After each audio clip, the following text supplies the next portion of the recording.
Chapter 11. First Love.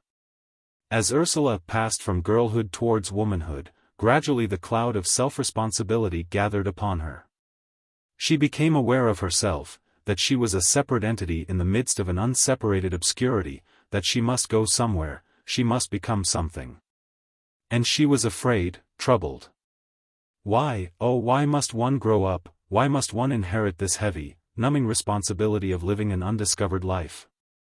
Out of the nothingness and the undifferentiated mass, to make something of herself. But what? In the obscurity and pathlessness to take a direction. But whither? How take even one step? And yet, how stand still? This was torment indeed, to inherit the responsibility of one's own life. The religion which had been another world for her, a glorious sort of play world, where she lived, climbing the tree with the short-statured man, walking shakily on the sea like the disciple. Breaking the bread into 5,000 portions, like the Lord, giving a great picnic to 5,000 people, now fell away from reality, and became a tale, a myth, an illusion, which, however much one might assert it to be true in historical fact, one knew was not true, at least, for this present day life of ours. There could, within the limits of this life we know, be no feeding of the 5,000. And the girl had come to the point where she held that that which one cannot experience in daily life is not true for oneself. So, the old duality of life, wherein there had been a weekday world of people and trains and duties and reports, and besides that a Sunday world of absolute truth and living mystery. Of walking upon the waters and being blinded by the face of the Lord, of following the pillar of cloud across the desert and watching the bush that crackled yet did not burn away, this old, unquestioned duality suddenly was found to be broken apart. The weekday world had triumphed over the Sunday world. The Sunday world was not real, or at least, not actual. And one lived by action. Only the weekday world mattered. She herself, Ursula Brangwen, must know how to take the weekday life. Her body must be a weekday body, held in the world's estimate. Her soul must have a weekday value, known according to the world's knowledge. Well, then, there was a weekday life to live, of action and deeds. And so there was a necessity to choose one's action and one's deeds. One was responsible to the world for what one did. Nay, one was more than responsible to the world. One was responsible to oneself. There was some puzzling, tormenting residue of the Sunday world within her, some persistent Sunday self, which insisted upon a relationship with the now shed-away vision world. How could one keep up a relationship with that which one denied? Her task was now to learn the weekday life. How to act, that was the question. Whither to go, how to become oneself. One was not oneself, one was merely a half-stated question. How to become oneself, how to know the question and the answer of oneself, when one was merely an unfixed something, nothing, blowing about like the winds of heaven, undefined, unstated. She turned to the visions, which had spoken far-off words that ran along the blood like ripples of an unseen wind. She heard the words again, she denied the vision, for she must be a weekday person, to whom visions were not true, and she demanded only the weekday meaning of the words. There were words spoken by the vision, and words must have a weekday meaning, since words were weekday stuff. Let them speak now, let them bespeak themselves in weekday terms. The vision should translate itself into weekday terms. Sell all thou hast, and give to the poor, she heard on Sunday morning. That was plain enough for Monday morning too. As she went down the hill to the station, going to school, she took the saying with her. Sell all thou hast, and give to the poor. Did she want to do that? Did she want to sell her pearl-backed brush and mirror, her silver candlestick, her pendant, her lovely little necklace, and go dressed in drab like the Waries, the unlovely uncombed Waries? Who were the poor to her? She did not. She walked this Monday morning on the verge of misery. For she did want to do what was right. And she didn't want to do what the Gospels said. She didn't want to be poor, really poor.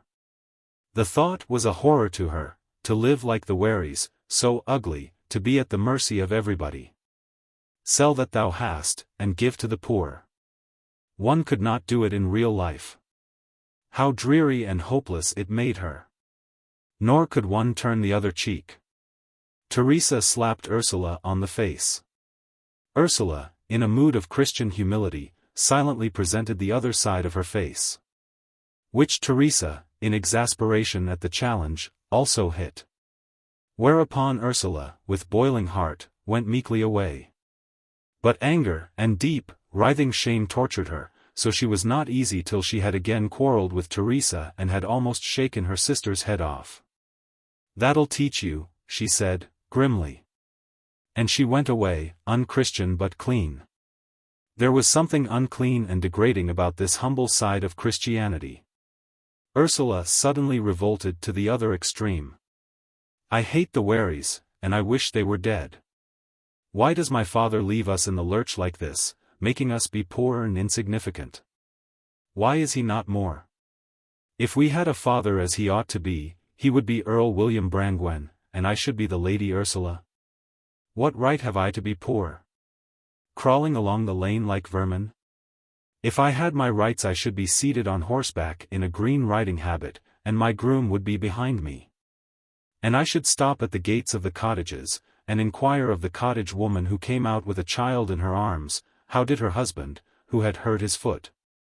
And I would pat the flaxen head of the child, stooping from my horse, and I would give her a shilling from my purse, and order nourishing food to be sent from the hall to the cottage." So she rode in her pride. And sometimes, she dashed into flames to rescue a forgotten child, or she dived into the canal locks and supported a boy who was seized with cramp. Or she swept up a toddling infant from the feet of a runaway horse, always imaginatively, of course. But in the end there returned the poignant yearning from the Sunday world. As she went down in the morning from Kossuth and saw Ilkeston smoking blue and tender upon its hill, then her heart surged with far-off words. "Oh, Jerusalem! Jerusalem, how often would I have gathered thy children together as a hen gathereth her chickens under her wings, and ye would not." The passion rose in her for Christ. For the gathering under the wings of security and warmth. But how did it apply to the weekday world? What could it mean, but that Christ should clasp her to his breast, as a mother clasps her child? And oh, for Christ, for him who could hold her to his breast and lose her there. Oh, for the breast of man, where she should have refuge and bliss forever. All her senses quivered with passionate yearning. Vaguely she knew that Christ meant something else, that in the vision world he spoke of Jerusalem, something that did not exist in the everyday world. It was not houses and factories he would hold in his bosom, nor householders or factory workers nor poor people, but something that had no part in the weekday world. Nor seen nor touched with weekday hands and eyes. Yet she must have it in weekday terms, she must. For all her life was a weekday life. Now, this was the whole. So he must gather her body to his breast, that was strong with a broad bone, and which sounded with the beating of the heart, and which was warm with the life of which she partook. The life of the running blood. So she craved for the breast of the Son of Man, to lie there. And she was ashamed in her soul, ashamed. For whereas Christ spoke for the vision to answer, she answered from the weekday fact. It was a betrayal, a transference of meaning, from the vision world, to the matter-of-fact world. So she was ashamed of her religious ecstasy, and dreaded lest anyone should see it. Early in the year, when the lambs came, and shelters were built of straw, and on her uncle's farm the men sat at night with a lantern and a dog. Then again there swept over her this passionate confusion between the vision world and the weekday world. Again she felt Jesus in the countryside. Ah, he would lift up the lambs in his arms. Ah, and she was the lamb. Again, in the morning, going down the lane, she heard the ewe call, and the lambs came running, shaking and twinkling with newborn bliss. And she saw them stooping, nuzzling, groping to the udder, to find the teats, whilst the mother turned her head gravely and sniffed her own. And they were sucking, vibrating with bliss on their little, long legs, their throats stretched up, their new bodies quivering to the stream of blood-warm, loving milk. Oh, and the bliss, the bliss! She could scarcely tear herself away to go to school. The little noses nuzzling at the udder, the little bodies so glad and sure, the little black legs, crooked, the mother standing still. Yielding herself to their quivering attraction, then the mother walked calmly away. Jesus, the vision world, the everyday world, all mixed inextricably in a confusion of pain and bliss. It was almost agony, the confusion, the inextricability. Jesus, the vision, speaking to her, who was non-visionary. And she would take his words of the Spirit and make them to pander to her own carnality. This was a shame to her. The confusing of the spirit world with the material world, in her own soul, degraded her. She answered the call of the Spirit in terms of immediate, everyday desire. Come unto me, all ye that labor and are heavy laden, and I will give you rest. It was the temporal answer she gave. She leapt with sensuous yearning to respond to Christ. If she could go to him really, and lay her head on his breast, to have comfort, to be made much of, caressed like a child. All the time she walked in a confused heat of religious yearning. She wanted Jesus to love her deliciously, to take her sensuous offering, to give her sensuous response. For weeks she went in a muse of enjoyment. And all the time she knew underneath that she was playing false, accepting the passion of Jesus for her own physical satisfaction. But she was in such a daze, such a tangle. How could she get free? She hated herself, she wanted to trample on herself, destroy herself. How could one become free? She hated religion, because it lent itself to her confusion. She abused everything.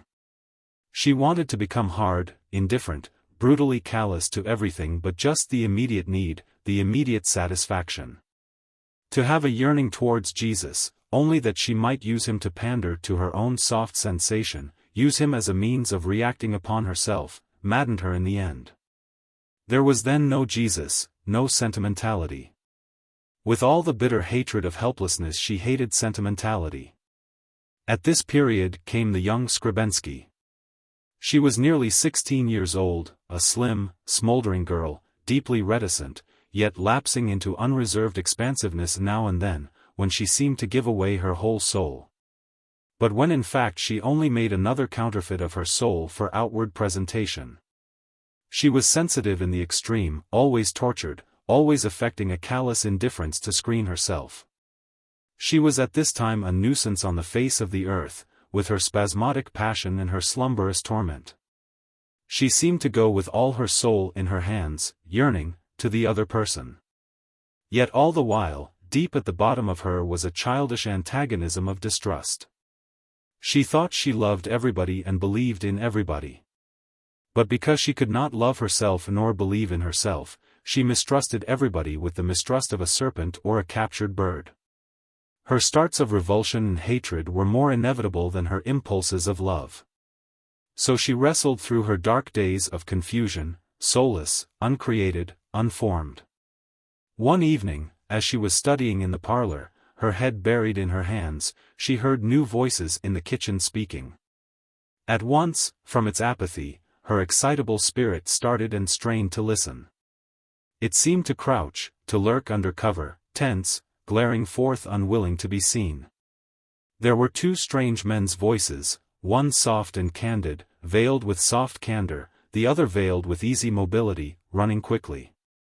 Ursula sat quite tense, shocked out of her studies, lost. She listened all the time to the sound of the voices, scarcely heeding the words. The first speaker was her Uncle Tom. She knew the naive candor covering the girding and savage misery of his soul. Who was the other speaker? Whose voice ran on so easy, yet with an inflamed pulse? It seemed to hasten and urge her forward, that other voice. I remember you, the young man's voice was saying. I remember you from the first time I saw you, because of your dark eyes and fair face. Mrs. Brangwen laughed, shy and pleased. You were a curly-headed little lad, she said. Was I? Yes, I know. They were very proud of my curls. And a laugh ran to silence. "You were a very well-mannered lad, I remember," said her father. "Oh. Did I ask you to stay the night?" "I always used to ask people to stay the night. I believe it was rather trying for my mother." There was a general laugh. Ursula rose. She had to go. At the click of the latch everybody looked round. The girl hung in the doorway, seized with a moment's fierce confusion. She was going to be good-looking. Now she had an attractive gawkiness, as she hung a moment, not knowing how to carry her shoulders. Her dark hair was tied behind, her yellow-brown eyes shone without direction. Behind her, in the parlor, was the soft light of a lamp upon open books.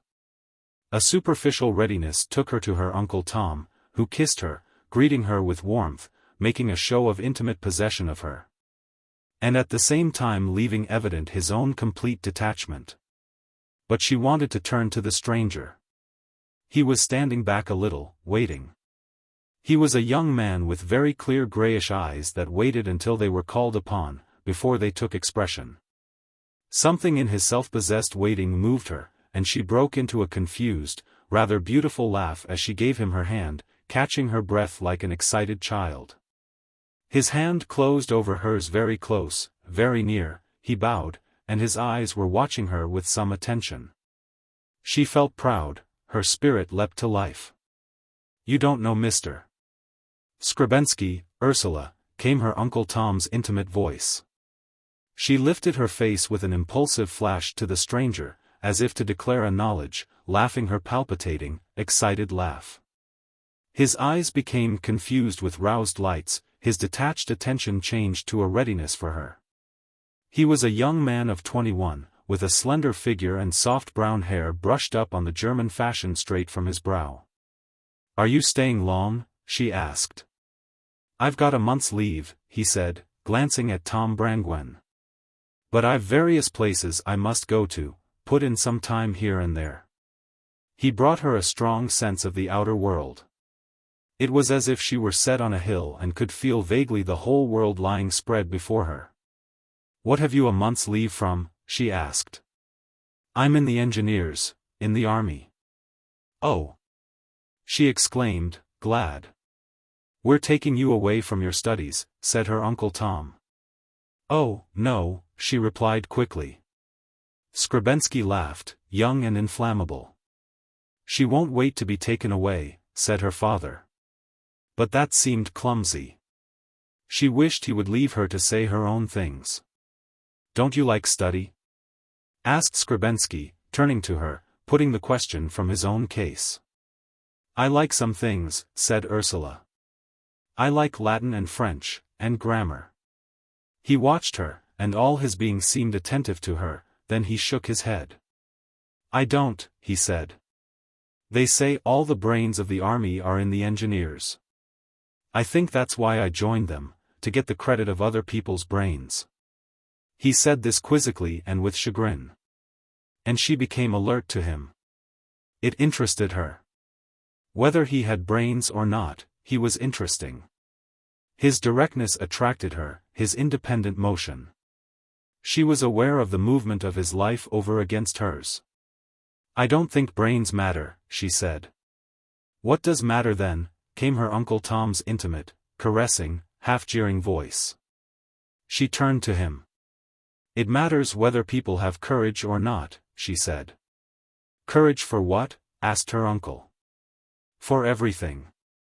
Tom Brangwen gave a sharp little laugh. The mother and father sat silent, with listening faces. Skrebensky waited. She was speaking for him. "Everything's nothing," laughed her uncle. She disliked him at that moment. "She doesn't practice what she preaches," said her father, stirring in his chair and crossing one leg over the other. "She has courage for mighty little." But she would not answer. Skrebensky sat still, waiting. His face was irregular, almost ugly, flattish, with a rather thick nose.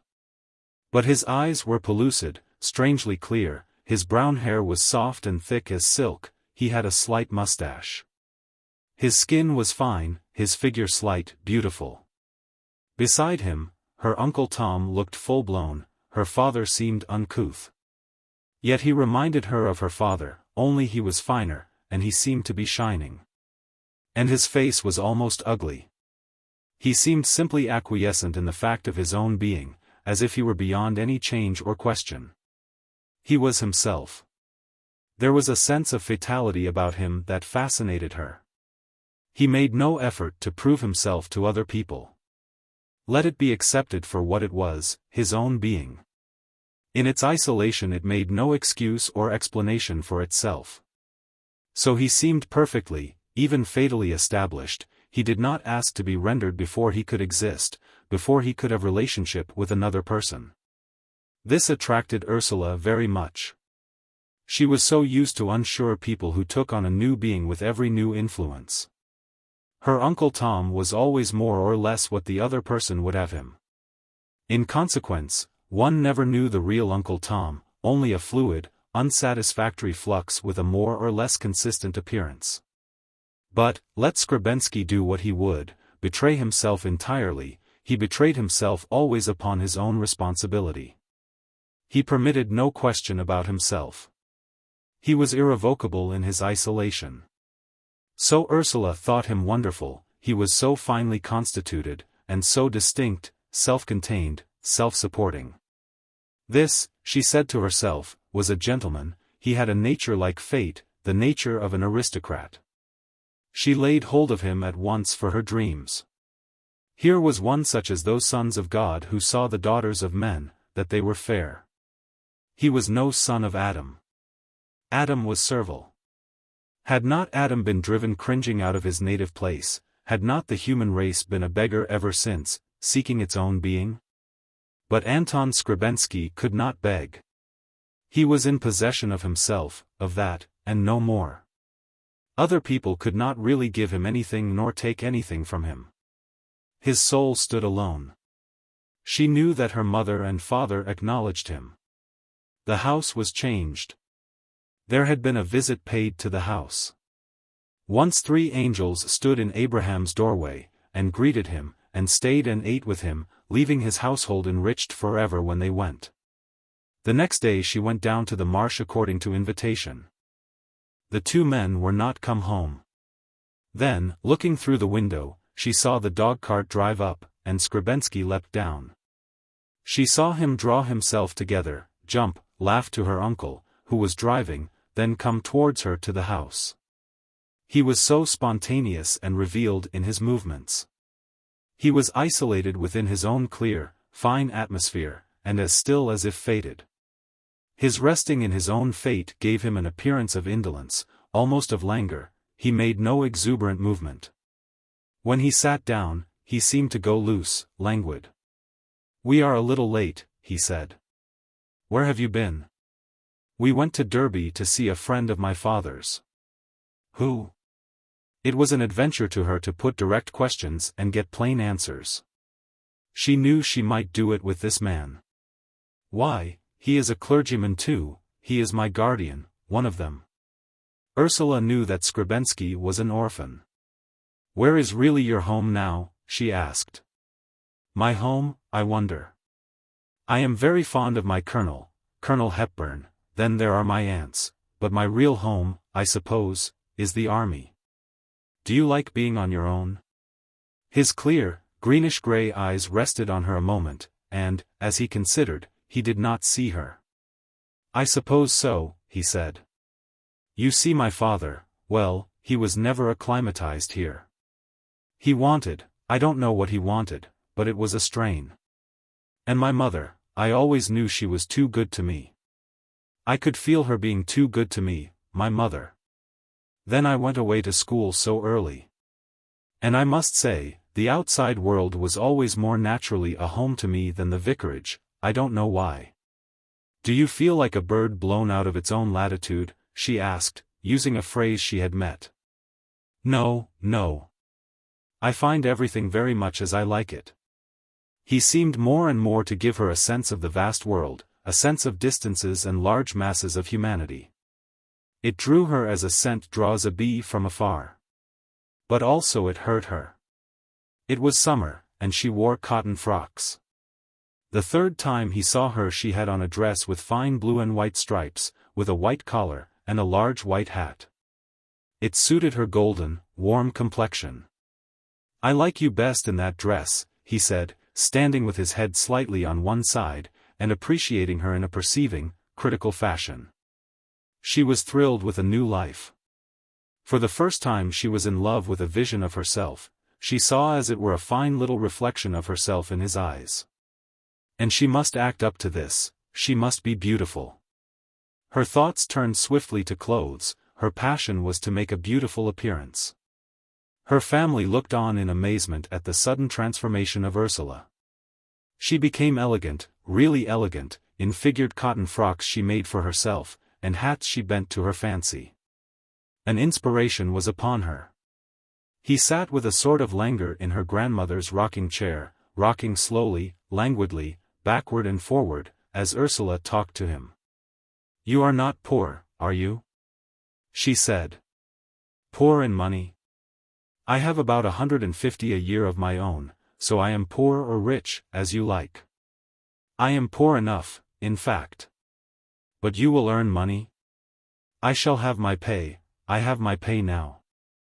I've got my commission. That is another 150.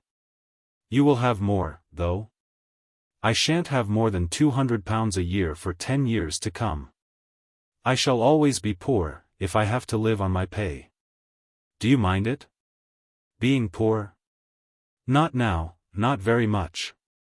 I may later. People, the officers, are good to me. Colonel Hepburn has a sort of fancy for me. He is a rich man, I suppose." A chill went over Ursula. Was he going to sell himself in some way? "Is Colonel Hepburn married?" "Yes, with 2 daughters." But she was too proud at once to care whether Colonel Hepburn's daughter wanted to marry him or not. There came a silence. Gudrun entered, and Skrebensky still rocked languidly on the chair. "You look very lazy," said Gudrun. "I am lazy," he answered. "You look really floppy," she said. "I am floppy," he answered. "Can't you stop?" asked Gudrun. "No, it's the perpetuum mobile. You look as if you hadn't a bone in your body. That's how I like to feel. I don't admire your taste. That's my misfortune." And he rocked on.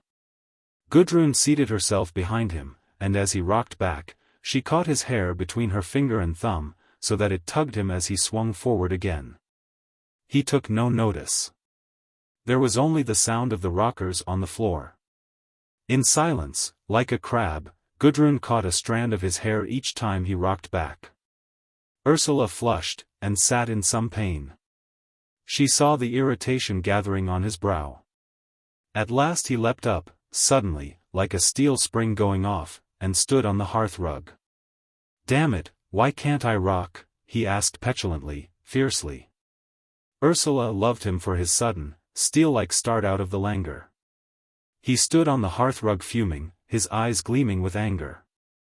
Gudrun laughed in her deep, mellow fashion. "Men don't rock themselves," she said. "Girls don't pull men's hair," he said. Gudrun laughed again. Ursula sat amused, but waiting. And he knew Ursula was waiting for him. It roused his blood. He had to go to her, to follow her call. Once he drove her to Derby in the dog-cart. He belonged to the horsey set of the sappers. They had lunch in an inn, and went through the market, pleased with everything. He bought her a copy of Wuthering Heights from a bookstall. Then they found a little fair in progress and she said, "My father used to take me in the swing-boats." "Did you like it?" he asked. "Oh, it was fine," she said. "Would you like to go now?" "Love it," she said, though she was afraid. But the prospect of doing an unusual, exciting thing was attractive to her. He went straight to the stand, paid the money, and helped her to mount. He seemed to ignore everything but just what he was doing. Other people were mere objects of indifference to him. She would have liked to hang back, but but she was more ashamed to retreat from him than to expose herself to the crowd or to dare the swingboat. His eyes laughed, and standing before her with his sharp, sudden figure, he set the boat swinging. She was not afraid, she was thrilled. His color flushed, his eyes shone with a roused light, and she looked up at him, her face like a flower in the sun, so bright and attractive. So they rushed through the bright air, up at the sky as if flung from a catapult, then falling terribly back. She loved it. The motion seemed to fan their blood to fire, they laughed, feeling the flames. After the swingboats, they went on the roundabouts to calm down, he twisting astride on his jerky wooden steed towards her, and always seeming at his ease, enjoying himself. A zest of antagonism to the convention made him fully himself. As they sat on the whirling carousal, with the music grinding out, she was aware of the people on the earth outside, and it seemed that he and she were riding carelessly over the faces of the crowd. Riding forever buoyantly, proudly, gallantly over the upturned faces of the crowd, moving on a high level, spurning the common mass. When they must descend and walk away, she was unhappy, feeling like a giant suddenly cut down to ordinary level, at the mercy of the mob. They left the fair, to return for the dog-cart. Passing the large church, Ursula must look in. But the whole interior was filled with scaffolding, fallen stone and rubbish were heaped on the floor, bits of plaster crunched underfoot. And the place re-echoed to the calling of secular voices and to blows of the hammer. She had come to plunge in the utter gloom and peace for a moment, bringing all her yearning, that had returned on her uncontrolled after the reckless riding over the face of the crowd, in the fair.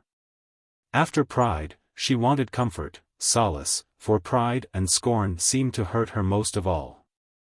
And she found the immemorial gloom full of bits of falling plaster, and dust of floating plaster, smelling of old lime, having scaffolding and rubbish heaped about, dust cloths over the altar. "Let us sit down a minute," she said.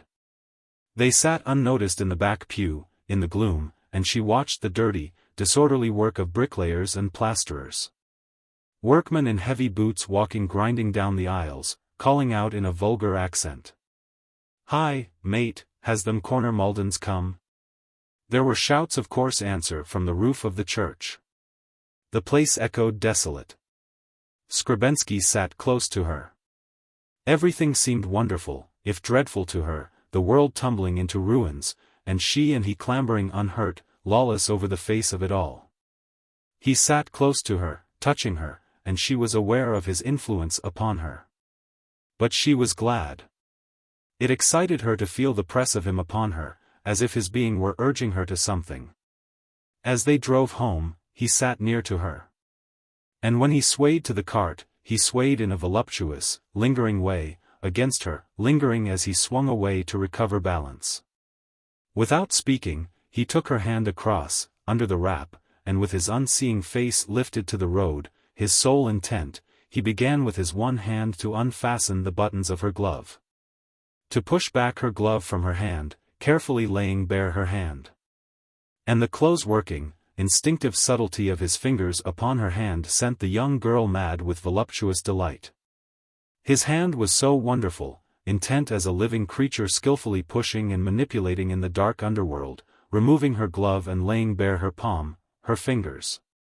Then his hand closed over hers, so firm, so close, as if the flesh knitted to one thing his hand and hers. Meanwhile his face watched the road and the ears of the horse, he drove with steady attention through the villages, and she sat beside him, rapt, glowing, blinded with a new light. Neither of them spoke. In outward attention they were entirely separate. But between them was the compact of his flesh with hers, in the handclasp. Then, in a strange voice, affecting nonchalance and superficiality he said to her. "Sitting in the church there reminded me of Ingram." "Who is Ingram?" she asked. She also affected calm superficiality. But she knew that something forbidden was coming. "He is one of the other men with me down at Chatham, a subaltern, but a year older than I am." "And why did the church remind you of him?" "Well, he had a girl in Rochester, and they always sat in a particular corner in the cathedral for their love-making." How nice! She cried, impulsively. They misunderstood each other. It had its disadvantages though. The verger made a row about it. What a shame! Why shouldn't they sit in a cathedral? I suppose they all think it a profanity, except you and Ingram and the girl. I don't think it a profanity, I think it's right, to make love in a cathedral. She said this almost defiantly, in despite of her own soul. He was silent. And was she nice? Who? Emily? Yes, she was rather nice. She was a milliner, and she wouldn't be seen in the streets with Ingram. It was rather sad, really, because the verger spied on them, and got to know their names and then made a regular row. It was a common tale afterwards. What did she do? She went to London, into a big shop. Ingram still goes up to see her. Does he love her? It's 1.5 years he's been with her now. What was she like? Emily? Little, shy violet sort of girl with nice eyebrows. Ursula meditated this. It seemed like real romance of the outer world. Do all men have lovers? She asked, amazed at her own temerity. But her hand was still fastened with his, and his face still had the same unchanging fixity of outward calm. They're always mentioning some amazing fine woman or other, and getting drunk to talk about her. Most of them dash up to London the moment they are free. What for? To some amazing fine woman or other. What sort of woman? Various. Her name changes pretty frequently, as a rule. One of the fellows is a perfect maniac. He keeps a suitcase always ready, and the instant he is at liberty, he bolts with it to the station, and changes in the train. No matter who is in the carriage, off he whips his tunic, and performs at least the top half of his toilet. Ursula quivered and wondered. Why is he in such a hurry? She asked. Her throat was becoming hard and difficult. He's got a woman in his mind, I suppose. She was chilled, hardened. And yet this world of passions and lawlessness was fascinating to her. It seemed to her a splendid recklessness. Her adventure in life was beginning. It seemed very splendid. That evening she stayed at the Marsh till after dark, and Skrebensky escorted her home. For she could not go away from him. And she was waiting for something more. In the warmth of the early night, with the shadows new about them, she felt in another, harder, more beautiful, less personal world. Now a new state should come to pass. He walked near to her, and with the same, silent, intent approach put his arm round her waist, and softly, very softly, drew her to him, till his arm was hard and pressed in upon her. She seemed to be carried along, floating, her feet scarce touching the ground, borne upon the firm, moving surface of his body, upon whose side she seemed to lie, in a delicious swoon of motion. And whilst she swooned, his face bent nearer to her, her head was leaned on his shoulder, she felt his warm breath on her face. Then softly, oh softly, so softly that she seemed to faint away, his lips touched her cheek, and she drifted through strands of heat and darkness. Still she waited, in her swoon and her drifting, waited, like the sleeping beauty in the story. She waited, and again his face was bent to hers, his lips came warm to her face, their footsteps lingered and ceased, they stood still under the trees, whilst his lips waited on her face. Waited like a butterfly that does not move on a flower. She pressed her breast a little nearer to him, he moved, put both his arms round her, and drew her close. And then, in the darkness, he bent to her mouth, softly, and touched her mouth with his mouth. She was afraid, she lay still on his arm, feeling his lips on her lips. She kept still, helpless. Then his mouth drew near, pressing open her mouth, a hot, drenching surge rose within her, she opened her lips to him, in pained, poignant eddies she drew him nearer, she let him come farther. His lips came and surging, soft, yet oh, like the powerful surge of water, irresistible, till with a little blind cry, she broke away. She heard him breathing heavily, strangely, beside her. A terrible and magnificent sense of his strangeness possessed her. But she shrank a little now, within herself. Hesitating, they continued to walk on, quivering like shadows under the ash trees of the hill, where her grandfather had walked with his daffodils to make his proposal. And where her mother had gone with her young husband, walking close upon him as Ursula was now walking upon Skrebensky. Ursula was aware of the dark limbs of the trees stretching overhead, clothed with leaves, and of fine ash leaves tressing the summer night. They walked with their bodies moving in complex unity, close together. He held her hand, and they went the long way round by the road, to be farther. Always she felt as if she were supported off her feet, as if her feet were light as little breezes in motion. He would kiss her again, but not again that night with the same deep, reaching kiss. She was aware now, aware of what a kiss might be. And so, it was more difficult to come to him. She went to bed feeling all warm with electric warmth, as if the gush of dawn were within her, upholding her.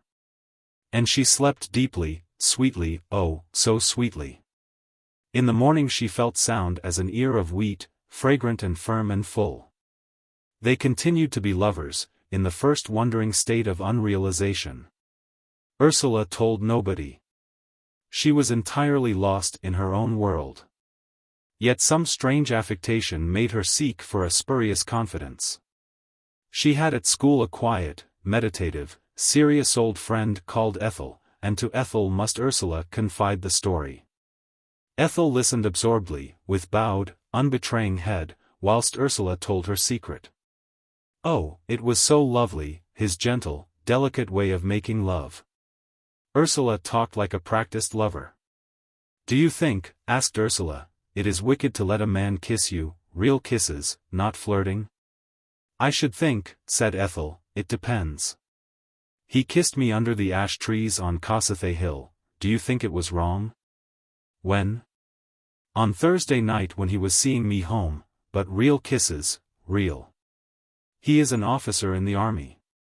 "What time was it?" asked the deliberate Ethel. "I don't know, about 9:30. There was a pause. "I think it's wrong," said Ethel, lifting her head with impatience. "You don't know him." She spoke with some contempt. "Yes, I do. He is half a Pole, and a baron too.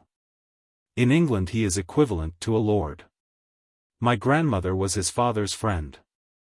But the two friends were hostile."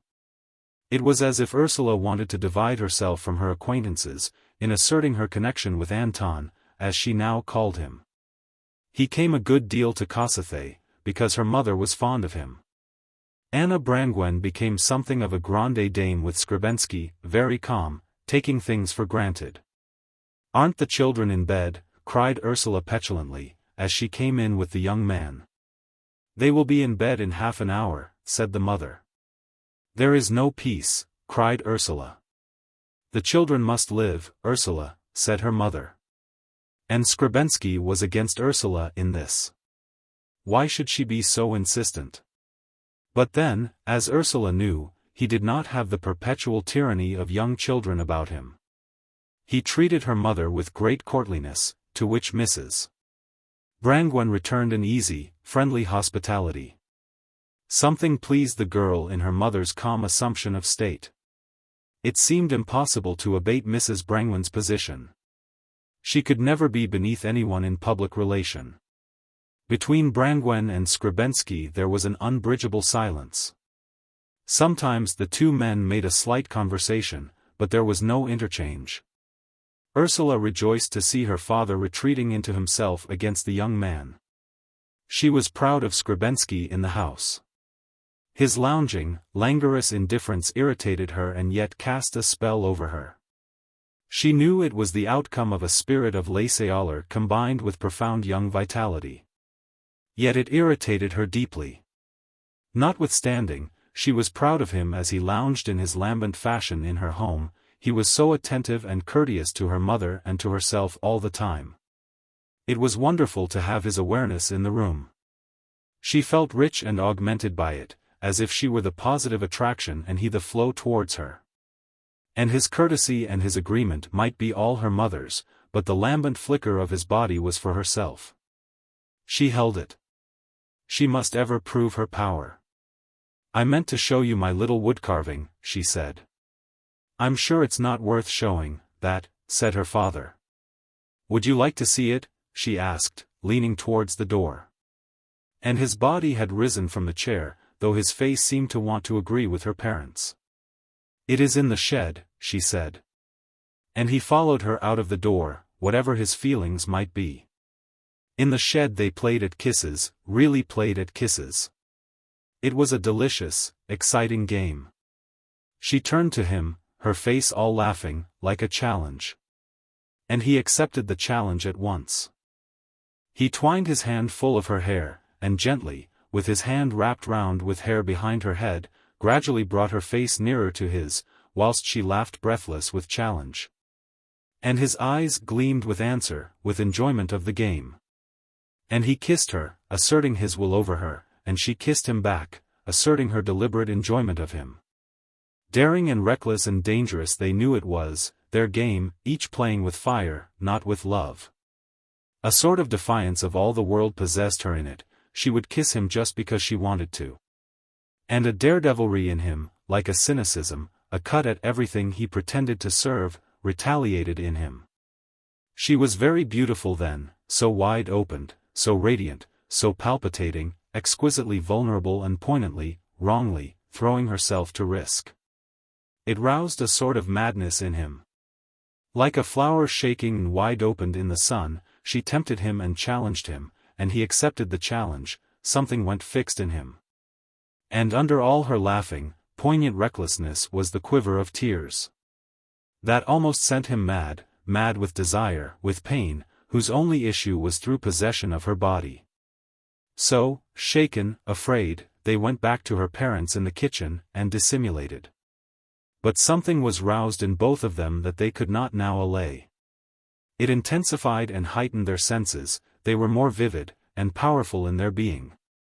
But under it all was a poignant sense of transience.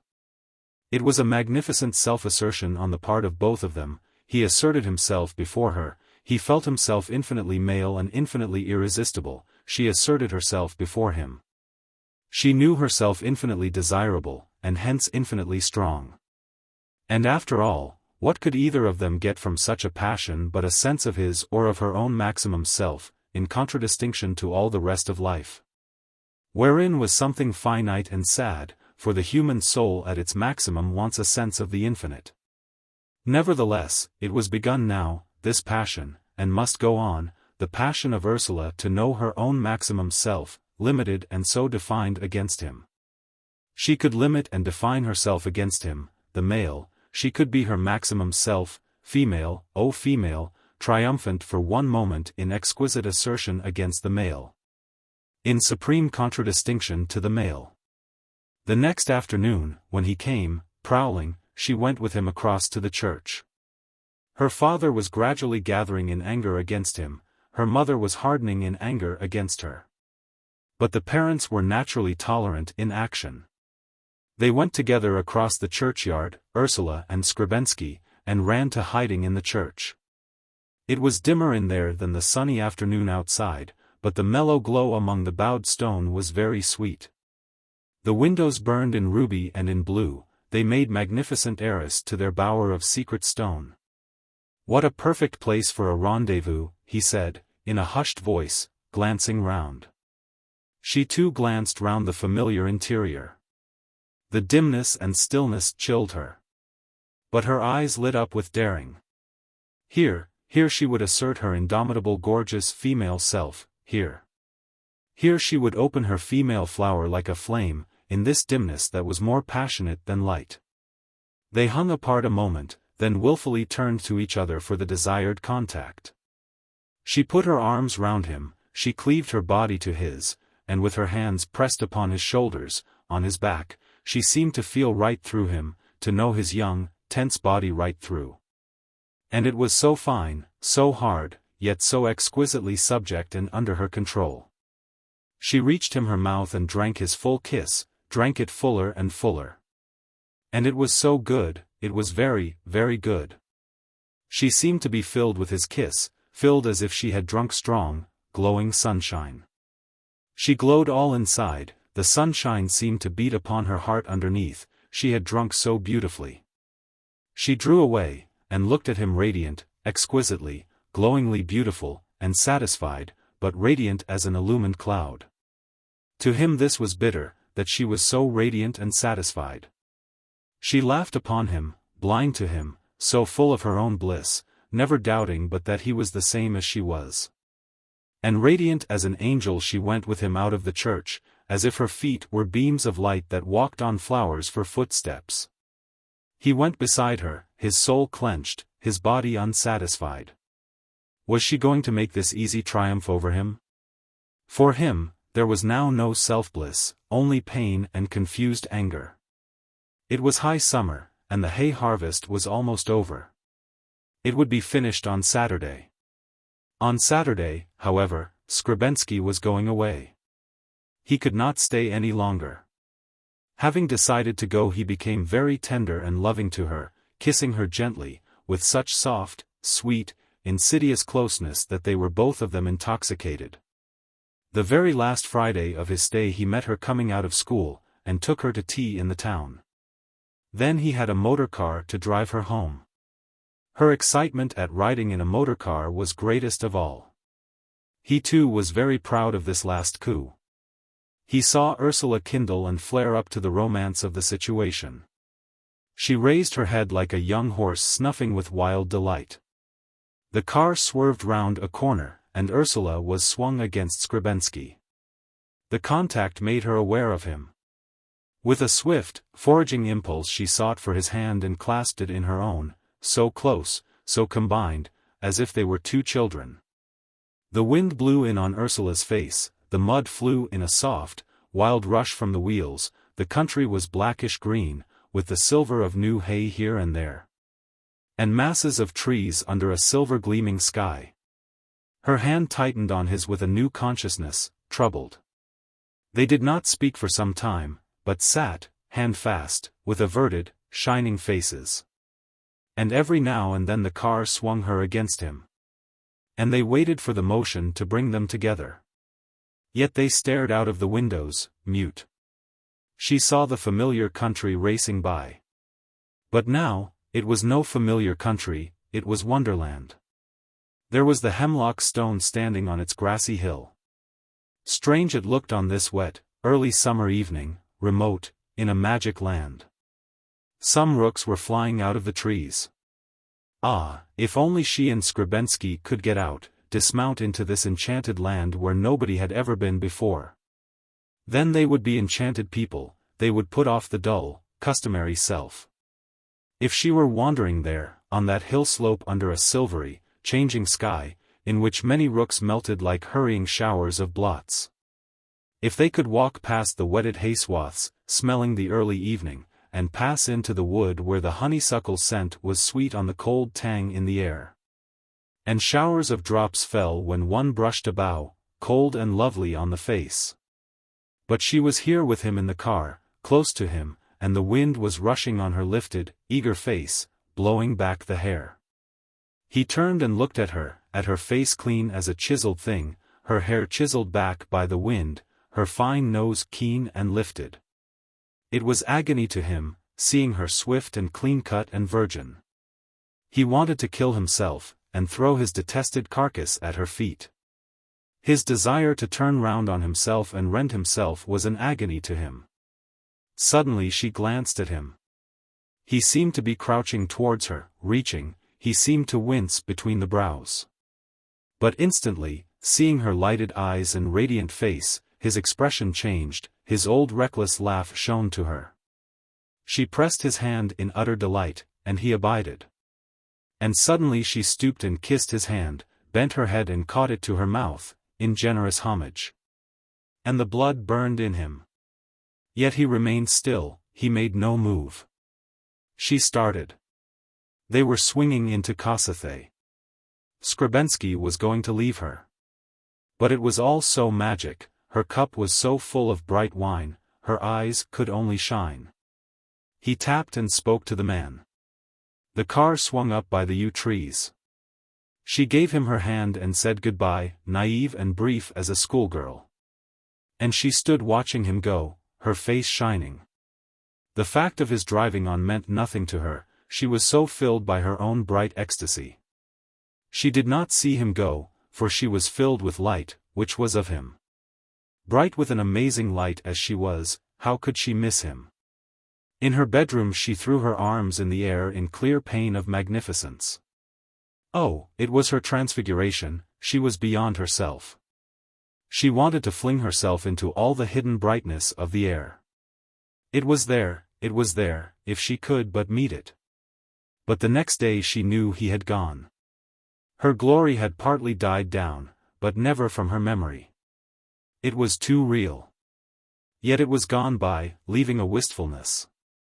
A deeper yearning came into her soul, a new reserve. She shrank from touch and question. She was very proud, but very new, and very sensitive. Oh, that no one should lay hands on her. She was happier running on by herself. Oh, it was a joy to run along the lanes without seeing things, yet being with them. It was such a joy to be alone with all one's riches. The holidays came, when she was free. She spent most of her time running on by herself, curled up in a squirrel place in the garden, lying in a hammock in the coppice, while the birds came near, so near. Oh, in rainy weather, she flitted to the marsh, and lay hidden with her book in a hayloft. All the time, she dreamed of him, sometimes definitely, but when she was happiest, only vaguely. He was the warm coloring of her dreams, he was the hot blood beating within them. When she was less happy, out of sorts, she pondered over his appearance, his clothes, the buttons with his regimental badge, which he had given her.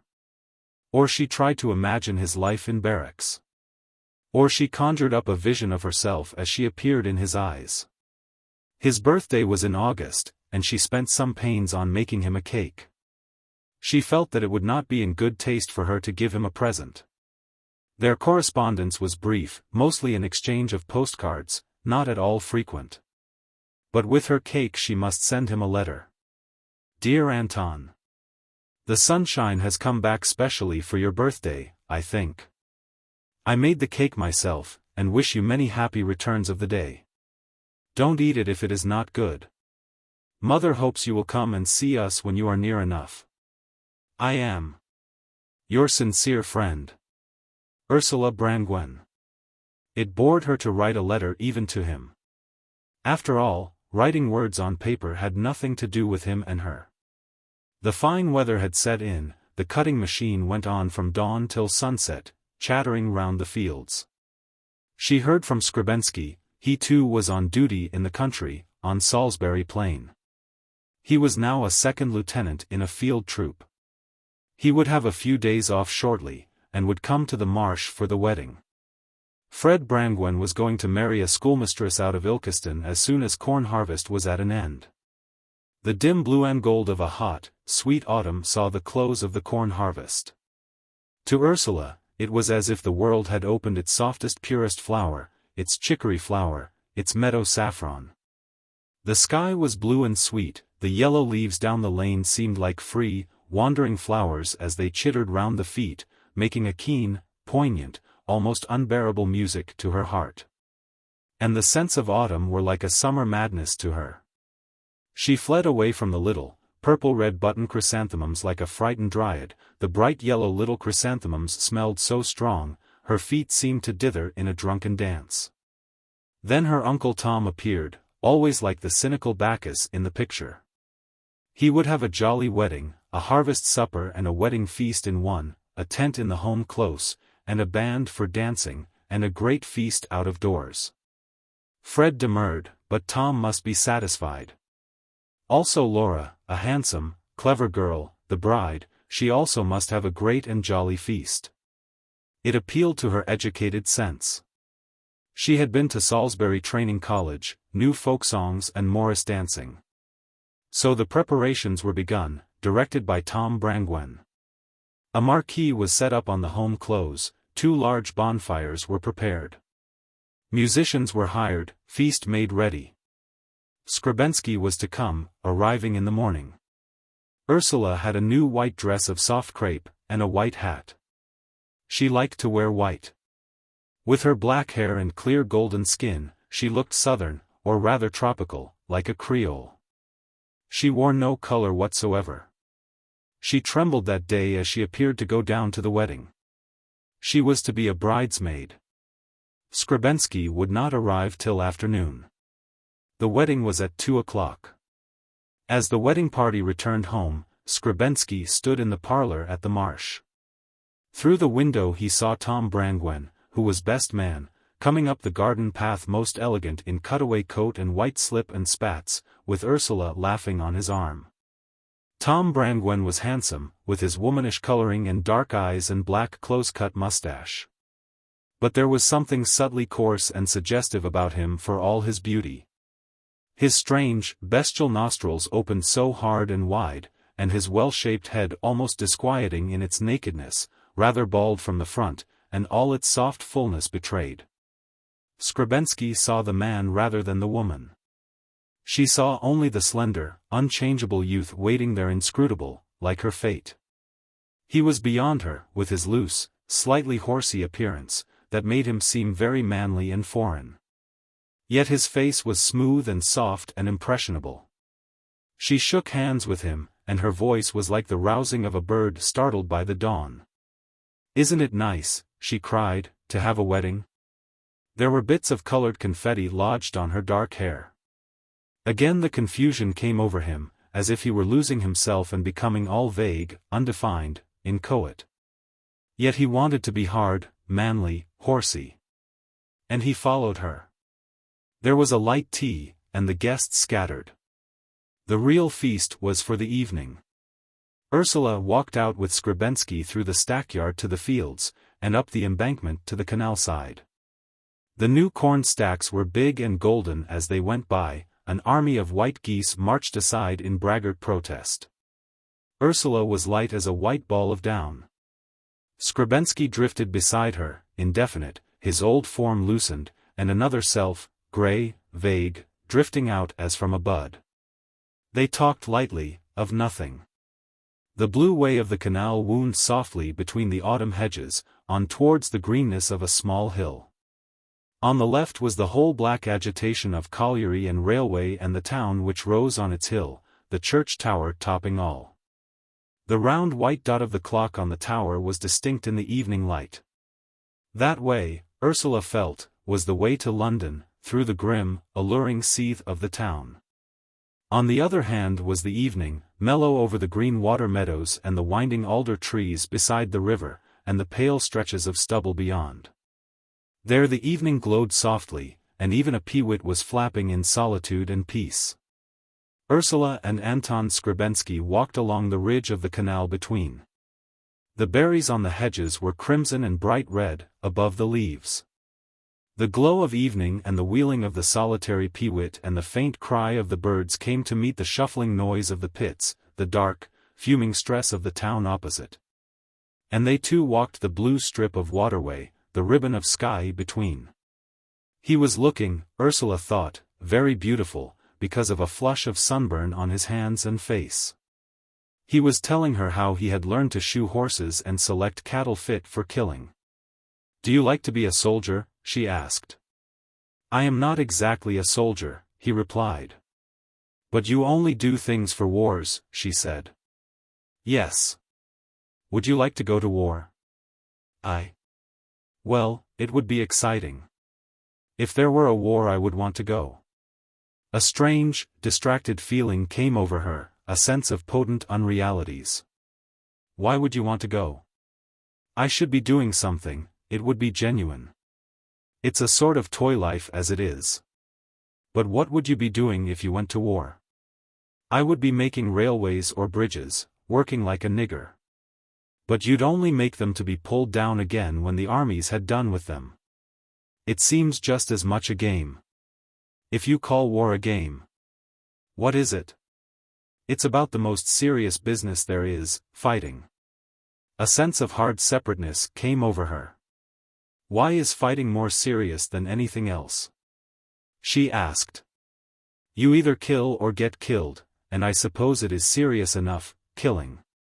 But when you're dead you don't matter any more, she said. He was silenced for a moment. But the result matters, he said.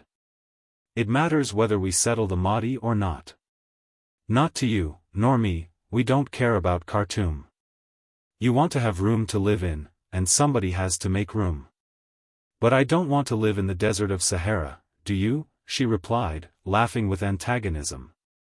I don't, but we've got to back up those who do. Why have we? Where is the nation if we don't? But we aren't the nation. There are heaps of other people who are the nation.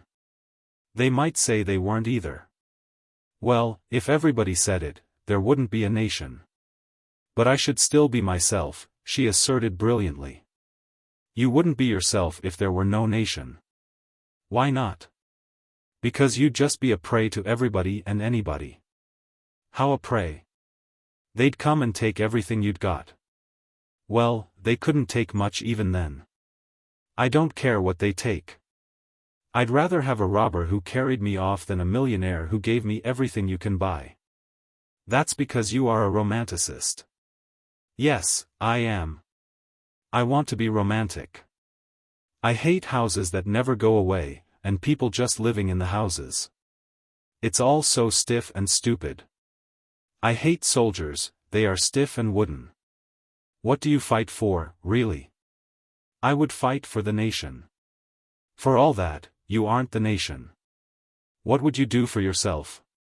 I belong to the nation and must do my duty by the nation. But when it didn't need your services in particular, when there is no fighting? What would you do then? He was irritated. I would do what everybody else does. What? Nothing. I would be in readiness for when I was needed. The answer came in exasperation. It seems to me, she answered, as if you weren't anybody, as if there weren't anybody there, where you are. Are you anybody, really? You seem like nothing to me. They had walked till they had reached a wharf, just above a lock. There an empty barge, painted with a red and yellow cabin hood, but with a long, coal-black hold, was lying moored.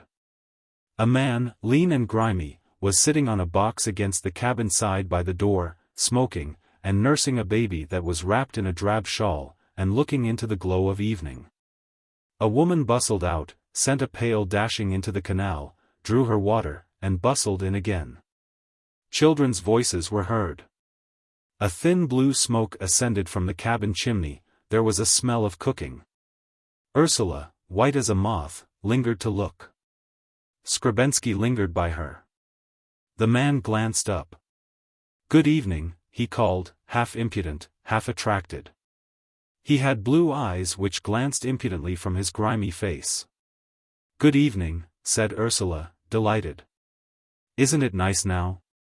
Aye, said the man, very nice. His mouth was red under his ragged, sandy mustache. His teeth were white as he laughed. Oh, but, stammered Ursula, laughing, it is. Why do you say it as if it weren't? 'Appen for them as is child nursin', it's none so rosy. May I look inside your barge? Asked Ursula. There's nobody'll stop you, you come if you like. The barge lay at the opposite bank, at the wharf. It was the Annabelle, belonging to J. Ruth of Loughborough. The man watched Ursula closely from his keen, twinkling eyes. His fair hair was wispy on his grimed forehead. Two dirty children appeared to see who was talking. Ursula glanced at the great locked gates. They were shut, and the water was sounding, spurting and trickling down in the gloom beyond. On this side the bright water was almost to the top of the gate. She went boldly across, and round to the wharf. Stooping from the bank, she peeped into the cabin, where was a red glow of fire and the shadowy figure of a woman. She did want to go down. You'll mess your frock, said the man, warningly. I'll be careful, she answered. May I come? Aye, come if you like. She gathered her skirts, lowered her foot to the side of the boat, and leapt down, laughing. Coal dust flew up. The woman came to the door. She was plump and sandy-haired, young, with an odd, stubby nose. "Oh, you will make a mess of yourself," she cried, surprised and laughing with a little wonder. "I did want to see." "Isn't it lovely living on a barge?" asked Ursula. "I don't live on one altogether," said the woman cheerfully. "She's got her parlour and her plush suite in Loughborough," said her husband with just pride. Ursula peeped into the cabin, where saucepans were boiling and some dishes were on the table. It was very hot. Then she came out again. The man was talking to the baby. It was a blue-eyed, fresh-faced thing with floss of red gold hair. "Is it a boy or a girl?" she asked. "It's a girl. Aren't you a girl, eh?" he shouted at the infant, shaking his head. Its little face wrinkled up into the oddest, funniest smile. "Oh," cried Ursula. "Oh, the dear. Oh, how nice when she laughs." "She'll laugh hard enough," said the father. "What is her name?" asked Ursula. "She hasn't got a name, she's not worth one," said the man.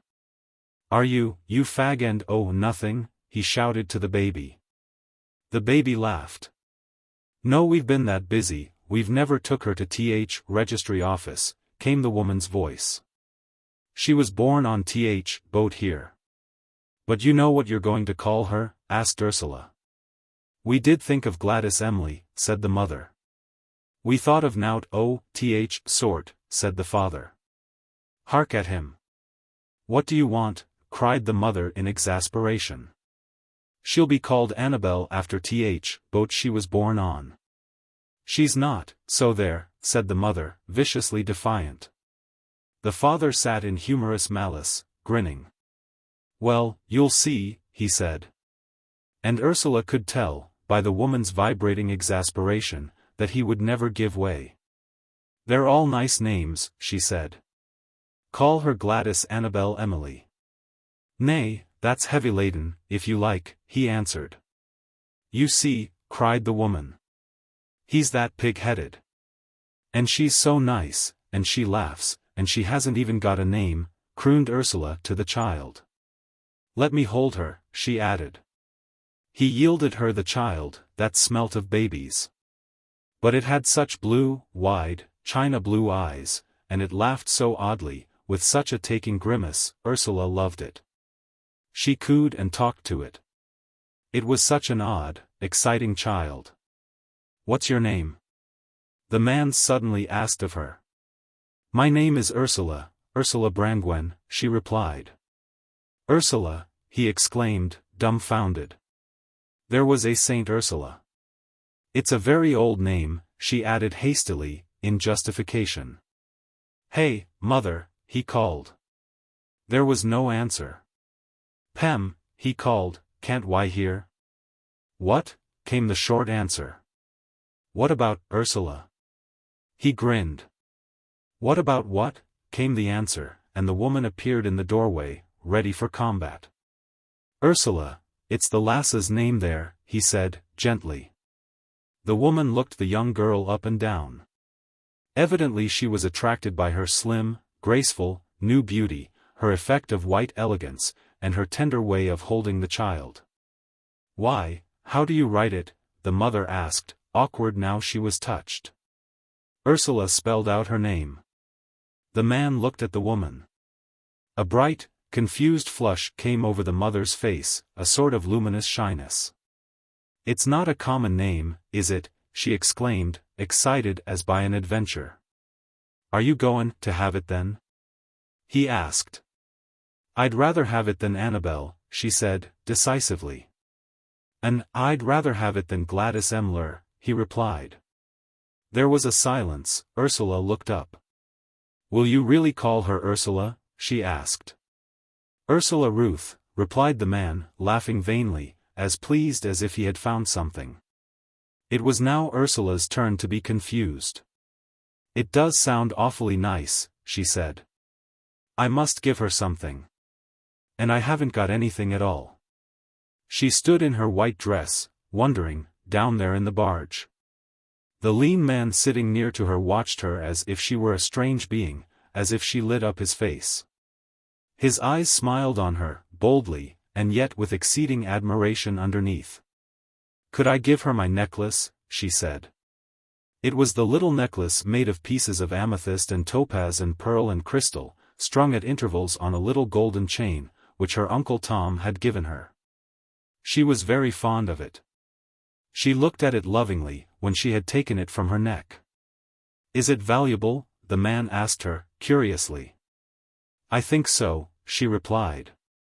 "The stones and pearl are real." "It is worth 3 or 4 pounds, said Skrebensky from the wharf above. Ursula could tell he disapproved of her. "I must give it to your baby, may I?" she said to the bargee. He flushed, and looked away into the evening. "Nay," he said, "it's not for me to say." "What would your father and mother say?" cried the woman curiously, from the door. "It is my own," said Ursula, and she dangled the little glittering string before the baby. The infant spread its little fingers. But it could not grasp. Ursula closed the tiny hand over the jewel. The baby waved the bright ends of the string. Ursula had given her necklace away. She felt sad. But she did not want it back. The jewel swung from the baby's hand and fell in a little heap on the coal-dusty bottom of the barge. The man groped for it, with a kind of careful reverence. Ursula noticed the coarsened, blunted fingers groping at the little jeweled heap. The skin was red on the back of the hand, the fair hairs glistened stiffly. It was a thin, sinewy, capable hand nevertheless, and Ursula liked it. He took up the necklace carefully, and blew the coal dust from it, as it lay in the hollow of his hand. He seemed still and attentive. He held out his hand with the necklace shining small in its hard, black hollow. "Take it back," he said. Ursula hardened with a kind of radiance. "No," she said. "It belongs to little Ursula." And she went to the infant and fastened the necklace round its warm, soft, weak little neck. There was a moment of confusion, then the father bent over his child. "What do you say?" he said. "Do you say thank you? Do you say thank you, Ursula?" "Her name's Ursula now," said the mother, smiling a little bit ingratiatingly from the door. And she came out to examine the jewel on the child's neck. "It is Ursula, isn't it?" said Ursula Brangwen. The father looked up at her, with an intimate, half-gallant, half-impudent, but wistful look. His captive soul loved her, but his soul was captive, he knew, always. She wanted to go. He set a little ladder for her to climb up to the wharf. She kissed the child, which was in its mother's arms, then she turned away. The mother was effusive. The man stood silent by the ladder. Ursula joined Skrebensky. The two young figures crossed the loch, above the shining yellow water. The bargeman watched them go. "I loved them," she was saying. "He was so gentle, oh, so gentle. And the baby was such a dear." "Was he gentle?" said Skrebensky. "The woman had been a servant, I'm sure of that." Ursula winced. "But I loved his impudence, it was so gentle underneath." She went hastening on, gladdened by having met the grimy, lean man with the ragged mustache. He gave her a pleasant warm feeling. He made her feel the richness of her own life. Skrebensky, somehow, had created a deadness round her, a sterility, as if the world were ashes. They said very little as they hastened home to the big supper. He was envying the lean father of 3 children, for his impudent directness and his worship of the woman in Ursula, a worship of body and soul together. The man's body and soul wistful and worshipping the body and spirit of the girl, with a desire that knew the inaccessibility of its object, but was only glad to know that the perfect thing existed. Glad to have had a moment of communion. Why could not he himself desire a woman so? Why did he never really want a woman, not with the whole of him, never loved, never worshipped, only just physically wanted her?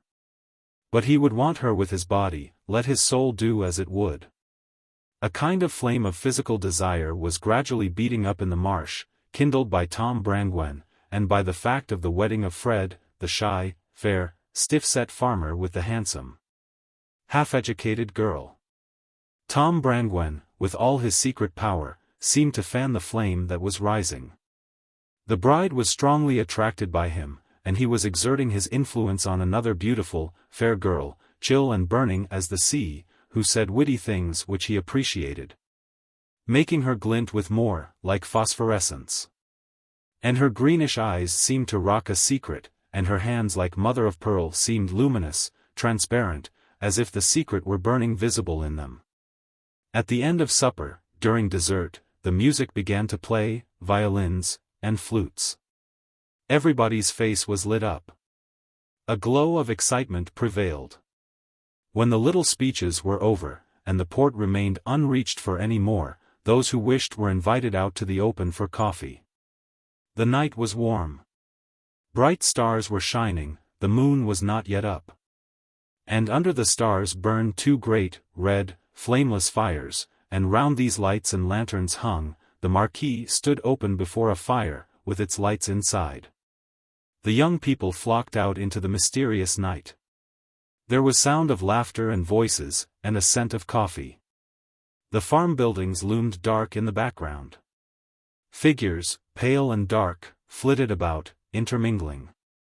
The red fire glinted on a white or a silken skirt, the lanterns gleamed on the transient heads of the wedding guests. To Ursula it was wonderful. She felt she was a new being.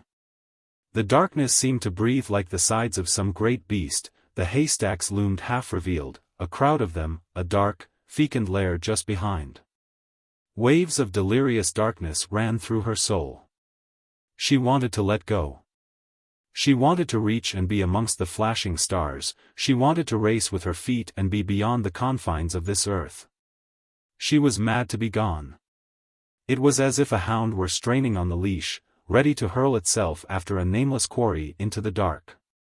And she was the quarry, and she was also the hound. The darkness was passionate and breathing with immense, unperceived heaving. It was waiting to receive her in her flight. And how could she start, and how could she let go? She must leap from the known into the unknown.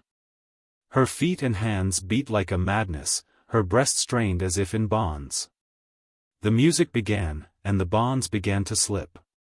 Tom Brangwen was dancing with the bride, quick and fluid and as if in another element, inaccessible as the creatures that move in the water. Fred Brangwen went in with another partner. The music came in waves. One couple after another was washed and absorbed into the deep underwater of the dance. "Come," said Ursula to Skrebensky, laying her hand on his arm. At the touch of her hand on his arm, his consciousness melted away from him. He took her into his arms, as if into the sure, subtle power of his will, and they became one movement, one dual movement, dancing on the slippery grass. It would be endless, this movement, it would continue forever. It was his will and her will locked in a trance of motion, two wills locked in one motion, yet never fusing, never yielding one to the other. It was a glaucous, intertwining, delicious flux and contest in flux. They were both absorbed into a profound silence, into a deep, fluid underwater energy that gave them unlimited strength. All the dancers were waving intertwined in the flux of music. Shadowy couples passed and repassed before the fire, the dancing feet danced silently by into the darkness. It was a vision of the depths of the underworld, under the great flood. There was a wonderful rocking of the darkness, slowly, a great, slow swinging of the whole night, with the music playing lightly on the surface, making the strange, ecstatic rippling on the surface of the dance, but underneath only one great flood heaving slowly backwards to the verge of oblivion, slowly forward to the other verge, the heart sweeping along each time, and tightening with anguish as the limit was reached, and the movement, at crises, turned and swept back. As the dance surged heavily on, Ursula was aware of some influence looking in upon her. Something was looking at her. Some powerful, glowing sight was looking right into her, not upon her, but right at her. Out of the great distance, and yet imminent, the powerful, overwhelming watch was kept upon her. And she danced on and on with Skrebensky, while the great, white watching continued, balancing all in its revelation. "The moon has risen," said Anton, as the music ceased, and they found themselves suddenly stranded, like bits of jetsam on a shore. She turned, and saw a great white moon looking at her over the hill.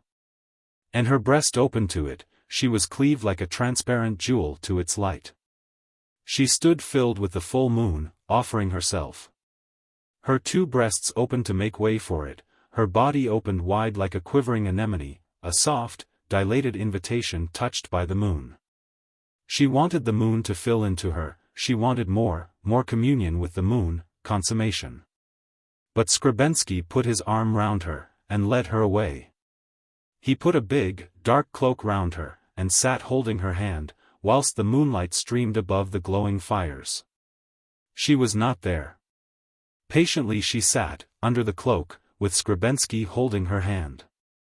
But her naked self was away there beating upon the moonlight, dashing the moonlight with her breasts and her knees, in meeting, in communion. She half started, to go in actuality, to fling away her clothing and flee away from this dark confusion and chaos of people to the hill and the moon. But the people stood round her like stones, like magnetic stones, and she could not go, in actuality. Skrebensky, like a lodestone weighed on her, the weight of his presence detained her. She felt the burden of him, the blind, persistent, inert burden. He was inert, and he weighed upon her. She sighed in pain. Oh, for the coolness and entire liberty and brightness of the moon. Oh, for the cold liberty to be herself, to do entirely as she liked. She wanted to get right away. She felt like bright metal weighted down by dark, impure magnetism. He was the dross, people were the dross. If she could but get away to the clean free moonlight. "Don't you like me tonight?" said his low voice, the voice of the shadow over her shoulder. She clenched her hands in the dewy brilliance of the moon, as if she were mad. "Don't you like me tonight?" repeated the soft voice. And she knew that if she turned, she would die. A strange rage filled her, a rage to tear things asunder. Her hands felt destructive, like metal blades of destruction. "Let me alone," she said. A darkness, an obstinacy settled on him too, in a kind of inertia. He sat inert beside her. She threw off her cloak and walked towards the moon, silver-white herself. He followed her closely. The music began again and the dance. He appropriated her. There was a fierce, white, cold passion in her heart.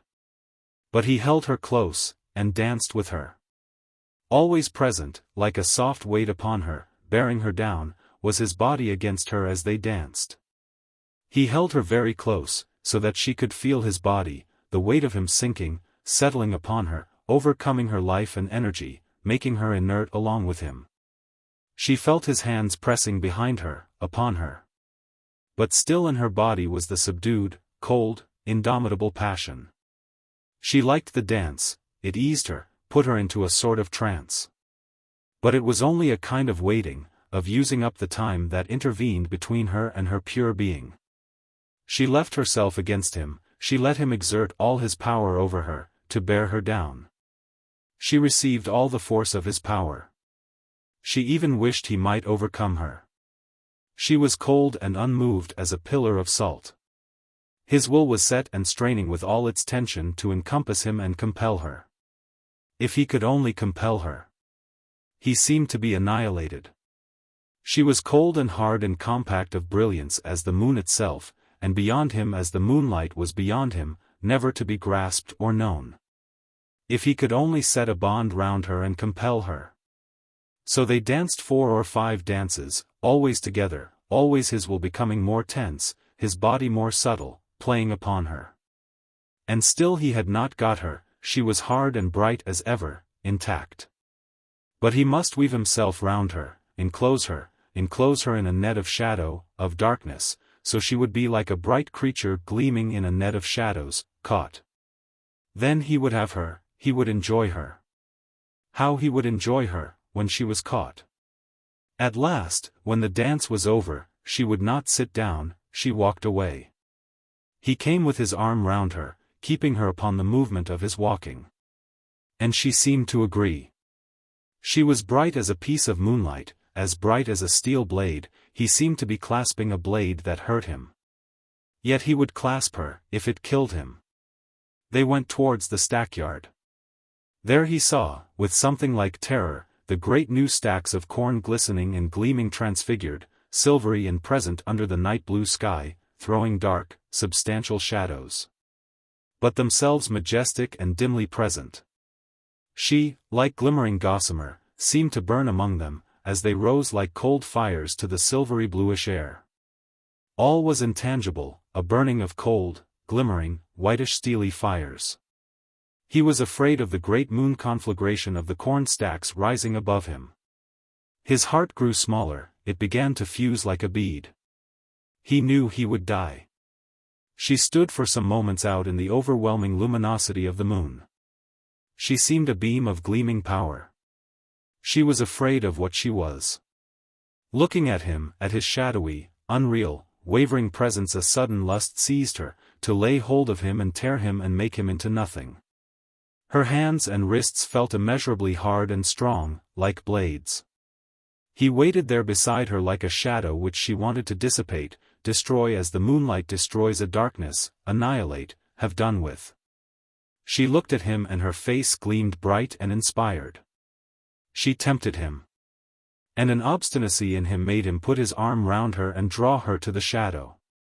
She submitted. Let him try what he could do. Let him try what he could do. He leaned against the side of the stack, holding her. The stack stung him keenly with 1,000 cold, sharp flames. Still obstinately he held her. And timorously, his hands went over her, over the salt, compact brilliance of her body. If he could but have her, how he would enjoy her. If he could but net her brilliant, cold, salt-burning body in the soft iron of his own hands, net her, capture her, hold her down, how madly he would enjoy her. He strove subtly, but with all his energy, to enclose her, to have her. And always she was burning and brilliant and hard as salt, and deadly. Yet obstinately, all his flesh burning and corroding, as if he were invaded by some consuming, scathing poison, still he persisted, thinking at last he might overcome her. Even, in his frenzy, he sought for her mouth with his mouth, though it was like putting his face into some awful death. She yielded to him, and he pressed himself upon her in extremity, his soul groaning over and over. Let me come, let me come. She took him in the kiss, hard her kiss seized upon him, hard and fierce and burning, corrosive as the moonlight. She seemed to be destroying him. He was reeling, summoning all his strength to keep his kiss upon her, to keep himself in the kiss. But hard and fierce she had fastened upon him, cold as the moon and burning as a fierce salt. Till gradually his warm, soft iron yielded, and she was there fierce, corrosive, seething with his destruction, seething like some cruel, corrosive salt around the last substance of his being, destroying him in the kiss. And her soul crystallized with triumph, and his soul was dissolved with agony and annihilation. So she held him there, the victim, consumed, annihilated. She had triumphed, he was not any more. Gradually she began to come to herself. Gradually a sort of daytime consciousness came back to her. Suddenly the night was struck back into its old, accustomed, mild reality. Gradually she realized that the night was common and ordinary, that the great, blistering, transcendent night did not really exist. She was overcome with slow horror. Where was she? What was this nothingness she felt?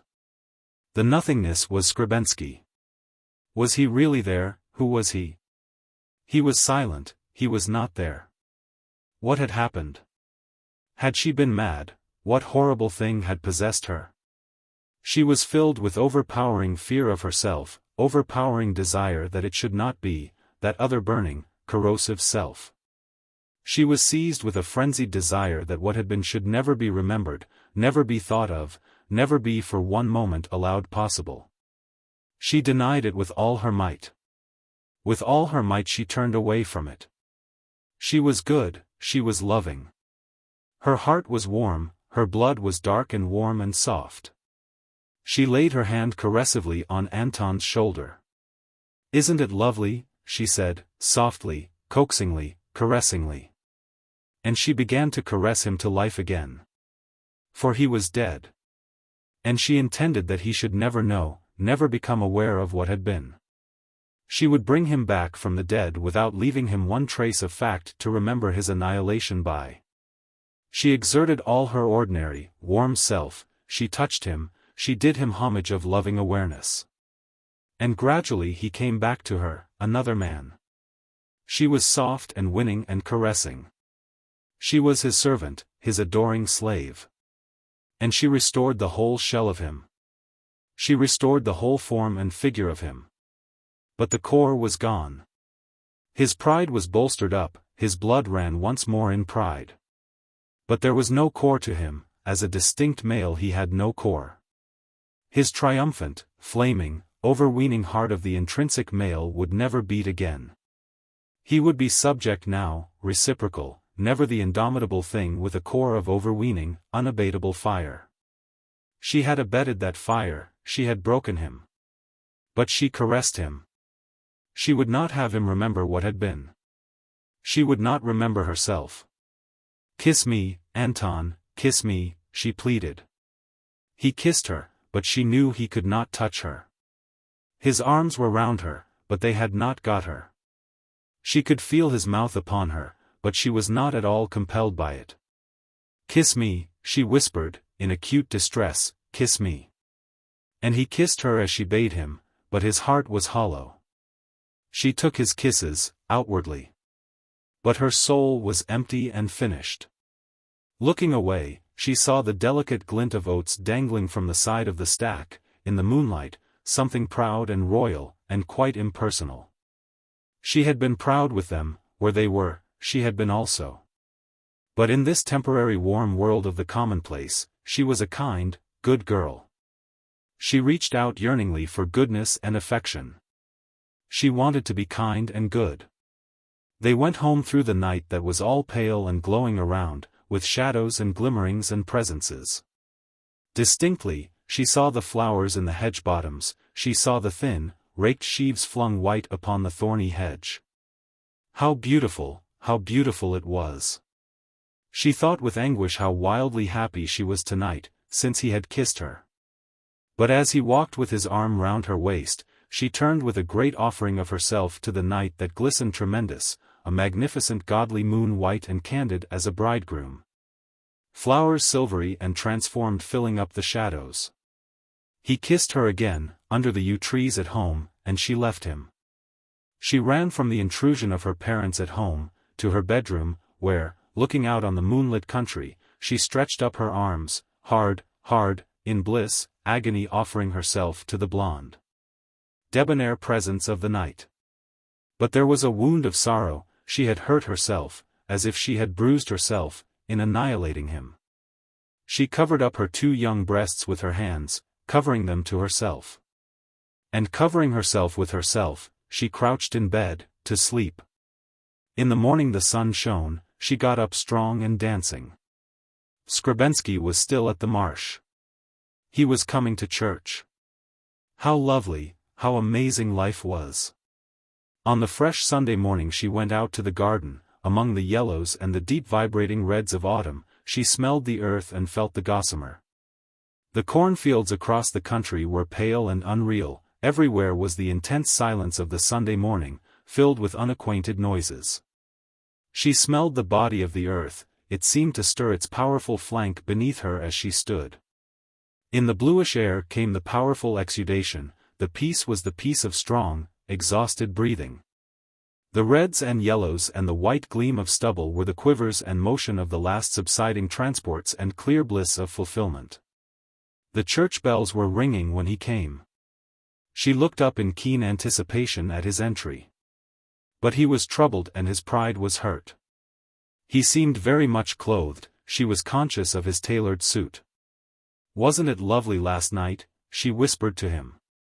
"Yes," he said. But his face did not open nor become free. The service and the singing in church that morning passed unnoticed by her. She saw the colored glow of the windows, the forms of the worshippers. Only she glanced at the book of Genesis, which was her favorite book in the Bible.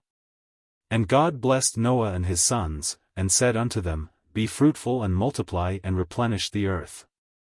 And the fear of you and the dread of you shall be upon every beast of the earth, and upon every fowl of the air, upon all that moveth upon the earth, and upon all the fishes in the sea. Into your hand are they delivered. Every moving thing that liveth shall be meat for you, even as the green herb have I given you all things. But Ursula was not moved by the history this morning. Multiplying and replenishing the earth bored her. Altogether it seemed merely a vulgar and stock-raising sort of business. She was left quite cold by man's stock-breeding lordship over beast and fishes. And you, be ye fruitful and multiply, bring forth abundantly in the earth, and multiply therein.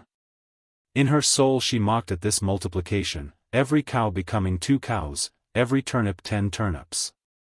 And God said, This is the token of the covenant which I make between me and you and every living creature that is with you, for perpetual generations.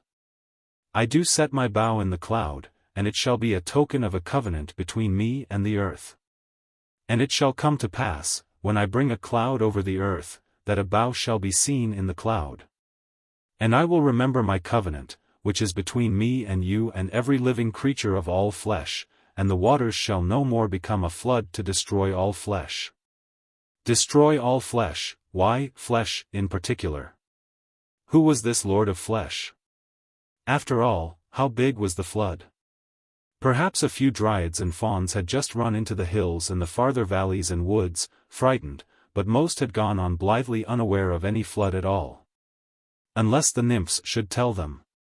It pleased Ursula to think of the naiads in Asia Minor meeting the nereids at the mouth of the streams, where the sea washed against the fresh, sweet tide, and calling to their sisters the news of Noah's flood. They would tell amusing accounts of Noah in his ark. Some nymphs would relate how they had hung on the side of the ark, peeped in, and heard Noah and Shem and Ham and Japheth, sitting in their place under the rain, saying, How they 4 were the only men on earth now, because the Lord had drowned all the rest, so that they 4 would have everything to themselves, and be masters of everything. Subtenants under the great proprietor. Ursula wished she had been a nymph. She would have laughed through the window of the ark, and flicked drops of the flood at Noah, before she drifted away to people who were less important in their proprietor and their flood. What was God, after all? If maggots in a dead dog be but God-kissing carrion, what then is not God? She was surfeited of this God. She was weary of the Ursula Brangwen who felt troubled about God. Whatever God was, he was, and there was no need for her to trouble about him. She felt she had now all license. Skrebensky sat beside her, listening to the sermon, to the voice of law and order. The very hairs of your head are all numbered. He did not believe it. He believed his own things were quite at his own disposal. You could do as you liked with your own things, so long as you left other people's alone. Ursula caressed him and made love to him. Nevertheless he knew she wanted to react upon him and to destroy his being. She was not with him, she was against him. But her making love to him, her complete admiration of him, in open life, gratified him. She caught him out of himself, and they were lovers, in a young, romantic, almost fantastic way. He gave her a little ring. They put it in Rhine wine, in their glass, and she drank, then he drank. They drank till the ring lay exposed at the bottom of the glass. Then she took the simple jewel, and tied it on a thread round her neck, where she wore it. He asked her for a photograph when he was going away. She went in great excitement to the photographer, with 5 shillings. The result was an ugly little picture of herself with her mouth on one side.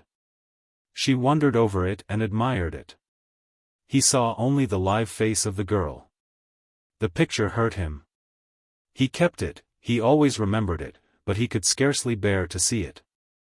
There was a hurt to his soul in the clear, fearless face that was touched with abstraction. Its abstraction was certainly away from him. Then war was declared with the Boers in South Africa, and everywhere was a fizz of excitement. He wrote that he might have to go. And he sent her a box of sweets. She was slightly dazed at the thought of his going to the war, not knowing how to feel. It was a sort of romantic situation that she knew so well in fiction she hardly understood it in fact. Underneath a top elation was a sort of dreariness, deep, ashy disappointment. However, she secreted the sweets under her bed, and ate them all herself, when she went to bed, and when she woke in the morning. All the time she felt very guilty and ashamed, but she simply did not want to share them. That box of sweets remained stuck in her mind afterwards. Why had she secreted them and eaten them every one? Why? She did not feel guilty, she only knew she ought to feel guilty. And she could not make up her mind. Curiously monumental, that box of sweets stood up, now it was empty. It was a crux for her. What was she to think of it? The idea of war altogether made her feel uneasy. When men began organized fighting with each other, it seemed to her as if the poles of the universe were cracking, and the whole might go tumbling into the bottomless pit. A horrible bottomless feeling she had. Yet of course there was the minted superscription of romance and honor and even religion about war. She was very confused. Skrebensky was busy, he could not come to see her. She asked for no assurance, no security. What was between them, was, and could not be altered by avowals. She knew that by instinct, she trusted to the intrinsic reality. But she felt an agony of helplessness. She could do nothing. Vaguely she knew the huge powers of the world rolling and crashing together, darkly, clumsily, stupidly, yet colossal, so that one was brushed along almost as dust. Helpless, swirling like dust. Yet she wanted so hard to rebel, to rage, to fight. But with what? Could she with her hands fight the face of the earth, beat the hills in their places? Yet her breast wanted to fight the whole world. And these two small hands were all she had to do it with. The months went by, and it was Christmas, the snowdrops came. There was a little hollow in the wood near XIII, where snowdrops grew wild. She sent him some in a box, and he wrote her a quick little note of thanks, very grateful and wistful he seemed. Her eyes grew childlike and puzzled. Puzzled from day to day she went on, helpless, carried along by all that must happen. He went about at his duties, giving himself up to them. At the bottom of his heart his self, the soul that aspired and had true hope of self-effectuation, lay as dead, stillborn, a dead weight in his womb. Who was he, to hold important his personal connection? What did a man matter personally? He was just a brick in the whole great social fabric, the nation, the modern humanity. His personal movements were small, and entirely subsidiary. The whole form must be ensured, not ruptured, for any personal reason whatsoever, since no personal reason could justify such a breaking. What did personal intimacy matter? One had to fill one's place in the whole, the great scheme of man's elaborate civilization, that was all. The whole mattered, but the unit, the person, had no importance, except as he represented the whole. So Skrebensky left the girl out and went his way, serving what he had to serve, and enduring what he had to endure, without remark. To his own intrinsic life, he was dead. And he could not rise again from the dead. His soul lay in the tomb. His life lay in the established order of things. He had his five senses too. They were to be gratified. Apart from this, he represented the great, established, extant idea of life, and as this he was important and beyond question. The good of the greatest number was all that mattered. That which was the greatest good for them all, collectively, was the greatest good for the individual. And so, every man must give himself to support the state, and so labor for the greatest good of all. One might make improvements in the state, perhaps, but always with a view to preserving it intact. No highest good of the community, however, would give him the vital fulfillment of his soul. He knew this. But he did not consider the soul of the individual sufficiently important. He believed a man was important in so far as he represented all humanity. He could not see, it was not born in him to see, that the highest good of the community as it stands is no longer the highest good of even the average individual. He thought that, because the community represents millions of people, therefore it must be millions of times more important than any individual. Forgetting that the community is an abstraction from the many, and is not the many themselves. Now when the statement of the abstract good for the community has become a formula lacking in all inspiration or value to the average intelligence, then the common good becomes a general nuisance, representing the vulgar, conservative materialism at a low level. And by the highest good of the greatest number is chiefly meant the material prosperity of all classes. Skrebensky did not really care about his own material prosperity. If he had been penniless, well, he would have taken his chances. Therefore how could he find his highest good in giving up his life for the material prosperity of everybody else? What he considered an unimportant thing for himself he could not think worthy of every sacrifice on behalf of other people. And that which he would consider of the deepest importance to himself as an individual, oh, he said, you mustn't consider the community from that standpoint. No, we know what the community wants. It wants something solid, it wants good wages, equal opportunities, good conditions of living, that's what the community wants. It doesn't want anything subtle or difficult. Duty is very plain, keep in mind the material, the immediate welfare of every man, that's all. So there came over Skrebensky a sort of nullity, which more and more terrified Ursula. She felt there was something hopeless which she had to submit to. She felt a great sense of disaster impending. Day after day was made inert with a sense of disaster. She became morbidly sensitive, depressed, apprehensive.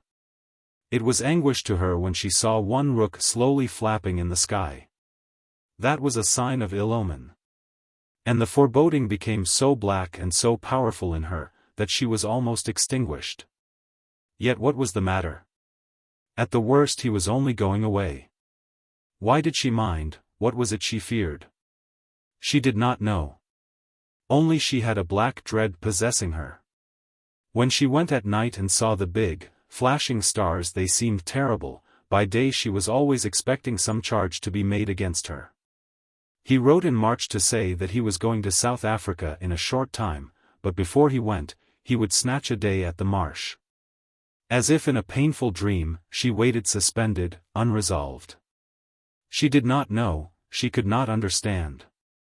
Only she felt that all the threads of her fate were being held taut, in suspense. She only wept sometimes as she went about, saying blindly, "I am so fond of him, I am so fond of him." He came. But why did he come? She looked at him for a sign. He gave no sign. He did not even kiss her. He behaved as if he were an affable, usual acquaintance. This was superficial, but what did it hide? She waited for him, she wanted him to make some sign. So the whole of the day they wavered and avoided contact, until evening. Then, laughing, saying he would be back in 6 months' time and would tell them all about it, he shook hands with her mother and took his leave. Ursula accompanied him into the lane. The night was windy, the yew trees seethed and hissed and vibrated. The wind seemed to rush about among the chimneys and the church tower. It was dark. The wind blew Ursula's face, and her clothes cleaved to her limbs. But it was a surging, turgid wind, instinct with compressed vigor of life. And she seemed to have lost Skrebensky.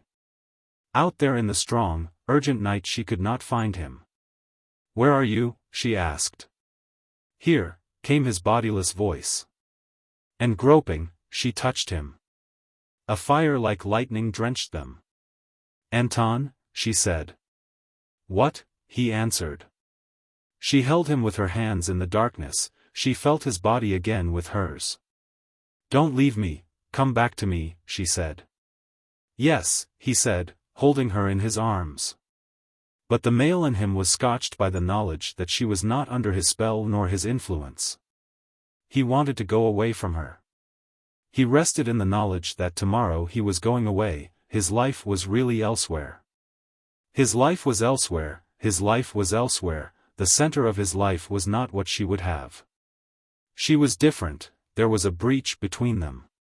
They were hostile worlds. "You will come back to me," she reiterated. "Yes," he said. And he meant it. But as one keeps an appointment, not as a man returning to his fulfillment. So she kissed him, and went indoors, lost. He walked down to the marsh abstracted. The contact with her hurt him, and threatened him. He shrank, he had to be free of her spirit. For she would stand before him, like the angel before Balaam, and drive him back with a sword from the way he was going, into a wilderness. The next day she went to the station to see him go. She looked at him, she turned to him, but he was always so strange and null, so null. He was so collected. She thought it was that which made him null. Strangely nothing he was. Ursula stood near him with a mute, pale face which he would rather not see. There seemed some shame at the very root of life, cold, dead shame for her. The three made a noticeable group on the station, the girl in her fur cap and Tippett in her olive green costume, pale, tense with youth, isolated, unyielding. The soldierly young man in a crush hat and a heavy overcoat, his face rather pale and reserved above his purple scarf, his whole figure neutral.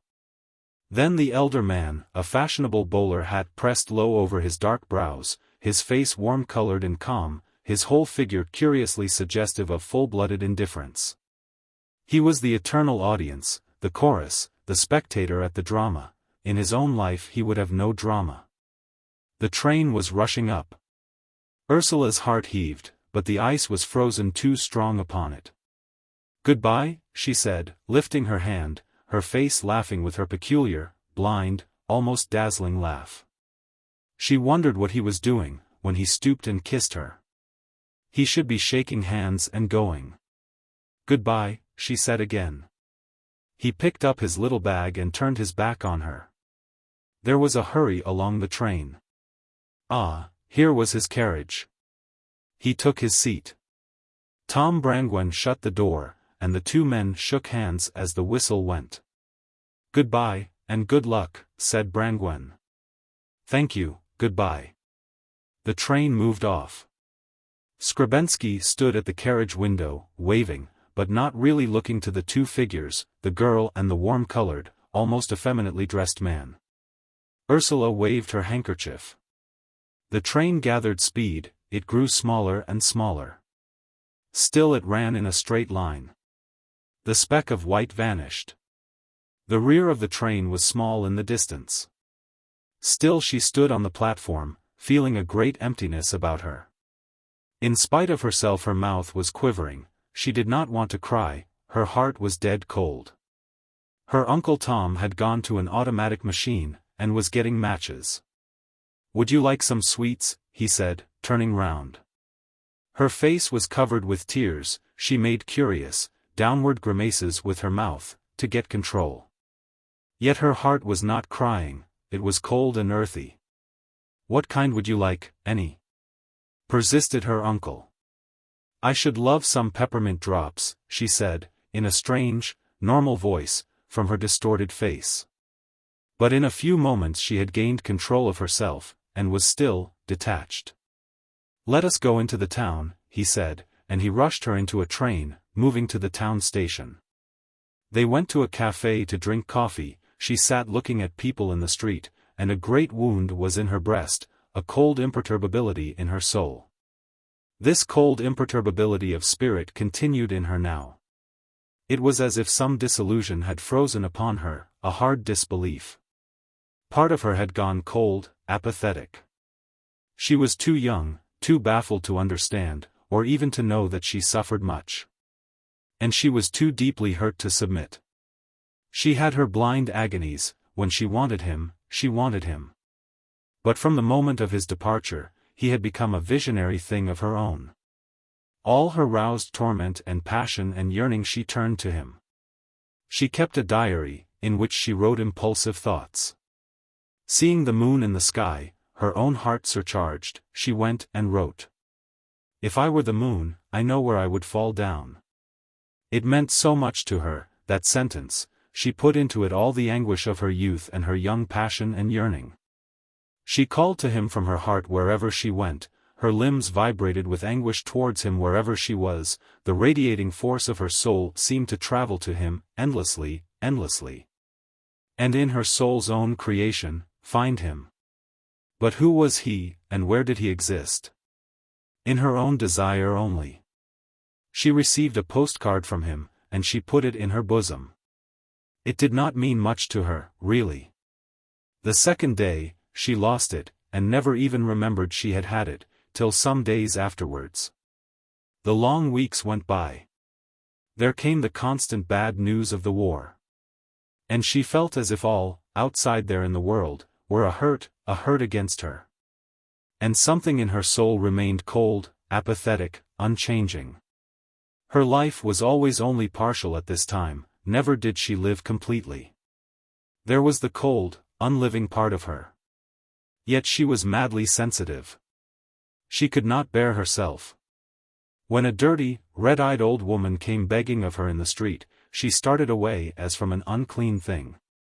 And then, when the old woman shouted acrid insults after her, she winced, her limbs palpitated with insane torment, she could not bear herself. Whenever she thought of the red-eyed old woman, a sort of madness ran in inflammation over her flesh and her brain, she almost wanted to kill herself. And in this state, her sexual life flamed into a kind of disease within her. She was so overwrought and sensitive, that the mere touch of coarse wool seemed to tear her nerves. Chapter 12. Shame. Ursula had only 2 more terms at school. She was studying for her matriculation examination. It was dreary work, for she had very little intelligence when she was disjointed from happiness. Stubbornness and a consciousness of impending fate kept her half-heartedly pinned to it. She knew that soon she would want to become a self-responsible person, and her dread was that she would be prevented. An all-containing will in her for complete independence, complete social independence, complete independence from any personal authority, kept her dullishly at her studies. For she knew that she had always her price of ransom, her femaleness. She was always a woman, and what she could not get because she was a human being, fellow to the rest of mankind, she would get because she was a female, other than the man. In her femaleness she felt a secret riches, a reserve, she had always the price of freedom. However, she was sufficiently reserved about this last resource. The other things should be tried first. There was the mysterious man's world to be adventured upon, the world of daily work and duty, and existence as a working member of the community. Against this she had a subtle grudge. She wanted to make her conquest also of this man's world. So she ground away at her work, never giving it up. Some things she liked. Her subjects were English, Latin, French, mathematics and history. Once she knew how to read French and Latin, the syntax bored her. Most tedious was the close study of English literature. Why should one remember the things one read? Something in mathematics, their cold absoluteness, fascinated her, but the actual practice was tedious. Some people in history puzzled her and made her ponder, but the political parts angered her, and she hated ministers. Only in odd streaks did she get a poignant sense of acquisition and enrichment and enlarging from her studies, one afternoon, reading As You Like It. Once when, with her blood, she heard a passage of Latin, and she knew how the blood beat in a Roman's body, so that ever after she felt she knew the Romans by contact. She enjoyed the vagaries of English grammar, because it gave her pleasure to detect the live movements of words and sentences. And mathematics, the very sight of the letters in algebra, had a real lure for her.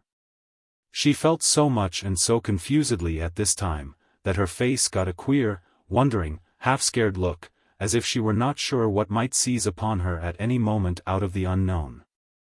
Odd little bits of information stirred unfathomable passion in her. When she knew that in the tiny brown buds of autumn were folded, minute and complete, the finished flowers of the summer 9 months hence, tiny, folded up, and left there waiting. A flash of triumph and love went over her. "I could never die while there was a tree," she said passionately, sententiously, standing before a great ash in worship. It was the people who, somehow, walked as an upright menace to her. Her life at this time was unformed, palpitating, essentially shrinking from all touch. She gave something to other people, but she was never herself, since she had no self. She was not afraid nor ashamed before trees, and birds, and the sky. But she shrank violently from people, ashamed she was not as they were, fixed, emphatic, but a wavering, undefined sensibility only, without form or being. Gudrun was at this time a great comfort and shield to her. The younger girl was a lithe, farouche animal, who mistrusted all approach, and would have none of the petty secrecies and jealousies of schoolgirl intimacy. She would have no truck with the tame cats, nice or not, because she believed that they were all only untamed cats with a nasty, untrustworthy habit of tameness. This was a great stand-back for Ursula, who suffered agonies when she thought a person disliked her, no matter how much she despised that other person. How could anyone dislike her, Ursula Brangwen? The question terrified her and was unanswerable.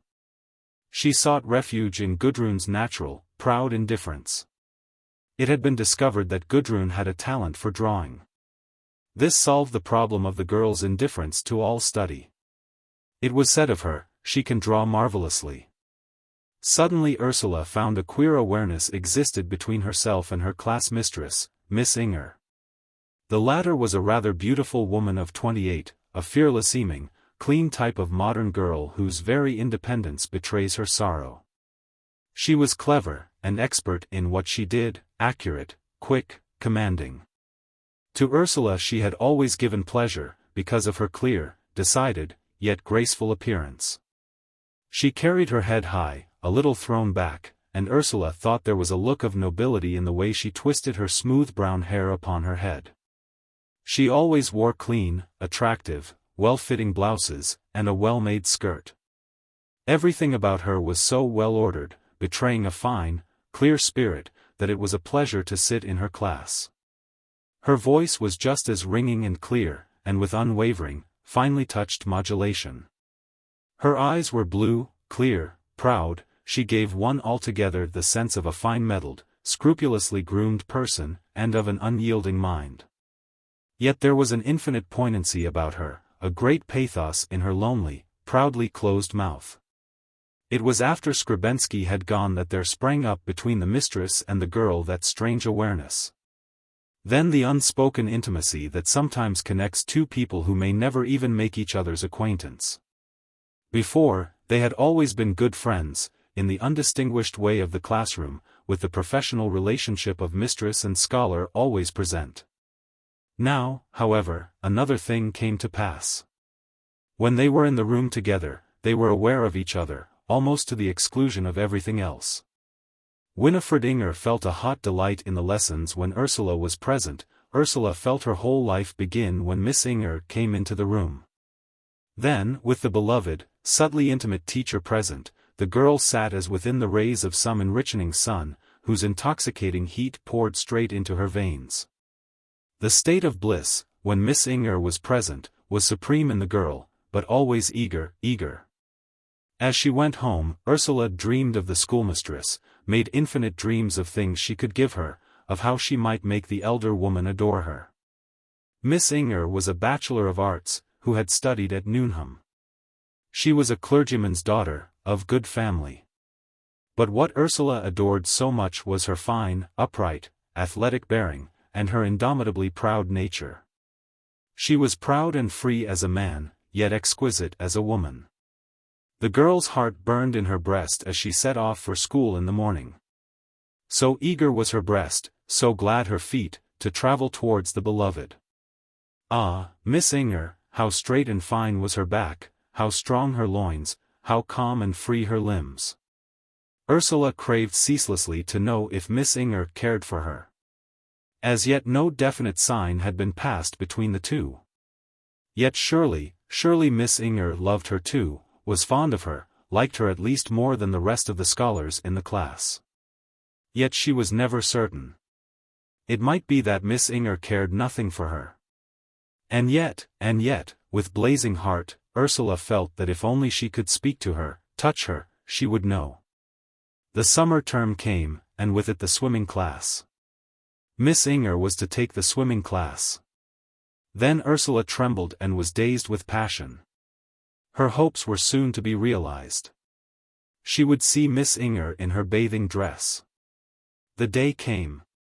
In the great bath the water was glimmering pale emerald green, a lovely, glimmering mass of color within the whitish marble-like confines. Overhead the light fell softly and the great green body of pure water moved under it as someone dived from the side. Ursula, trembling, hardly able to contain herself, pulled off her clothes, put on her tight bathing suit, and opened the door of her cabin. 2 girls were in the water. The mistress had not appeared. She waited. A door opened. Miss Inger came out, dressed in a rust-red tunic like a Greek girl's, tied round the waist, and a red silk handkerchief round her head. How lovely she looked! Her knees were so white and strong and proud, and she was firm-bodied as Diana.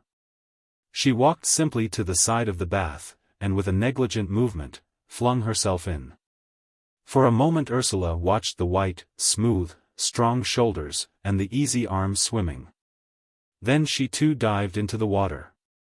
Now, she was swimming in the same water with her dear mistress. The girl moved her limbs voluptuously, and swam by herself, deliciously, yet with a craving of unsatisfaction. She wanted to touch the other, to touch her, to feel her. "I will race you, Ursula," came the well-modulated voice. Ursula started violently. She turned to see the warm, unfolded face of her mistress looking at her, to her. She was acknowledged. Laughing her own beautiful, startled laugh, she began to swim. The mistress was just ahead, swimming with easy strokes. Ursula could see the head put back, the water flickering upon the white shoulders, the strong legs kicking shadowily. And she swam blinded with passion. Ah, the beauty of the firm, white, cool flesh. Ah, the wonderful firm limbs. Ah, if she did not so despise her own thin, dusky fragment of a body, if only she too were fearless and capable. She swam on eagerly, not wanting to win, only wanting to be near her mistress, to swim in a race with her. They neared the end of the bath, the deep end. Miss Inger touched the pipe, swung herself round, and caught Ursula round the waist in the water, and held her for a moment. "I won," said Miss Inger, laughing. There was a moment of suspense. Ursula's heart was beating so fast, she clung to the rail, and could not move. Her dilated, warm, unfolded, glowing face turned to the mistress, as if to her very son. "Goodbye," said Miss Inger, and she swam away to the other pupils, taking professional interest in them. Ursula was dazed. She could still feel the touch of the mistress's body against her own, only this. The rest of the swimming time passed like a trance. When the call was given to leave the water, Miss Inger walked down the bath towards Ursula. Her rust-red, thin tunic was clinging to her, the whole body was defined, firm and magnificent, as it seemed to the girl. "I enjoyed our race, Ursula, did you?" said Miss Inger. The girl could only laugh with revealed, open, glowing face. The love was now tacitly confessed. But it was some time before any further progress was made. Ursula continued in suspense, in inflamed bliss. Then one day, when she was alone, the mistress came near to her, and touching her cheek with her fingers, said with some difficulty, "Would you like to come to tea with me on Saturday, Ursula?" The girl flushed all gratitude. "We'll go to a lovely little bungalow on the Soar, shall we? I stay the weekends there sometimes." Ursula was beside herself. She could not endure till the Saturday came, her thoughts burned up like a fire. If only it were Saturday, if only it were Saturday. Then Saturday came, and she set out. Miss Inger met her in Solly, and they walked about 3 miles to the bungalow. It was a moist, warm cloudy day. The bungalow was a tiny, 2-roomed shanty set on a steep bank. Everything in it was exquisite. In delicious privacy, the two girls made tea, and then they talked. Ursula need not be home till about 10 o'clock. The talk was led, by a kind of spell, to love. Miss Inger was telling Ursula of a friend, how she had died in childbirth, and what she had suffered. Then she told of a prostitute, and of some of her experiences with men. As they talked thus, on the little veranda of the bungalow, the night fell, there was a little warm rain. "It is really stifling," said Miss Inger. They watched a train, whose lights were pale in the lingering twilight, rushing across the distance. "It will thunder," said Ursula. The electric suspense continued, the darkness sank, they were eclipsed. "I think I shall go and bathe," said Miss Inger, out of the cloud-black darkness. "At night," said Ursula. "It is best at night. Will you come?" "I should like to. It is quite safe, the grounds are private. We had better undress in the bungalow, for fear of the rain, then run down." Shyly, stiffly, Ursula went into the bungalow, and began to remove her clothes. The lamp was turned low, she stood in the shadow.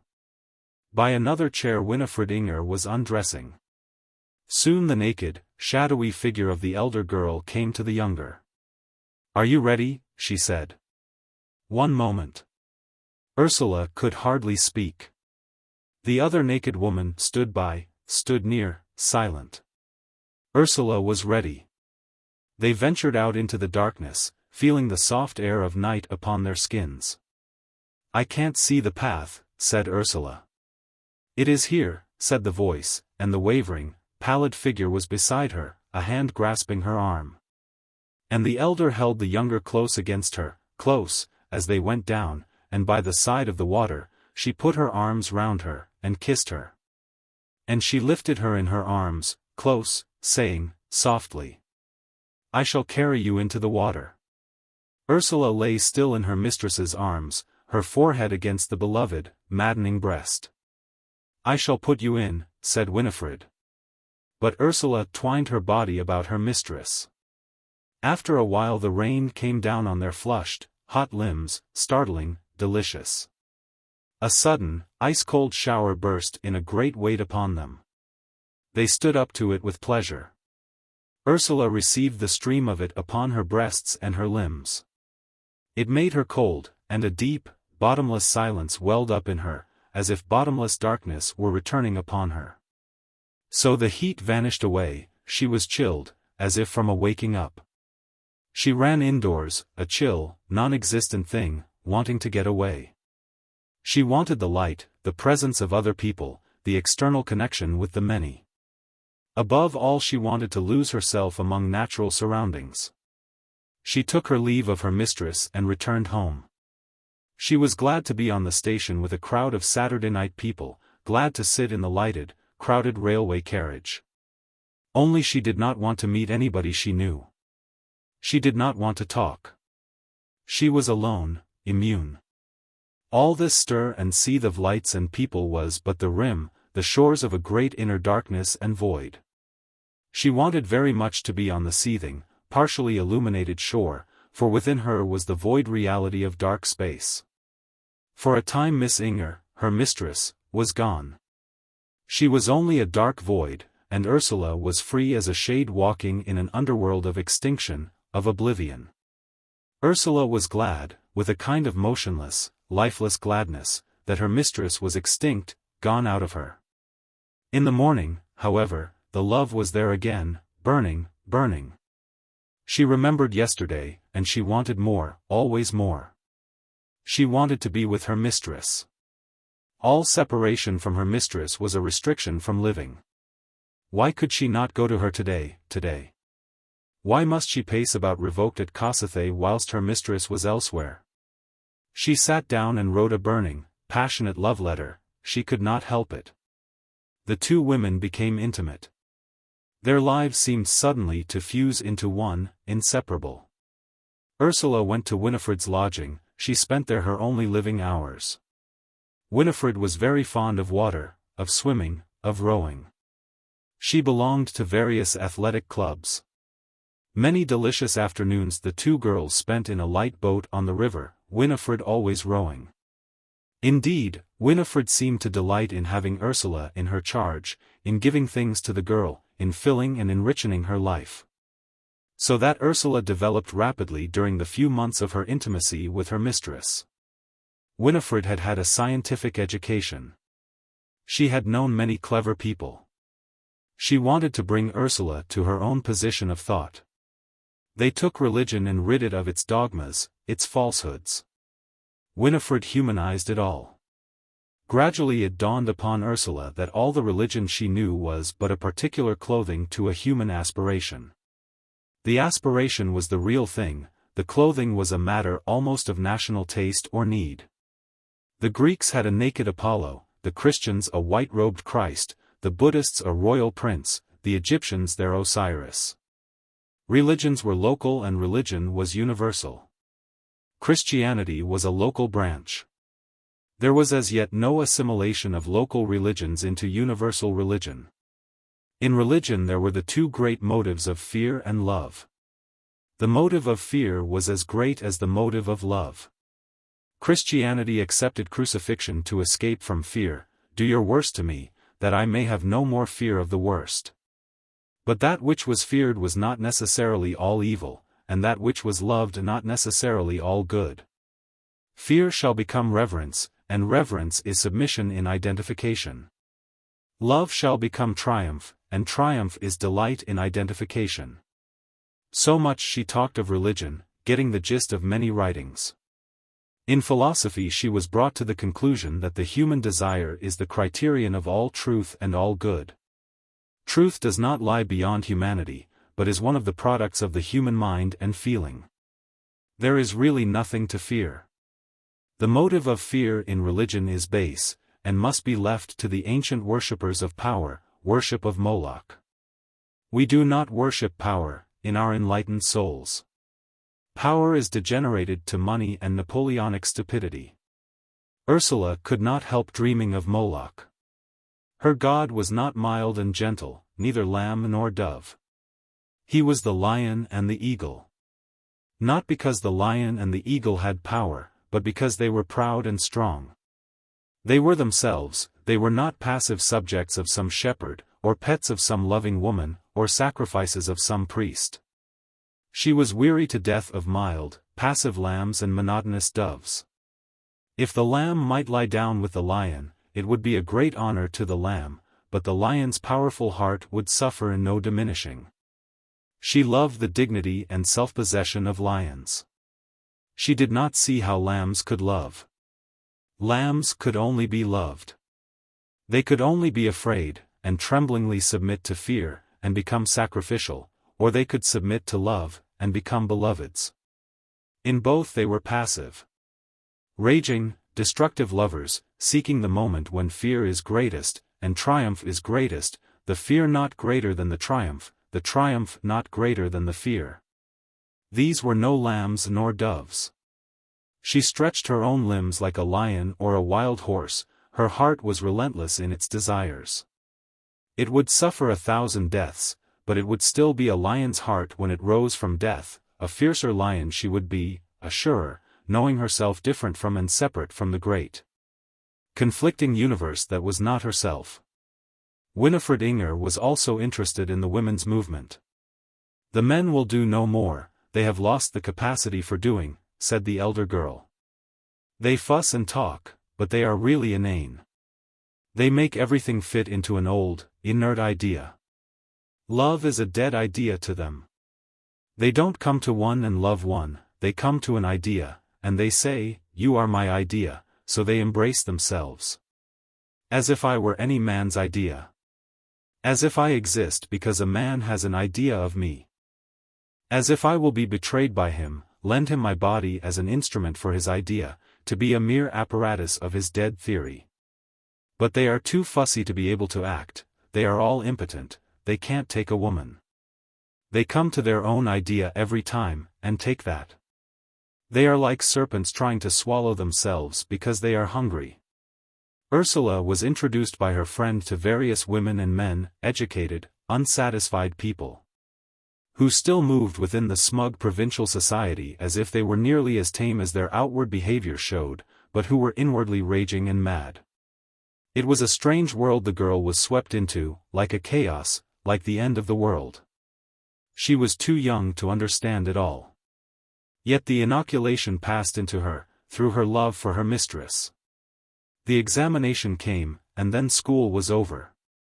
It was the long vacation. Winifred Inger went away to London. Ursula was left alone in Kossuth. A terrible, outcast, almost poisonous despair possessed her. It was no use doing anything, or being anything. She had no connection with other people. Her lot was isolated and deadly. There was nothing for her anywhere, but this black disintegration. Yet, within all the great attack of disintegration upon her, she remained herself. It was the terrible core of all her suffering, that she was always herself. Never could she escape that, she could not put off being herself.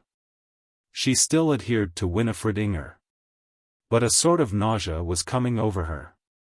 She loved her mistress. But a heavy, clogged sense of deadness began to gather upon her, from the other woman's contact. And sometimes she thought Winifred was ugly, clayey. Her female hips seemed big and earthy, her ankles and her arms were too thick. She wanted some fine intensity, instead of this heavy cleaving of moist clay, that cleaves because it has no life of its own. Winifred still loved Ursula. She had a passion for the fine flame of the girl, she served her endlessly, would have done anything for her. "Come with me to London," she pleaded to the girl. "I will make it nice for you, you shall do lots of things you will enjoy." "No," said Ursula, stubbornly and dully. "No, I don't want to go to London, I want to be by myself." Winifred knew what this meant. She knew that Ursula was beginning to reject her. The fine, unquenchable flame of the younger girl would consent no more to mingle with the perverted life of the elder woman. Winifred knew it would come. But she too was proud. At the bottom of her was a black pit of despair. She knew perfectly well that Ursula would cast her off. And that seemed like the end of her life. But she was too hopeless to rage. Wisely, economizing what was left of Ursula's love, she went away to London, leaving the beloved girl alone. And after a fortnight, Ursula's letters became tender again, loving. Her Uncle Tom had invited her to go and stay with him. He was managing a big, new colliery in Yorkshire. Would Winifred come too? For now Ursula was imagining marriage for Winifred. She wanted her to marry her Uncle Tom. Winifred knew this. She said she would come to Wigston. She would now let fate do as it liked with her, since there was nothing remaining to be done.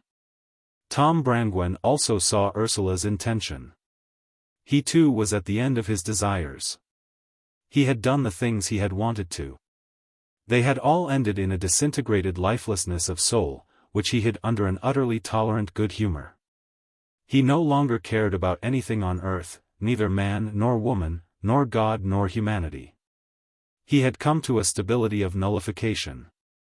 He did not care any more, neither about his body nor about his soul. Only he would preserve intact his own life. Only the simple, superficial fact of living persisted. He was still healthy. He lived. Therefore he would fill each moment. That had always been his creed. It was not instinctive easiness, it was the inevitable outcome of his nature. When he was in the absolute privacy of his own life, he did as he pleased, unscrupulous, without any ulterior thought. He believed neither in good nor evil. Each moment was like a separate little island, isolated from time, and blank, unconditioned by time. He lived in a large new house of red brick, standing outside a mass of homogeneous red brick dwellings, called Wigston. Wigston was only 7 years old. It had been a hamlet of 11 houses on the edge of healthy, half-agricultural country. Then the great seam of coal had been opened. In a year Wigston appeared, a great mass of pinkish rows of thin, unreal dwellings of 5 rooms each. The streets were like visions of pure ugliness. A grey-black macadamized road, asphalt causeways, held in between a flat succession of wall, window, and door, a new brick channel that began nowhere, and ended nowhere. Everything was amorphous, yet everything repeated itself endlessly. Only now and then, in one of the house windows vegetables or small groceries were displayed for sale. In the middle of the town was a large, open, shapeless space, or marketplace, of black trodden earth, surrounded by the same flat material of dwellings, new red brick becoming grimy. Small oblong windows, and oblong doors, repeated endlessly, with just, at one corner, a great and gaudy public house, and somewhere lost on one of the sides of the square.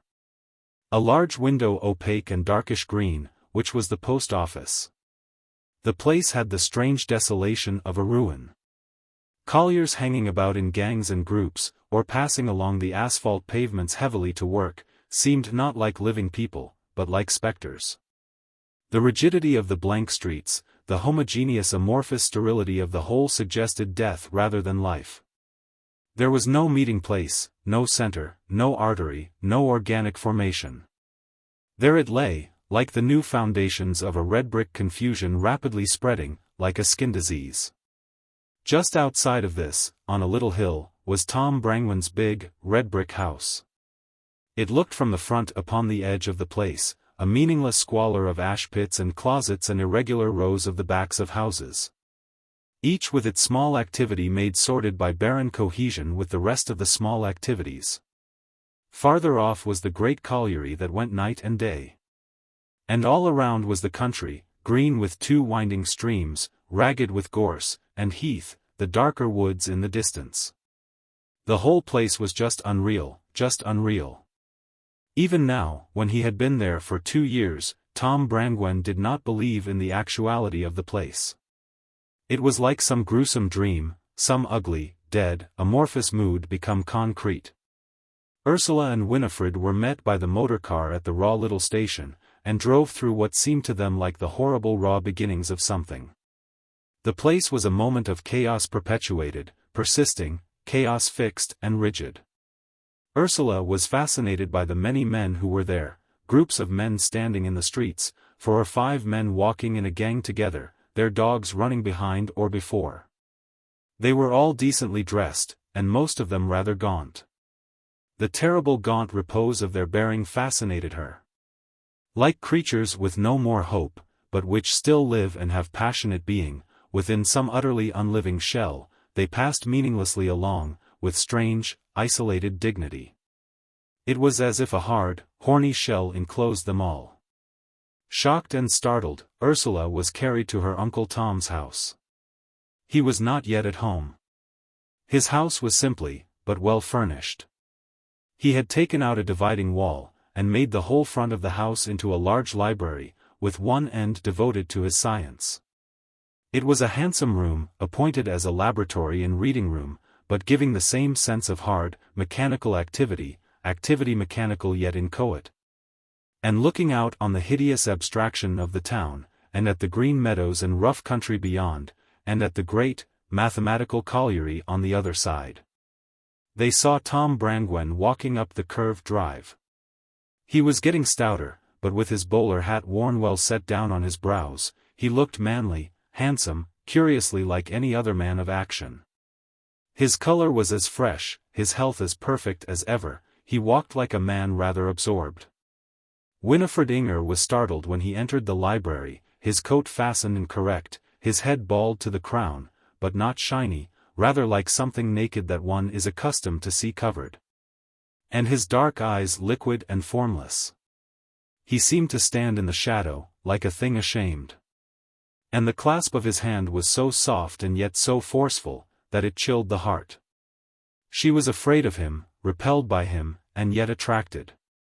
He looked at the athletic, seemingly fearless girl, and he detected in her a kinship with his own dark corruption. Immediately, he knew they were akin. His manner was polite, almost foreign, and rather cold. He still laughed in his curious, animal fashion, suddenly wrinkling up his wide nose, and showing his sharp teeth. The fine beauty of his skin and his complexion, some almost waxen quality, hid the strange, repellent grossness of him, the slight sense of putrescence. The commonness which revealed itself in his rather fat thighs and loins. Winifred saw at once the deferential, slightly servile, slightly cunning regard he had for Ursula, which made the girl at once so proud and so perplexed. "But is this place as awful as it looks?" the young girl asked, a strain in her eyes. "It is just what it looks," he said. "It hides nothing. Why are the men so sad?" "Are they sad?" he replied. "They seem unutterably, unutterably sad," said Ursula, out of a passionate throat. "I don't think they are that. They just take it for granted." "What do they take for granted?" "This, the pits and the place altogether." "Why don't they alter it?" she passionately protested. "They believe they must alter themselves to fit the pits and the place, rather than alter the pits and the place to fit themselves." "It is easier," he said.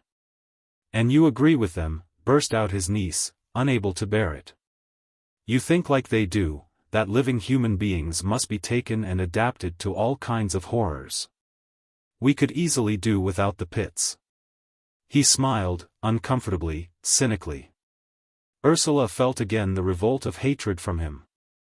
"I suppose their lives are not really so bad," said Winifred Inger, superior to the Zolaesque tragedy. He turned with his polite, distant attention. "Yes, they are pretty bad. The pits are very deep, and hot, and in some places wet. The men die of consumption fairly often. But they earn good wages." "How gruesome," said Winifred Inger. "Yes," he replied gravely. It was his grave, solid, self-contained manner which made him so much respected as a colliery manager. The servant came in to ask where they would have tea. "Put it in the summer-house, Mrs. Smith," he said. The fair-haired, good-looking young woman went out. "Is she married and in service?" asked Ursula. "She is a widow. Her husband died of consumption a little while ago."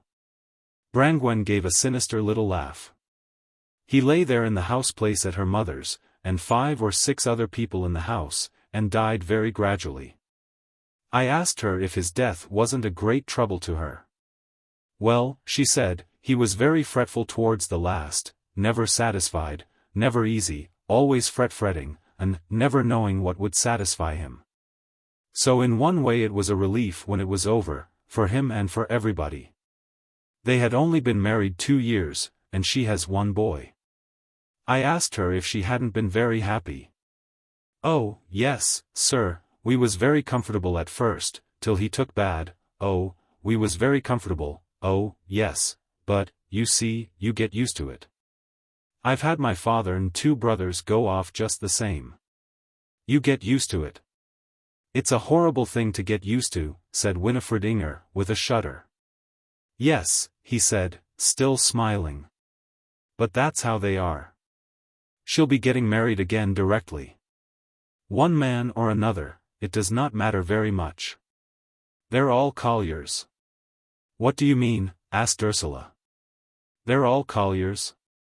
It is with the women as with us," he replied. Her husband was John Smith, loader. We reckoned him as a loader, he reckoned himself as a loader, and so she knew he represented his job. Marriage and home is a little sideshow. The women know it right enough, and take it for what it's worth. One man or another, it doesn't matter all the world. The pit matters. Round the pit there will always be the sideshows, plenty of them." He looked round at the red chaos, the rigid, amorphous confusion of Wigston. "Every man his own little sideshow, his home, but the pit owns every man. The women have what is left. What's left of this man, or what is left of that, it doesn't matter altogether. The pit takes all that really matters." "It is the same everywhere," burst out Winifred. "It is the office, or the shop, or the business that gets the man, the woman gets the bit the shop can't digest. What is he at home, a man? He is a meaningless lump, a standing machine, a machine out of work." "They know they are sold," said Tom Brangwen. "That's where it is. They know they are sold to their job. If a woman talks her throat out, what difference can it make? The man's sold to his job. So the women don't bother. They take what they can catch, and vogue la galère. Aren't they very strict here? Asked Miss Inger. Oh, no. Mrs. Smith has 2 sisters who have just changed husbands. They're not very particular, neither are they very interested. They go dragging along what is left from the pits. They're not interested enough to be very immoral. It all amounts to the same thing, moral or immoral, just a question of pit wages. The most moral duke in England makes 200,000 a year out of these pits. He keeps the morality end up. Ursula sat black-souled and very bitter, hearing the 2 of them talk. There seemed something ghoulish even in their very deploring of the state of things. They seemed to take a ghoulish satisfaction in it. The pit was the great mistress. Ursula looked out of the window and saw the proud, demon-like colliery with her wheels twinkling in the heavens, the formless, squalid mass of the town lying aside. It was the squalid heap of sideshows. The pit was the main show, the raison d'être of all. How terrible it was! There was a horrible fascination in it, human bodies and lives subjected in slavery to that symmetric monster of the colliery. There was a swooning, perverse satisfaction in it. For a moment she was dizzy. Then she recovered, felt herself in a great loneliness, wherein she was sad but free. She had departed. No more would she subscribe to the great colliery, to the great machine which has taken us all captives. In her soul, she was against it, she disowned even its power. It had only to be forsaken to be inane, meaningless. And she knew it was meaningless. But it needed a great, passionate effort of will on her part, seeing the colliery, still to maintain her knowledge that it was meaningless. But her Uncle Tom and her mistress remained there among the horde, cynically reviling the monstrous state and yet adhering to it, like a man who reviles his mistress, yet who is in love with her. She knew her Uncle Tom perceived what was going on. But she knew moreover that in spite of his criticism and condemnation, he still wanted the great machine. His only happy moments, his only moments of pure freedom were when he was serving the machine. Then, and then only, when the machine caught him up, was he free from the hatred of himself, could he act wholly, without cynicism and unreality. His real mistress was the machine, and the real mistress of Winifred was the machine. She too, Winifred, worshipped the impure abstraction, the mechanisms of matter. There, in the machine, in service of the machine, was she free from the clog and degradation of human feeling. There, in the monstrous mechanism that held all matter, living or dead, in its service, did she achieve her consummation in her perfect unison, her immortality. Hatred sprang up in Ursula's heart. If she could, she would smash the machine. Her soul's action should be the smashing of the great machine. If she could destroy the colliery, and make all the men of Wigiston out of work, she would do it. Let them starve and grub in the earth for roots, rather than serve such a Moloch as this. She hated her Uncle Tom, she hated Winifred Inger. They went down to the summer-house for tea. It was a pleasant place among a few trees, at the end of a tiny garden, on the edge of a field. Her Uncle Tom and Winifred seemed to jeer at her, to cheapen her. She was miserable and desolate. But she would never give way. Her coldness for Winifred should never cease. She knew it was over between them. She saw gross, ugly movements in her mistress, she saw a clayey, inert, unquickened flesh, that reminded her of the great prehistoric lizards. One day her Uncle Tom came in out of the broiling sunshine heated from walking. Then the perspiration stood out upon his head and brow, his hand was wet and hot and suffocating in its clasp. He too had something marshy about him, the succulent moistness and turgidity, and the same brackish, nauseating effect of a marsh, where life and decaying are one. He was repellent to her, who was so dry and fine in her fire. Her very bones seemed to bid him keep his distance from her. It was in these weeks that Ursula grew up. She stayed 2 weeks at Wigiston, and she hated it. All was grey, dry ash, cold and dead and ugly. But she stayed. She stayed also to get rid of Winifred. The girl's hatred and her sense of repulsiveness in her mistress and in her uncle seemed to throw the other two together. They drew together as if against her.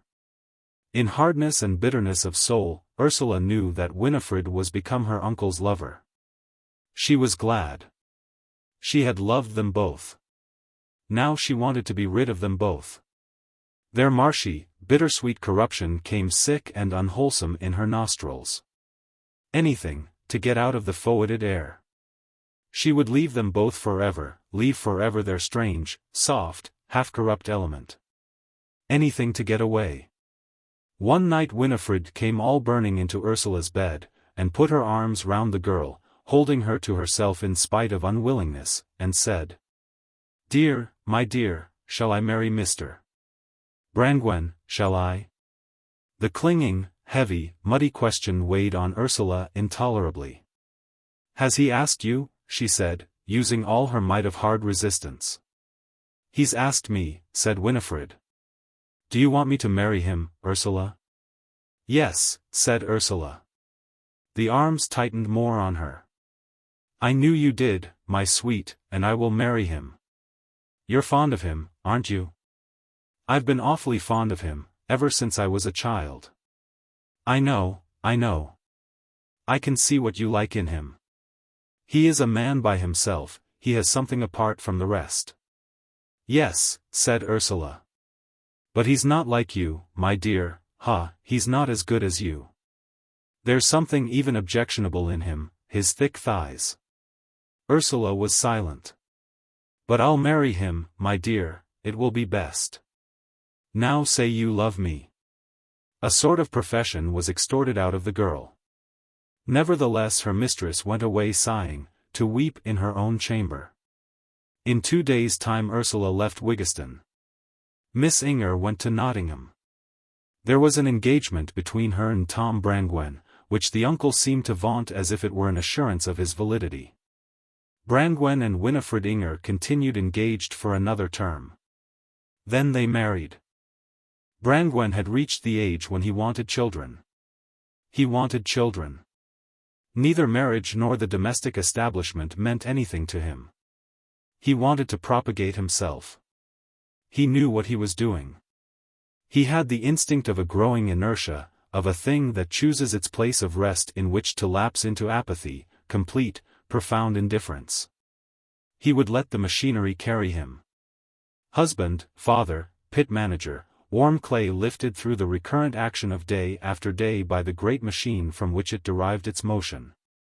As for Winifred, she was an educated woman, and of the same sort as himself. She would make a good companion. She was his mate. Chapter 13.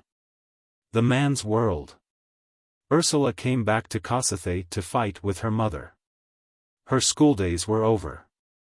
She had passed the matriculation examination. Now she came home to face that empty period between school and possible marriage. At first she thought it would be just like holidays all the time, she would feel just free. Her soul was in chaos, blinded, suffering, maimed. She had no will left to think about herself. For a time she must just lapse. But very shortly she found herself up against her mother. Her mother had, at this time, the power to irritate and madden the girl continuously. There were already 7 children, yet Mrs. Brangwen was again with child, the 9th she had borne. One had died of diphtheria in infancy. Even this fact of her mother's pregnancy enraged the eldest girl. Mrs. Brangwen was so complacent, so utterly fulfilled in her breeding. She would not have the existence at all of anything but the immediate, physical, common things. Ursula, inflamed in soul, was suffering all the anguish of youths reaching for some unknown ordeal, that it can't grasp, can't even distinguish or conceive. Maddened, she was fighting all the darkness she was up against. And part of this darkness was her mother. To limit, as her mother did, everything to the ring of physical considerations, and complacently to reject the reality of anything else, was horrible. Not a thing did Mrs. Brangwen care about, but the children, the house, and a little local gossip.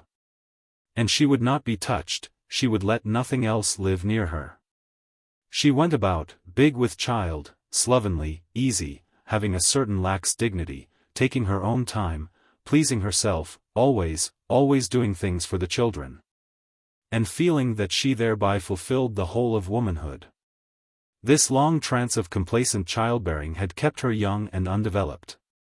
She was scarcely a day older than when Gudrun was born. All these years nothing had happened save the coming of the children, nothing had mattered but the bodies of her babies. As her children came into consciousness, as they began to suffer their own fulfillment, she cast them off. But she remained dominant in the house.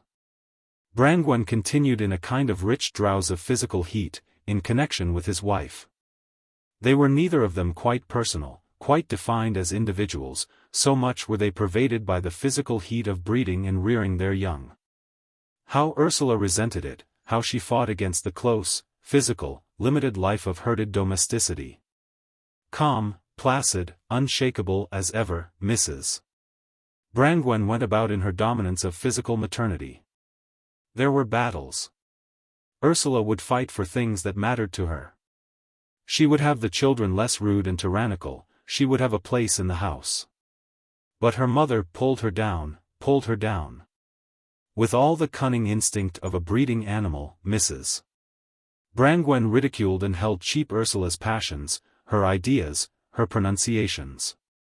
Ursula would try to insist, in her own home, on the right of women to take equal place with men in the field of action and work. Said the mother, there's a good crop of stockings lying ripe for mending. Let that be your field of action. Ursula disliked mending stockings, and this retort maddened her. She hated her mother bitterly. After a few weeks of enforced domestic life, she had had enough of her home. The commonness, the triviality, the immediate meaninglessness of it all drove her to frenzy.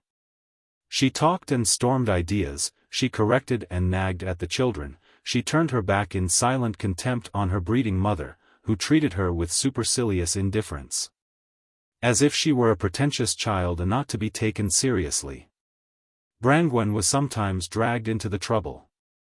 He loved Ursula, therefore he always had a sense of shame, almost a betrayal, when he turned on her. So he turned fiercely and scathingly, and with a wholesale brutality that made Ursula go white, mute, and numb. Her feelings seemed to be becoming deadened in her temper hard and cold. Brangwen himself was in one of his states or flux. After all these years, he began to see a loophole of freedom. For 20 years he had gone on at this office as a draftsman, doing work in which he had no interest, because it seemed his allotted work. The growing up of his daughters, their developing rejection of old forms set him also free. He was a man of ceaseless activity. Blindly, like a mole, he pushed his way out of the earth that covered him, working always away from the physical element in which his life was captured. Slowly, blindly, gropingly, with what initiative was left to him, he made his way towards individual expression and individual form. At last, after 20 years, he came back to his wood carving, almost to the point where he had left off his Adam and Eve panel, when he was courting. But now he had knowledge and skill without vision. He saw the puerility of his young conceptions, he saw the unreal world in which they had been conceived. He now had a new strength in his sense of reality. He felt as if he were real, as if he handled real things. He had worked for many years at XIII, building the organ for the church, restoring the woodwork, gradually coming to a knowledge of beauty in the plain labors. Now he wanted again to carve things that were utterances of himself. But he could not quite hitch on, always he was too busy, too uncertain, confused. Wavering, he began to study modeling. To his surprise he found he could do it. Modeling in clay, in plaster, he produced beautiful reproductions, really beautiful. Then he set to make a head of Ursula, in high relief, in the Donatello manner. In his first passion, he got a beautiful suggestion of his desire.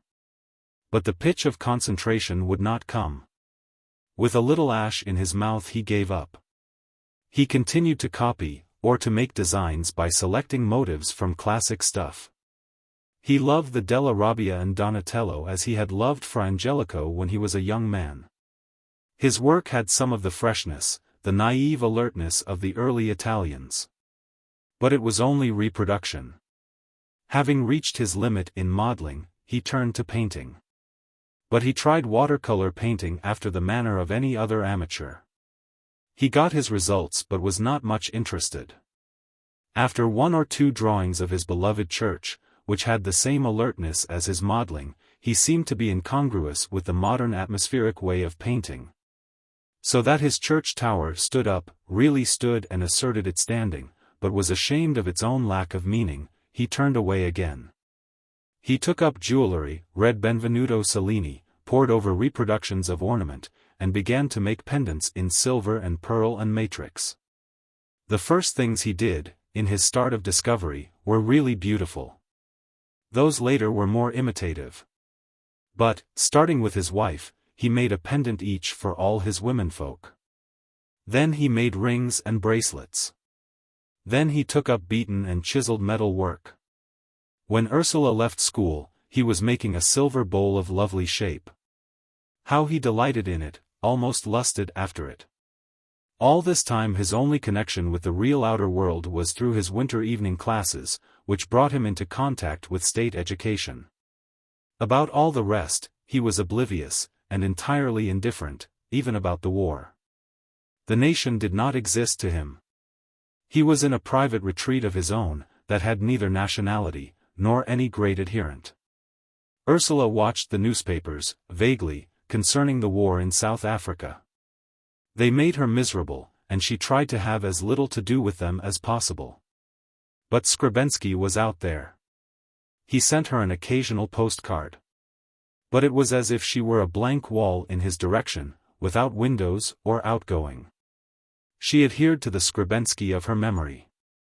Her love for Winifred Inger wrenched her life as it seemed from the roots and native soil where Skrebensky had belonged to it, and she was aridly transplanted. He was really only a memory.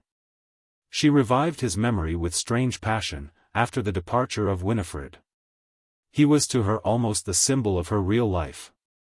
It was as if, through him, in him, she might return to her own self, which she was before she had loved Winifred, before this deadness had come upon her, this pitiless transplanting. But even her memories were the work of her imagination. She dreamed of him and her as they had been together. She could not dream of him progressively, of what he was doing now, of what relation he would have to her now. Only sometimes she wept to think how cruelly she had suffered when he left her. Ah, how she had suffered. She remembered what she had written in her diary. If I were the moon, I know where I would fall down. Ah, it was a dull agony to her to remember what she had been then. For it was remembering a dead self. All that was dead after Winifred. She knew the corpse of her young, loving self, she knew its grave. And the young living self she mourned for had scarcely existed, it was the creature of her imagination. Deep within her a cold despair remained unchanging and unchanged. No one would ever love her now, she would love no one. The body of love was killed in her after Winifred, there was something of the corpse in her. She would live, she would go on, but she would have no lovers, no lover would want her any more. She herself would want no lover. The vividest little flame of desire was extinct in her forever.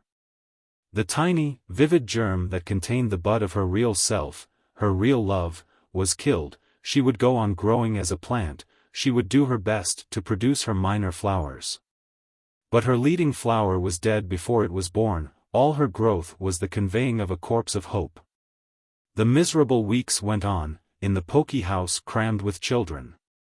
What was her life? A sordid, formless, disintegrated nothing. Ursula Brangwen, a person without worth or importance, living in the mean village of Kossethay, within the sordid scope of Ilkeston.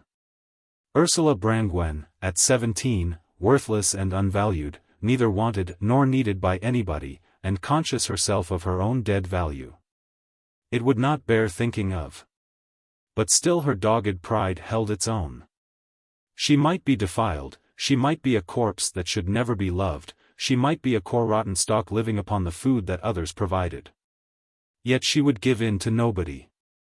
Gradually she became conscious that she could not go on living at home as she was doing, without place or meaning or worth. The very children that went to school held her uselessness in contempt. She must do something. Her father said she had plenty to do to help her mother. From her parents she would never get more than a hit in the face. She was not a practical person. She thought of wild things, of running away and becoming a domestic servant, of asking some man to take her. She wrote to the mistress of the high school for advice. "I cannot see very clearly what you should do, Ursula," came the reply, "unless you are willing to become an elementary school teacher.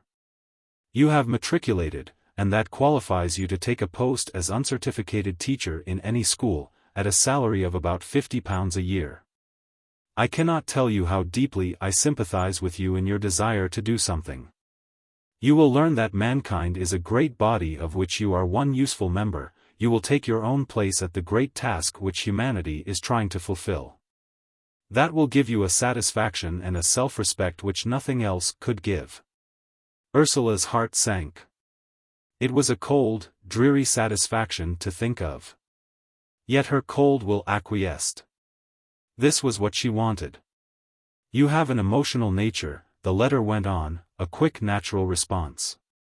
"If only you could learn patience and self-discipline, I do not see why you should not make a good teacher. The least you could do is to try. You need only serve a year, or perhaps 2 years, as uncertificated teacher. Then you would go to one of the training colleges, where I hope you would take your degree. I most strongly urge and advise you to keep up your studies always with the intention of taking a degree. That will give you a qualification and a position in the world, and will give you more scope to choose your own way. I shall be proud to see one of my girls win her own economical independence, which means so much more than it seems.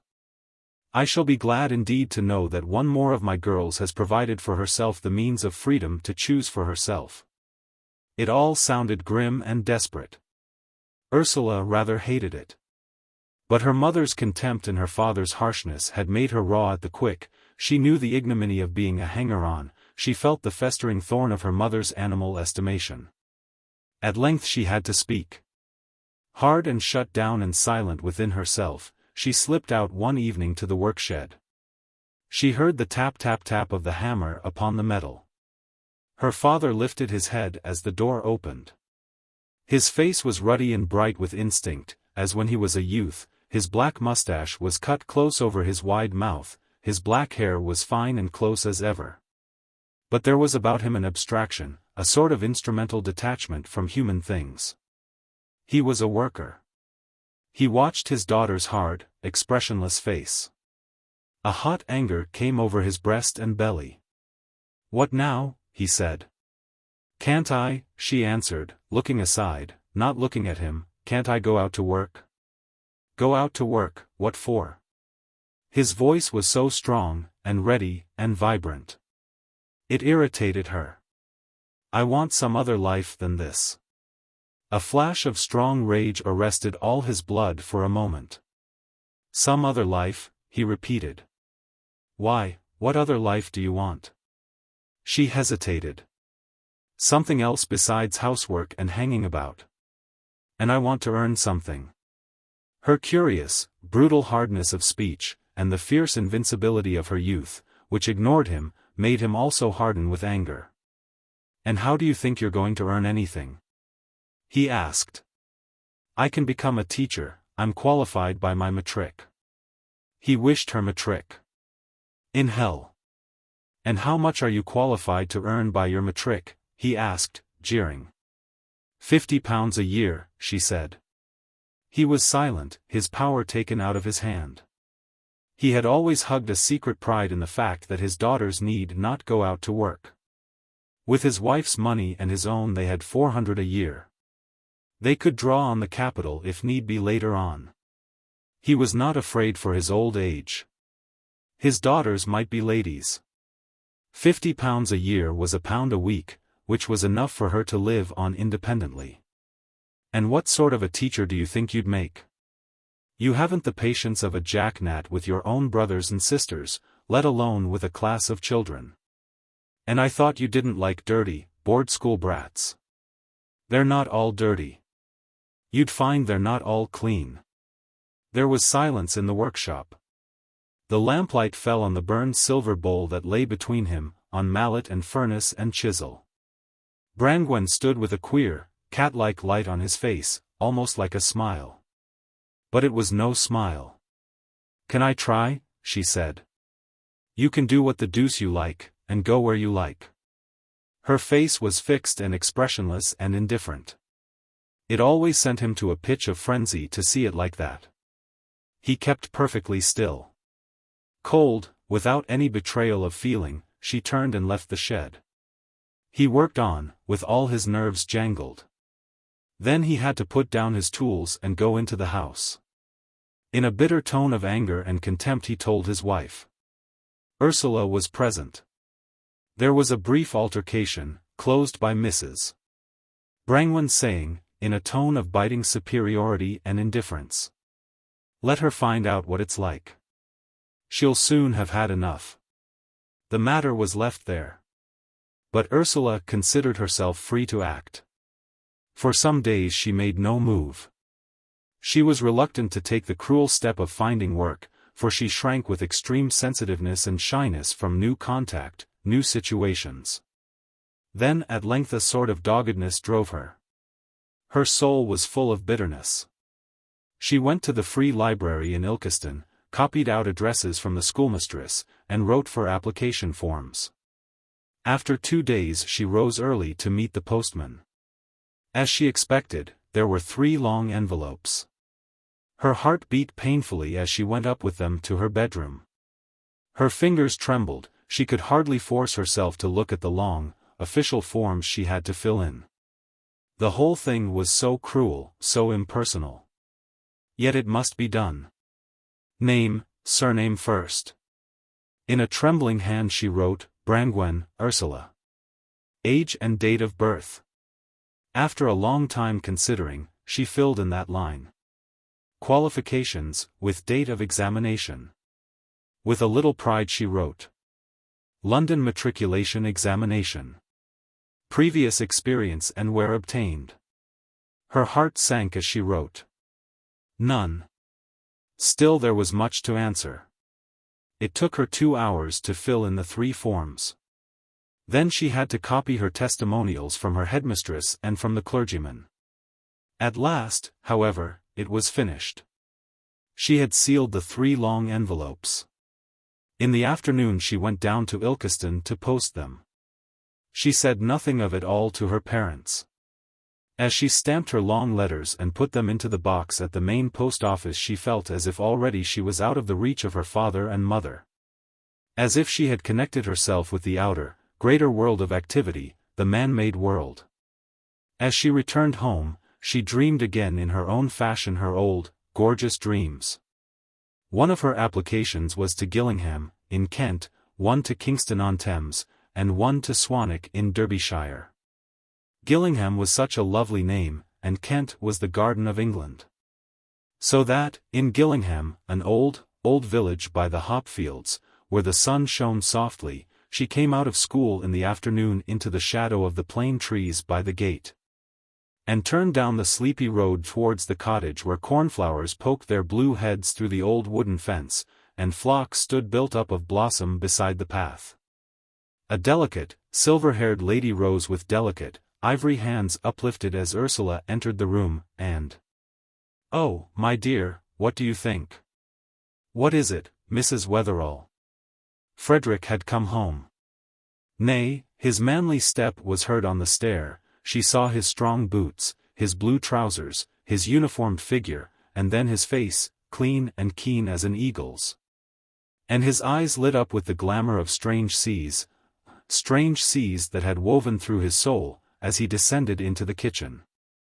This dream, with its amplifications, lasted her a mile of walking. Then she went to Kingston-on-Thames. Kingston-on-Thames was an old historic place just south of London. There lived the well-born dignified souls who belonged to the metropolis, but who loved peace. There she met a wonderful family of girls living in a large old Queen Anne house, whose lawns sloped to the river, and in an atmosphere of stately peace she found herself among her soul's intimates. They loved her as sisters, they shared with her all noble thoughts. She was happy again. In her musings she spread her poor, clipped wings, and flew into the pure empyrean. Day followed day. She did not speak to her parents. Then came the return of her testimonials from Gillingham. She was not wanted, neither at Swanwick. The bitterness of rejection followed the sweets of hope. Her bright feathers were in the dust again. Then, suddenly, after a fortnight, came an intimation from Kingston-on-Thames. She was to appear at the education office of that town on the following Thursday, for an interview with the committee.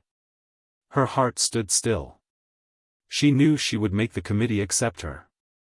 Now she was afraid, now that her removal was imminent. Her heart quivered with fear and reluctance. But underneath her purpose was fixed. She passed shadowily through the day, unwilling to tell her news to her mother, waiting for her father. Suspense and fear were strong upon her. She dreaded going to Kingston. Her easy dreams disappeared from the grasp of reality. And yet, as the afternoon wore away, the sweetness of the dream returned again. Kingston-on-Thames, there was such sound of dignity to her. The shadow of history and the glamour of stately progress enveloped her. The palaces would be old and darkened, the place of kings obscured.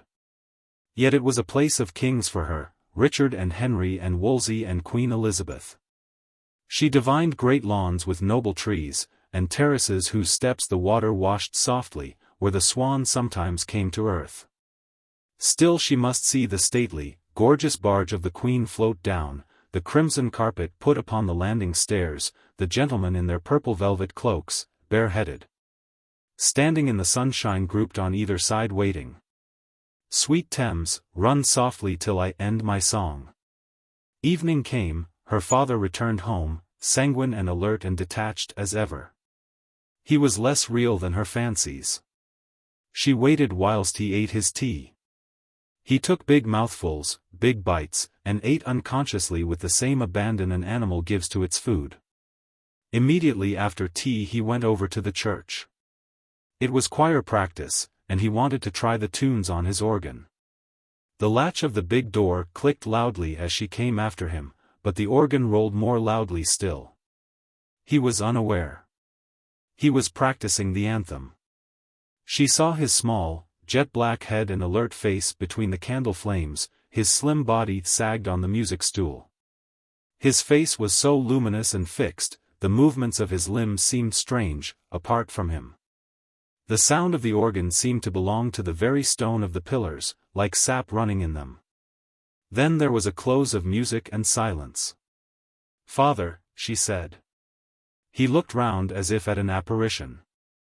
Ursula stood shadowily within the candlelight. "What now?" he said, not coming to earth. It was difficult to speak to him. "I've got a situation," she said, forcing herself to speak. "You've got what?" he answered, unwilling to come out of his mood of organ playing. He closed the music before him. "I've got a situation to go to." Then he turned to her, still abstracted, unwilling. "Oh, where's that?" he said. "At Kingston-on-Thames. I must go on Thursday for an interview with the committee." "You must go on Thursday?" "Yes." And she handed him the letter. He read it by the light of the candles. Ursula Brangwen, Yew-Tree Cottage, Cossethay, Derbyshire. Dear Madam, you are requested to call at the above offices on Thursday next, the 10th, at 11:30 a.m. for an interview with the committee, referring to your application for the post of assistant mistress at the Wellingborough Green Schools. It was very difficult for Brangwen to take in this remote and official information, glowing as he was within the quiet of his church and his anthem music. "Well, you needn't bother me with it now, need you?" he said impatiently, giving her back the letter. "I've got to go on Thursday," she said. He sat motionless. Then he reached more music, and there was a rushing sound of air, then a long, emphatic trumpet note of the organ, as he laid his hands on the keys. Ursula turned and went away. He tried to give himself again to the organ. But he could not. He could not get back. All the time a sort of string was tugging him elsewhere, miserably. So that when he came into the house after choir practice his face was dark and his heart black. He said nothing, however, until all the younger children were in bed. Ursula, however, knew what was brewing. At length he asked, "Where's that letter?" She gave it to him. He sat looking at it. "You are requested to call at the above offices on Thursday next." It was a cold, official notice to Ursula herself and had nothing to do with him. So, she existed now as a separate social individual. It was for her to answer this note, without regard to him. He had even no right to interfere. His heart was hard and angry. "You had to do it behind our backs, had you?" he said, with a sneer. And her heart leapt with hot pain. She knew she was free, she had broken away from him. He was beaten. "You said, let her try," she retorted, almost apologizing to him. He did not hear. He sat looking at the letter. Education Office, Kingston-on-Thames, and then the typewritten Miss Ursula Brangwen, Yew Cottage, Kossethay. It was all so complete and so final. He could not but feel the new position Ursula held, as recipient of that letter. It was an iron in his soul. "Well," he said at length, "you're not going." Ursula started and could find no words to clamor her revolt. "If you think you're going dancin' off to th other side of London, you're mistaken." "Why not?" she cried, at once hard fixed in her will to go. "That's why not," he said. And there was silence till Mrs. Brangwen came downstairs. "Look here, Anna," he said, handing her the letter. She put back her head, seeing a typewritten letter, anticipating trouble from the outside world. There was the curious, sliding motion of her eyes, as if she shut off her sentient, maternal self, and a kind of hard trance, meaningless, took its place. Thus, meaningless, she glanced over the letter, careful not to take it in. She apprehended the contents with her callous, superficial mind. Her feeling self was shut down. "What post is it?" she asked. "She wants to go and be a teacher in Kingston-on-Thames, at £50 a year." "Oh, indeed." The mother spoke as if it were a hostile fact concerning some stranger. She would have let her go, out of callousness. Mrs. Brangwen would begin to grow up again only with her youngest child. Her eldest girl was in the way now. "She's not going all that distance," said the father. "I have to go where they want me," cried Ursula. "And it's a good place to go to." "What do you know about the place?" said her father harshly. "And it doesn't matter whether they want you or not, if your father says you are not to go," said the mother calmly. How Ursula hated her. "You said I was to try," the girl cried. "Now I've got a place and I'm going to go."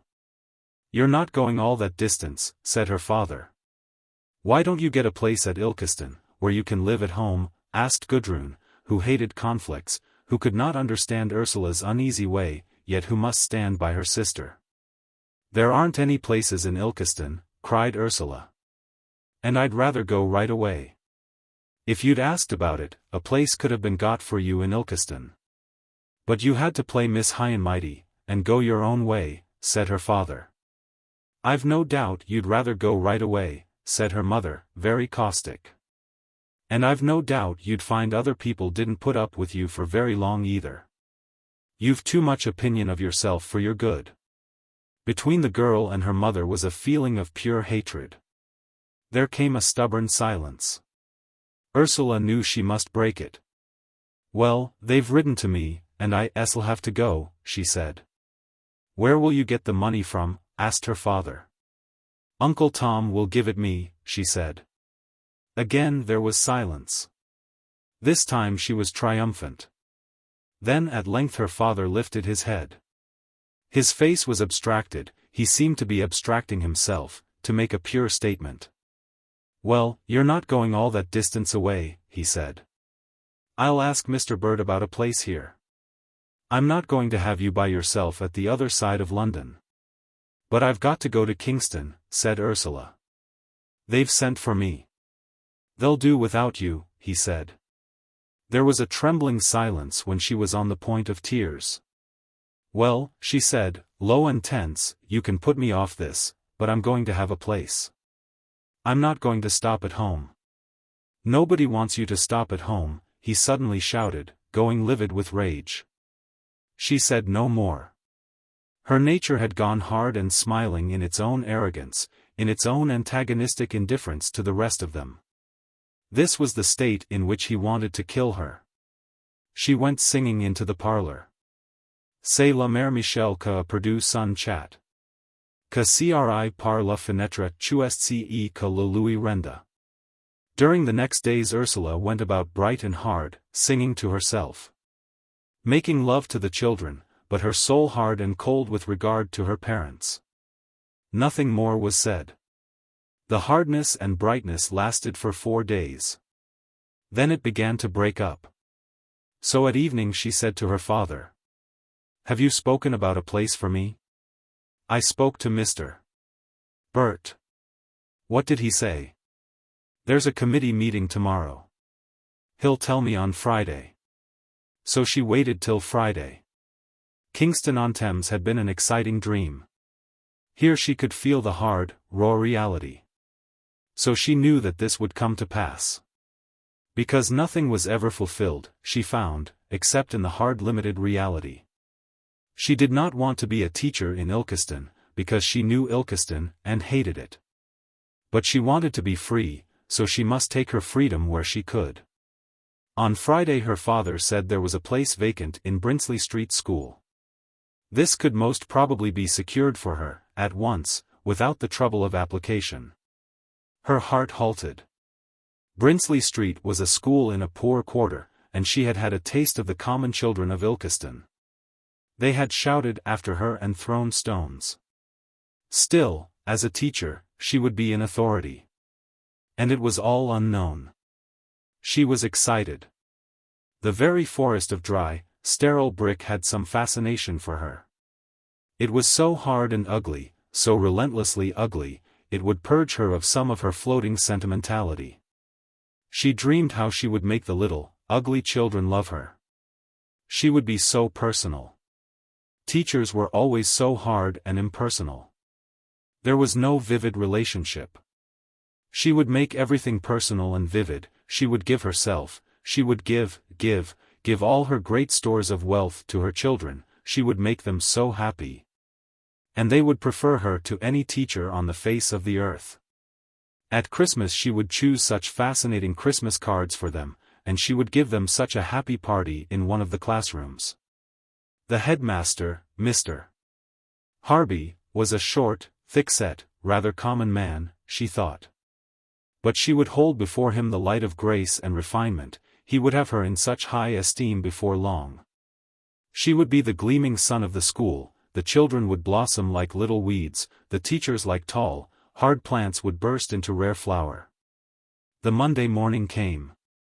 It was the end of September, and a drizzle of fine rain like veils round her, making her seem intimate, a world to herself. She walked forward to the new land. The old was blotted out. The veil would be rent that hid the new world.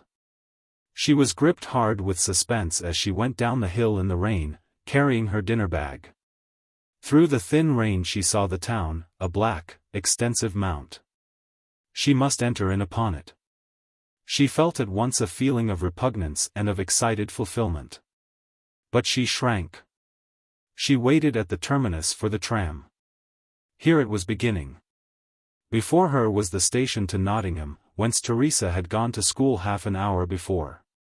Behind her was the little church school she had attended when she was a child, when her grandmother was alive.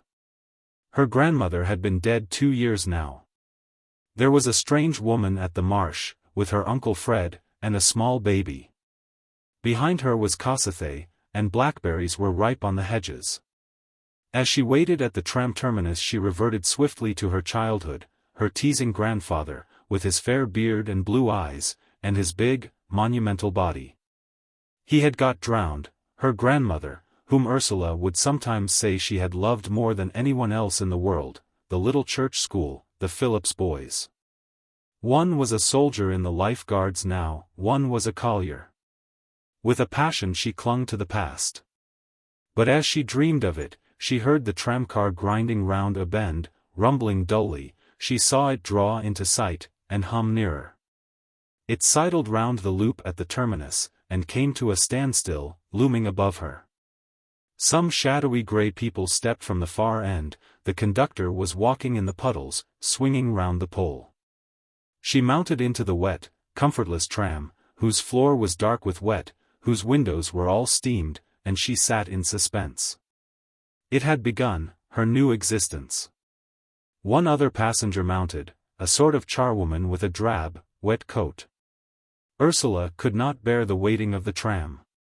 The bell clanged, there was a lurch forward. The car moved cautiously down the wet street. She was being carried forward, into her new existence.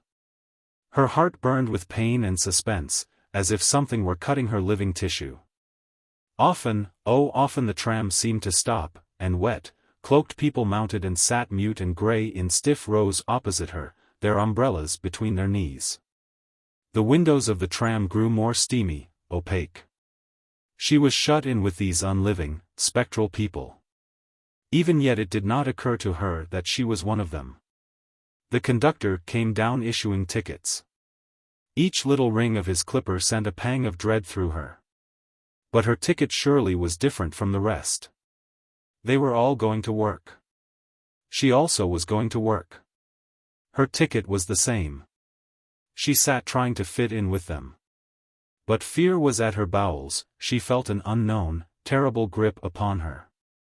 At Bath Street she must dismount and change trams. She looked uphill.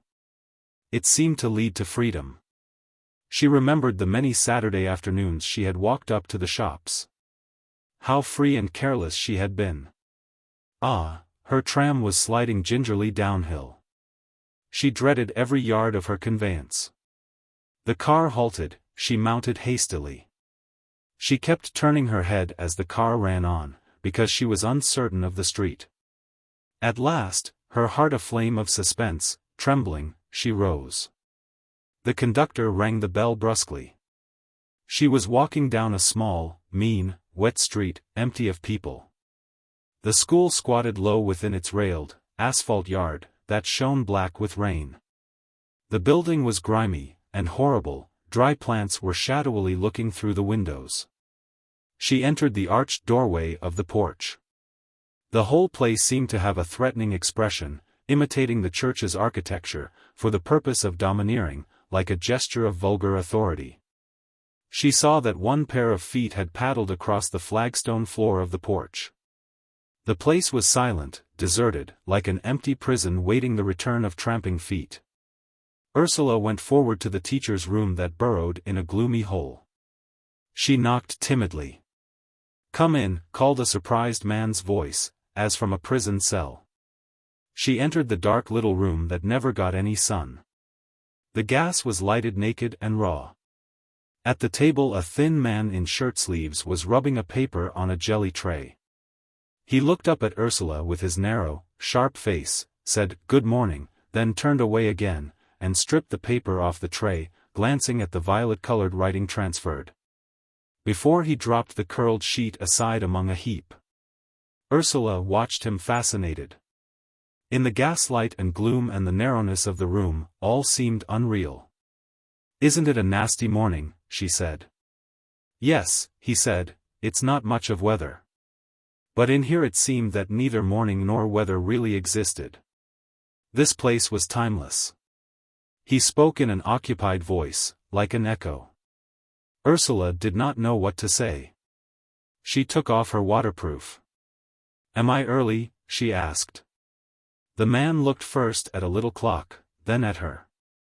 His eyes seemed to be sharpened to needle points of vision. 25 past, he said. "You're the second to come." I'm first this morning. Ursula sat down gingerly on the edge of a chair, and watched his thin red hands rubbing away on the white surface of the paper, then pausing, pulling up a corner of the sheet, peering. And rubbing away again. There was a great heap of curled white and scribbled sheets on the table. Must you do so many? Asked Ursula. Again the man glanced up sharply. He was about 30 or 33 years old, thin, greenish, with a long nose and a sharp face. His eyes were blue, and sharp as points of steel, rather beautiful, the girl thought. 63, he answered. So many, she said, gently. Then she remembered. But they're not all for your class, are they? She added. Why aren't they? He replied, a fierceness in his voice. Ursula was rather frightened by his mechanical ignoring of her, and his directness of statement. It was something new to her.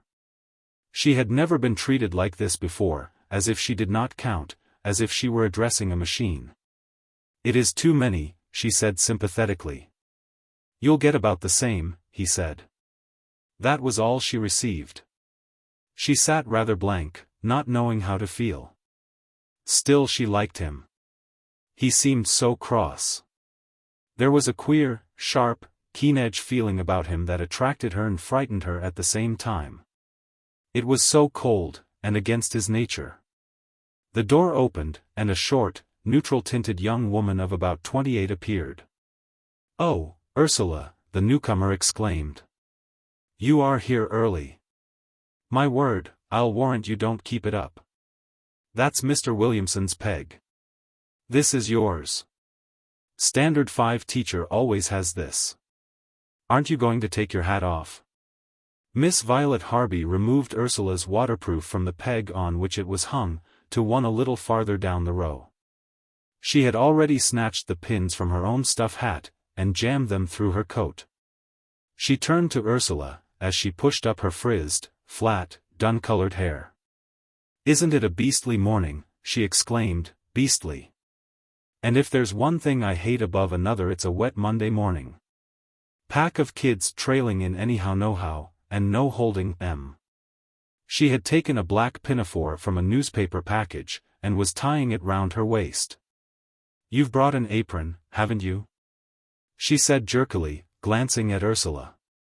Oh, you'll want one. You've no idea what a sight you'll look before 4:30, what with chalk and ink and kids' dirty feet. Well, I can send a boy down to Mama's for one.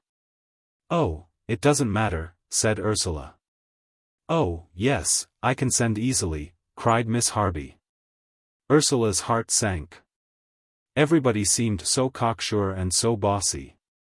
How was she going to get on with such jolty, jerky, bossy people?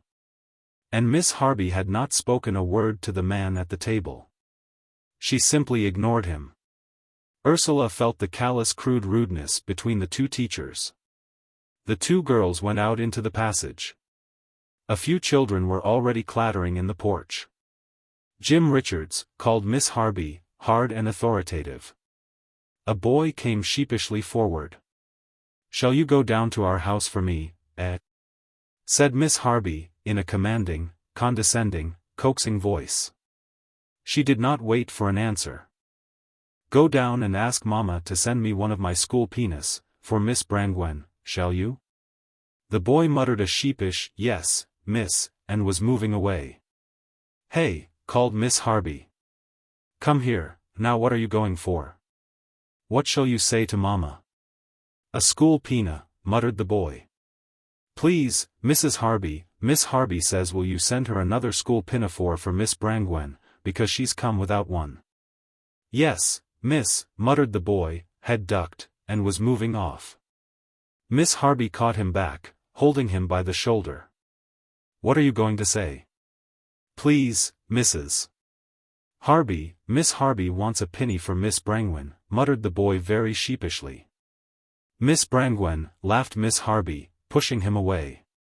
Here, you'd better have my umbrella, wait a minute. The unwilling boy was rigged up with Miss Harby's umbrella, and set off. Don't take long over it, called Miss Harby, after him. Then she turned to Ursula, and said brightly. "Oh, he's a caution, that lad, but not bad, you know."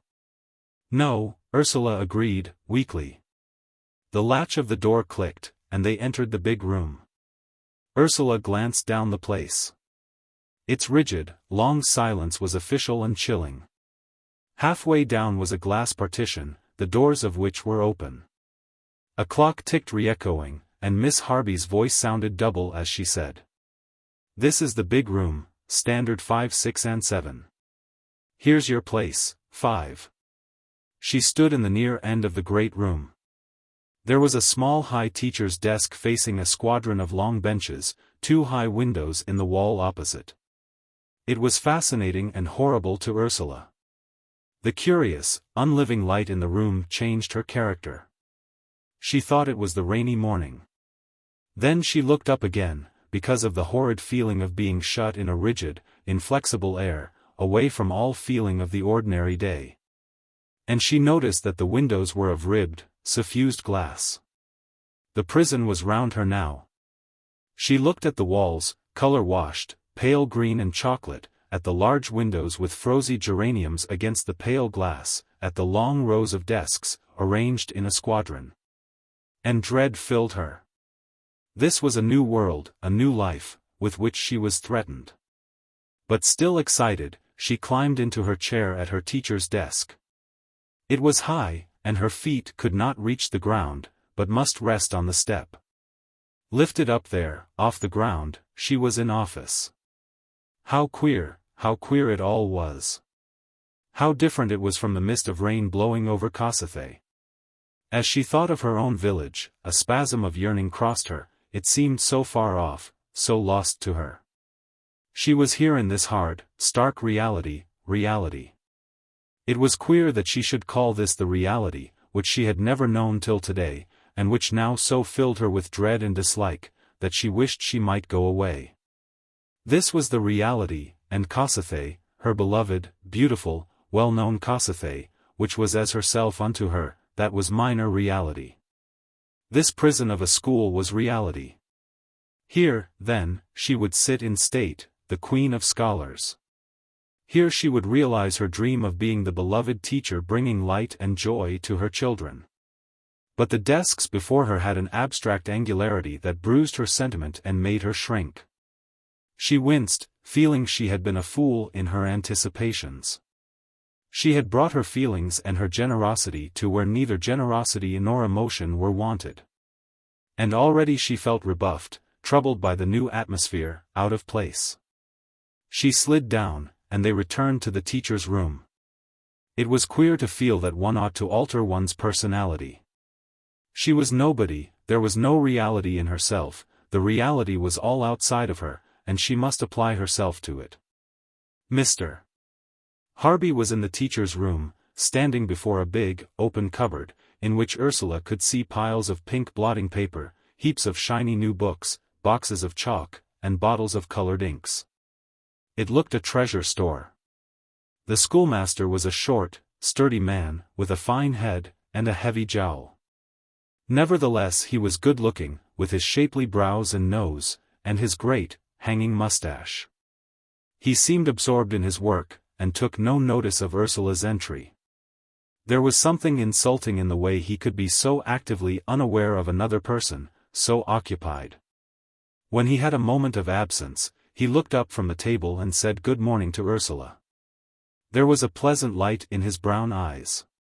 He seemed very manly and incontrovertible, like something she wanted to push over. "You had a wet walk," he said to Ursula. "Oh, I don't mind, I'm used to it," she replied, with a nervous little laugh. But already he was not listening. Her words sounded ridiculous and babbling. He was taking no notice of her. "You will sign your name here," he said to her, as if she were some child, "and the time when you come and go." Ursula signed her name in the time book and stood back. No one took any further notice of her. She beat her brains for something to say, but in vain. "I'd let them in now," said Mr. Harby to the thin man, who was very hastily arranging his papers. The assistant teacher made no sign of acquiescence, and went on with what he was doing. The atmosphere in the room grew tense. At the last moment Mr. Brunt slipped into his coat. "You will go to the girls' lobby," said the schoolmaster to Ursula, with a fascinating, insulting geniality, purely official and domineering. She went out and found Miss Harby, and another girl teacher, in the porch. On the asphalt yard the rain was falling. A toneless bell tang-tang-tanged drearily overhead, monotonously, insistently. It came to an end. Then Mr. Brunt was seen, bareheaded, standing at the other gate of the schoolyard, blowing shrill blasts on a whistle and looking down the rainy, dreary street. Boys in gangs and streams came trotting up, running past the master and with a loud clatter of feet and voices, over the yard to the boys' porch. Girls were running and walking through the other entrance. In the porch where Ursula stood there was a great noise of girls, who were tearing off their coats and hats, and hanging them on the racks bristling with pegs. There was a smell of wet clothing, a tossing out of wet, draggled hair, a noise of voices and feet.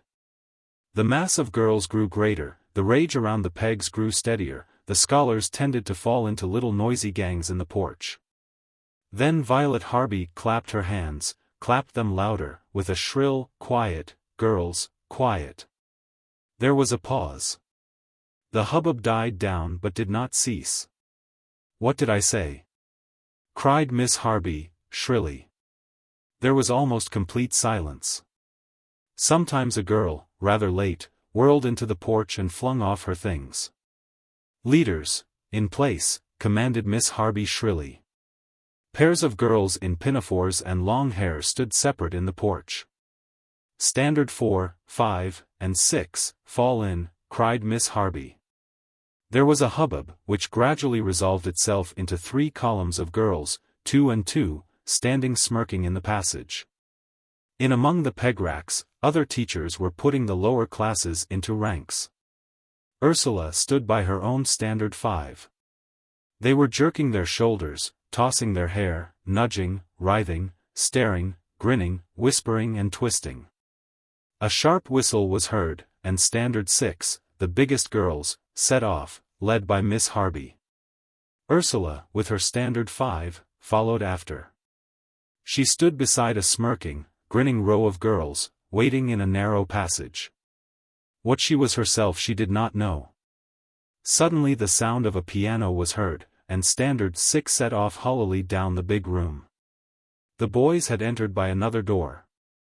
The piano played on, a march tune, standard 5 followed to the door of the big room. Mr. Harby was seen away beyond at his desk. Mr. Brunt guarded the other door of the room. Ursula's class pushed up. She stood near them. They glanced and smirked and shoved. "Go on," said Ursula. They tittered. "Go on," said Ursula, for the piano continued. The girls broke loosely into the room. Mr. Harby, who had seemed immersed in some occupation, away at his desk, lifted his head and thundered. "Halt!" There was a halt, the piano stopped. The boys who were just starting through the other door, pushed back. The harsh, subdued voice of Mr. Brunt was heard, then the booming shout of Mr. Harby, from far down the room. "Who told standard 5 girls to come in like that?" Ursula crimsoned. Her girls were glancing up at her, smirking their accusation. "I sent them in, Mr. Harby," she said, in a clear, struggling voice. There was a moment of silence. Then Mr. Harby roared from the distance. "Go back to your places, standard 5 girls."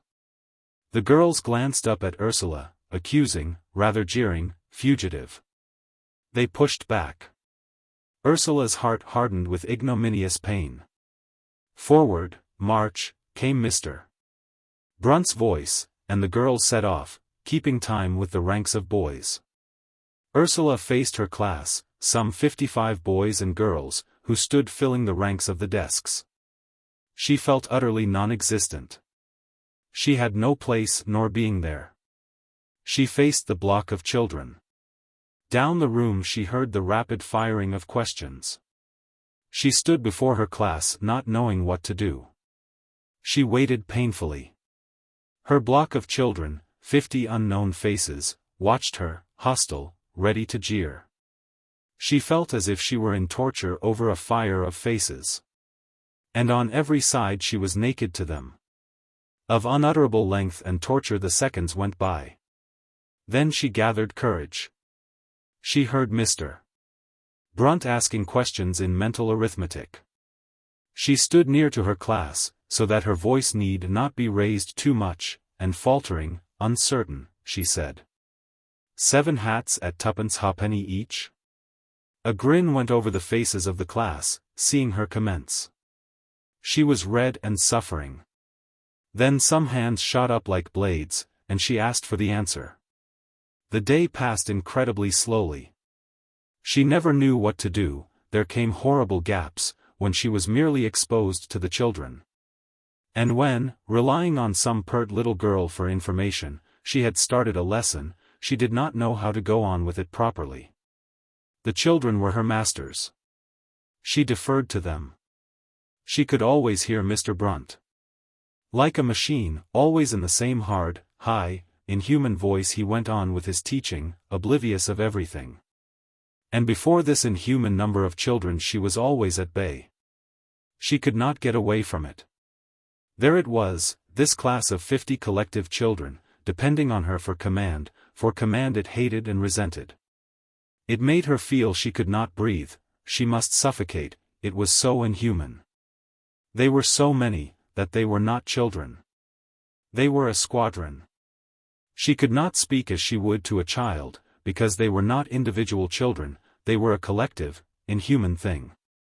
Dinner time came, and stunned, bewildered, solitary, she went into the teacher's room for dinner. Never had she felt such a stranger to life before. It seemed to her she had just disembarked from some strange horrible state where everything was as in hell, a condition of hard, malevolent system. And she was not really free. The afternoon drew at her like some bondage. The first week passed in a blind confusion. She did not know how to teach, and she felt she never would know. Mr. Harby came down every now and then to her class, to see what she was doing. She felt so incompetent as he stood by, bullying and threatening, so unreal, that she wavered, became neutral and non-existent. But he stood there watching with the listening genial smile of the eyes, that was really threatening. He said nothing, he made her go on teaching, she felt she had no soul in her body. Then he went away, and his going was like a derision. The class was his class. She was a wavering substitute. He thrashed and bullied, he was hated. But he was master. Though she was gentle and always considerate of her class, yet they belonged to Mr. Harby, and they did not belong to her. Like some invincible source of the mechanism he kept all power to himself. And the class owned his power. And in school it was power, and power alone that mattered. Soon Ursula came to dread him, and at the bottom of her dread was a seed of hate, for she despised him, yet he was master of her. Then she began to get on. All the other teachers hated him, and fanned their hatred among themselves. For he was master of them and the children, he stood like a wheel to make absolute his authority over the herd. That seemed to be his one reason in life, to hold blind authority over the school. His teachers were his subjects as much as the scholars. Only, because they had some authority, his instinct was to detest them. Ursula could not make herself a favorite with him. From the first moment she set hard against him. She set against Violet Harby also. Mr. Harby was, however, too much for her, he was something she could not come to grips with, something too strong for her. She tried to approach him as a young, bright girl usually approaches a man, expecting a little chivalrous courtesy. But the fact that she was a girl, a woman, was ignored or used as a matter for contempt against her. She did not know what she was, nor what she must be.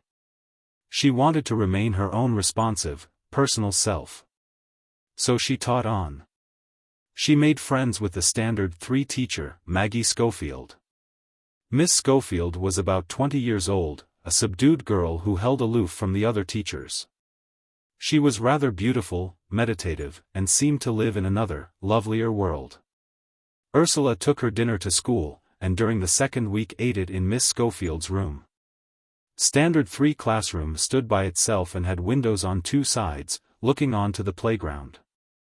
It was a passionate relief to find such a retreat in the jarring school. For there were pots of chrysanthemums and colored leaves, and a big jar of berries. There were pretty little pictures on the wall, photogravure reproductions from Groys and Reynolds's Age of Innocence, giving an air of intimacy. So that the room, with its window space, its smaller, tidier desks, its touch of pictures and flowers, made Ursula at once glad.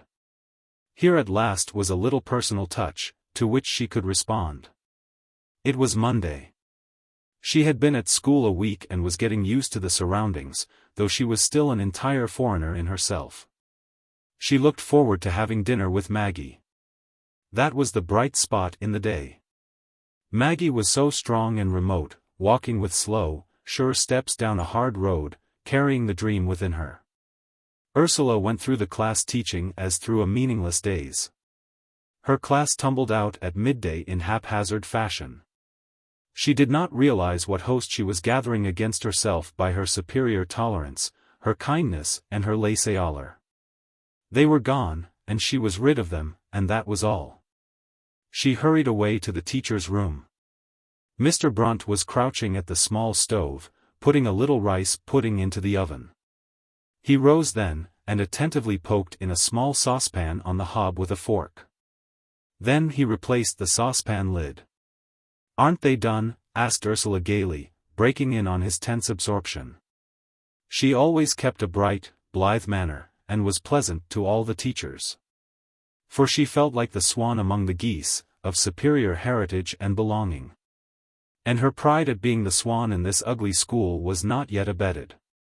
"Not yet," replied Mr. Brunt, laconic. "I wonder if my dish is hot," she said, bending down at the oven. She half expected him to look for her, but he took no notice. She was hungry and she poked her finger eagerly in the pot to see if her Brussels sprouts and potatoes and meat were ready. They were not.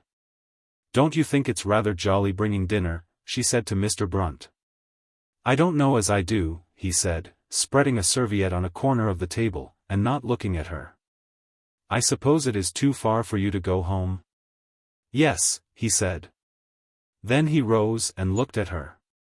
He had the bluest, fiercest, most pointed eyes that she had ever met. He stared at her with growing fierceness. "If I were you, Miss Brangwen," he said, menacingly, "I should get a bit tighter hand over my class." Ursula shrank. "Would you?" she asked, sweetly, yet in terror. "Aren't I strict enough?" "Because," he repeated, taking no notice of her, "they'll get you down if you don't tackle 'em pretty quick. They'll pull you down, and worry you, till Harby gets you shifted, that's how it'll be. You won't be here another 6 weeks, and he filled his mouth with food, if you don't tackle 'em and tackle 'em quick." "Oh, but," Ursula said, resentfully, ruefully. The terror was deep in her. "Harby'll not help you. This is what he'll do, he'll let you go on, getting worse and worse, till either you clear out or he clears you out. It doesn't matter to me, except that you'll leave a class behind you as I hope I shan't have to cope with." She heard the accusation in the man's voice, and felt condemned. But still, school had not yet become a definite reality to her. She was shirking it. It was reality, but it was all outside her. And she fought against Mr. Brunt's representation. She did not want to realize. "Will it be so terrible?" she said, quivering, rather beautiful, but with a slight touch of condescension, because she would not betray her own trepidation. "Terrible?" said the man, turning to his potatoes again. "I dunno about terrible." "I do feel frightened," said Ursula. "The children seem so." "What?" said Miss Harby, entering at that moment. "Why," said Ursula, "Mr. Brunt says I ought to tackle my class," and she laughed uneasily. "Oh, you have to keep order if you want to teach," said Miss Harby, hard, superior, trite. Ursula did not answer. She felt non-valid before them. "If you want to be let to live, you have," said Mr. Brunt. "Well, if you can't keep order, what good are you?" said Miss Harby. "And you've got to do it by yourself." His voice rose like the bitter cry of the prophets. "You'll get no help from anybody." "Oh, indeed," said Miss Harby. "Some people can't be helped." And she departed. The air of hostility and disintegration, of wills working in antagonistic subordination, was hideous. Mr. Brunt, subordinate, afraid, acid with shame, frightened her. Ursula wanted to run. She only wanted to clear out, not to understand. Then Miss Schofield came in, and with her another, more restful note. Ursula at once turned for confirmation to the newcomer. Maggie remained personal within all this unclean system of authority. "Is the big Anderson here?" she asked of Mr. Brunt. And they spoke of some affair about two scholars, coldly, officially. Miss Schofield took her brown dish, and Ursula followed with her own. The cloth was laid in the pleasant standard 3-room, there was a jar with 2 or 3 monthly roses on the table.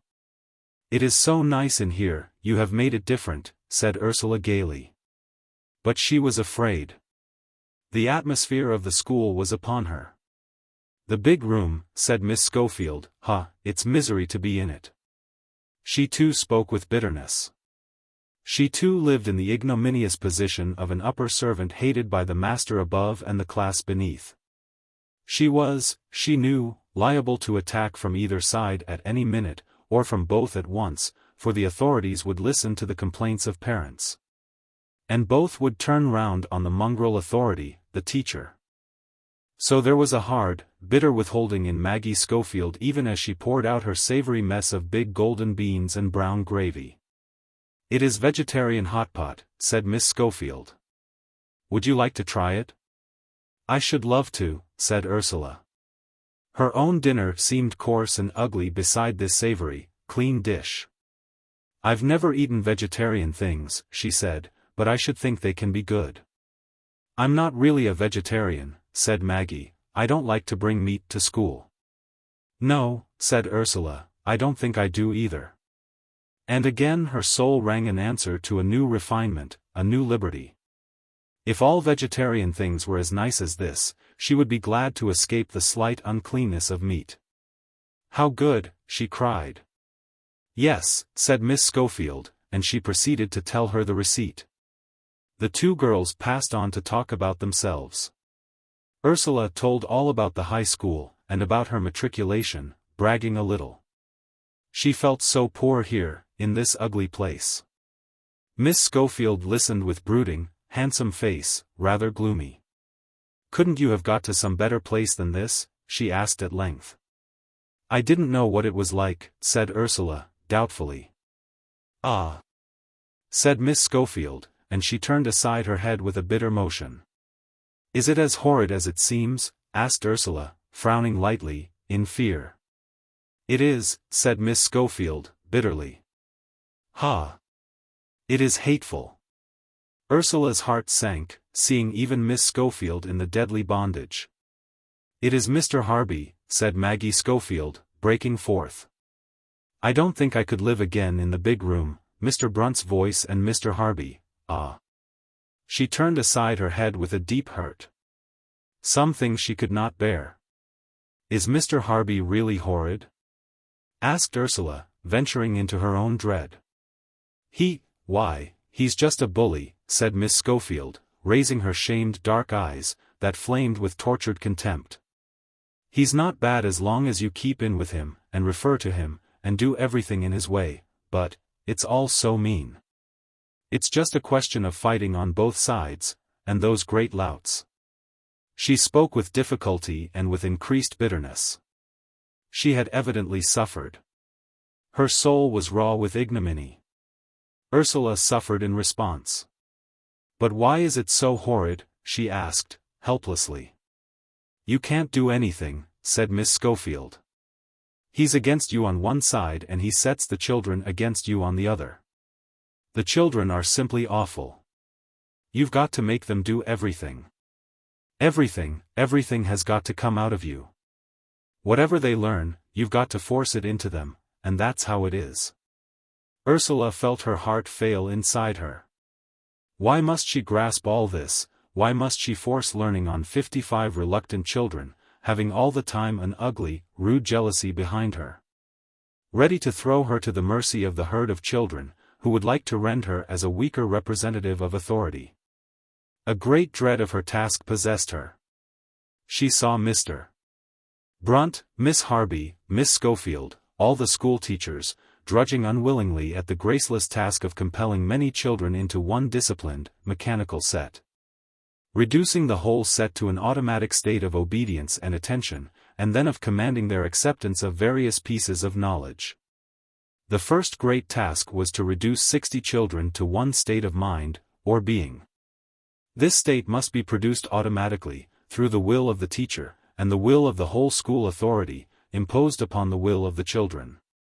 The point was that the headmaster and the teachers should have one will in authority, which should bring the will of the children into accord. But the headmaster was narrow and exclusive. The will of the teachers could not agree with his, their separate wills refused to be so subordinated. So there was a state of anarchy, leaving the final judgment to the children themselves, which authority should exist. So there existed a set of separate wills, each straining itself to the utmost to exert its own authority. Children will never naturally acquiesce to sitting in a class and submitting to knowledge.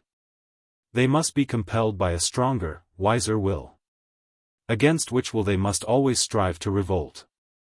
So that the first great effort of every teacher of a large class must be to bring the will of the children into accordance with his own will. And this he can only do by an abnegation of his personal self, and an application of a system of laws, for the purpose of achieving a certain calculable result, the imparting of certain knowledge. Whereas Ursula thought she was going to become the first wise teacher by making the whole business personal, and using no compulsion. She believed entirely in her own personality. So that she was in a very deep mess. In the first place, she was offering to a class a relationship which only one or two of the children were sensitive enough to appreciate, so that the mass were left outsiders, therefore against her. Secondly, she was placing herself in passive antagonism to the one fixed authority of Mr. Harby, so that the scholars could more safely harry her. She did not know, but her instinct gradually warned her. She was tortured by the voice of Mr. Brunt. On it went, jarring, harsh, full of hate, but so monotonous, it nearly drove her mad, always the same set, harsh monotony. The man was become a mechanism working on and on and on. But the personal man was in subdued friction all the time. It was horrible, all hate. Must she be like this? She could feel the ghastly necessity. She must become the same, put away the personal self, become an instrument, an abstraction, working upon a certain material, the class, to achieve a set purpose of making them know so much each day. And she could not submit. Yet gradually she felt the invincible iron closing upon her. The sun was being blocked out. Often when she went out at playtime and saw a luminous blue sky with changing clouds, it seemed just a fantasy, like a piece of painted scenery. Her heart was so black and tangled in the teaching, her personal self was shut in prison, abolished, she was subjugate to a bad, destructive will. How then could the sky be shining? There was no sky, there was no luminous atmosphere of out-of-doors. Only the inside of the school was real, hard, concrete, real and vicious. She would not yet, however, let school quite overcome her. She always said, "It is not a permanency, it will come to an end." She could always see herself beyond the place, see the time when she had left it. On Sundays and on holidays, when she was away at XIII or in the woods where the beech leaves were fallen, she could think of St. Philip's Church School, and by an effort of will put it in the picture as a dirty little low-squatting building that made a very tiny mound under the sky. While the great beech wood spread immense about her, and the afternoon was spacious and wonderful. Moreover, the children, the scholars, they were insignificant little objects far away, oh, far away. And what power had they over her free soul? A fleeting thought of them, as she kicked her way through the beech leaves, and they were gone. But her will was tense against them all the time. All the while, they pursued her. She had never had such a passionate love of the beautiful things about her. Sitting on top of the tramcar, at evening, sometimes school was swept away as she saw a magnificent sky settling down. And her breast, her very hands, clamored for the lovely flare of sunset. It was poignant almost to agony, her reaching for it. She almost cried aloud seeing the sundown so lovely. For she was held away. It was no matter how she said to herself that school existed no more once she had left it. It existed. It was within her like a dark weight, controlling her movement. It was in vain the high-spirited, proud young girl flung off the school and its association with her. She was Miss Brangwen, she was Standard 5 teacher, she had her most important being in her work now. Constantly haunting her, like a darkness hovering over her heart and threatening to swoop down over it at every moment, was the sense that somehow she was brought down. Bitterly she denied unto herself that she was really a schoolteacher. Leave that to the Violet Harbys. She herself would stand clear of the accusation. It was in vain she denied it. Within herself some recording hand seemed to point mechanically to a negation. She was incapable of fulfilling her task. She could never for a moment escape from the fatal weight of the knowledge. And so she felt inferior to Violet Harby. Miss Harby was a splendid teacher. She could keep order and inflict knowledge on a class with remarkable efficiency. It was no good Ursula's protesting to herself that she was infinitely the superior of Violet Harby. She knew that Violet Harby succeeded where she failed, and this in a task which was almost a test of her. She felt something all the time wearing upon her, wearing her down. She went about in these first weeks trying to deny it, to say she was free as ever. She tried not to feel at a disadvantage before Miss Harby, tried to keep up the effect of her own superiority. But a great weight was on her, which Violet Harby could bear, and she herself could not. Though she did not give in, she never succeeded. Her class was getting in worse condition, she knew herself less and less secure in teaching it. Ought she to withdraw and go home again? Ought she to say she had come to the wrong place, and so retire? Her very life was at test. She went on doggedly, blindly, waiting for a crisis. Mr. Harby had now begun to persecute her. Her dread and hatred of him grew and loomed larger and larger. She was afraid he was going to bully her and destroy her. He began to persecute her because she could not keep her class in proper condition, because her class was the weak link in the chain which made up the school. One of the offenses was that her class was noisy and disturbed Mr. Harby, as he took Standard 7 at the other end of the room. She was taking composition on a certain morning, walking in among the scholars. Some of the boys had dirty ears and necks, their clothing smelled unpleasantly, but she could ignore it. She corrected the writing as she went. "When you say, 'their fur is brown,' how do you write 'there'?" she asked. There was a little pause. The boys were always jeeringly backward in answering. They had begun to jeer at her authority altogether. "Please, Miss Teacher," spelled a lad, loudly, with a note of mockery. At that moment Mr. Harby was passing. "Stand up, Hill," he called, in a big voice. Everybody started. Ursula watched the boy. He was evidently poor, and rather cunning. A stiff bit of hair stood straight off his forehead, the rest fitted close to his meager head. He was pale and colorless. "Who told you to call out?" thundered Mr. Harby. The boy looked up and down, with a guilty air, and a cunning, cynical reserve. "Please, sir, I was answering," he replied, with the same humble insolence. "Go to my desk." The boy set off down the room, the big black jacket hanging in dejected folds about him, his thin legs, rather knocked at the knees, going already with the pauper's crawl. His feet in their big boots scarcely lifted. Ursula watched him in his crawling, slinking progress down the room. He was one of her boys. When he got to the desk, he looked round, half furtively, with a sort of cunning grin and a pathetic leer at the big boys in Standard 7. Then, pitiable, pale, in his dejected garments, he lounged under the menace of the headmaster's desk. With one thin leg crooked at the knee and the foot struck out sideways, his hands in the low-hanging pockets of his man's jacket. Ursula tried to get her attention back to the class. The boy gave her a little horror, and she was at the same time hot with pity for him. She felt she wanted to scream. She was responsible for the boy's punishment. Mr. Harby was looking at her handwriting on the board. He turned to the class. Pens down. The children put down their pens and looked up. Fold arms. They pushed back their books and folded arms. Ursula, stuck among the back forms, could not extricate herself. "What is your composition about?" asked the headmaster. Every hand shot up. Stuttered some voice in its eagerness to answer. "I wouldn't advise you to call out," said Mr. Harby. He would have a pleasant voice, full and musical, but for the detestable menace that always tailed in it. He stood unmoved, his eyes twinkling under his bushy black eyebrows, watching the class.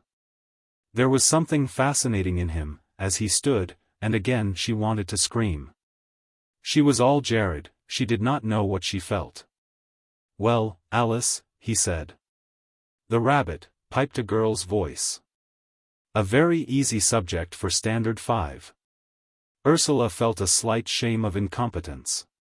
She was exposed before the class. And she was tormented by the contradictoriness of everything. Mr. Harby stood so strong, and so male, with his black brows and clear forehead, the heavy jaw, the big, overhanging mustache, such a man, with strength and male power, and a certain blind native beauty. She might have liked him as a man. And here he stood in some other capacity, bullying over such a trifle as a boy speaking out without permission. Yet he was not a little, fussy man. He seemed to have some cruel, stubborn, evil spirit. He was imprisoned in a task too small and petty for him, which yet, in a servile acquiescence, he would fulfill, because he had to earn his living. He had no finer control over himself, only this blind, dogged, wholesale will. He would keep the job going, since he must. And this job was to make the children spell the word caution correctly, and put a capital letter after a full stop. So at this he hammered with his suppressed hatred, always suppressing himself, till he was beside himself. Ursula suffered, bitterly, as he stood, short and handsome and powerful, teaching her class. It seemed such a miserable thing for him to be doing. He had a decent, powerful, rude soul. What did he care about the composition on "The Rabbit"? Yet his will kept him there before the class, threshing the trivial subject. It was habit with him now, to be so little and vulgar, out of place. She saw the shamefulness of his position, felt the fettered wickedness in him which would blaze out into evil rage in the long run, so that he was like a persistent, strong creature tethered. It was really intolerable. The jarring was torture to her. She looked over the silent, attentive class that seemed to have crystallized into order and rigid, neutral form. This he had it in his power to do, to crystallize the children into hard, mute fragments, fixed under his will, his brute will, which fixed them by sheer force. She too must learn to subdue them to her will, she must. For it was her duty, since the school was such. He had crystallized the class into order. But to see him, a strong, powerful man, using all his power for such a purpose, seemed almost horrible. There was something hideous about it. The strange, genial light in his eye was really vicious, and ugly. His smile was one of torture. He could not be impersonal. He could not have a clear, pure purpose, he could only exercise his own brute will. He did not believe in the least in the education he kept inflicting year after year upon the children. So he must bully, only bully, even while it tortured his strong, wholesome nature with shame like a spur always galling. He was so blind and ugly and out of place. Ursula could not bear it as he stood there. The whole situation was wrong and ugly. The lesson was finished, Mr. Harby went away. At the far end of the room she heard the whistle and the thud of the cane. Her heart stood still within her. She could not bear it, no, she could not bear it when the boy was beaten. It made her sick. She felt that she must go out of this school, this torture place. And she hated the schoolmaster, thoroughly and finally. The brute, had he no shame? He should never be allowed to continue the atrocity of this bullying cruelty. Then Hill came crawling back, blubbering piteously. There was something desolate about this blubbering that nearly broke her heart. For after all, if she had kept her class in proper discipline, this would never have happened, Hill would never have called out and been caned. She began the arithmetic lesson. But she was distracted. The boy Hill sat away on the back desk, huddled up, blubbering and sucking his hand. It was a long time. She dared not go near, nor speak to him. She felt ashamed before him. And she felt she could not forgive the boy for being the huddled, blubbering object, all wet and sniveled, which he was. She went on correcting the sums. But there were too many children. She could not get round the class. And Hill was on her conscience.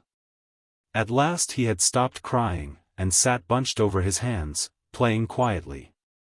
Then he looked up at her. His face was dirty with tears, his eyes had a curious washed look, like the sky after rain, a sort of wanness. He bore no malice. He had already forgotten, and was waiting to be restored to the normal position. "Go on with your work, Hill," she said.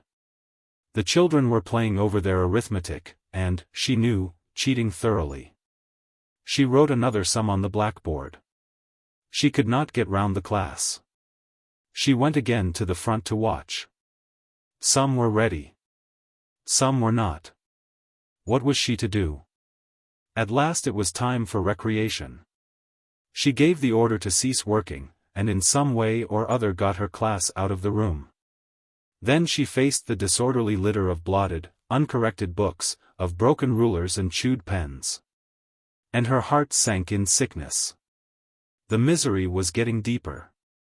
The trouble went on, day after day.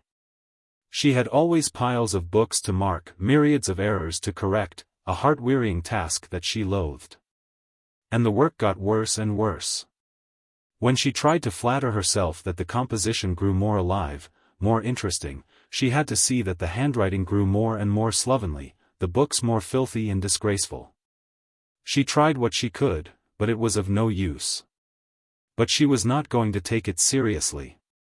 Why should she? Why should she say to herself that it mattered if she failed to teach a class to write perfectly neatly? Why should she take the blame unto herself? Pay day came, and she received £4 2 shillings and 1 penny. She was very proud that day. She had never had so much money before.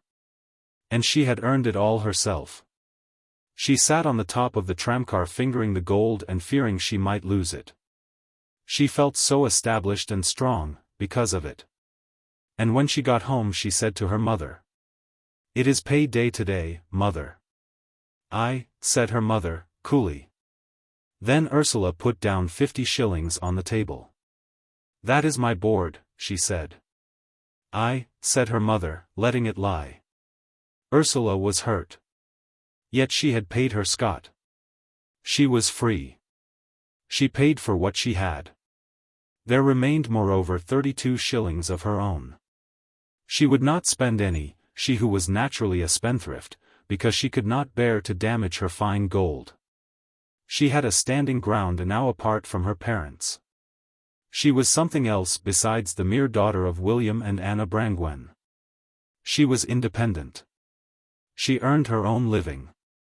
She was an important member of the working community. She was sure that 50 shillings a month quite paid for her keep. If her mother received 50 shillings a month for each of the children, she would have £20 a month and no clothes to provide.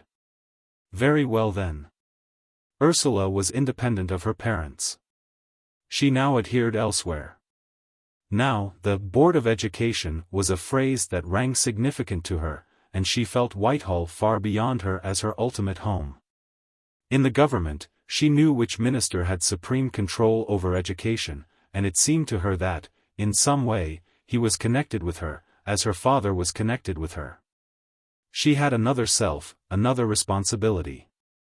She was no longer Ursula Brangwen, daughter of William Brangwen. She was also Standard 5 teacher in St. Philip's School.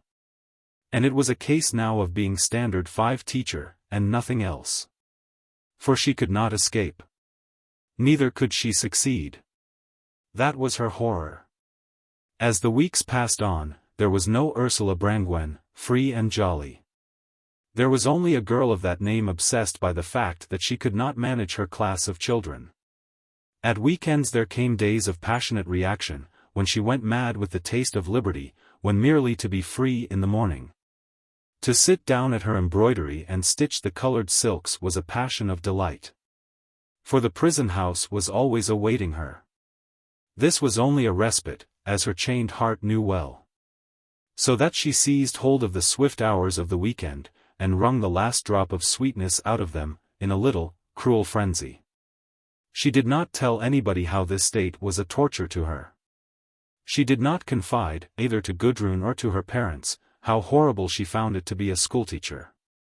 But when Sunday night came, and she felt the Monday morning at hand, she was strung up tight with dreadful anticipation, because the strain and the torture was near again. She did not believe that she could ever teach that great, brutish class, in that brutal school, ever. And yet, if she failed, she must in some way go under. She must admit that the man's world was too strong for her, she could not take her place in it, she must go down before Mr. Harby. And all her life henceforth, she must go on, never having freed herself of the man's world, never having achieved the freedom of the great world of responsible work. Maggie had taken her place there, she had even stood level with Mr. Harby and got free of him, and her soul was always wandering in far-off valleys and glades of poetry. Maggie was free. Yet there was something like subjection in Maggie's very freedom. Mr. Harby, the man, disliked the reserved woman, Maggie. Mr. Harby, the schoolmaster, respected his teacher, Miss Schofield. For the present, however, Ursula only envied and admired Maggie. She herself had still to get where Maggie had got. She had still to make her footing. She had taken up a position on Mr. Harby's ground, and she must keep it. For he was now beginning a regular attack on her, to drive her away out of his school. She could not keep order. Her class was a turbulent crowd, and the weak spot in the school's work.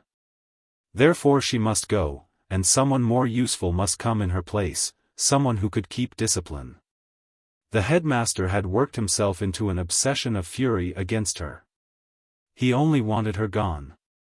She had come, she had got worse as the weeks went on, she was absolutely no good. His system, which was his very life in school, the outcome of his bodily movement, was attacked and threatened at the point where Ursula was included. She was the danger that threatened his body with a blow, a fall. And blindly, thoroughly, moving from strong instinct of opposition, he set to work to expel her.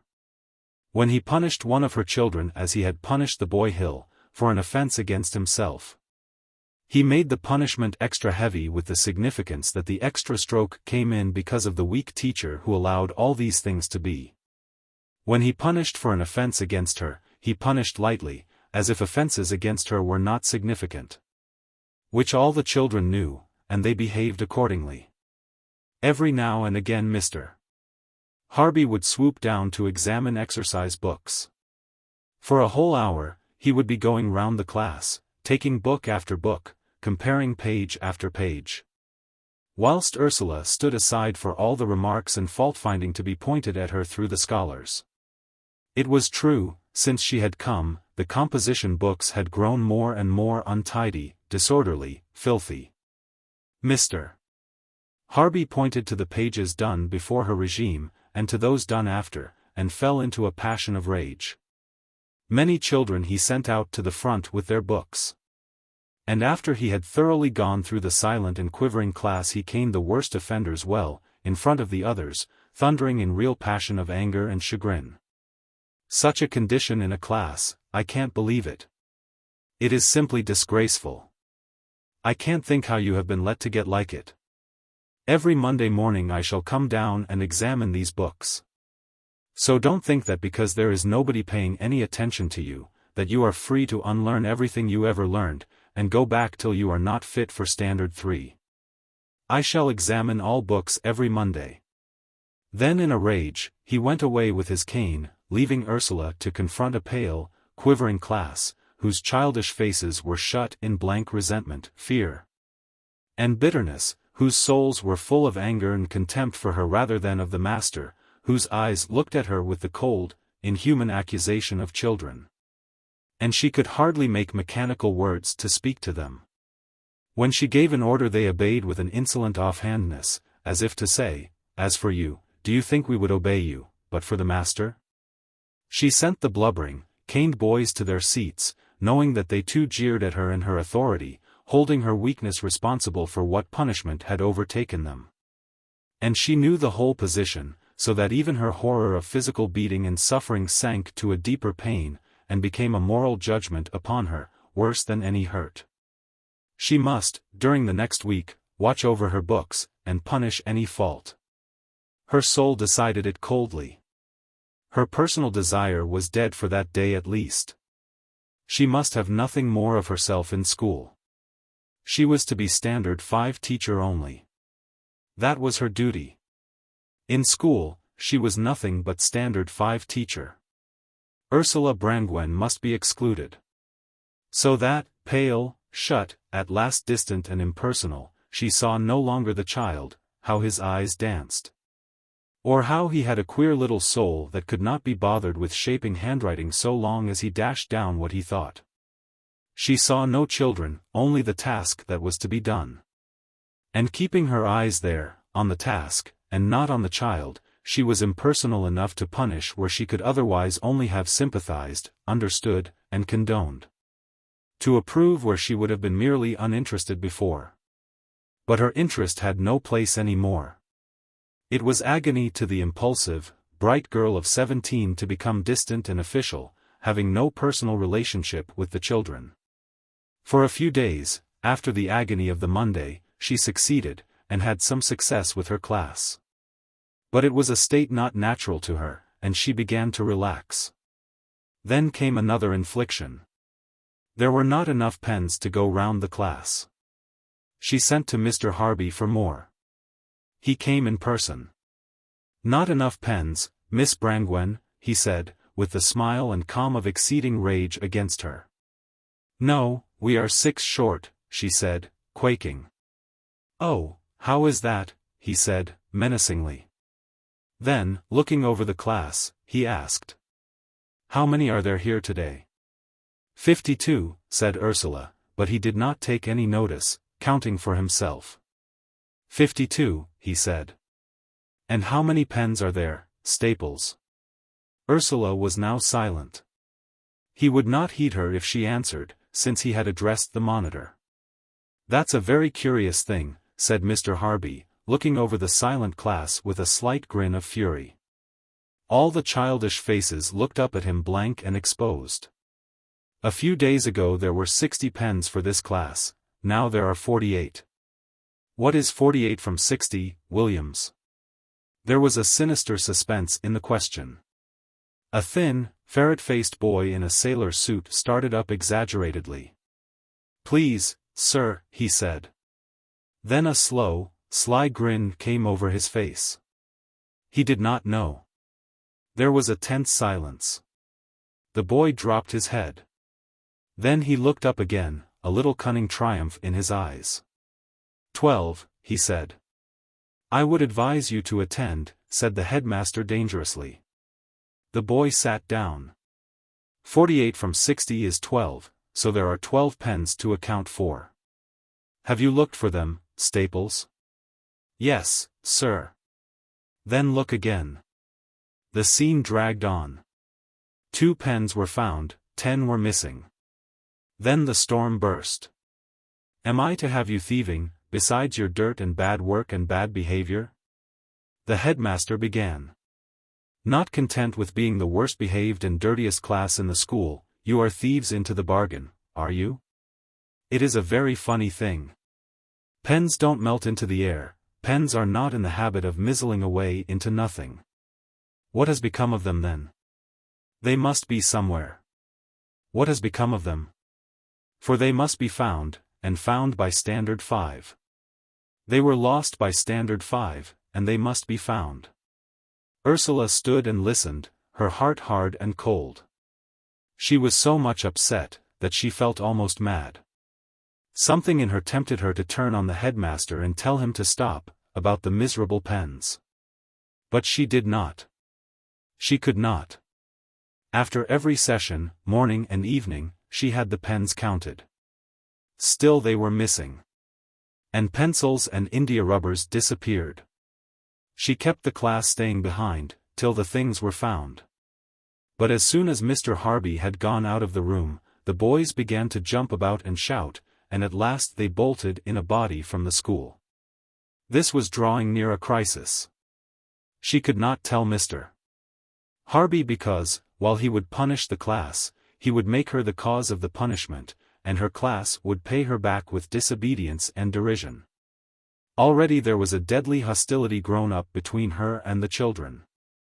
After keeping in the class, at evening, to finish some work, she would find boys dodging behind her, calling after her, Brangwen, Brangwen, proud acre. When she went into Ilkeston of a Saturday morning with Gudrun, she heard again the voices yelling after her. Brangwen, Brangwen. She pretended to take no notice, but she colored with shame at being held up to derision in the public street. She, Ursula Brangwen of XIII, could not escape from the Standard 5 teacher which she was. In vain she went out to buy ribbon for her hat. They called after her, the boys she tried to teach. And one evening, as she went from the edge of the town into the country, stones came flying at her. Then the passion of shame and anger surpassed her. She walked on unheeding, beside herself. Because of the darkness she could not see who were those that threw. But she did not want to know. Only in her soul a change took place. Never more, and never more would she give herself as individual to her class. Never would she, Ursula Brangwen, the girl she was, the person she was, come into contact with those boys. She would be Standard 5 teacher, as far away personally from her class as if she had never set foot in St. Philip's School. She would just obliterate them all, and keep herself apart, take them as scholars only. So her face grew more and more shut, and over her flayed, exposed soul of a young girl who had gone open and warm to give herself to the children, there set a hard, insentient thing. That worked mechanically according to a system imposed. It seemed she scarcely saw her class the next day. She could only feel her will, and what she would have of this class which she must grasp into subjection. It was no good, any more, to appeal, to play upon the better feelings of the class. Her swift-working soul realized this. She, as teacher, must bring them all as scholars, into subjection. And this she was going to do. All else she would forsake. She had become hard and impersonal, almost avengeful on herself as well as on them, since the stone throwing. She did not want to be a person, to be herself any more, after such humiliation. She would assert herself for mastery, be only teacher. She was set now. She was going to fight and subdue. She knew by now her enemies in the class. The one she hated most was Williams. He was a sort of defective, not bad enough to be so classed. He could read with fluency, and had plenty of cunning intelligence. But he could not keep still. And he had a kind of sickness very repulsive to a sensitive girl, something cunning and etiolated and degenerate. Once he had thrown an inkwell at her, in one of his mad little rages. Twice he had run home out of class. He was a well-known character. And he grinned up his sleeve at this girl teacher, sometimes hanging round her to fawn on her. But this made her dislike him more. He had a kind of leech-like power. From one of the children she took a supple cane, and this she determined to use when real occasion came. One morning, at composition, she said to the boy Williams, "Why have you made this blot?" "Please, miss, it fell off my pen," he whined out, in the mocking voice that he was so clever in using. The boys near snorted with laughter. For Williams was an actor, he could tickle the feelings of his hearers subtly. Particularly he could tickle the children with him into ridiculing his teacher, or indeed, any authority of which he was not afraid. He had that peculiar jail instinct. "Then you must stay in and finish another page of composition," said the teacher. This was against her usual sense of justice, and the boy resented it derisively. At 12 o'clock she caught him slinking out. "Williams, sit down," she said. And there she sat, and there he sat, alone, opposite to her, on the back desk, looking up at her with his furtive eyes every minute. "Please, miss, I've got to go an errand," he called out insolently. "Bring me your book," said Ursula. The boy came out, flapping his book along the desks. He had not written a line. "Go back and do the writing you have to do," said Ursula. And she sat at her desk, trying to correct books. She was trembling and upset. And for an hour the miserable boy writhed and grinned in his seat. At the end of that time he had done 5 lines. "As it is so late now," said Ursula, "you will finish the rest this evening." The boy kicked his way insolently down the passage. The afternoon came again. Williams was there, glancing at her, and her heart beat thick, for she knew it was a fight between them. She watched him. During the geography lesson, as she was pointing to the map with her cane, the boy continually ducked his whitish head under the desk, and attracted the attention of other boys. "Williams," she said, gathering her courage, for it was critical now to speak to him, "what are you doing?" He lifted his face, the sore-rimmed eyes half smiling. There was something intrinsically indecent about him. Ursula shrank away. "Nothing," he replied, feeling a triumph. "What are you doing?" she repeated, her heartbeat suffocating her. "Nothing," replied the boy, insolently, aggrieved, comic. "If I speak to you again, you must go down to Mr. Harby," she said. But this boy was a match even for Mr. Harby. He was so persistent, so cringing, and flexible, he howled so when he was hurt, that the master hated more the teacher who sent him than he hated the boy himself. For of the boy he was sick of the sight. Which Williams knew. He grinned visibly. Ursula turned to the map again, to go on with the geography lesson. But there was a little ferment in the class. William's spirit infected them all. She heard a scuffle, and then she trembled inwardly. If they all turned on her this time, she was beaten. "Please, miss," called a voice in distress. She turned round. One of the boys she liked was ruefully holding out a torn celluloid collar. She heard the complaint, feeling futile. "Go in front, right," she said. She was trembling in every fiber. A big, sullen boy, not bad but very difficult, slouched out to the front. She went on with the lesson, aware that Williams was making faces at Wright, and that Wright was grinning behind her. She was afraid. She turned to the map again. And she was afraid. "Please, miss, Williams," came a sharp cry, and a boy on the back row was standing up, with drawn, pained brows, half a mocking grin on his pain, half real resentment against Williams. "Please. Miss, he's nipped me," and he rubbed his leg ruefully. "Come in front, Williams," she said. The rat-like boy sat with his pale smile and did not move. "Come in front," she repeated, definite now. "I shan't," he cried, snarling, rat-like, grinning. Something went click in Ursula's soul. Her face and eyes set, she went through the class straight. The boy cowered before her glowering, fixed eyes. But she advanced on him, seized him by the arm, and dragged him from his seat. He clung to the form. It was the battle between him and her. Her instinct had suddenly become calm and quick. She jerked him from his grip, and dragged him, struggling and kicking, to the front.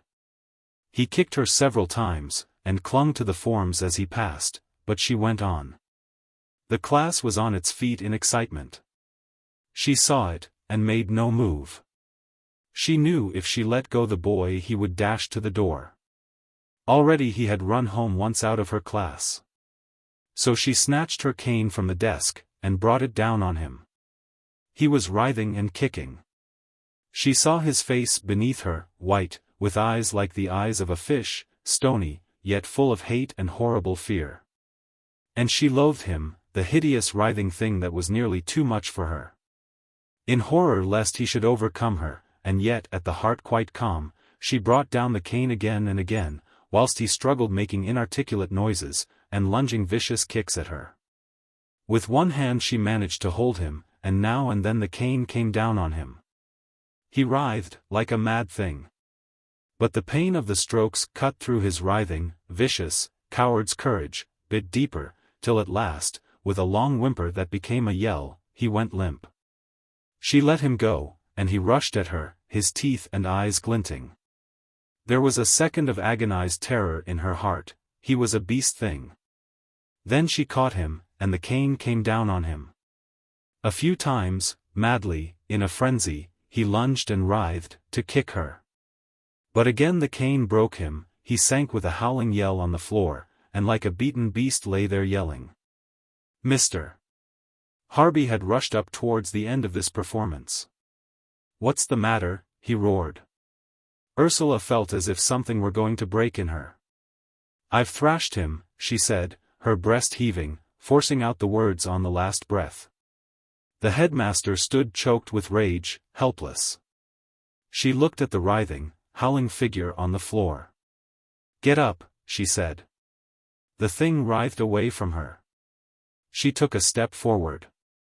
She had realized the presence of the headmaster for 1 second, and then she was oblivious of it again. "Get up," she said. And with a little dart the boy was on his feet. His yelling dropped to a mad blubber. He had been in a frenzy. "Go and stand by the radiator," she said. As if mechanically, blubbering, he went. The headmaster stood robbed of movement or speech. His face was yellow, his hands twitched convulsively. But Ursula stood stiff not far from him. Nothing could touch her now, she was beyond Mr. Harby. She was as if violated to death. The headmaster muttered something, turned, and went down the room, whence, from the far end, he was heard roaring in a mad rage at his own class. The boy blubbered wildly by the radiator. Ursula looked at the class. There were 50 pale, still faces watching her, 100 round eyes fixed on her in an attentive, expressionless stare. "Give out the history readers," she said to the monitors. There was dead silence. As she stood there, she could hear again the ticking of the clock, and the chalk of piles of books taken out of the low cupboard. Then came the faint flap of books on the desks. The children passed in silence, their hands working in unison. They were no longer a pack, but each one separated into a silent, closed thing. "Take page 125, and read that chapter," said Ursula. There was a click of many books opened. The children found the page, and bent their heads obediently to read. And they read, mechanically. Ursula, who was trembling violently, went and sat in her high chair. The blubbering of the boy continued. The strident voice of Mr. Brunt, the roar of Mr. Harby, came muffled through the glass partition. And now and then a pair of eyes rose from the reading book, rested on her a moment, watchful, as if calculating impersonally, then sank again. She sat still without moving, her eyes watching the class, unseeing. She was quite still, and weak. She felt that she could not raise her hand from the desk. If she sat there forever, she felt she could not move again, nor utter a command. It was 4:15. She almost dreaded the closing of the school, when she would be alone. The class began to recover its ease, the tension relaxed. Williams was still crying. Mr. Brunt was giving orders for the closing of the lesson. Ursula got down. "Take your place, Williams," she said. He dragged his feet across the room, wiping his face on his sleeve. As he sat down, he glanced at her furtively, his eyes still redder. Now he looked like some beaten rat. At last the children were gone. Mr. Harby trod by heavily, without looking her way, or speaking. Mr. Brunt hesitated as she was locking her cupboard. "If you settle Clark and Letts in the same way, Miss Brangwen, you'll be all right," he said, his blue eyes glancing down in a strange fellowship, his long nose pointing at her. "Shall I?" She laughed nervously. She did not want anybody to talk to her. As she went along the street, clattering on the granite pavement, she was aware of boys dodging behind her. Something struck her hand that was carrying her bag, bruising her. As it rolled away she saw that it was a potato. Her hand was hurt, but she gave no sign. Soon she would take the tram. She was afraid, and strange. It was to her quite strange and ugly, like some dream where she was degraded. She would have died rather than admit it to anybody. She could not look at her swollen hand. Something had broken in her, she had passed a crisis. Williams was beaten, but at a cost. Feeling too much upset to go home, she rode a little farther into the town, and got down from the tram at a small tea shop. There, in the dark little place behind the shop, she drank her tea and ate bread and butter. She did not taste anything. The taking of tea was just a mechanical action, to cover over her existence.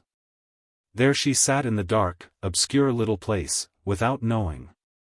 Only unconsciously she nursed the back of her hand, which was bruised.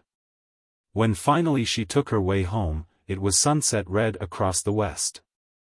She did not know why she was going home. There was nothing for her there. She had, true, only to pretend to be normal. There was nobody she could speak to, nowhere to go for escape. But she must keep on, under this red sunset, alone, knowing the horror in humanity, that would destroy her, and with which she was at war. Yet it had to be so. In the morning again she must go to school. She got up and went without murmuring even to herself.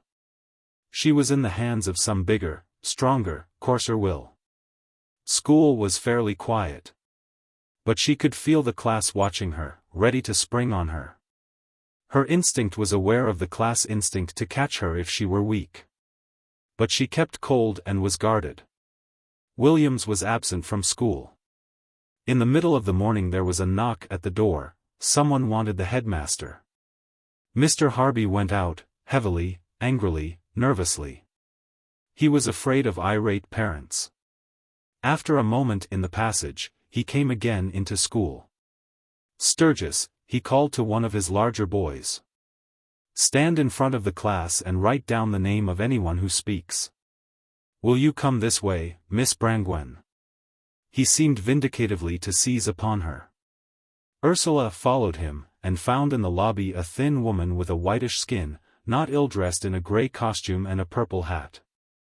"I called about Vernon," said the woman, speaking in a refined accent.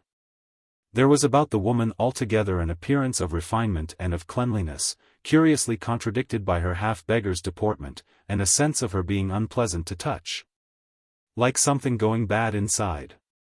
She was neither a lady nor an ordinary working man's wife, but a creature separate from society. By her dress she was not poor. Ursula knew at once that she was William's mother, and that he was Vernon. She remembered that he was always clean, and well-dressed, in a sailor suit. And he had this same peculiar, half-transparent unwholesomeness, rather like a corpse. "I wasn't able to send him to school today," continued the woman, with a false grace of manner. "He came home last night so ill, he was violently sick. I thought I should have to send for the doctor, you know he has a weak heart." The woman looked at Ursula with her pale, dead eyes. "No," replied the girl, "I did not know." She stood still with repulsion and uncertainty. Mr. Harby, large and male, with his overhanging mustache, stood by with a slight, ugly smile at the corner of his eyes. The woman went on insidiously, not quite human. Oh, yes, he has had heart disease ever since he was a child. That is why he isn't very regular at school. And it is very bad to beat him. He was awfully ill this morning. I shall call on the doctor as I go back. Who is staying with him now, then? Put in the deep voice of the schoolmaster, cunningly. Oh, I left him with a woman who comes in to help me, and who understands him. But I shall call in the doctor on my way home. Ursula stood still. She felt vague threats in all this. But the woman was so utterly strange to her, that she did not understand. He told me he had been beaten, continued the woman, and when I undressed him to put him to bed, his body was covered with marks. I could show them to any doctor. Mr. Harby looked at Ursula to answer.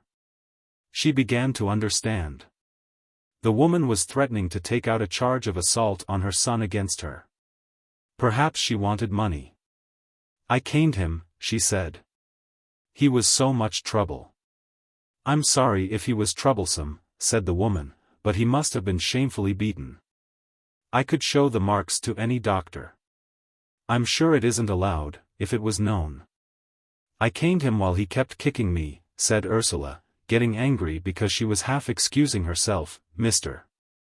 Harby standing there with the twinkle at the side of his eyes, enjoying the dilemma of the two women. I'm sure I'm sorry if he behaved badly, said the woman. But I can't think he deserved beating as he has been.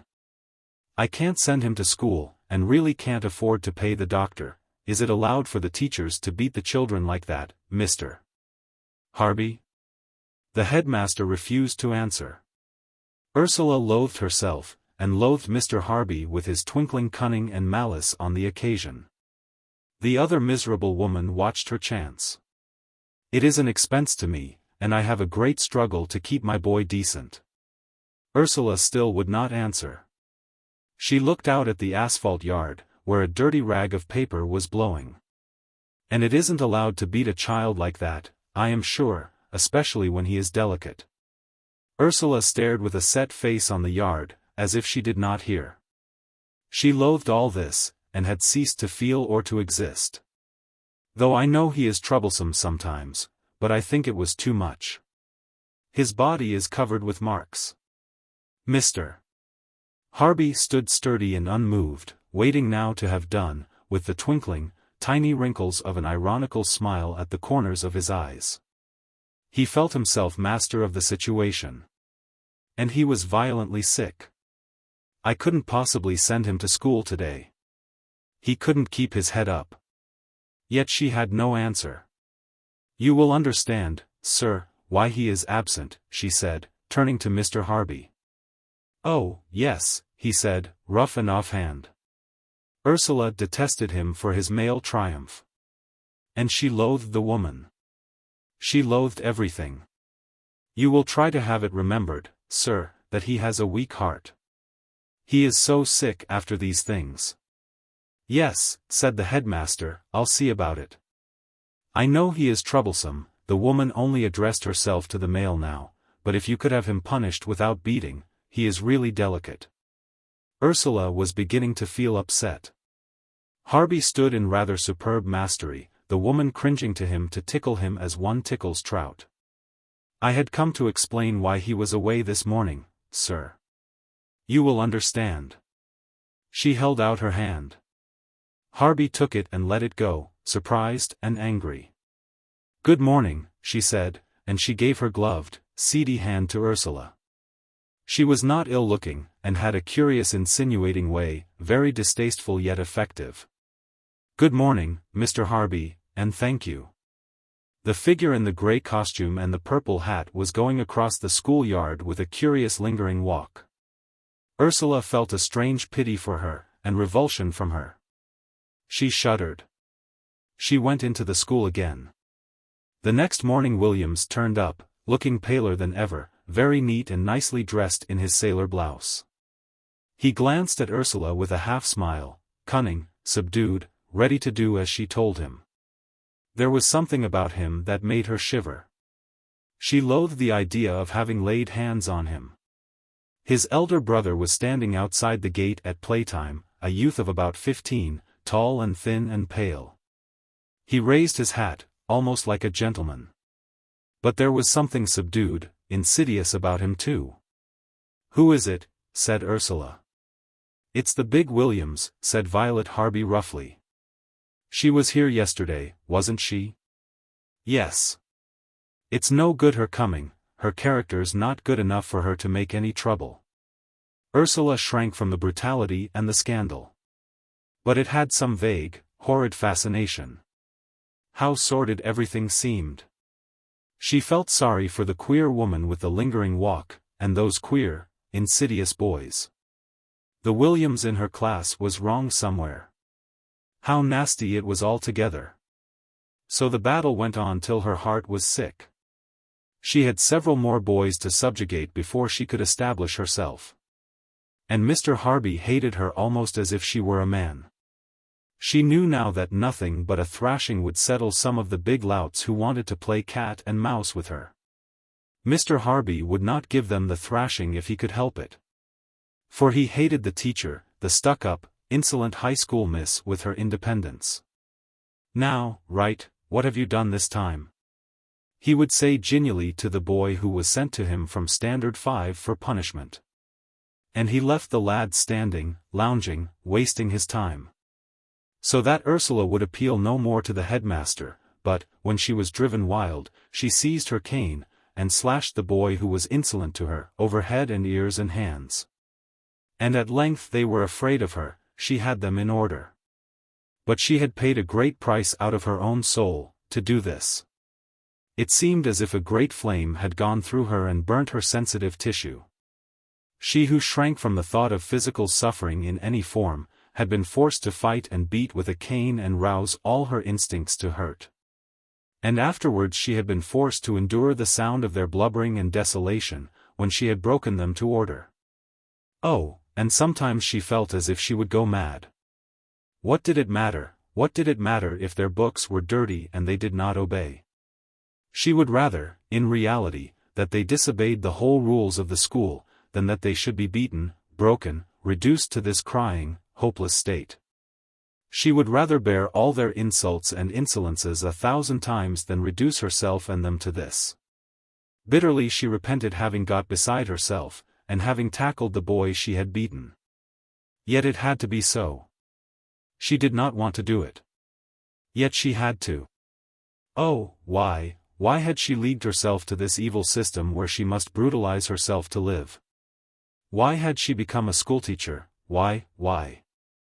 The children had forced her to the beatings. No, she did not pity them. She had come to them full of kindness and love, and they would have torn her to pieces. They chose Mr. Harby. Well then, they must know her as well as Mr. Harby, they must first be subjugate to her. For she was not going to be made neither by them, nor by Mr. Harby, nor by all the system around her.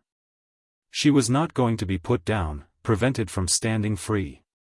It was not to be said of her, she could not take her place and carry out her task. She would fight and hold her place in this state also, in the world of work and man's convention.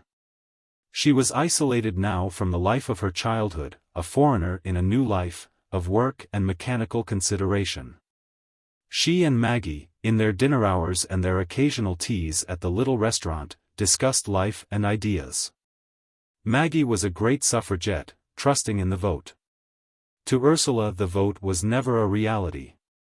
She had within her the strange, passionate knowledge of religion and living far transcending the limits of the automatic system that contained the vote. But her fundamental, organic knowledge had as yet to take form and rise to utterance. For her, as for Maggie, the liberty of woman meant something real and deep. She felt that somewhere, in something, she was not free. And she wanted to be. She was in revolt. For once she were free she could get somewhere. Ah, the wonderful, real somewhere that was beyond her, the somewhere that she felt deep, deep inside her. In coming out and earning her own living she had made a strong, cruel move towards freeing herself. But having more freedom she only became more profoundly aware of the big want. She wanted so many things. She wanted to read great, beautiful books, and be rich with them. She wanted to see beautiful things, and have the joy of them forever. She wanted to know big, free people. And there remained always the want she could put no name to. It was so difficult. There were so many things, so much to meet and surpass. And one never knew where one was going. It was a blind fight. She had suffered bitterly in this school of St. Philip's. She was like a young filly that has been broken into the shafts, and has lost its freedom. And now she was suffering bitterly from the agony of the shafts. The agony, the galling, the ignominy of her breaking in. This wore into her soul. But she would never submit. To shafts like these she would never submit for long. But she would know them. She would serve them that she might destroy them. She and Maggie went to all kinds of places together, to big suffrage meetings in Nottingham, to concerts, to theatres, to exhibitions of pictures. Ursula saved her money and bought a bicycle, and the two girls rode to Lincoln, to Southwell, and into Derbyshire. They had an endless wealth of things to talk about. And it was a great joy, finding, discovering. But Ursula never told about Winifred Inger. That was a sort of secret sideshow to her life, never to be opened. She did not even think of it. It was the closed door she had not the strength to open. Once she was broken into her teaching, Ursula began gradually to have a new life of her own again. She was going to college in 18 months' time. Then she would take her degree, and she would perhaps be a big woman, and lead a movement. Who knows? At any rate she would go to college in 18 months' time. All that mattered now was work, work. Until college, she must go on with this teaching in St. Philip's School, which was always destroying her, but which she could now manage, without spoiling all her life. She would submit to it for a time, since the time had a definite limit. The class teaching itself at last became almost mechanical. It was a strain on her, an exhausting, wearying strain, always unnatural. But there was a certain amount of pleasure in the sheer oblivion of teaching, so much work to do, so many children to see after, so much to be done, that one's self was forgotten. When the work had become like habit to her, and her individual soul was left out, had its growth elsewhere, then she could be almost happy. Her real, individual self drew together and became more coherent during these 2 years of teaching, during the struggle against the odds of class teaching. It was always a prison to her, the school. But it was a prison where her wild, chaotic soul became hard and independent. When she was well enough and not tired, then she did not hate the teaching. She enjoyed getting into the swing of work of a morning, putting forth all her strength, making the thing go. It was for her a strenuous form of exercise. And her soul was left to rest, it had the time of torpor in which to gather itself together in strength again. But the teaching hours were too long, the tasks too heavy, and the disciplinary condition of the school too unnatural for her. She was worn very thin and quivering. She came to school in the morning seeing the hawthorn flowers wet, the little, rosy grains swimming in a bowl of dew. The larks quivered their song up into the new sunshine, and the country was so glad. It was a violation to plunge into the dust and grayness of the town. So that she stood before her class unwilling to give herself up to the activity of teaching, to turn her energy, that longed for the country and for joy of early summer, into the dominating of 50 children and the transferring to them some morsels of arithmetic. There was a little absentness about her. She could not force herself into forgetfulness. A jar of buttercups and fool's parsley in the window bottom kept her away in the meadows, where in the lush grass the moon daisies were half submerged, and a spray of pink ragged robin. Yet before her were faces of 50 children. They were almost like big daisies in a dimness of the grass. A brightness was on her face, a little unreality in her teaching. She could not quite see her children. She was struggling between two worlds, her own world of young summer and flowers, and this other world of work. And the glimmer of her own sunlight was between her and her class. Then the morning passed with a strange farawayness and quietness. Dinner time came, when she and Maggie ate joyously, with all the windows open. And then they went out into St. Philip's churchyard, where was a shadowy corner under red hawthorn trees. And there they talked and read Shelley or Browning or some work about woman and labor. And when she went back to school, Ursula lived still in the shadowy corner of the graveyard, where pink-red petals lay scattered from the hawthorn tree, like myriad tiny shells on a beach. And a church bell sometimes rang sonorously, and sometimes a bird called out, whilst Maggie's voice went on low and sweet. These days she was happy in her soul, oh, she was so happy, that she wished she could take her joy and scatter it in armfuls broadcast. She made her children happy, too, with a little tingling of delight. But to her, the children were not a school class this afternoon. They were flowers, birds, little bright animals, children, anything. They only were not Standard 5. She felt no responsibility for them. It was for once a game, this teaching. And if they got their sums wrong, what matter? And she would take a pleasant bit of reading. And instead of history with dates, she would tell a lovely tale. And for grammar, they could have a bit of written analysis that was not difficult. Because they had done it before. She shall be sportive as a fawn. That wild with glee across the lawn. Or up the mountain springs.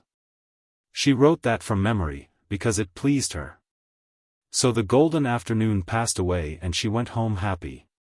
She had finished her day of school, and was free to plunge into the glowing evening of XIII. And she loved walking home. But it had not been school.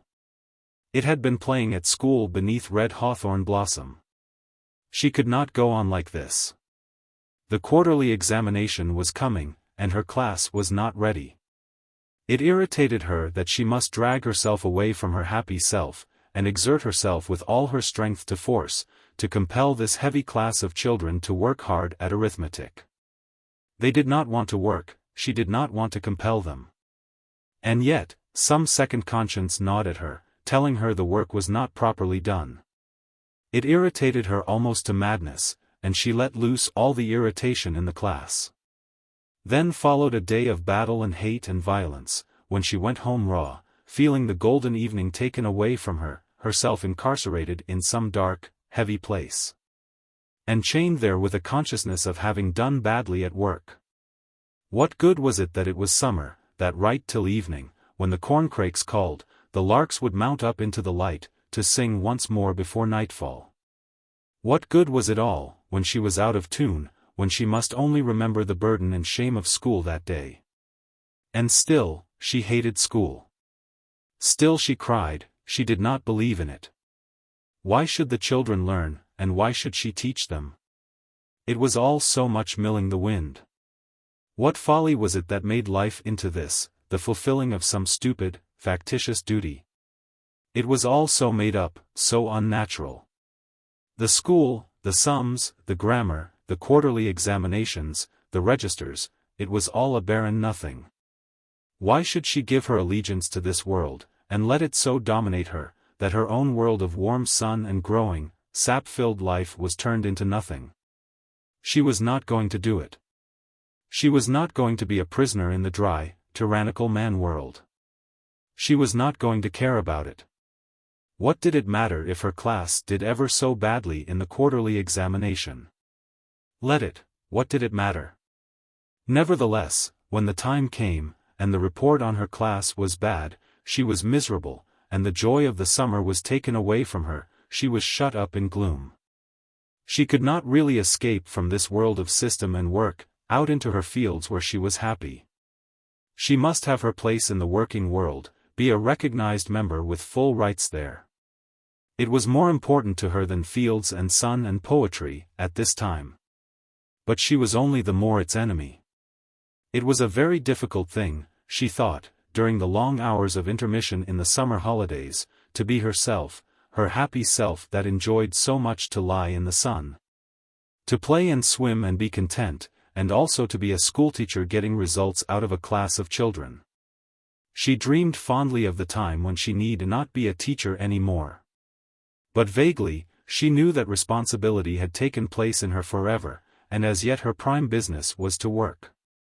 The autumn passed away, the winter was at hand. Ursula became more and more an inhabitant of the world of work, and of what is called life. She could not see her future, but a little way off was college, and to the thought of this she clung fixedly. She would go to college, and get her 2 or 3 years' training, free of cost. Already she had applied and had her place appointed for the coming year. So she continued to study for her degree. She would take French, Latin, English, mathematics and botany. She went to classes in Ilkeston, she studied at evening. For there was this world to conquer, this knowledge to acquire, this qualification to attain. And she worked with intensity, because of a want inside her that drove her on. Almost everything was subordinated now to this one desire to take her place in the world. What kind of place it was to be she did not ask herself. The blind desire drove her on. She must take her place.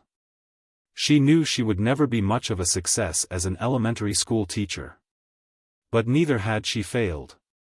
She hated it, but she had managed it. Maggie had left St. Philip's School, and had found a more congenial post. The 2 girls remained friends. They met at evening classes, they studied and somehow encouraged a firm hope each in the other. They did not know whither they were making, nor what they ultimately wanted. But they knew they wanted now to learn, to know, and to do. They talked of love and marriage, and the position of woman in marriage. Maggie said that love was the flower of life, and blossomed unexpectedly and without law, and must be plucked where it was found, and enjoyed for the brief hour of its duration. To Ursula this was unsatisfactory. She thought she still loved Anton Skrebensky. But she did not forgive him that he had not been strong enough to acknowledge her. He had denied her. How then could she love him? How then was love so absolute? She did not believe it. She believed that love was a way, a means, not an end in itself, as Maggie seemed to think. And always the way of love would be found. But whither did it lead? I believe there are many men in the world one might love, there is not only one man, said Ursula. She was thinking of Skrebensky. Her heart was hollow with the knowledge of Winifred Inger. But you must distinguish between love and passion, said Maggie, adding, with a touch of contempt, men will easily have a passion for you, but they won't love you. Yes, said Ursula, vehemently, the look of suffering, almost of fanaticism, on her face. Passion is only part of love. And it seems so much because it can't last. That is why passion is never happy. She was staunch for joy, for happiness, and permanency, in contrast with Maggie, who was for sadness, and the inevitable passing away of things. Ursula suffered bitterly at the hands of life, Maggie was always single, always withheld, so she went in a heavy brooding sadness that was almost meat to her. In Ursula's last winter at St. Philip's the friendship of the 2 girls came to a climax. It was during this winter that Ursula suffered and enjoyed most keenly Maggie's fundamental sadness of enclosedness. Maggie enjoyed and suffered Ursula's struggles against the confines of her life. And then the 2 girls began to drift apart, as Ursula broke from that form of life wherein Maggie must remain enclosed. Chapter 14. The Widening Circle. Maggie's people, the Schofields, lived in the large gardener's cottage, that was half a farm, behind Belcote Hall. The hall was too damp to live in, so the Schofields were caretakers, gamekeepers, farmers, all in one. The father was gamekeeper and stock breeder, the eldest son was market gardener, using the big hall gardens, the second son was farmer and gardener. There was a large family, as at XIII. Ursula loved to stay at Belcote, to be treated as a grand lady by Maggie's brothers. They were good-looking men. The eldest was 26 years old. He was the gardener, a man not very tall, but strong and well-made, with brown, sunny, easy eyes and a face handsomely hewn, brown, with a long fair mustache which he pulled as he talked to Ursula. The girl was excited because these men attended to her when she came near. She could make their eyes light up and quiver, she could make Anthony, the eldest, twist and twist his mustache. She knew she could move them almost at will with her light laughter and chatter. They loved her ideas, watched her as she talked vehemently about politics or economics. And she, while she talked, saw the golden-brown eyes of Anthony gleam like the eyes of a satyr as they watched her. He did not listen to her words, he listened to her. It excited her. He was like a fawn pleased when she would go with him over his hothouses, to look at the green and pretty plants, at the pink primulas nodding among their leaves. And cinerias flaunting purple and crimson and white. She asked about everything, and he told her very exactly and minutely, in a queer pedantic way that made her want to laugh. Yet she was really interested in what he did. And he had the curious light in his face, like the light in the eyes of the goat that was tethered by the farmyard gate. She went down with him into the warmish cellar, where already in the darkness the little yellow knobs of rhubarb were coming. He held the lantern down to the dark earth. She saw the tiny knob end of the rhubarb thrusting upwards upon the thick red stem, thrusting itself like a knob of flame through the soft soil. His face was turned up to her, the light glittered on his eyes and his teeth as he laughed, with a faint, musical neigh. He looked handsome. And she heard a new sound in her ears, the faintly musical, neighing laugh of Anthony, whose mustache twisted up, and whose eyes were luminous with a cold, steady, arrogant laughing glare. There seemed a little prance of triumph in his movement, she could not rid herself of a movement of acquiescence, a touch of acceptance. Yet he was so humble, his voice was so caressing. He held his hand for her to step on when she must climb a wall. And she stepped on the living firmness of him, that quivered firmly under her weight. She was aware of him as if in a mesmeric state. In her ordinary sense, she had nothing to do with him. But the peculiar ease and unnoticeableness of his entering the house, the power of his cold, gleaming light on her when he looked at her, was like a bewitchment. In his eyes, as in the pale grey eyes of a goat, there seemed some of that steady, hard fire of moonlight which has nothing to do with the day. It made her alert, and yet her mind went out like an extinguished thing. She was all senses, all her senses were alive. Then she saw him on Sunday, dressed up in Sunday clothes, trying to impress her. And he looked ridiculous. She clung to the ridiculous effect of his stiff, Sunday clothes. She was always conscious of some unfaithfulness to Maggie, on Anthony's score. Poor Maggie stood apart as if betrayed. Maggie and Anthony were enemies by instinct. Ursula had to go back to her friend brimming with affection and a poignancy of pity, which Maggie received with a little stiffness. Then poetry and books and learning took the place of Anthony, with his goat's movements and his cold, gleaming humor. While Ursula was at Belcote, the snow fell. In the morning, a covering of snow weighed on the rhododendron bushes. "Shall we go out?" said Maggie. She had lost some of her leader's sureness, and was now tentative, a little in reserve from her friend. They took the key of the gate and wandered into the park. It was a white world on which dark trees and tree masses stood under a sky keen with frost. The two girls went past the hall, that was shuttered and silent, their footprints marking the snow on the drive. Down the park, a long way off, a man was carrying armfuls of hay across the snow. He was a small, dark figure, like an animal moving in its unawareness. Ursula and Maggie went on exploring, down to a tinkling, chilly brook, that had worn the snow away in little scoops, and ran dark between. They saw a robin glance its bright eyes and burst scarlet and grey into the hedge, then some pertly marked blue tits scuffled. Meanwhile the brook slid on coldly, chuckling to itself. The girls wandered across the snowy grass to where the artificial fish ponds lay under thin ice.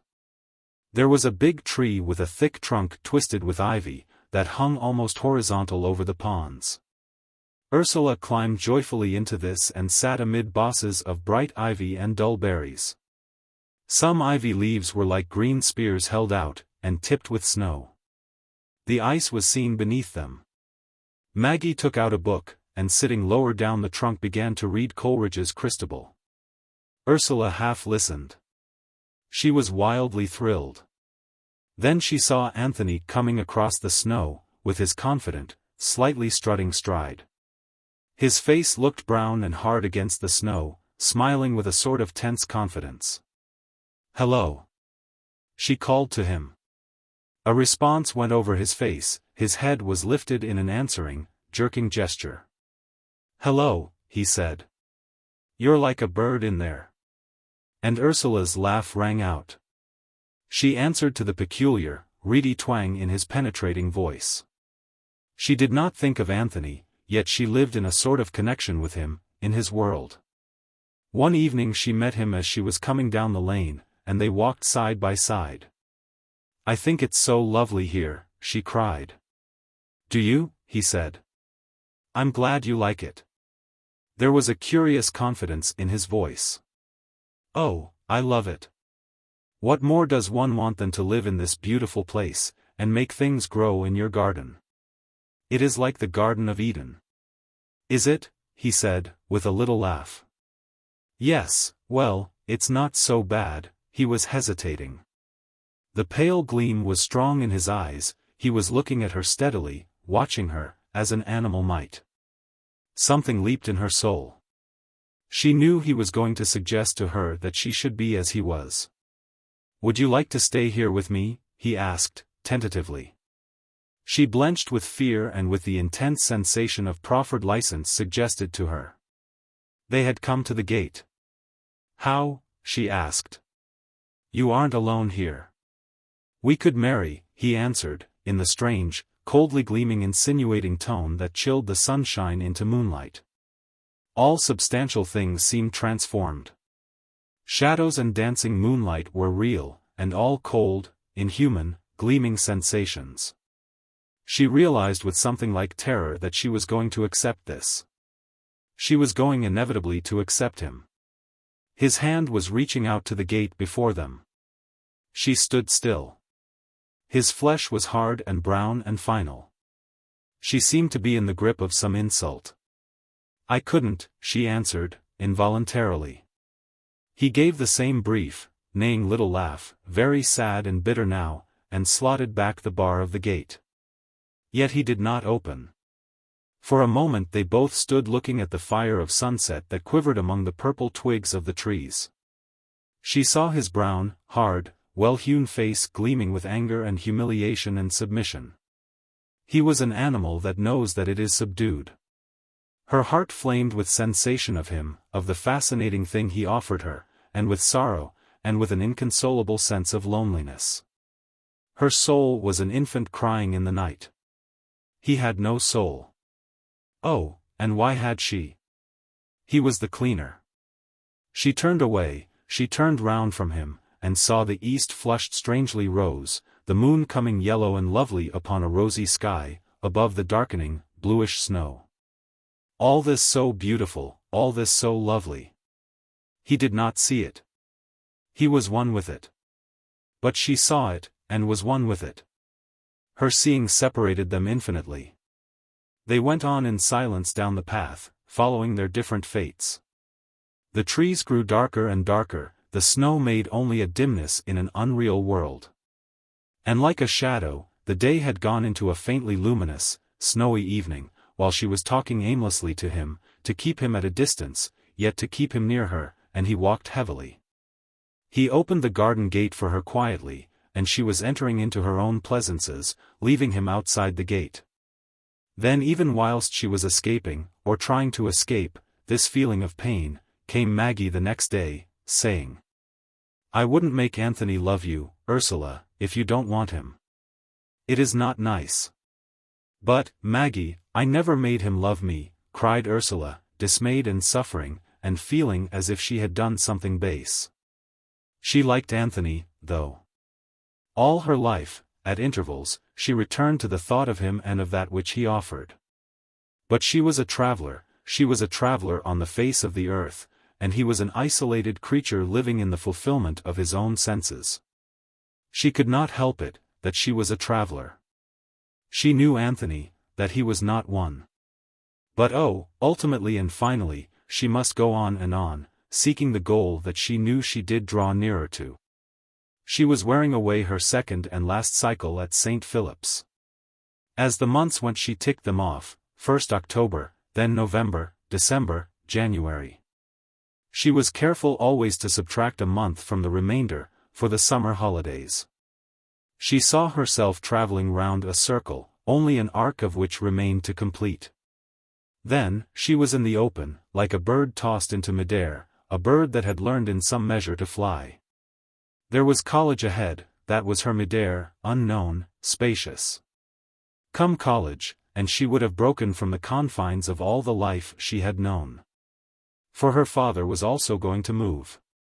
They were all going to leave XIII. Brangwen had kept his carelessness about his circumstances. He knew his work in the lace designing meant little to him personally, he just earned his wage by it. He did not know what meant much to him. Living close to Anna Brangwen, his mind was always suffused through with physical heat, he moved from instinct to instinct, groping, always groping on. When it was suggested to him that he might apply for one of the posts as handwork instructor, posts about to be created by the Nottingham Education Committee, it was as if a space had been given to him, into which he could remove from his hot, dusky enclosure. He sent in his application, confidently, expectantly. He had a sort of belief in his supernatural fate. The inevitable weariness of his daily work had stiffened some of his muscles, and made a slight deadness in his ruddy, alert face. Now he might escape. He was full of the new possibilities, and his wife was acquiescent. She was willing now to have a change. She too was tired of XIII. The house was too small for the growing children. And since she was nearly 40 years old, she began to come awake from her sleep of motherhood, her energy moved more outwards. The din of growing lives roused her from her apathy. She too must have her hand in making life. She was quite ready to move, taking all her brood. It would be better now if she transplanted them. For she had borne her last child, it would be growing up. So that in her easy, unused fashion she talked plans and arrangements with her husband, indifferent really as to the method of the change, since a change was coming. Even if it did not come in this way it would come in another. The house was full of ferment. Ursula was wild with excitement. At last her father was going to be something, socially. So long, he had been a social cipher, without form or standing. Now he was going to be art and handwork instructor for the county of Nottingham. That was really a status. It was a position. He would be a specialist in his way. And he was an uncommon man. Ursula felt they were all getting a foothold at last. He was coming to his own. Who else that she knew could turn out from his own fingers the beautiful things her father could produce? She felt he was certain of this new job. They would move. They would leave this cottage at XIII which had grown too small for them, they would leave XIII, where the children had all been born, and where they were always kept to the same measure. For the people who had known them as children along with the other village boys and girls could never understand that they should grow up different. They had held Erdler Brangwen one of themselves, and had given her her place in her native village, as in a family. And the bond was strong. But now, when she was growing to something beyond what XIII would allow or understand, the bond between her and her old associates was becoming a bondage.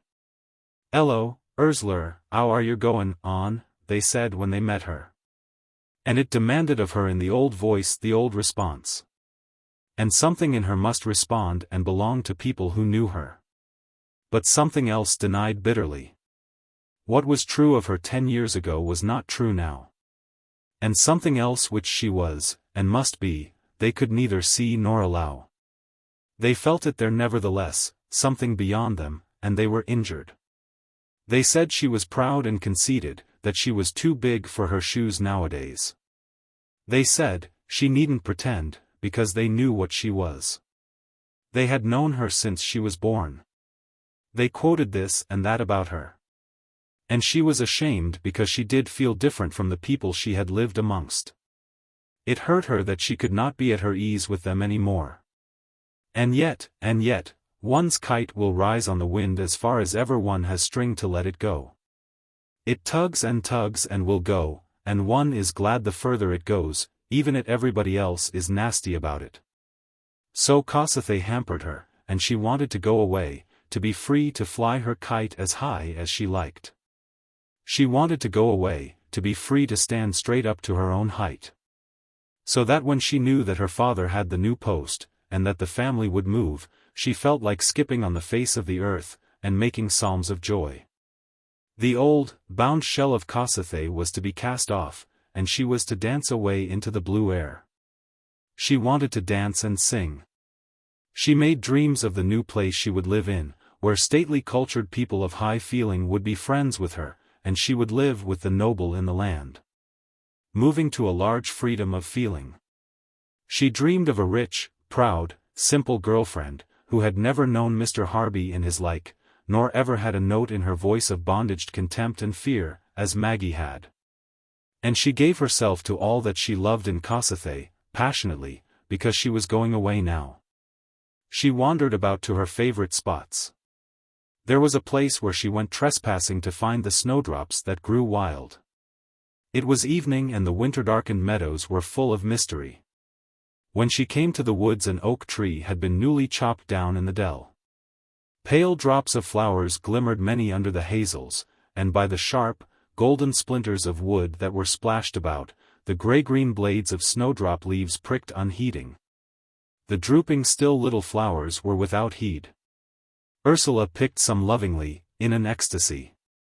The golden chips of wood shone yellow like sunlight, the snowdrops in the twilight were like the first stars of night. And she, alone amongst them, was wildly happy to have found her way into such a glimmering dusk, to the intimate little flowers. And the splash of wood chips like sunshine over the twilight of the ground.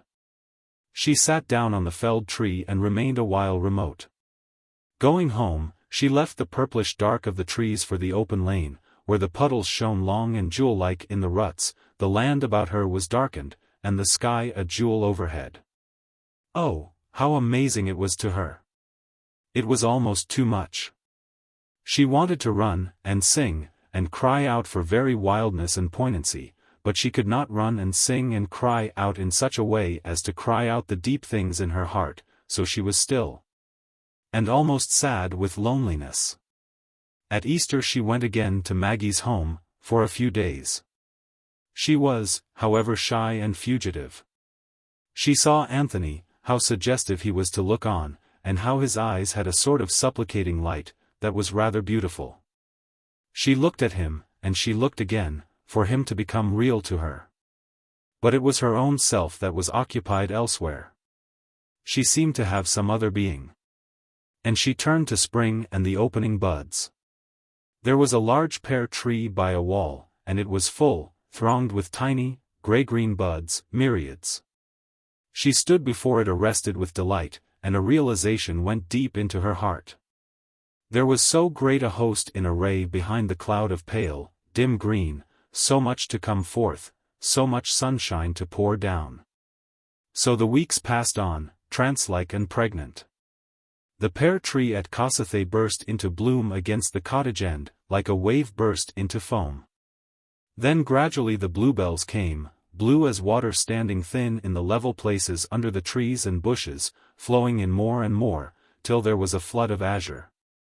And pale green leaves burning, and tiny birds with fiery little song and flight. Then swiftly the flood sank and was gone, and it was summer. There was to be no going to the seaside for a holiday. The holiday was the removal from XIII.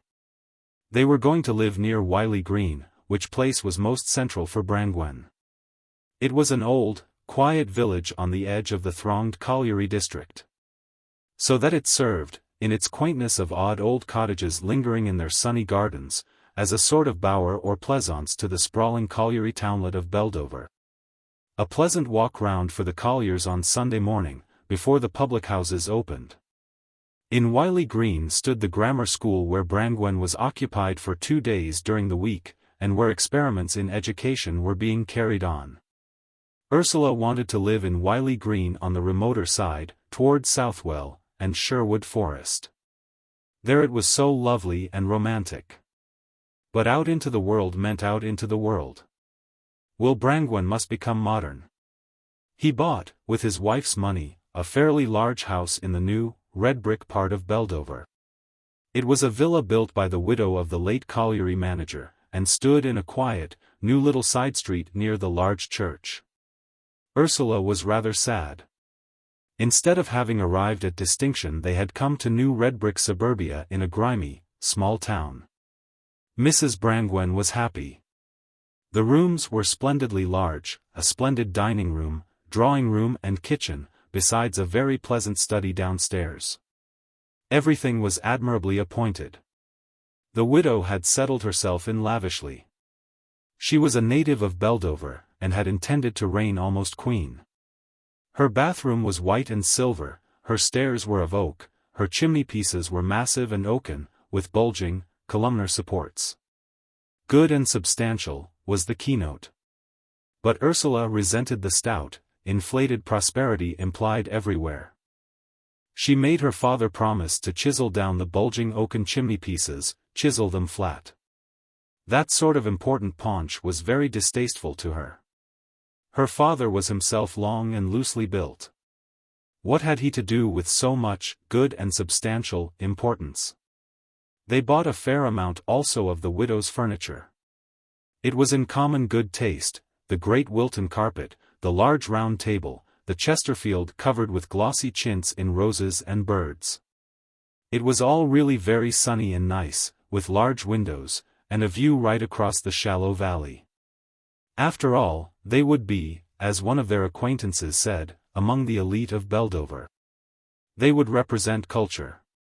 And as there was no one of higher social importance than the doctors, the colliery managers, and the chemists, they would shine, with their Della Robbia beautiful Madonna. Their lovely reliefs from Donatello, their reproductions from Botticelli. Nay, the large photographs of the Primavera and the Aphrodite in the Nativity in the dining room, the ordinary reception room, would make dumb the mouth of Beldover. And after all, it is better to be princess in Beldover than a vulgar nobody in the country. There was great preparation made for the removal of the whole Brangwen family, 10 in all. The house in Beldover was prepared, the house in XIII was dismantled. Come the end of the school term the removal would begin. Ursula left school at the end of July, when the summer holiday commenced. The morning outside was bright and sunny, and the freedom got inside the schoolroom this last day. It was as if the walls of the school were going to melt away. Already they seemed shadowy and unreal. It was breaking up morning. Soon scholars and teachers would be outside, each going his own way. The irons were struck off, the sentence was expired, the prison was a momentary shadow halting about them. The children were carrying away books and inkwell, and rolling up maps. All their faces were bright with gladness and goodwill. There was a bustle of cleaning and clearing away all marks of this last term of imprisonment. They were all breaking free. Busily, eagerly, Ursula made up her totals of attendances in the register. With pride she wrote down the thousands, to so many thousands of children had she given another sessions as lessons. It looked tremendous. The excited hours passed slowly in suspense. Then at last it was over.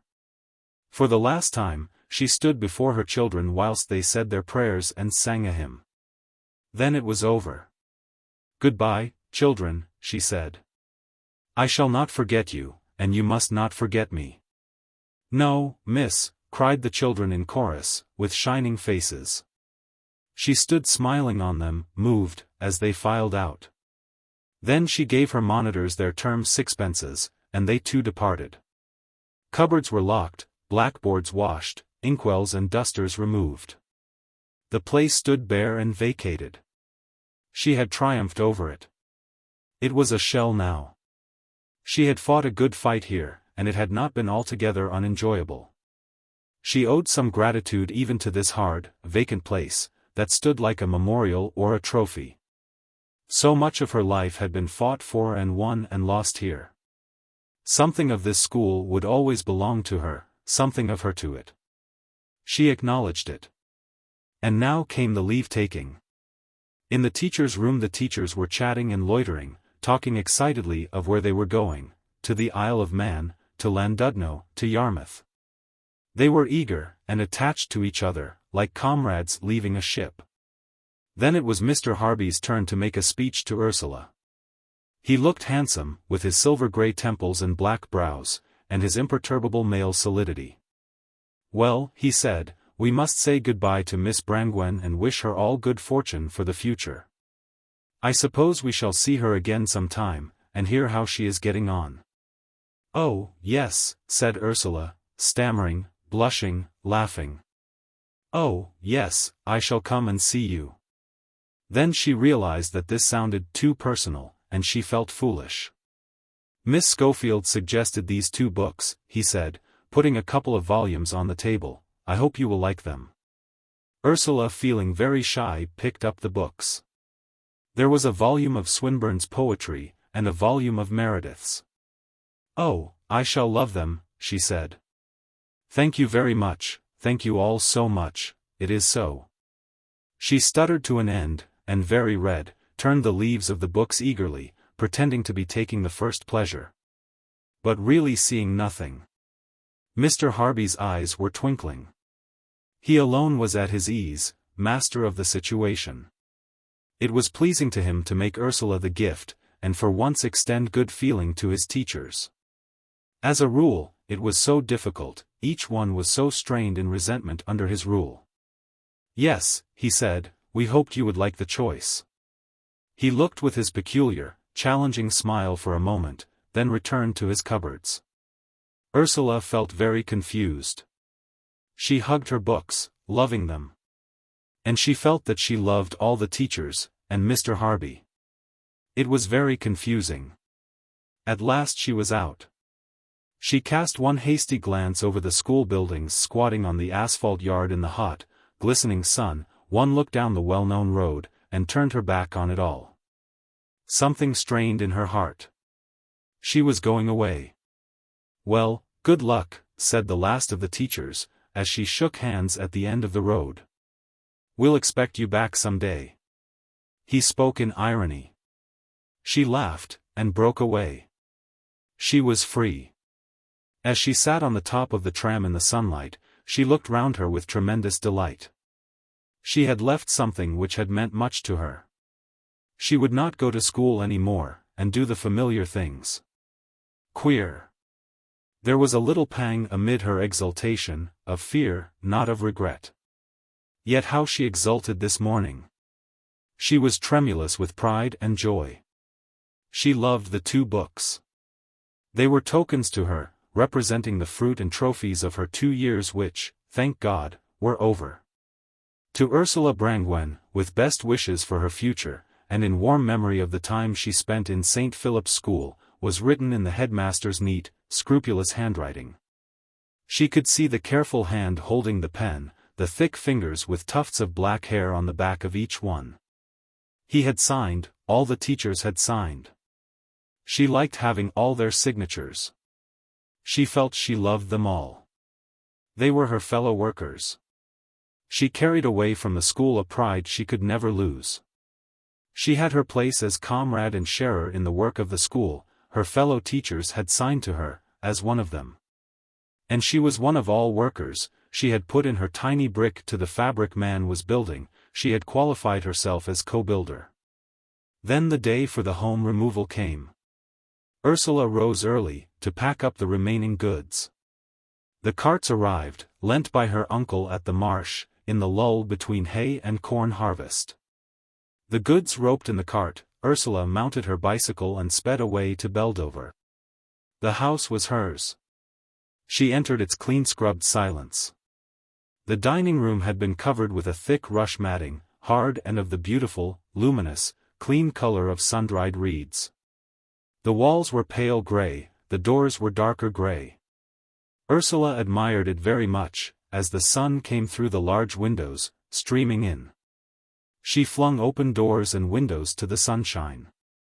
Flowers were bright and shining round the small lawn, which stood above the road, looking over the raw field opposite, which would later be built upon. No one came. So she wandered down the garden at the back of the wall. The 8 bells of the church rang the hour. She could hear the many sounds of the town about her. At last, the cart was seen coming round the corner, familiar furniture piled undignified on top, Tom, her brother, and Teresa, marching on foot beside the mass. Proud of having walked 10 miles or more, from the tram terminus. Ursula poured out beer, and the men drank thirstily, by the door. A second cart was coming. Her father appeared on his motor bicycle. There was the staggering transport of furniture up the steps to the little lawn, where it was deposited all pell-mell in the sunshine, very queer and discomforting. Brangwen was a pleasant man to work with, cheerful and easy. Ursula loved deciding him where the heavy things should stand. She watched anxiously the struggle up the steps and through the doorways.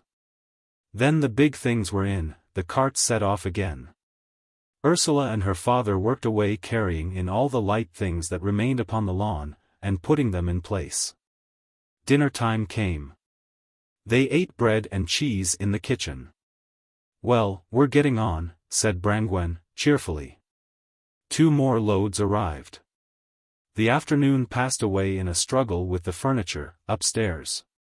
Towards 5 o'clock, appeared the last loads, consisting also of Mrs. Brangwen and the younger children, driven by Uncle Fred in the trap.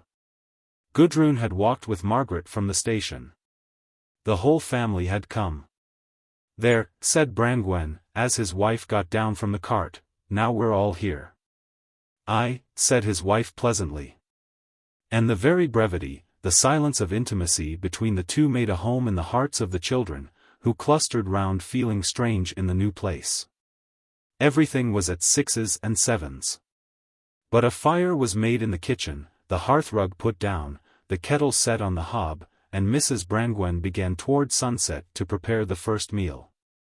Ursula and Gudrun were slaving in the bedrooms, candles were rushing about. Then from the kitchen came the smell of ham and eggs and coffee, and in the gaslight, the scrambled meal began. The family seemed to huddle together like a little camp in a strange place. Ursula felt a load of responsibility upon her, caring for the half-little ones. The smallest kept near the mother. It was dark, and the children went sleepy but excited to bed. It was a long time before the sound of voices died out. There was a tremendous sense of adventure. In the morning everybody was awake soon after dawn, the children crying. When I wakened up I didn't know where I was. There were the strange sounds of the town, and the repeated chiming of the big church bells, so much harsher and more insistent than the little bells of XIII. They looked through the windows past the other new red houses to the wooded hill across the valley. They had all a delightful sense of space and liberation, space and light and air. But gradually all set to work. They were a careless, untidy family. Yet when once they set about to get the house in order, the thing went with felicity and quickness. By evening the place was roughly established. They would not have a servant to live in the house, only a woman who could go home at night. And they would not even have the woman yet. They wanted to do as they liked in their own home, with no stranger in the midst. Chapter 15. The Bitterness of Ecstasy. A storm of industry raged on in the house. Ursula did not go to college till October. So, with a distinct feeling of responsibility, as if she must express herself in this house, she labored arranging, rearranging, selecting, contriving. She could use her father's ordinary tools, both for woodwork and metalwork, so she hammered and tinkered. Her mother was quite content to have the thing done. Brangwen was interested. He had a ready belief in his daughter. He himself was at work putting up his workshed in the garden. At last she had finished for the time being. The drawing room was big and empty. It had the good Wilton carpet, of which the family was so proud, and the large couch and large chairs covered with shiny chintz, and the piano, a little sculpture in plaster that Brangwen had done. And not very much more. It was too large and empty feeling for the family to occupy very much. Yet they liked to know it was there, large and empty. The home was the dining room. There the hard rush floor covering made the ground light, reflecting light upon the bottom of their hearts. In the window bay was a broad, sunny seat, the table was so solid one could not jostle it, and the chairs so strong one could knock them over without hurting them. The familiar organ that Brangwen had made stood on one side, looking peculiarly small. The sideboard was comfortably reduced to normal proportions. This was the family living room. Ursula had a bedroom to herself. It was really a servant's bedroom, small and plain. Its window looked over the back garden at other back gardens, some of them old and very nice, some of them littered with packing cases. Then at the backs of the houses whose fronts were the shops in High Street, or the genteel homes of the undermanager or the chief cashier, facing the chapel. She had 6 weeks still before going to college. In this time she nervously read over some Latin and some botany, and fitfully worked at some mathematics. She was going into college as a teacher, for her training. But, having already taken her matriculation examination, she was entered for a university course. At the end of a year she would sit for the intermediate arts, then 2 years after for her BA. So her case was not that of the ordinary schoolteacher. She would be working among the private students who came only for pure education, not for mere professional training. She would be of the elect. For the next 3 years she would be more or less dependent on her parents again. Her training was free. All college fees were paid by the government. She had moreover a few pounds grant every year. This would just pay for her train fares and her clothing. Her parents would only have to feed her. She did not want to cost them much. They would not be well off. Her father would earn only 200 a year, and a good deal of her mother's capital was spent in buying the house. Still, there was enough to get along with. Gudrun was attending the art school at Nottingham. She was working particularly at sculpture. She had a gift for this. She loved making little models in clay, of children or of animals. Already some of these had appeared in the students' exhibition in the castle, and Gudrun was a distinguished person. She was chafing at the art school and wanted to go to London. But there was not enough money. Neither would her parents let her go so far. Teresa had left the high school. She was a great strapping, bold hussy, indifferent to all higher claims. She would stay at home. The others were at school, except the youngest.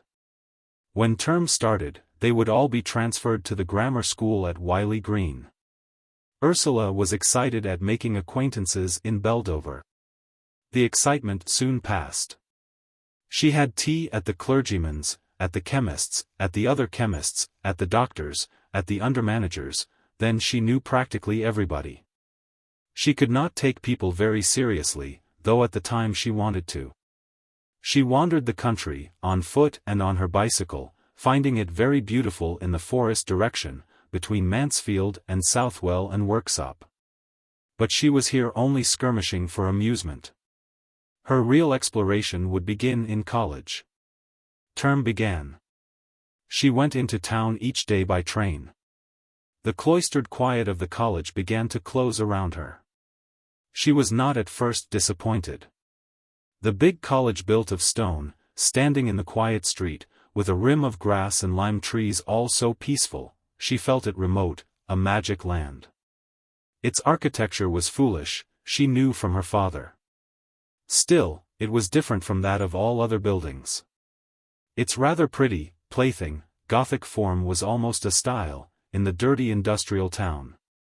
She liked the hall, with its big stone chimney-piece and its Gothic arches supporting the balcony above. To be sure the arches were ugly, the chimney-piece of cardboard-like carved stone, with its armorial decoration, looked silly just opposite the bicycle stand and the radiator. Whilst the great notice board with its fluttering papers seemed to slam away all sense of retreat and mystery from the far wall. Nevertheless, amorphous as it might be, there was in it a reminiscence of the wondrous, cloistral origin of education. Her soul flew straight back to the medieval times, when the monks of God held the learning of men and imparted it within the shadow of religion. In this spirit she entered college. The harshness and vulgarity of the lobbies and cloakrooms hurt her at first. Why was it not all beautiful? But she could not openly admit her criticism. She was on holy ground. She wanted all the students to have a high, pure spirit. She wanted them to say only the real, genuine things. She wanted their faces to be still and luminous as the nuns' and the monks' faces. Alas, the girls chattered and giggled and were nervous, they were dressed up and frizzed, the men looked mean and clownish. Still, it was lovely to pass along the corridor with one's books in one's hands, to push the swinging, glass-paneled door, and enter the big room where the first lecture would be given. The windows were large and lofty, the myriad brown students' desks stood waiting, the great blackboard was smooth behind the rostrum. Ursula sat beside her window, rather far back. Looking down, she saw the lime trees turning yellow, the tradesman's boy passing silent down the still, autumn sunny street. There was the world, remote, remote. Here, within the great, whispering seashell, that whispered all the while with reminiscence of all the centuries, time faded away, and the echo of knowledge filled the timeless silence. She listened, she scribbled her notes with joy, almost with ecstasy, never for a moment criticizing what she heard. The lecturer was a mouthpiece, a priest. As he stood, black-gowned, on the rostrum, some strands of the whispering confusion of knowledge that filled the whole place seemed to be singled out and woven together by him. Till they became a lecture. At first, she preserved herself from criticism. She would not consider the professors as men, ordinary men who ate bacon, and pulled on their boots before coming to college. They were the black-gowned priests of knowledge, serving forever in a remote, hushed temple. They were the initiated, and the beginning and the end of the mystery was in their keeping. Curious joy she had of the lectures. It was a joy to hear the theory of education, there was such freedom and pleasure in ranging over the very stuff of knowledge, and seeing how it moved and lived and had its being. How happy Racine made her! She did not know why. But as the big lines of the drama unfolded themselves, so steady, so measured, she felt a thrill as of being in the realm of the reality. Of Latin, she was doing Livy and Horace. The curious, intimate, gossiping tone of the Latin class suited Horace. Yet she never cared for him, nor even Livy. There was an entire lack of sternness in the gossipy classroom. She tried hard to keep her old grasp of the Roman spirit. But gradually the Latin became mere gossip stuff and artificiality to her, a question of manners and verbosities. Her terror was the mathematics class.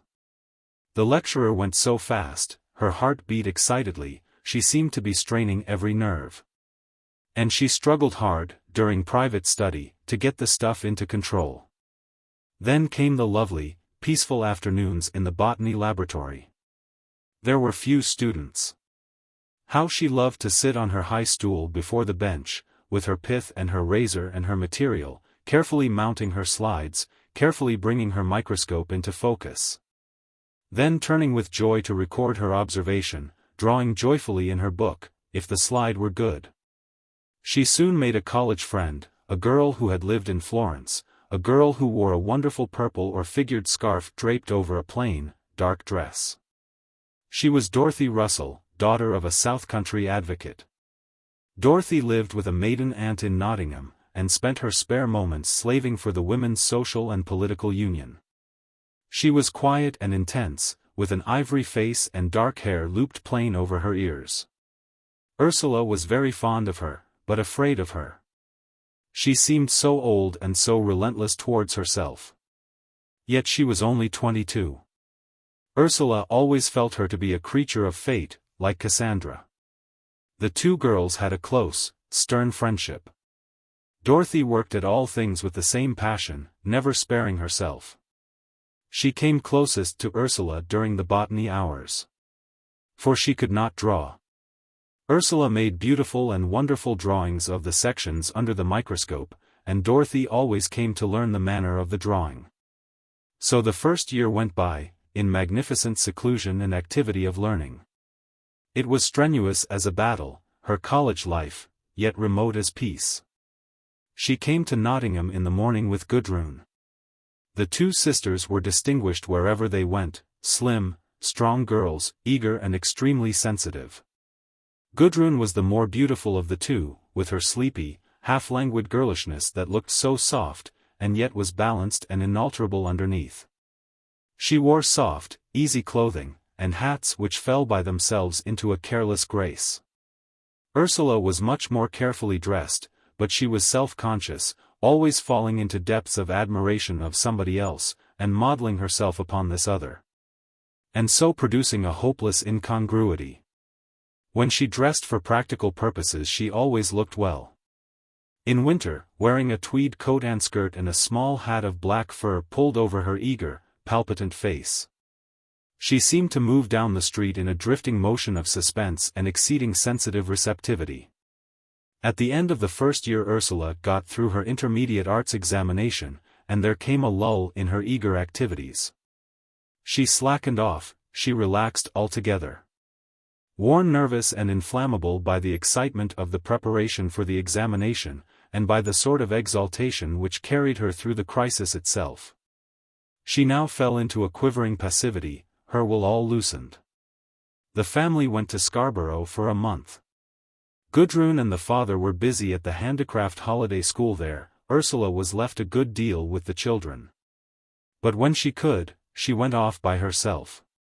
She stood and looked out over the shining sea. It was very beautiful to her. The tears rose hot in her heart. Out of the far, far space there drifted slowly into her a passionate, unborn yearning. There are so many dawns that have not yet risen. It seemed as if, from over the edge of the sea, all the unrisen dawns were appealing to her, all her unborn soul was crying for the unrisen dawns. As she sat looking out at the tender sea, with its lovely, swift glimmer, the sob rose in her breast, till she caught her lips suddenly under her teeth. And the tears were forcing themselves from her. And in her very sob, she laughed. Why did she cry? She did not want to cry. It was so beautiful that she laughed. It was so beautiful that she cried. She glanced apprehensively round, hoping no one would see her in this state. Then came a time when the sea was rough.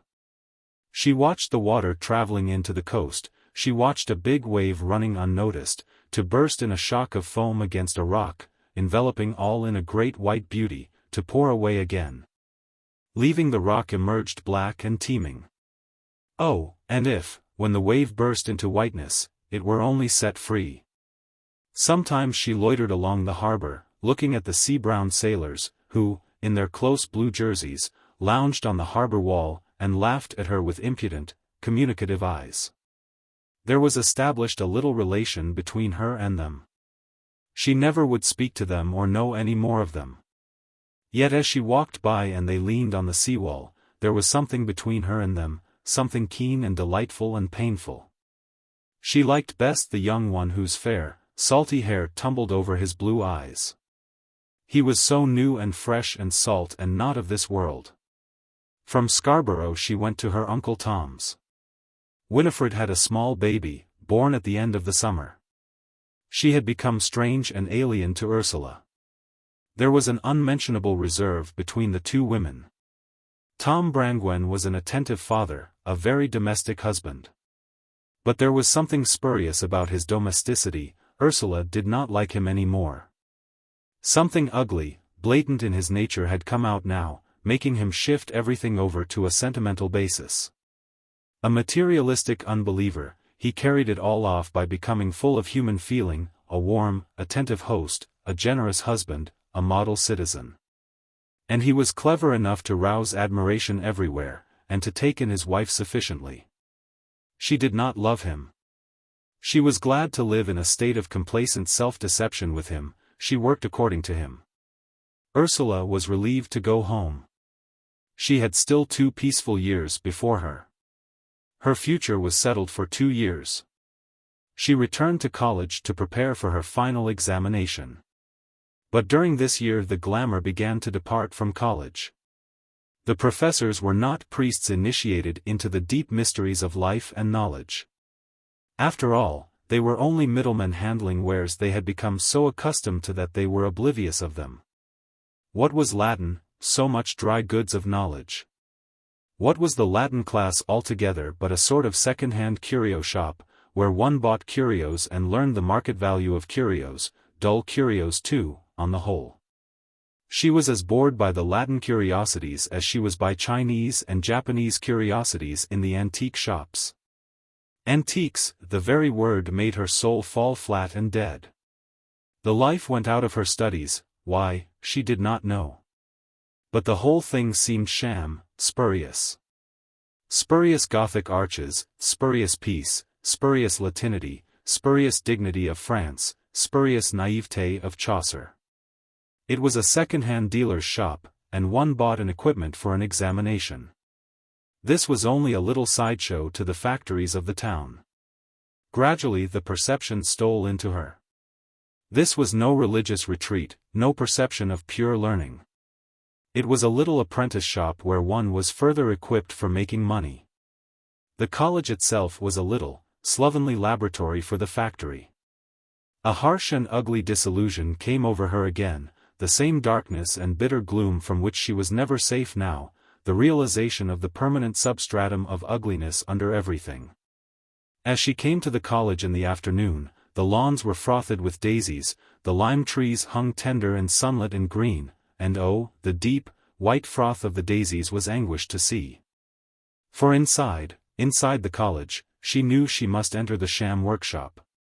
All the while, it was a sham store, a sham warehouse, with a single motive of material gain, and no productivity. It pretended to exist by the religious virtue of knowledge. But the religious virtue of knowledge was become a flunky to the god of material success. A sort of inertia came over her. Mechanically, from habit, she went on with her studies. But it was almost hopeless. She could scarcely attend to anything. At the Anglo-Saxon lecture in the afternoon, she sat looking down, out of the window, hearing no word, of Beowulf or of anything else. Down below, in the street, the sunny grey pavement went beside the palisade. A woman in a pink frock, with a scarlet sunshade, crossed the road, a little white dog running like a fleck of light about her. The woman with the scarlet sunshade came over the road, a lilt in her walk, a little shadow attending her. Ursula watched spellbound. The woman with the scarlet sunshade and the flickering terrier was gone, and whither? Whither? In what world of reality was the woman in the pink dress walking? To what warehouse of dead unreality was she herself confined? What good was this place, this college? What good was Anglo-Saxon, when one only learned it in order to answer examination questions, in order that one should have a higher commercial value later on? She was sick with this long service at the inner commercial shrine. Yet what else was there? Was life all this, and this only? Everywhere, everything was debased to the same service. Everything went to produce vulgar things, to encumber material life. Suddenly she threw over French. She would take honors in botany. This was the one study that lived for her. She had entered into the lives of the plants. She was fascinated by the strange laws of the vegetable world. She had here a glimpse of something working entirely apart from the purpose of the human world. College was barren, cheap, a temple converted to the most vulgar, petty commerce. Had she not gone to hear the echo of learning pulsing back to the source of the mystery, the source of mystery? And barrenly, the professors in their gowns offered commercial commodity that could be turned to good account in the examination room. Ready-made stuff too, and not really worth the money it was intended to fetch, which they all knew. All the time in the college now, save when she was laboring in her botany laboratory, for there the mystery still glimmered, she felt she was degrading herself in a kind of trade of sham gewgaws. Angry and stiff, she went through her last term. She would rather be out again earning her own living. Even Brinsley Street and Mr. Harby seemed real in comparison. Her violent hatred of the Ilkeston school was nothing compared with the sterile degradation of college. But she was not going back to Brinsley Street either. She would take her B.A. and become a mistress in some grammar school for a time. The last year of her college career was wheeling slowly round. She could see ahead her examination and her departure. She had the ash of disillusion gritting under her teeth. Would the next move turn out the same? Always the shining doorway ahead. And then, upon approach, always the shining doorway was a gate into another ugly yard, dirty, inactive and dead. Always the crest of the hill gleaming ahead under heaven, and then, from the top of the hill only another sordid valley full of amorphous, squalid activity. No matter. Every hilltop was a little different, every valley was somehow new. Kossuth and her childhood with her father. The marsh and the little church school near the marsh, and her grandmother and her uncles, the high school at Nottingham and Anton Skrebensky. Anton Skrebensky and the dance in the moonlight between the fires. Then the time she could not think of without being blasted, Winifred Inger, and the months before becoming a schoolteacher. Then the horrors of Brinsley Street, lapsing into comparative peacefulness, Maggie, and Maggie's brother, whose influence she could still feel in her veins, when she conjured him up.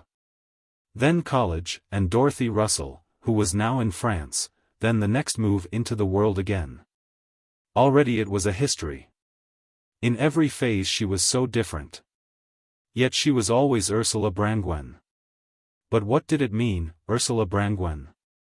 She did not know what she was. Only she was full of rejection, of refusal. Always, always she was spitting out of her mouth the ash and grit of disillusion, of falsity. She could only stiffen in rejection, in rejection. She seemed always negative in her action.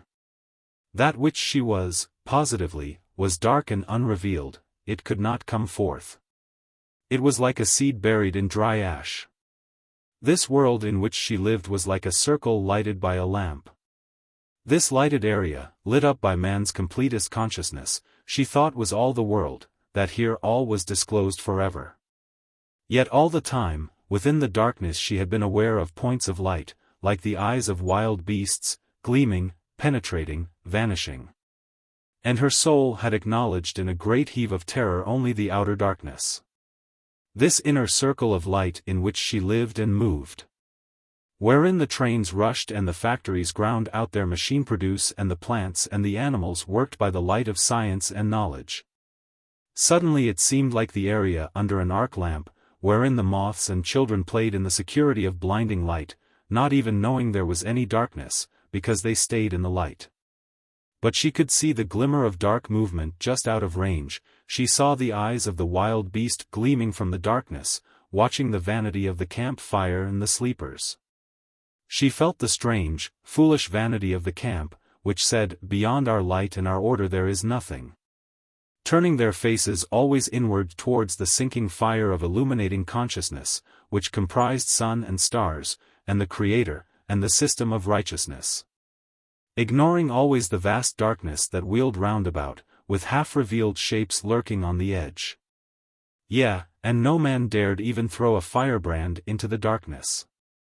For if he did he was jeered to death by the others, who cried, "Fool, antisocial knave, why would you disturb us with bogies? There is no darkness. We move and live and have our being within the light, and unto us is given the eternal light of knowledge, we comprise and comprehend the innermost core and issue of knowledge. Fool and knave, how dare you belittle us with the darkness?" Nevertheless the darkness wheeled round about, with grey shadow shapes of wild beasts, and also with dark shadow shapes of the angels, whom the light fenced out. As it fenced out the more familiar beasts of darkness. And some, having for a moment seen the darkness, saw it bristling with the tufts of the hyena and the wolf. And some having given up their vanity of the light, having died in their own conceit, saw the gleam in the eyes of the wolf and the hyena, that it was the flash of the sword of angels. Flashing at the door to come in, that the angels in the darkness were lordly and terrible and not to be denied, like the flash of fangs. It was a little while before Easter, in her last year of college, when Ursula was 22 years old, that she heard again from Skrebensky.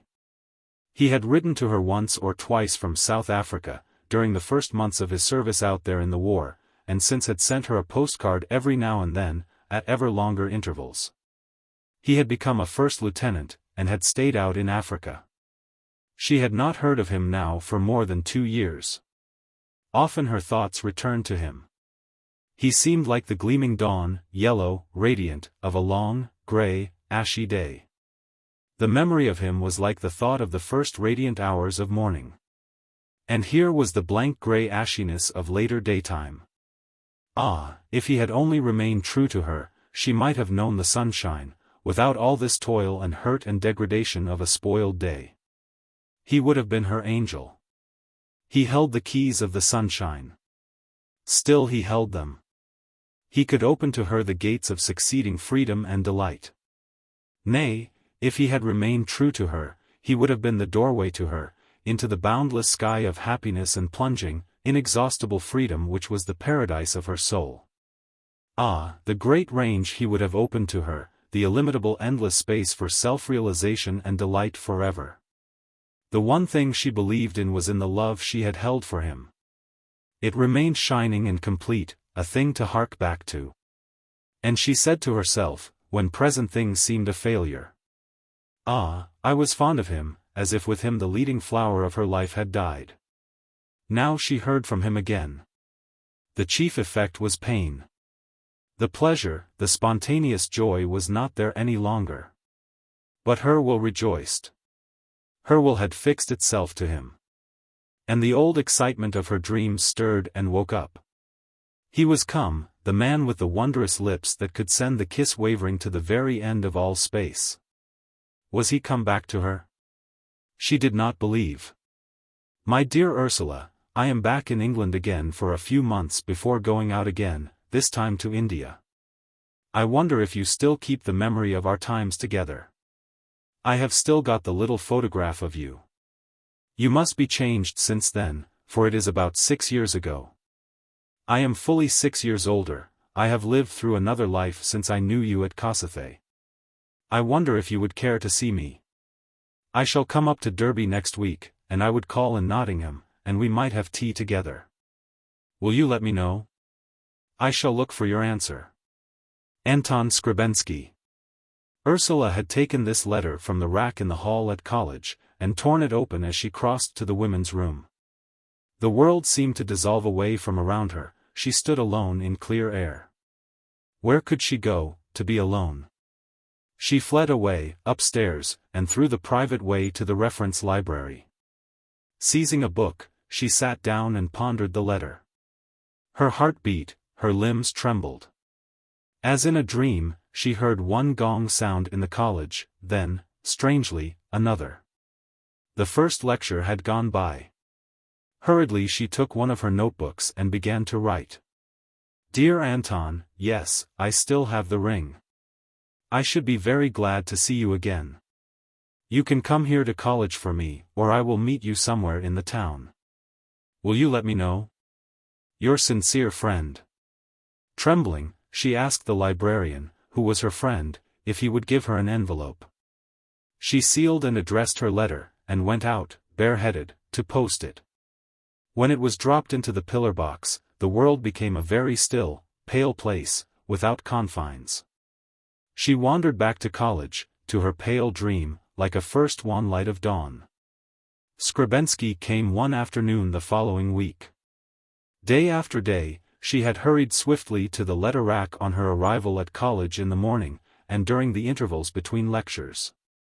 Several times, swiftly, with secretive fingers, she had plucked his letter down from its public prominence, and fled across the hall holding it fast and hidden. She read her letters in the botany laboratory, where her corner was always reserved to her. Several letters, and then he was coming. It was Friday afternoon he appointed. She worked over her microscope with feverish activity, able to give only half her attention, yet working closely and rapidly. She had on her slide some special stuff come up from London that day, and the professor was fussy and excited about it. At the same time, as she focused the light on her field, and saw the plant animal lying shadowy in a boundless light. She was fretting over a conversation she had had a few days ago with Dr. Frank Stone, who was a woman doctor of physics in the college. "No, really," Dr. Frank Stone had said, "I don't see why we should attribute some special mystery to life, do you? We don't understand it as we understand electricity, even, but that doesn't warrant our saying it is something special. Something different in kind and distinct from everything else in the universe, do you think it does? May it not be that life consists in a complexity of physical and chemical activities, of the same order as the activities we already know in science? I don't see, really, why we should imagine there is a special order of life, and life alone." The conversation had ended on a note of uncertainty, indefinite, wistful. But the purpose, what was the purpose? Electricity had no soul, light and heat had no soul. Was she herself an impersonal force, or conjunction of forces, like one of these? She looked still at the unicellular shadow that lay within the field of light, under her microscope. It was alive. She saw it move, she saw the bright mist of its ciliary activity, she saw the gleam of its nucleus, as it slid across the plane of light. What then was its will? If it was a conjunction of forces, physical and chemical, what held these forces unified, and for what purpose were they unified? For what purpose were the incalculable physical and chemical activities nodalized in this shadowy, moving speck under her microscope? What was the will which nodalized them and created the one thing she saw? What was its intention? To be itself? Was its purpose just mechanical and limited to itself? It intended to be itself. But what self? Suddenly in her mind the world gleamed strangely, with an intense light, like the nucleus of the creature under the microscope. Suddenly she had passed away into an intensely gleaming light of knowledge. She could not understand what it all was. She only knew that it was not limited mechanical energy, nor mere purpose of self-preservation and self-assertion. It was a consummation, a being infinite. Self was a oneness with the infinite. To be oneself was a supreme, gleaming triumph of infinity. Ursula sat abstracted over her microscope, in suspense. Her soul was busy, infinitely busy, in the new world. In the new world, Skrebensky was waiting for her, he would be waiting for her. She could not go yet, because her soul was engaged. Soon she would go. A stillness, like passing away, took hold of her. Far off, down the corridors, she heard the gong booming 5 o'clock. She must go. Yet she sat still. The other students were pushing back their stools and putting their microscopes away. Everything broke into turmoil. She saw, through the window, students going down the steps, with books under their arms, talking, all talking. A great craving to depart came upon her.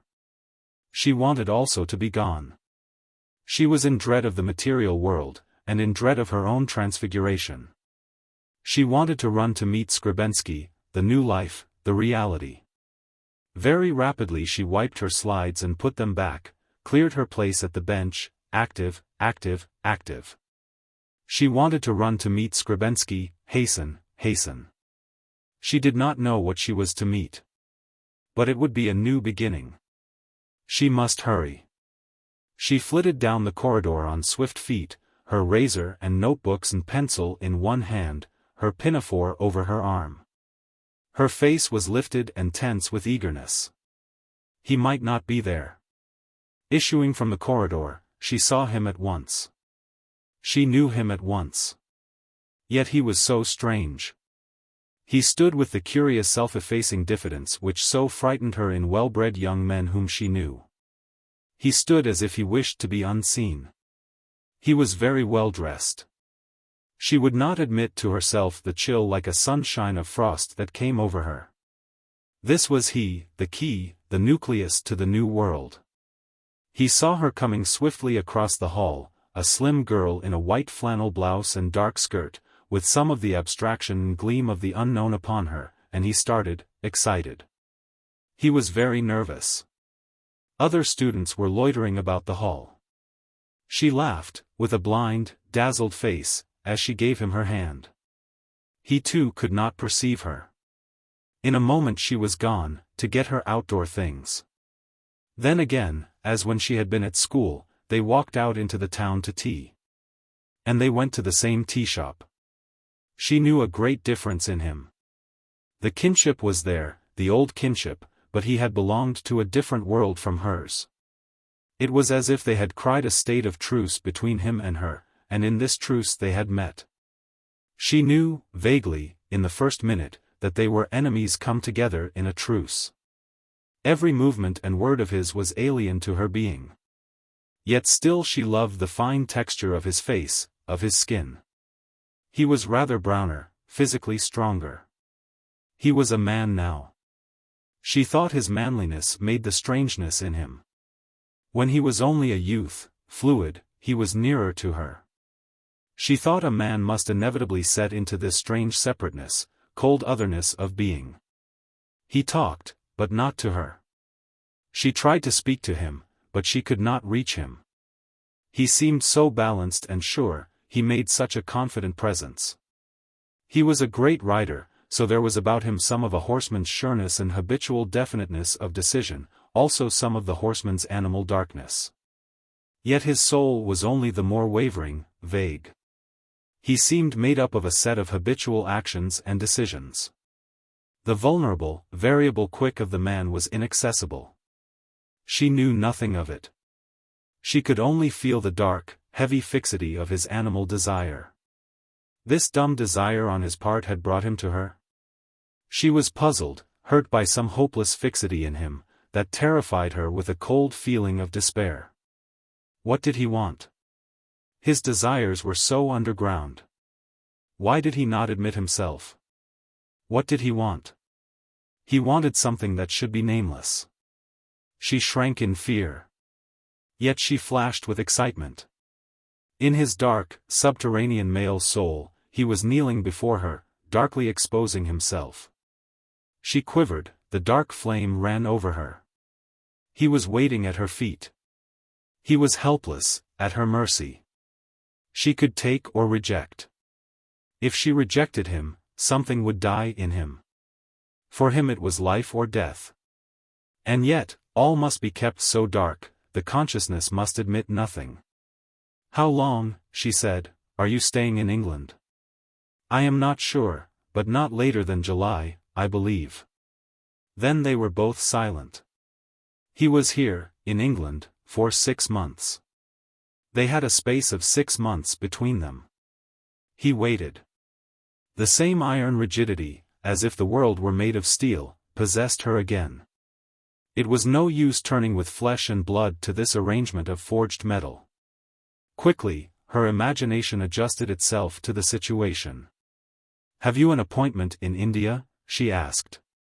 "Yes, I have just the 6 months' leave."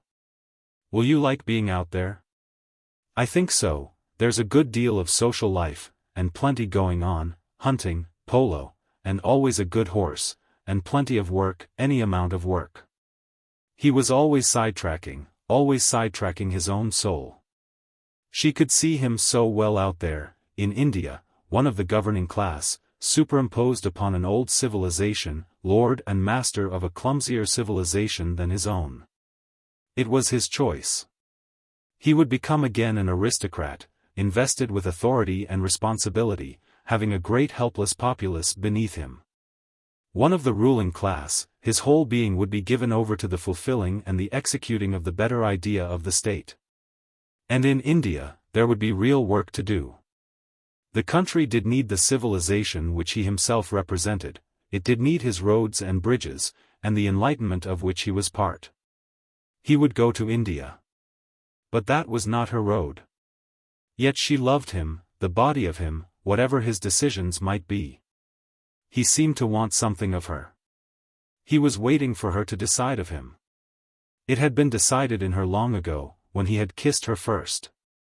He was her lover, though good and evil should cease. Her will never relaxed, though her heart and soul must be imprisoned and silenced. He waited upon her, and she accepted him. For he had come back to her. A glow came into his face, into his fine, smooth skin, his eyes, gold-gray, glowed intimately to her. He burned up, he caught fire and became splendid, royal, something like a tiger. She caught his brilliant, burnished glamour. Her heart and her soul were shut away fast down below, hidden. She was free of them. She was to have her satisfaction. She became proud and erect, like a flower, putting itself forth in its proper strength. His warmth invigorated her. His beauty of form, which seemed to glow out in contrast with the rest of people, made her proud. It was like deference to her, and made her feel as if she represented before him all the grace and flower of humanity. She was no mere Ursula Brangwen. She was woman, she was the whole of woman in the human order. All-containing, universal, how should she be limited to individuality? She was exhilarated, she did not want to go away from him. She had her place by him. Who should take her away? They came out of the café. "Is there anything you would like to do?" he said. "Is there anything we can do?" It was a dark, windy night in March. "There is nothing to do," she said. Which was the answer he wanted. "Let us walk then." "Where shall we walk?" he asked. "Shall we go to the river?" she suggested, timidly. In a moment they were on the tram, going down to Trent Bridge. She was so glad. The thought of walking in the dark, far-reaching water meadows, beside the full river, transported her. Dark water flowing in silence through the big, restless night made her feel wild. They crossed the bridge, descended, and went away from the lights. In an instant, in the darkness, he took her hand and they went in silence, with subtle feet treading the darkness. The town fumed away on their left, there were strange lights and sounds, the wind rushed against the trees, and under the bridge. They walked close together, powerful in unison. He drew her very close, held her with a subtle, stealthy, powerful passion, as if they had a secret agreement which held good in the profound darkness. The profound darkness was their universe. "It is like it was before," she said. Yet it was not in the least as it was before. Nevertheless his heart was perfectly in accord with her. They thought one thought. "I knew I should come back," he said at length. She quivered. "Did you always love me?" she asked. The directness of the question overcame him, submerged him for a moment. The darkness traveled massively along. "I had to come back to you," he said, as if hypnotized. "You were always at the back of everything." She was silent with triumph, like fate. "I loved you," she said, "always." The dark flame leaped up in him. He must give her himself. He must give her the very foundations of himself. He drew her very close, and they went on in silence. She started violently, hearing voices. They were near a stile across the dark meadows. "It's only lovers," he said to her, softly. She looked to see the dark figures against the fence, wondering that the darkness was inhabited. "Only lovers will walk here tonight," he said. Then in a low, vibrating voice he told her about Africa, the strange darkness, the strange, blood fear. "I am not afraid of the darkness in England," he said. "It is soft, and natural to me, it is my medium, especially when you are here. But in Africa it seems massive and fluid with terror, not fear of anything, just fear. One breathes it, like the smell of blood. The blacks know it. They worship it, really, the darkness. One almost likes it, the fear, something sensual." She thrilled again to him. He was to her a voice out of the darkness. He talked to her all the while, in low tones, about Africa, conveying something strange and sensual to her, the Negro, with his loose, soft passion that could envelop one like a bath. Gradually he transferred to her the hot, fecund darkness that possessed his own blood. He was strangely secret. The whole world must be abolished. He maddened her with his soft, cajoling, vibrating tones. He wanted her to answer, to understand. A turgid, teeming night, heavy with fecundity in which every molecule of matter grew big with increase, secretly urgent with fecund desire, seemed to come to pass. She quivered, taut and vibrating, almost pained. And gradually, he ceased telling her of Africa. There came a silence, whilst they walked the darkness beside the massive river. Her limbs were rich and tense, she felt they must be vibrating with a low, profound vibration. She could scarcely walk. The deep vibration of the darkness could only be felt, not heard. Suddenly, as they walked, she turned to him and held him fast, as if she were turned to steel. "Do you love me?" she cried in anguish. "Yes," he said, in a curious, lapping voice, unlike himself. "Yes, I love you." He seemed like the living darkness upon her, she was in the embrace of the strong darkness.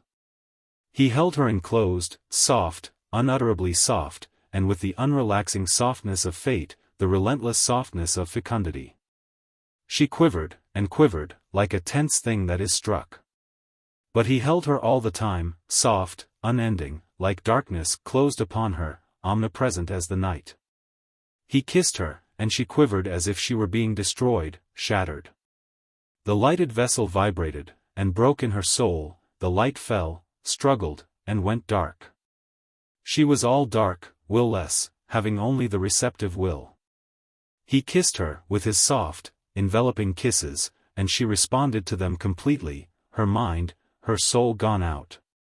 Darkness cleaving to darkness, she hung close to him, pressed herself into soft flow of his kiss, pressed herself down to the source and core of his kiss. Herself covered and enveloped in the warm, fecund flow of his kiss, that traveled over her, flowed over her, covered her, flowed over the last fiber of her, so they were one stream. One dark fecundity, and she clung at the core of him, with her lips holding open the very bottommost source of him. So they stood in the utter, dark kiss, that triumphed over them both, subjected them, knitted them into one fecund nucleus of the fluid darkness.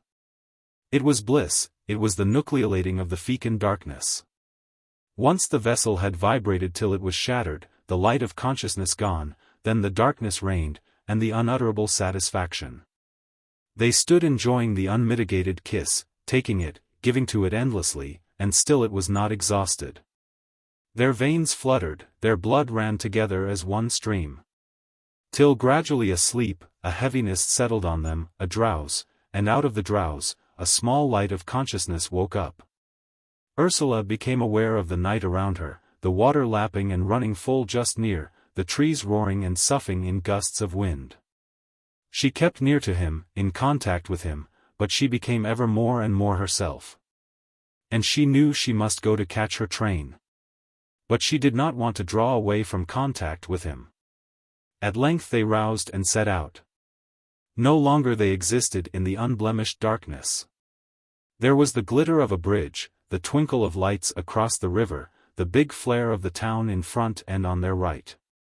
But still, dark and soft and incontestable, their bodies walked untouched by the lights, darkness supreme and arrogant. The stupid lights, Ursula said to herself, in her dark sensual arrogance. The stupid, artificial, exaggerated town, fuming its lights. It does not exist really. It rests upon the unlimited darkness, like a gleam of colored oil on dark water, but what is it? Nothing, just nothing. In the tram, in the train, she felt the same. The lights, the civic uniform was a trick played, the people as they moved or sat were only dummies exposed. She could see, beneath their pale, wooden pretense of composure and civic purposefulness, the dark stream that contained them all. They were like little paper ships in their motion. But in reality each one was a dark, blind, eager wave urging blindly forward, dark with the same homogeneous desire. And all their talk and all their behavior was sham, they were dressed-up creatures. She was reminded of the invisible man, who was a piece of darkness made visible only by his clothes. During the next weeks, all the time she went about in the same dark richness, her eyes dilated and shining like the eyes of a wild animal. A curious half-smile which seemed to be gibing at the civic pretense of all the human life about her. "What are you, you pale citizens?" her face seemed to say, gleaming. You subdued beast in sheep's clothing, you primeval darkness falsified to a social mechanism. She went about in the sensual subconsciousness all the time, mocking at the ready-made, artificial daylight of the rest. They assume selves as they assume suits of clothing, she said to herself, looking in mocking contempt at the stiffened, neutralized men. They think it better to be clerks or professors than to be the dark, fertile beings that exist in the potential darkness. What do you think you are? Her soul asked of the professor as she sat opposite him in class. What do you think you are, as you sit there in your gown and your spectacles? You are a lurking, blood-sniffing creature with eyes peering out of the jungle darkness, snuffing for your desires. That is what you are, though nobody would believe it, and you would be the very last to allow it. Her soul mocked at all this pretense. Herself, she kept on pretending. She dressed herself and made herself fine, she attended her lectures and scribbled her notes. But all in a mood of superficial, mocking facility. She understood well enough their two and to make four tricks. She was as clever as they were. But did she care about their monkey tricks of knowledge or learning or civic deportment? She did not care in the least. There was Skrebensky, there was her dark, vital self. Outside the college, the outer darkness, Skrebensky was waiting. On the edge of the night, he was attentive. Did he care? She was free as a leopard that sends up its raucous cry in the night. She had the potent, dark stream of her own blood, she had the glimmering core of fecundity, she had her mate, her complement, her sharer in fruition. So, she had all, everything. Skrebensky was staying in Nottingham all the time. He too was free. He knew no one in this town, he had no civic self to maintain. He was free. Their trams and markets and theaters and public meetings were a shaken kaleidoscope to him. He watched as a lion or a tiger may lie with narrowed eyes watching the people pass before its cage. The kaleidoscopic unreality of people, or a leopard lie blinking, watching the incomprehensible feats of the keepers. He despised it all, it was all non-existent. Their good professors, their good clergymen, their good political speakers, their good, earnest women, all the time he felt his soul was grinning at the sight of them. So many performing puppets, all wood and rag for the performance. He watched the citizen, a pillar of society, a model, saw the stiff goat's legs, which have become almost stiffened to wood in the desire to make them puppet in their action. He saw the trousers formed to the puppet action, man's legs, but man's legs become rigid and deformed, ugly, mechanical. He was curiously happy, being alone, now. The glimmering grin was on his face. He had no longer any necessity to take part in the performing tricks of the rest. He had discovered the clue to himself, he had escaped from the show, like a wild beast escaped straight back into its jungle.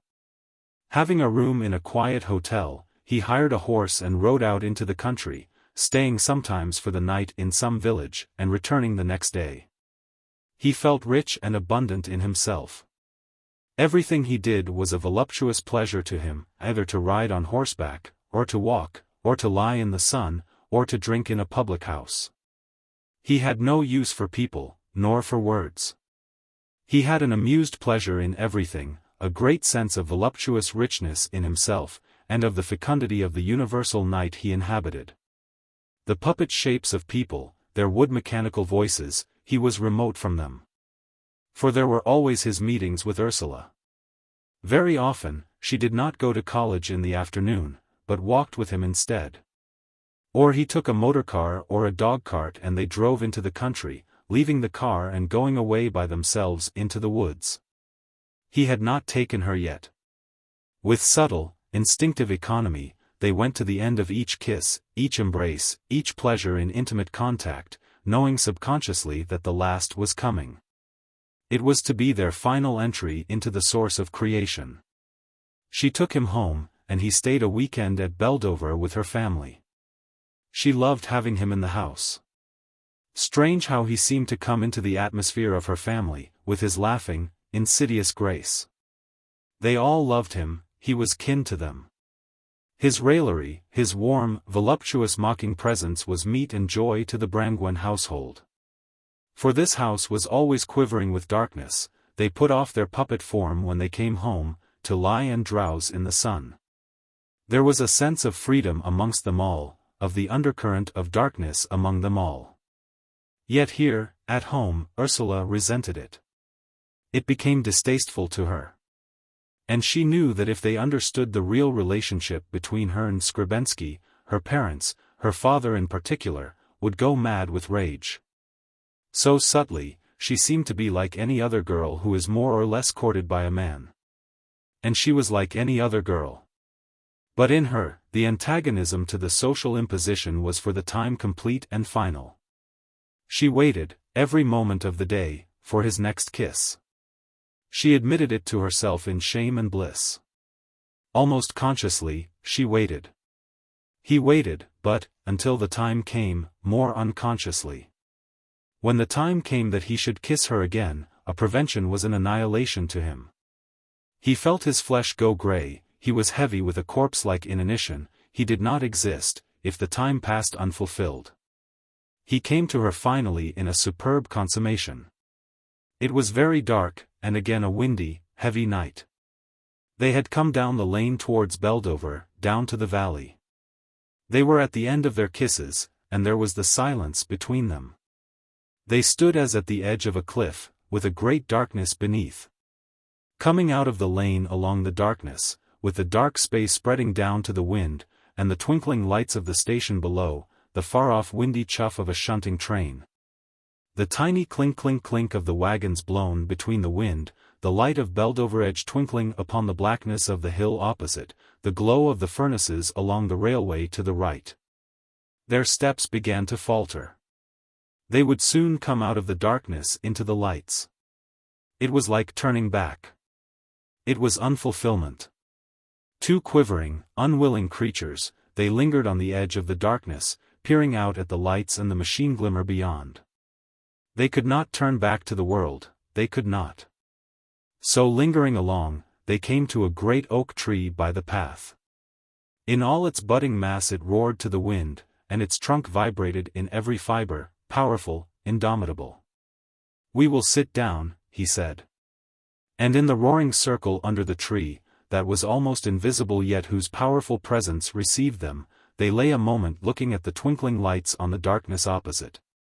Saw the sweeping brand of a train past the edge of their darkened field. Then he turned and kissed her, and she waited for him. The pain to her was the pain she wanted, the agony was the agony she wanted. She was caught up, entangled in the powerful vibration of the night. The man, what was he? A dark, powerful vibration that encompassed her. She passed away as on a dark wind, far, far away, into the pristine darkness of paradise, into the original immortality. She entered the dark fields of immortality. When she rose, she felt strangely free, strong. She was not ashamed, why should she be? He was walking beside her, the man who had been with her. She had taken him, they had been together. Whither they had gone, she did not know. But it was as if she had received another nature. She belonged to the eternal, changeless place into which they had leapt together. Her soul was sure and indifferent of the opinion of the world of artificial light. As they went up the steps of the footbridge over the railway, and met the train passengers, she felt herself belonging to another world, she walked past them immune. A whole darkness dividing her from them. When she went into the lighted dining room at home, she was impervious to the lights and the eyes of her parents. Her everyday self was just the same. She merely had another, stronger self that knew the darkness. This curious separate strength, that existed in darkness and pride of night, never forsook her. She had never been more herself. It could not occur to her that anybody, not even the young man of the world, Skrebensky, should have anything at all to do with her permanent self. As for her temporal, social self, she let it look after itself. Her whole soul was implicated with Skrebensky, not the young man of the world, but the undifferentiated man he was. She was perfectly sure of herself, perfectly strong, stronger than all the world. The world was not strong, she was strong. The world existed only in a secondary sense, she existed supremely. She continued at college, in her ordinary routine, merely as a cover to her dark, powerful underlife. The fact of herself, and with her Skrybensky, was so powerful, that she took rest in the other. She went to college in the morning, and attended her classes, flowering, and remote. She had lunch with him in his hotel. Every evening she spent with him either in town, at his rooms, or in the country. She made the excuse at home of evening study for her degree. But she paid not the slightest attention to her study. They were both absolute and happy and calm. The fact of their own consummate being made everything else so entirely subordinate that they were free. The only thing they wanted, as the days went by, was more time to themselves. They wanted the time to be absolutely their own. The Easter vacation was approaching. They agreed to go right away. It would not matter if they did not come back. They were indifferent to the actual facts. "I suppose we ought to get married," he said, rather wistfully. It was so magnificently free and in a deeper world, as it was. To make public their connection would be to put it in range with all the things which nullified him, and from which he was for the moment entirely dissociated. If he married he would have to assume his social self. And the thought of assuming his social self made him at once diffident and abstract. If she were his social wife, if she were part of that complication of dead reality, then what had his underlife to do with her? One social wife was almost a material symbol. Whereas now she was something more vivid to him than anything in conventional life could be. She gave the complete lie to all conventional life. He and she stood together, dark, fluid, infinitely potent, giving the living lie to the dead whole which contained them. He watched her pensive, puzzled face. "I don't think I want to marry you," she said, her brow clouded. It piqued him rather. "Why not?" he asked. "Let's think about it afterwards, shall we?" she said. He was crossed, yet he loved her violently. "You've got a museau, not a face," he said. "Have I?" she cried, her face lighting up like a pure flame. She thought she had escaped. Yet he returned, he was not satisfied. "Why?" he asked, "why don't you want to marry me?" "I don't want to be with other people," she said. "I want to be like this. I'll tell you if ever I want to marry you." "All right," he said. He would rather the thing was left indefinite, and that she took the responsibility. They talked of the Easter vacation. She thought only of complete enjoyment. They went to an hotel in Piccadilly. She was supposed to be his wife. They bought a wedding ring for £1, from a shop in a poor quarter. They had revoked altogether the ordinary mortal world. Their confidence was like a possession upon them. They were possessed. Perfectly and supremely free they felt, proud beyond all question, and surpassing mortal conditions. They were perfect, therefore nothing else existed. The world was a world of servants whom one civilly ignored. Wherever they went, they were the sensuous aristocrats, warm, bright, glancing with pure pride of the senses. The effect upon other people was extraordinary. The glamour was cast from the young couple upon all they came into contact with, waiters or chance acquaintances. "Oui, Monsieur le Baron," she would reply with a mocking courtesy to her husband. So they came to be treated as titled people. He was an officer in the engineers. They were just married, going to India immediately. Thus a tissue of romance was round them. She believed she was a young wife of a titled husband on the eve of departure for India. This, the social fact, was a delicious make-believe. The living fact was that he and she were man and woman, absolute and beyond all limitation. The days went by, they were to have 3 weeks together, in perfect success. All the time, they themselves were reality, all outside was tribute to them. They were quite careless about money, but they did nothing very extravagant. He was rather surprised when he found that he had spent £20 in a little under a week, but it was only the irritation of having to go to the bank. The machinery of the old system lasted for him, not the system. The money simply did not exist. Neither did any of the old obligations. They came home from the theatre, had supper, then flitted about in their dressing gowns. They had a large bedroom and a corner sitting room high up, remote and very cozy. They ate all their meals in their own rooms, attended by a young German called Hans, who thought them both wonderful, and answered assiduously. Gewiss, Herr Baron, bitte sehr, Frau Baronin. Often, they saw the pink of dawn away across the park. The tower of Westminster Cathedral was emerging, the lamps of Piccadilly, stringing away beside the trees of the park, were becoming pale and moth-like. The morning traffic was clocking down the shadowy road, which had gleamed all night like metal, down below, running far ahead into the night, beneath the lamps, and which was now vague, as in a mist, because of the dawn. Then, as the flush of dawn became stronger, they opened the glass doors and went on to the giddy balcony, feeling triumphant as two angels in bliss, looking down at the still sleeping world, which would wake to a dutiful, rumbling, sluggish turmoil of unreality. But the air was cold.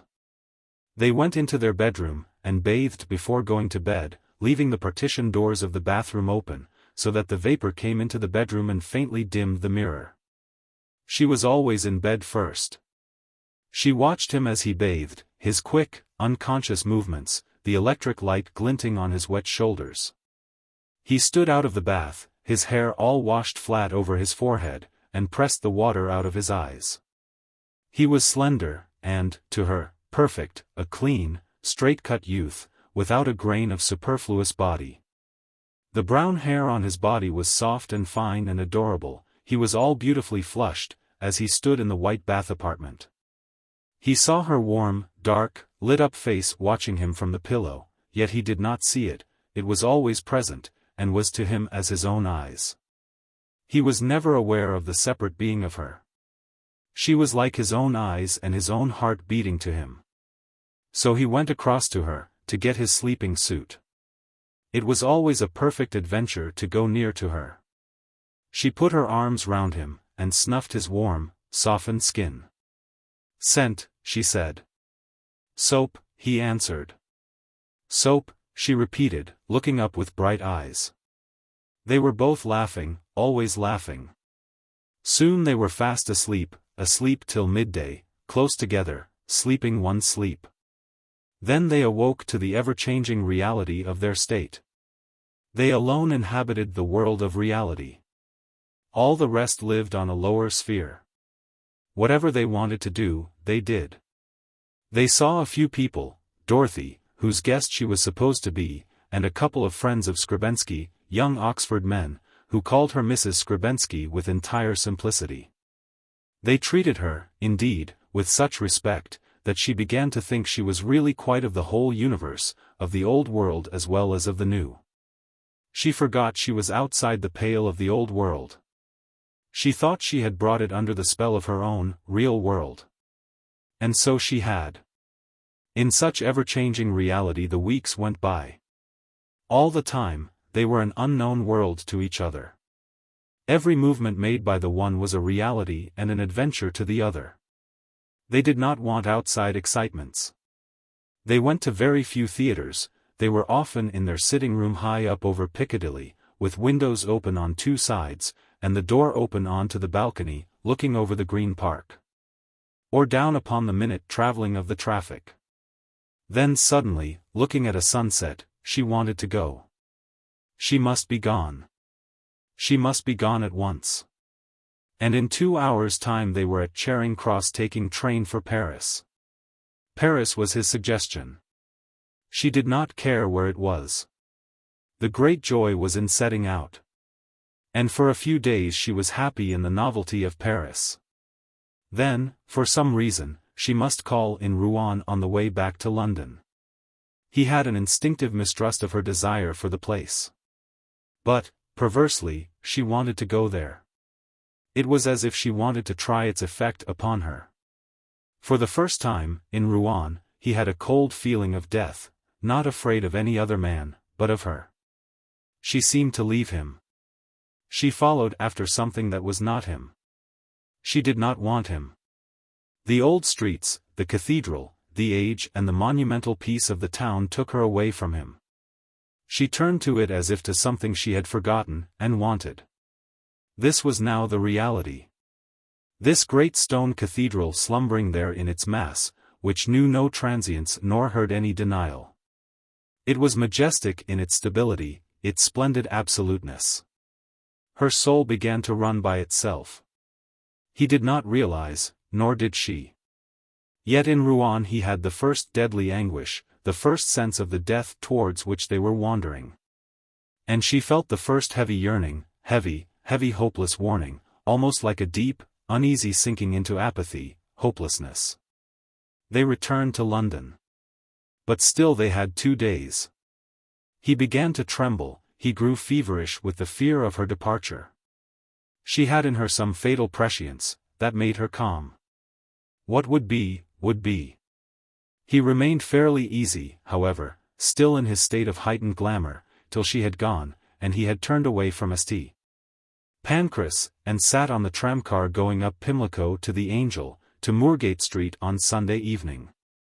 Then the cold horror gradually soaked into him.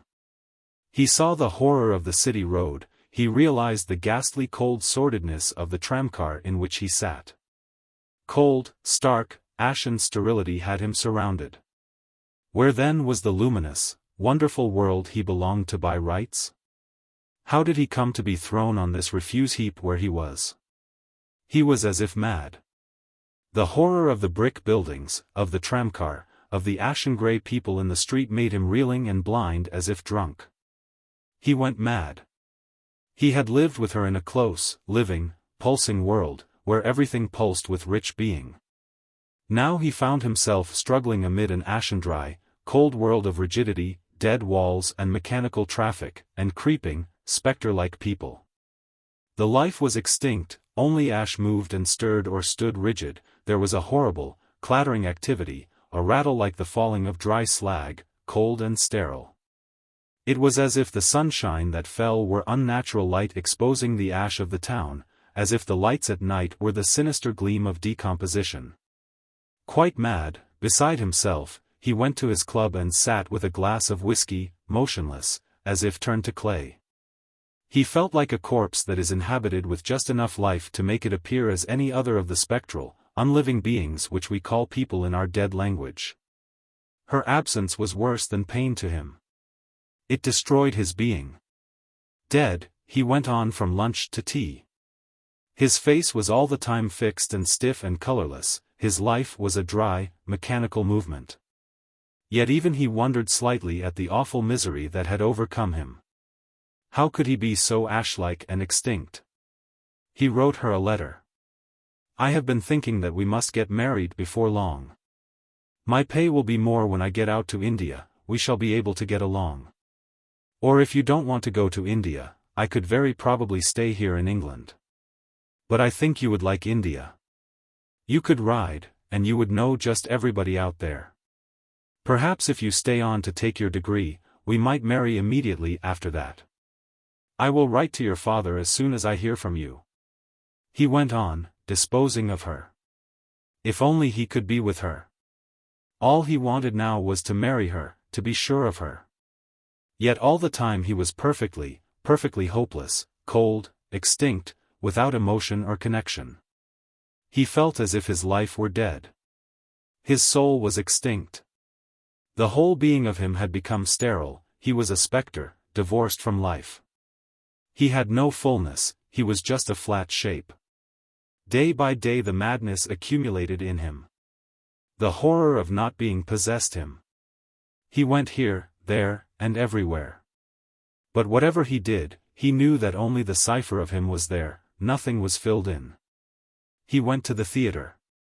What he heard and saw fell upon a cold surface of consciousness, which was now all that he was, there was nothing behind it, he could have no experience of any sort.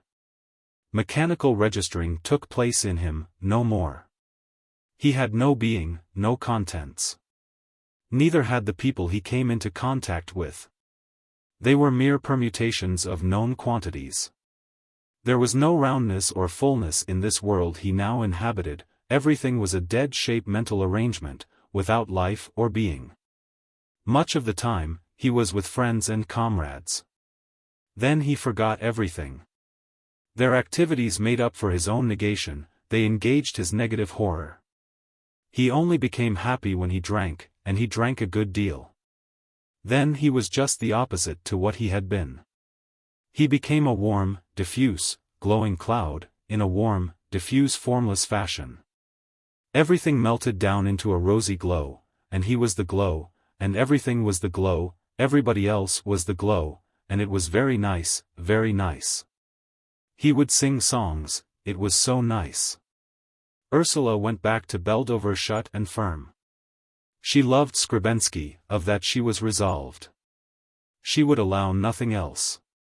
She read his long, obsessed letter about getting married and going to India, without any particular response. She seemed to ignore what he said about marriage. It did not come home to her. He seemed, throughout the greater part of his letter, to be talking without much meaning. She replied to him pleasantly and easily. She rarely wrote long letters. India sounds lovely. I can just see myself on an elephant swaying between lanes of obsequious natives. But I don't know if father would let me go. We must see. I keep living over again the lovely times we have had. But I don't think you liked me quite so much towards the end, did you? You did not like me when we left Paris. Why didn't you? I love you very much. I love your body. It is so clear and fine. I am glad you do not go naked, or all the women would fall in love with you. I am very jealous of it, I love it so much. He was more or less satisfied with this letter. But day after day he was walking about, dead, non-existent. He could not come again to Nottingham until the end of April. Then he persuaded her to go with him for a weekend to a friend's house near Oxford. By this time they were engaged. He had written to her father, and the thing was settled. He brought her an emerald ring, of which she was very proud. Her people treated her now with a little distance, as if she had already left them. They left her very much alone. She went with him for the 3 days in the country house near Oxford. It was delicious, and she was very happy. But the thing she remembered most was when, getting up in the morning after he had gone back quietly to his own room, having spent the night with her, she found herself very rich in being alone. And enjoying to the full her solitary room, she drew up her blind and saw the plum trees in the garden below all glittering and snowy and delighted with the sunshine, in full bloom under a blue sky. They threw out their blossom, they flung it out under the blue heavens, the whitest blossom. How excited it made her! She had to hurry through her dressing to go and walk in the garden under the plum trees, before anyone should come and talk to her. Out she slipped, and paced like a queen in fairy pleasaunces. The blossom was silver shadowy when she looked up from under the tree at the blue sky. There was a faint scent, a faint noise of bees, a wonderful quickness of happy morning. She heard the breakfast gong and went indoors. "Where have you been?" asked the others. "I had to go out under the plum trees," she said, her face glowing like a flower. "It is so lovely." A shadow of anger crossed Skrebensky's soul. She had not wanted him to be there. He hardened his will. At night there was a moon, and the blossom glistened ghostly, they went together to look at it. She saw the moonlight on his face as he waited near her, and his features were like silver and his eyes in shadow were unfathomable. She was in love with him. He was very quiet. They went indoors and she pretended to be tired. So she went quickly to bed. "Don't be long coming to me," she whispered, as she was supposed to be kissing him good night. And he waited, intent, obsessed, for the moment when he could come to her. She enjoyed him, she made much of him. She liked to put her fingers on the soft skin of his sides, or on the softness of his back, when he made the muscles hard underneath, the muscles developed very strong through riding. And she had a great thrill of excitement and passion, because of the unimpressible hardness of his body, that was so soft and smooth under her fingers, that came to her with such absolute service. She owned his body and enjoyed it with all the delight and carelessness of a possessor. But he had become gradually afraid of her body. He wanted her endlessly. But there had come a tension into his desire, a constraint which prevented his enjoying the delicious approach and the lovable close of the endless embrace. He was afraid. His will was always tense, fixed. Her final examination was at midsummer. She insisted on sitting for it, although she had neglected her work during the past months. He also wanted her to go in for the degree. Then, he thought, she would be satisfied. Secretly he hoped she would fail, so that she would be more glad of him. "Would you rather live in India or in England when we are married?" he asked her. "Oh, in India, by far," she said, with a careless lack of consideration which annoyed him. Once she said, with heat, "I shall be glad to leave England. Everything is so meagre and paltry, it is so unspiritual, I hate democracy." He became angry to hear her talk like this, he did not know why. Somehow, he could not bear it, when she attacked things. It was as if she were attacking him. "What do you mean?" he asked her, hostile. "Why do you hate democracy?" "Only the greedy and ugly people come to the top in a democracy," she said, "because they're the only people who will push themselves there. Only degenerate races are democratic." "What do you want then, an aristocracy?" he asked, secretly moved. He always felt that by rights he belonged to the ruling aristocracy. Yet to hear her speak for his class pained him with a curious, painful pleasure. He felt he was acquiescing in something illegal, taking to himself some wrong, reprehensible advantages. "I do want an aristocracy," she cried. "And I'd far rather have an aristocracy of birth than of money. Who are the aristocrats now, who are chosen as the best to rule? Those who have money and the brains for money. It doesn't matter what else they have, but they must have money brains, because they are ruling in the name of money. The people elect the government," he said. "I know they do. But what are the people? Each one of them is a money interest. I hate it, that anybody is my equal who has the same amount of money as I have. I know I am better than all of them. I hate them. They are not my equals. I hate equality on a money basis. It is the equality of dirt." Her eyes blazed at him, he felt as if she wanted to destroy him. She had gripped him and was trying to break him. His anger sprang up, against her. At least he would fight for his existence with her. A hard, blind resistance possessed him. "I don't care about money," he said, "neither do I want to put my finger in the pie. I am too sensitive about my finger." "What is your finger to me?" she cried, in a passion. "You with your dainty fingers, and you're going to India because you will be one of the somebodies there. It's a mere dodge, you're going to India." "In what way a dodge?" he cried, white with anger and fear. "You think the Indians are simpler than us, and so you'll enjoy being near them and being a lord over them," she said. "And you'll feel so righteous, governing them for their own good. Who are you, to feel righteous? What are you righteous about, in your governing? Your governing stinks. What do you govern for, but to make things there as dead and mean as they are here?" "I don't feel righteous in the least," he said. "Then what do you feel?" "It's all such a nothingness, what you feel and what you don't feel." "What do you feel yourself?" he said. "Aren't you righteous in your own mind?" "Yes, I am, because I'm against you, and all your old, dead things," she cried. She seemed, with the last words, uttered in hard knowledge, to strike down the flag that he kept flying. He felt cut off at the knees, a figure made worthless. A horrible sickness gripped him, as if his legs were really cut away, and he could not move, but remained a crippled trunk, dependent, worthless. The ghastly sense of helplessness, as if he were a mere figure that did not exist vitally, made him mad, beside himself. Now, even whilst he was with her, this death of himself came over him, when he walked about like a body from which all individual life is gone. In this state he neither heard nor saw nor felt, only the mechanism of his life continued. He hated her, as far as, in this state, he could hate. His cunning suggested to him all the ways of making her esteem him. For she did not esteem him. He left her and did not write to her. He flirted with other women, with Gudrun. This last made her very fierce. She was still fiercely jealous of his body. In passionate anger she upbraided him because, not being man enough to satisfy one woman, he hung round others.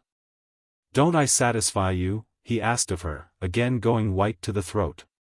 "No," she said. "You've never satisfied me since the first week in London. You never satisfy me now. What does it mean to me, your having me?" She lifted her shoulders and turned aside her face in a motion of cold, indifferent worthlessness. He felt he would kill her. When she had roused him to a pitch of madness, when she saw his eyes all dark and mad with suffering, then a great suffering overcame her soul, a great, inconquerable suffering. And she loved him. For, oh, she wanted to love him. Stronger than life or death was her craving to be able to love him. And at such moments, when he was made with her destroying him, when all his complacency was destroyed, all his everyday self was broken, and only the stripped, rudimentary, primal man remained.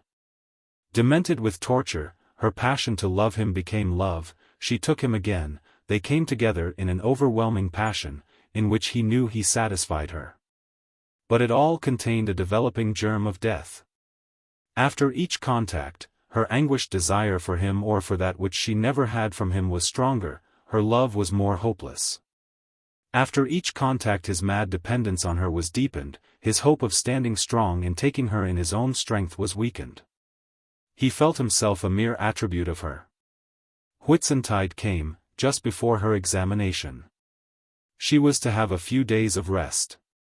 Dorothy had inherited her patrimony, and had taken a cottage in Sussex. She invited them to stay with her. They went down to Dorothy's neat, low cottage at the foot of the downs. Here they could do as they liked. Ursula was always yearning to go to the top of the downs. The white track wound up to the rounded summit. And she must go. Up there, she could see the channel a few miles away, the sea raised up and faintly glittering in the sky, the Isle of Wight a shadow lifted in the far distance. The river winding bright through the patterned plain to seaward, Arundel Castle a shadowy bulk, and then the rolling of the high, smooth downs, making a high, smooth land under heaven. Acknowledging only the heavens in their great, sun-glowing strength, and suffering only a few bushes to trespass on the intercourse between their great, unabateable body and the changeful body of the sky. Below she saw the villages and the woods of the Weald, and the train running bravely, a gallant little thing.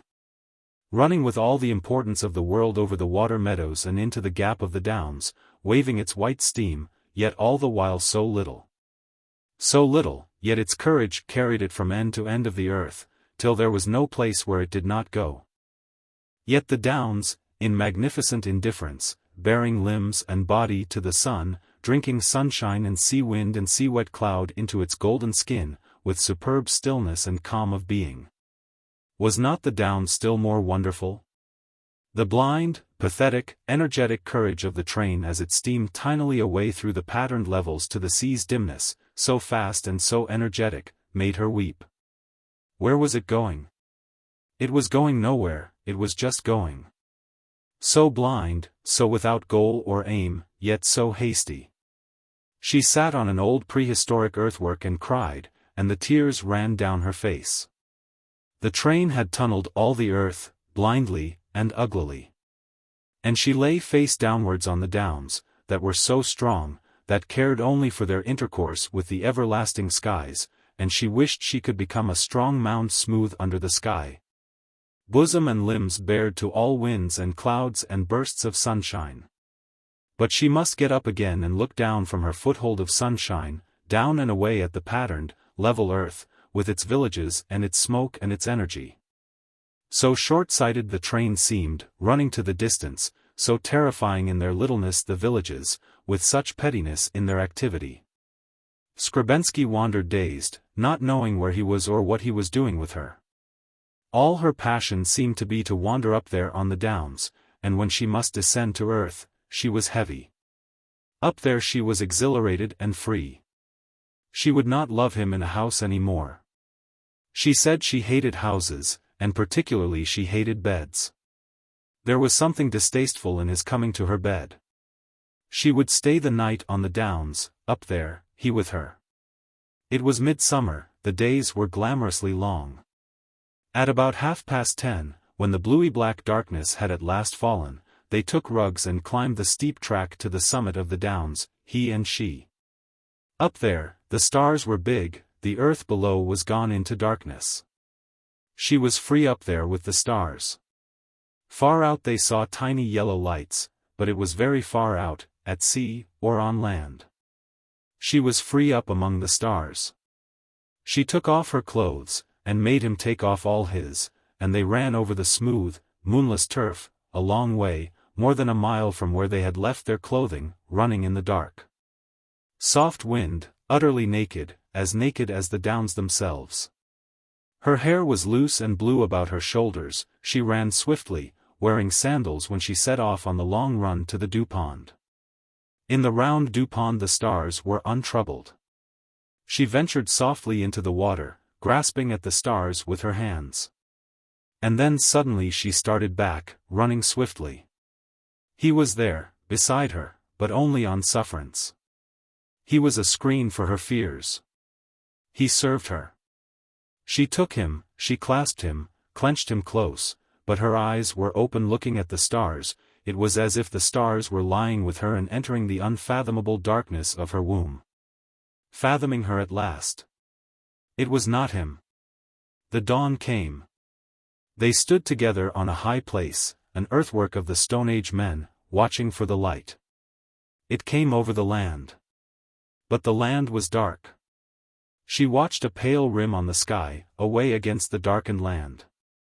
The darkness became bluer. A little wind was running in from the sea behind. It seemed to be running to the pale rift of the dawn. And she and he darkly, on an outpost of the darkness, stood watching for the dawn. The light grew stronger, gushing up against the dark sapphire of the transparent night.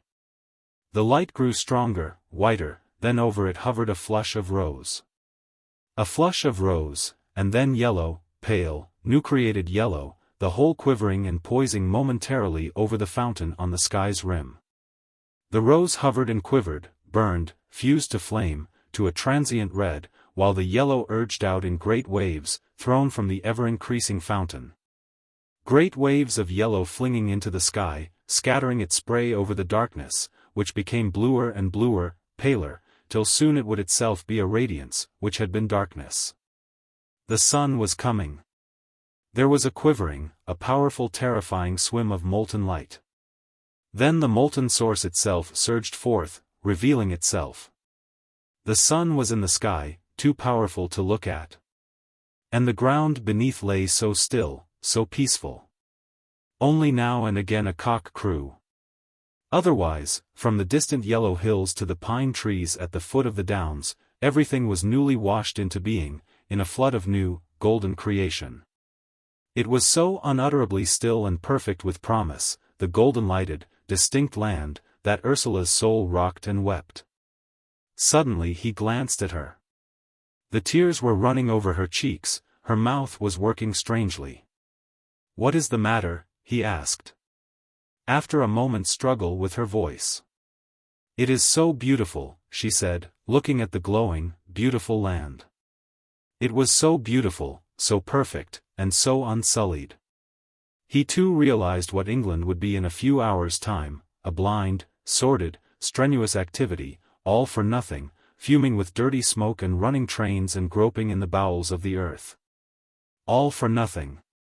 A ghastliness came over him. He looked at Ursula.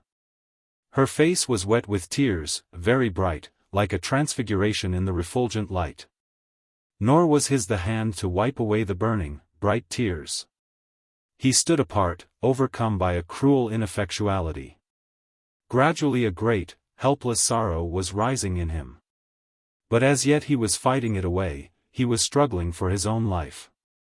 He became very quiet and unaware of the things about him, awaiting, as it were, her judgment on him.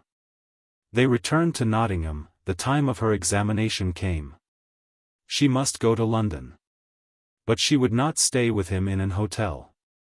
She would go to a quiet little pension near the British Museum.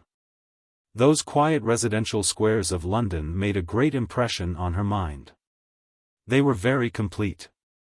Her mind seemed imprisoned in their quietness. Who was going to liberate her? In the evening, her practical examinations being over, he went with her to dinner at one of the hotels down the river, near Richmond. It was golden and beautiful, with yellow water and white and scarlet-striped boat awnings, and blue shadows under the trees. "When shall we be married?" he asked her, quietly, simply, as if it were a mere question of comfort. She watched the changing pleasure traffic of the river. He looked at her golden, puzzled museau. The knot gathered in his throat. "I don't know," she said. A hot grief gripped his throat. "Why don't you know? Don't you want to be married?" he asked her.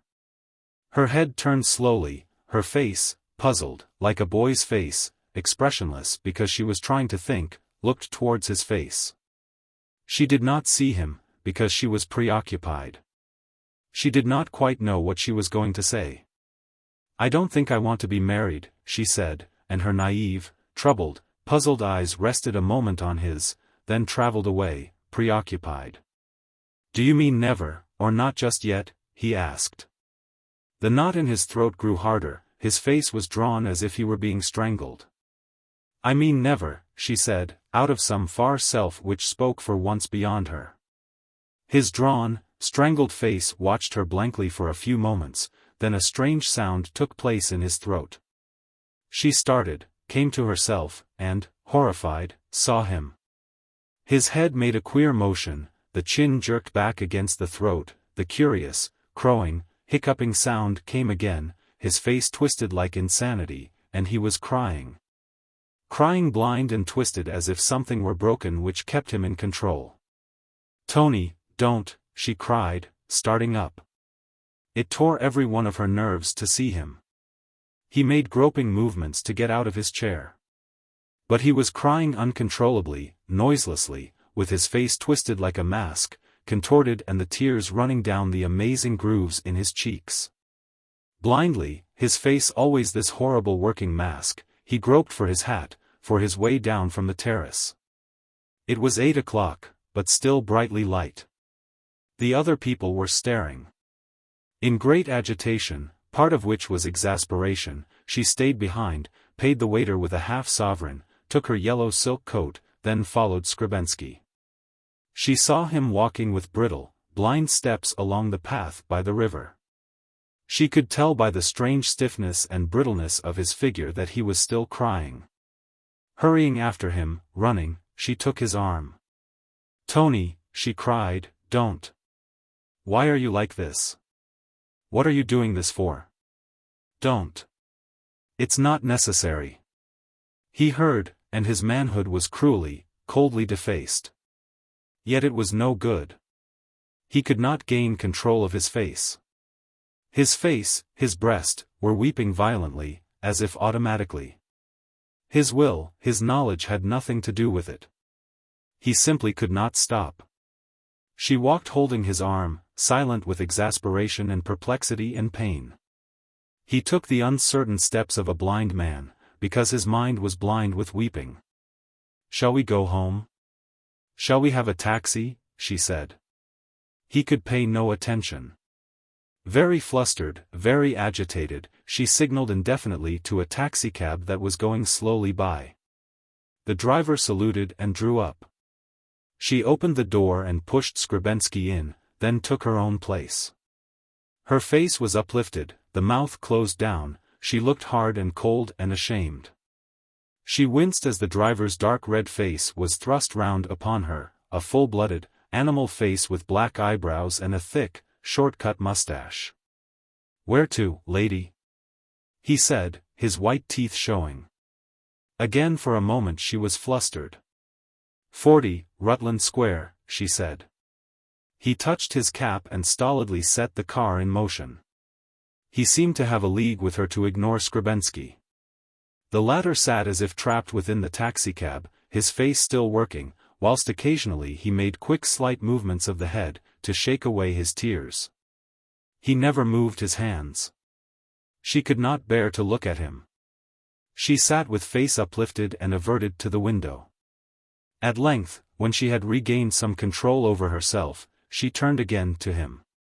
He was much quieter. His face was wet, and twitched occasionally, his hands still lay motionless. But his eyes were quite still, like a washed sky after rain, full of a wan light, and quite steady, almost ghost-like. A pain flamed in her womb, for him.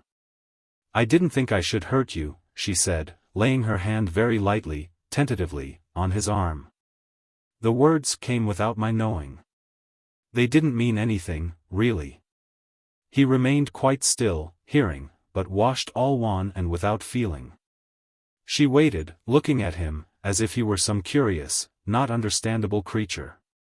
"You won't cry again, will you, Tony?"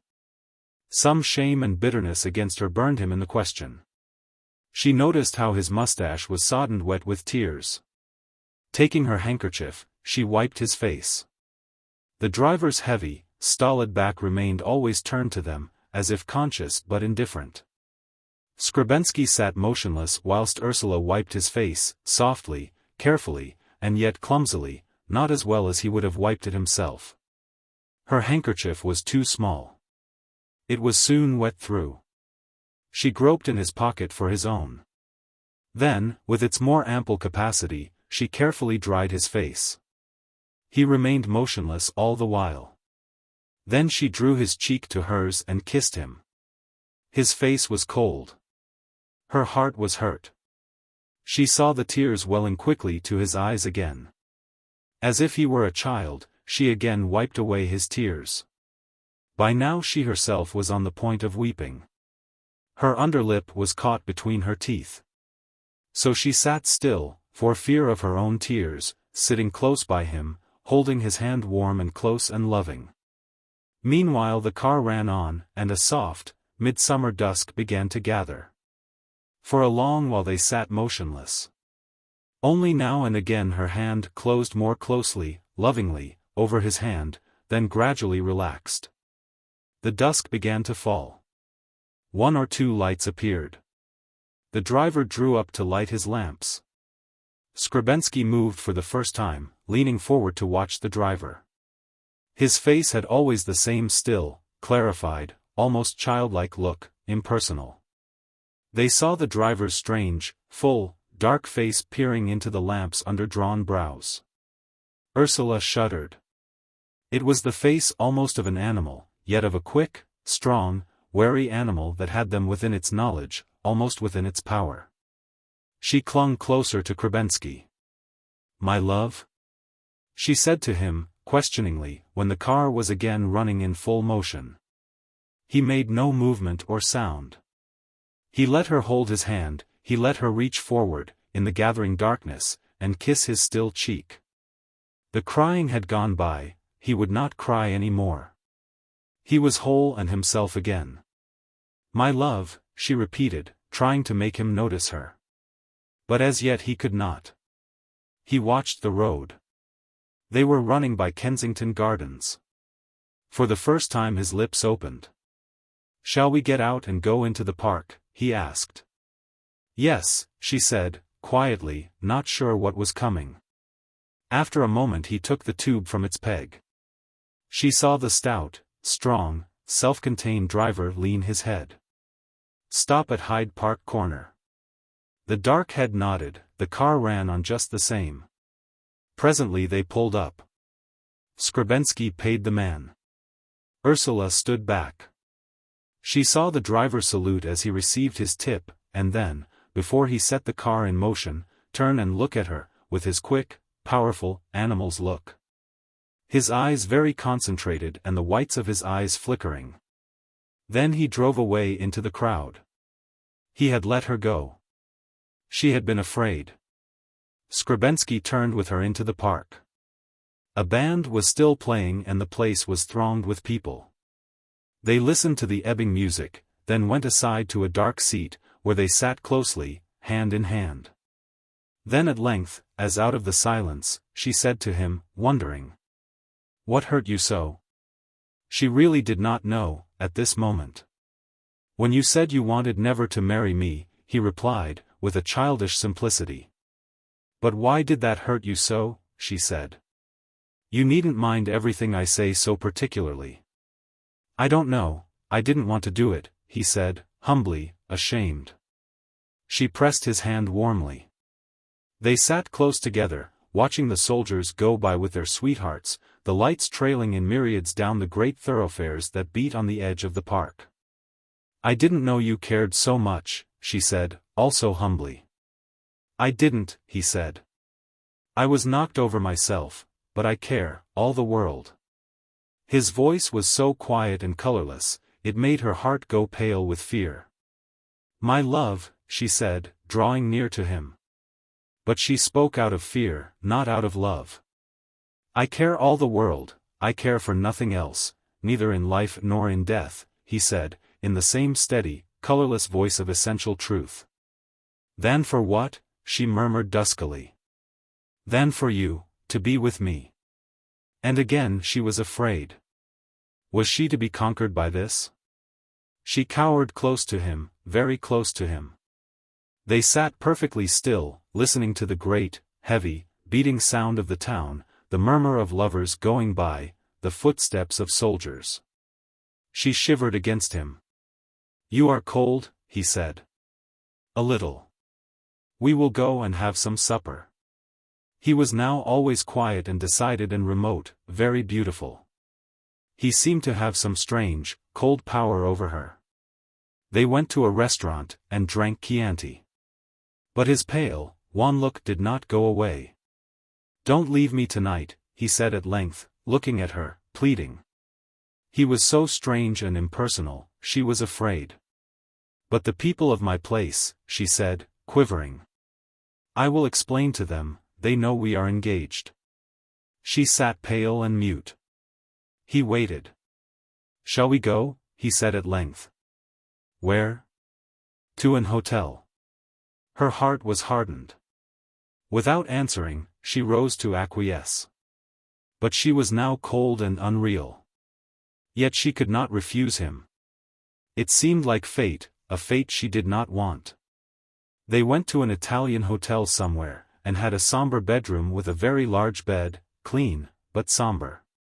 The ceiling was painted with a bunch of flowers in a big medallion over the bed. She thought it was pretty.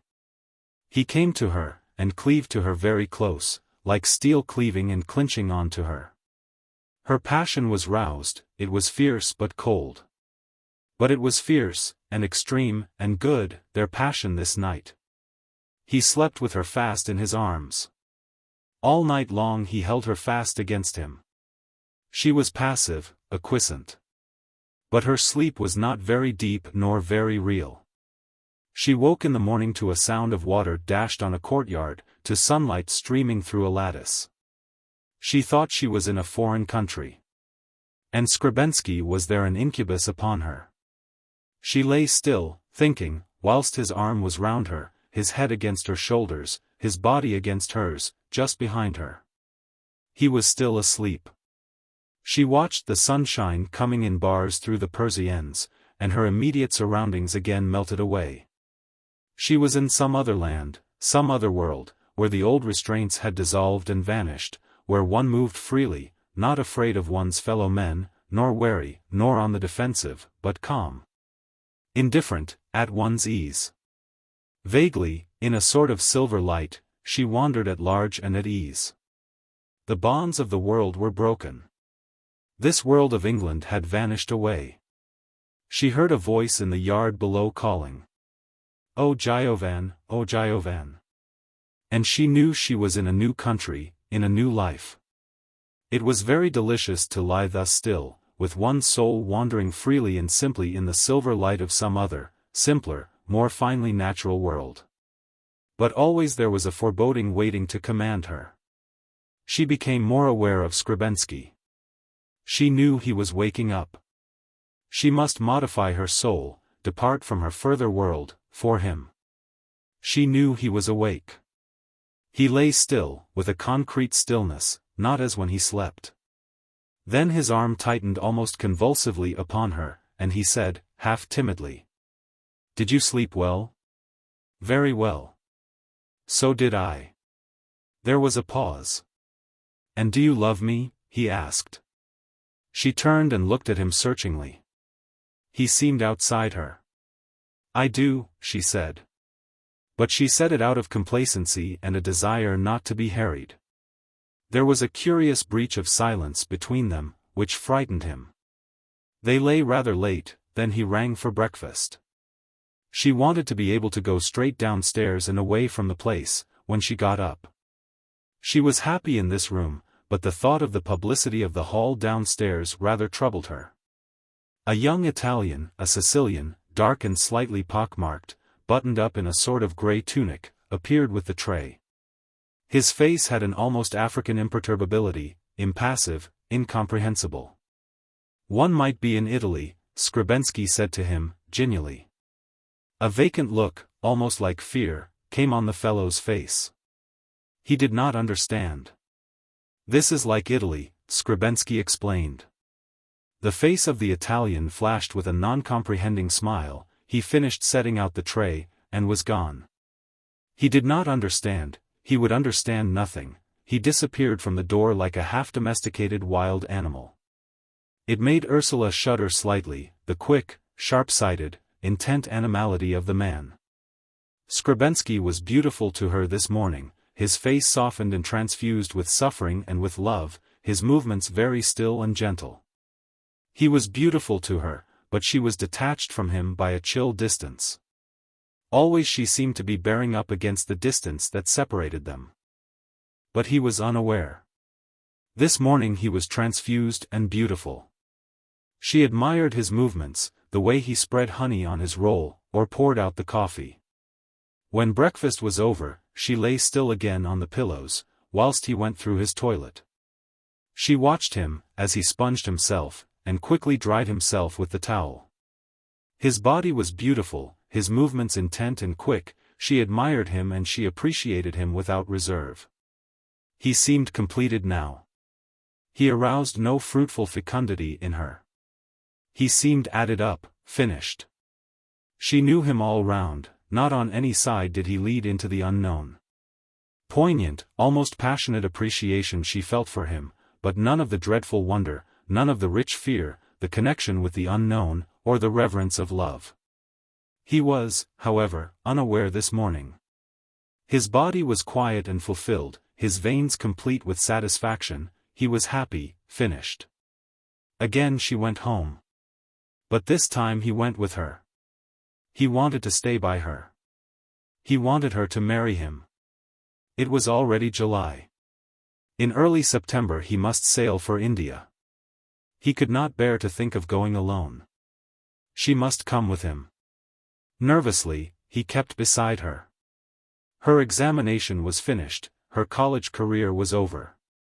There remained for her now to marry or to work again. She applied for no post. It was concluded she would marry. India tempted her, the strange, strange land. But with the thought of Calcutta, or Bombay, or of Simla, and of the European population, India was no more attractive to her than Nottingham. She had failed in her examination, she had gone down, she had not taken her degree. It was a blow to her. It hardened her soul. "It doesn't matter," he said. "What are the odds, whether you are a Bachelor of Arts or not, according to the London University? All you know, and if you are Mrs. Skrebensky, the B.A. is meaningless." Instead of consoling her, this made her harder, more ruthless. She was now up against her own fate. It was for her to choose between being Mrs. Skrebensky, even Baroness Skrebensky, wife of a lieutenant in the Royal Engineers, the sappers, as he called them, living with the European population in India, or being Ursula Brangwen, spinster. Schoolmistress. She was qualified by her intermediate arts examination. She would probably even now get a post quite easily as assistant in one of the higher grade schools, or even in Wiley Green School. Which was she to do? She hated most of all entering the bondage of teaching once more. Very heartily she detested it. Yet at the thought of marriage and living with Skrebensky amid the European population in India, her soul was locked and would not budge. She had very little feeling about it, only there was a deadlock. Skrebensky waited, she waited, everybody waited for the decision. When Anton talked to her, and seemed insidiously to suggest himself as a husband to her, she knew how utterly locked out he was. On the other hand, when she saw Dorothy, and discussed the matter, she felt she would marry him promptly, at once, as a sharp disavowal of adherence with Dorothy's views.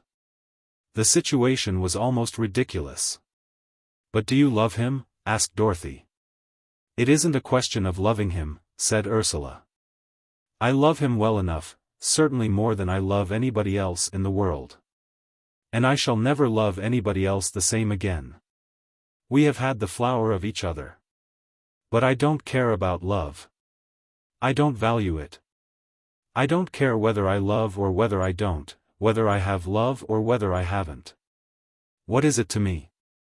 And she shrugged her shoulders in fierce, angry contempt. Dorothy pondered, rather angry and afraid. "Then what do you care about?" she asked, exasperated. "I don't know," said Ursula. "But something impersonal. Love, love, love, what does it mean, what does it amount to? So much personal gratification. It doesn't lead anywhere." "It isn't supposed to lead anywhere, is it?" said Dorothy, satirically. "I thought it was the one thing which is an end in itself." "Then what does it matter to me?" cried Ursula. "As an end in itself, I could love 100 men, one after the other. Why should I end with a Skrebensky? Why should I not go on, and love all the types I fancy, one after another, if love is an end in itself? There are plenty of men who aren't Anton, whom I could love, whom I would like to love." "Then you don't love him," said Dorothy. "I tell you I do. Quite as much, and perhaps more than I should love any of the others.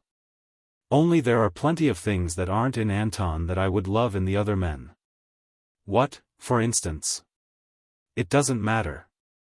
But a sort of strong understanding, in some men, and then a dignity, a directness, something unquestioned that there is in working men, and then a jolly, reckless passionateness that you see, a man who could really let go."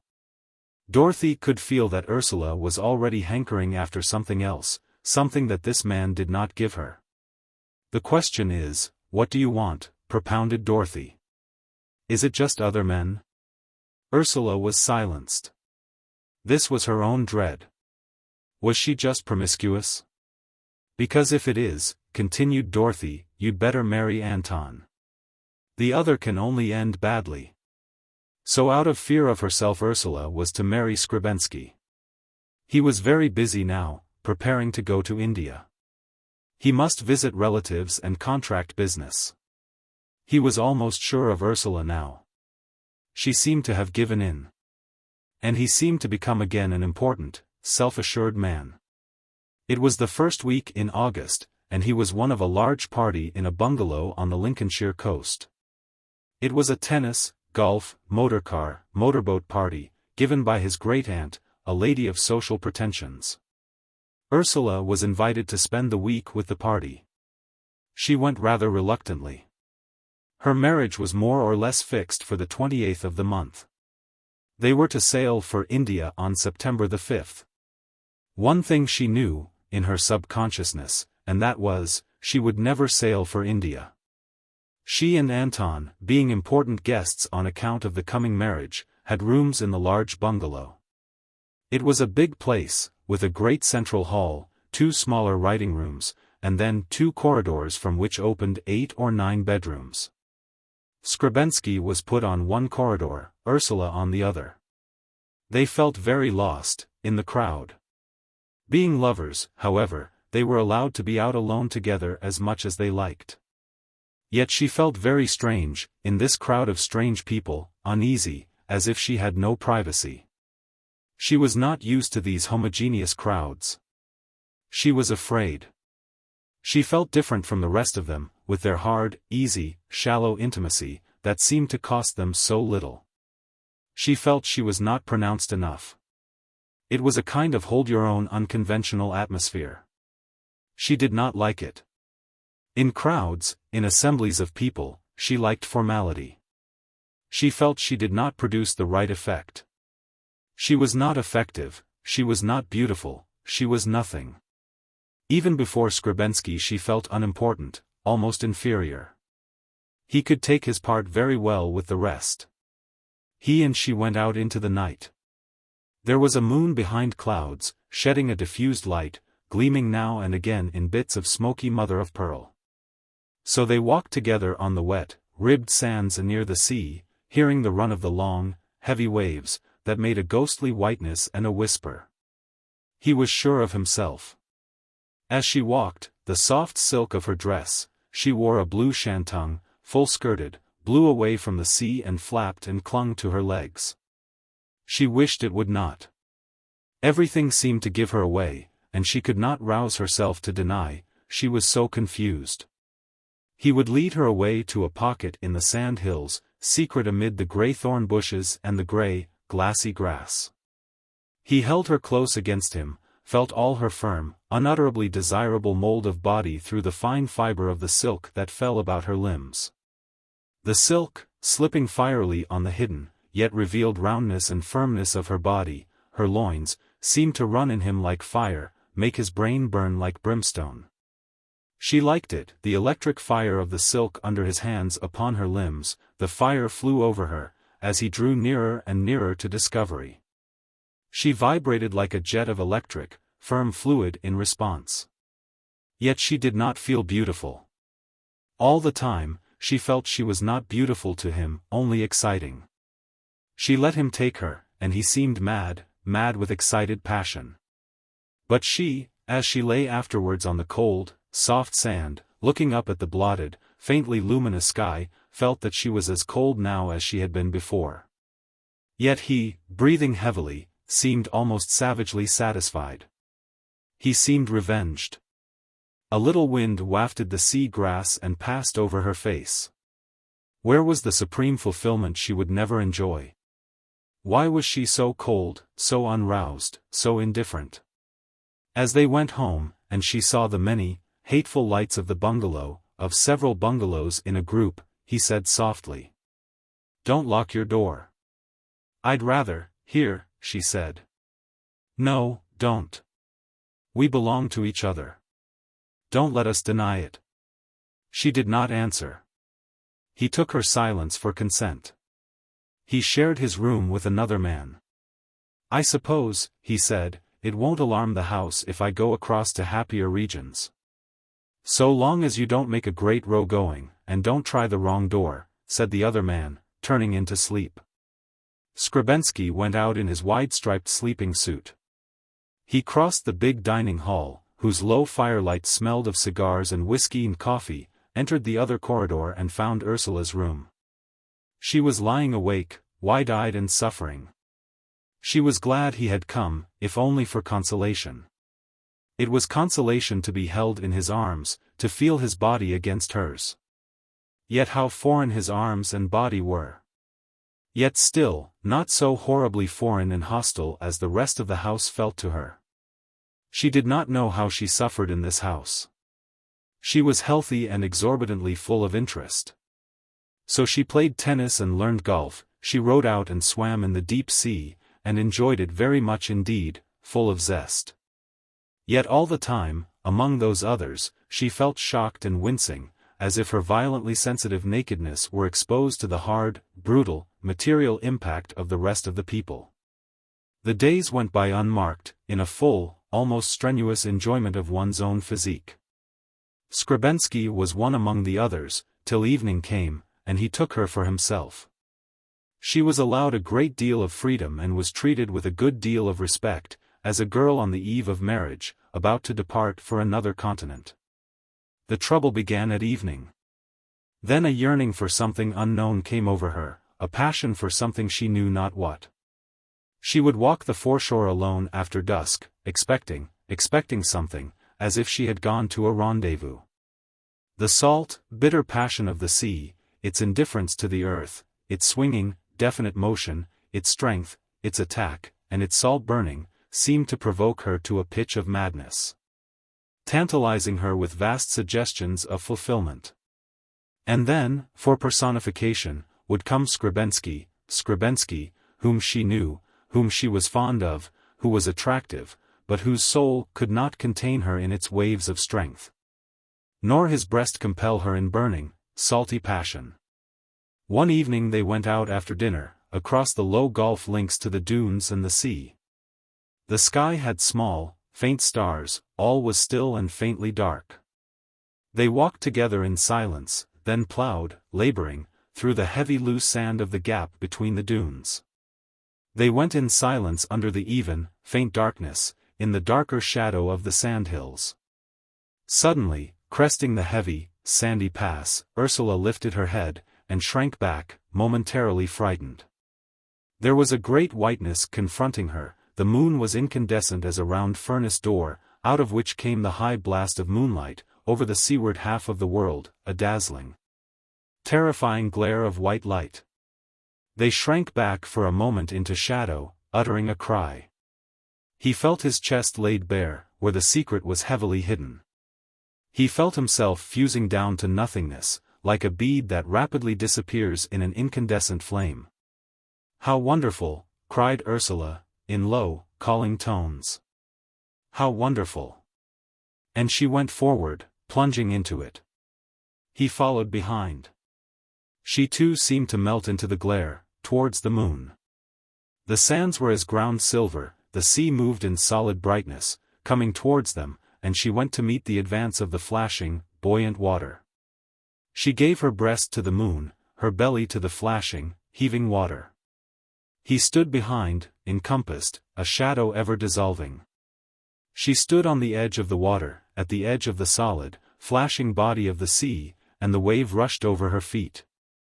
"I want to go," she cried, in a strong, dominant voice. "I want to go."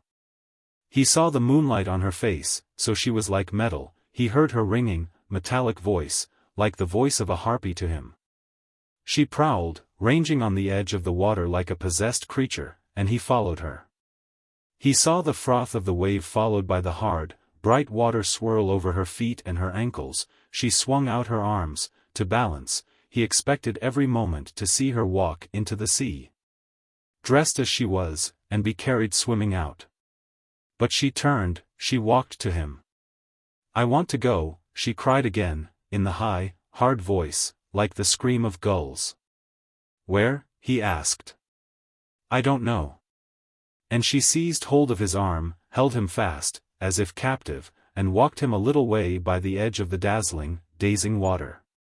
Then there in the great flare of light, she clinched hold of him, hard, as if suddenly she had the strength of destruction. She fastened her arms round him and tightened him in her grip, whilst her mouth sought his in a hard, rending, ever-increasing kiss, till his body was powerless in her grip, his heart melted in fear from the fierce, beaked, harpy's kiss.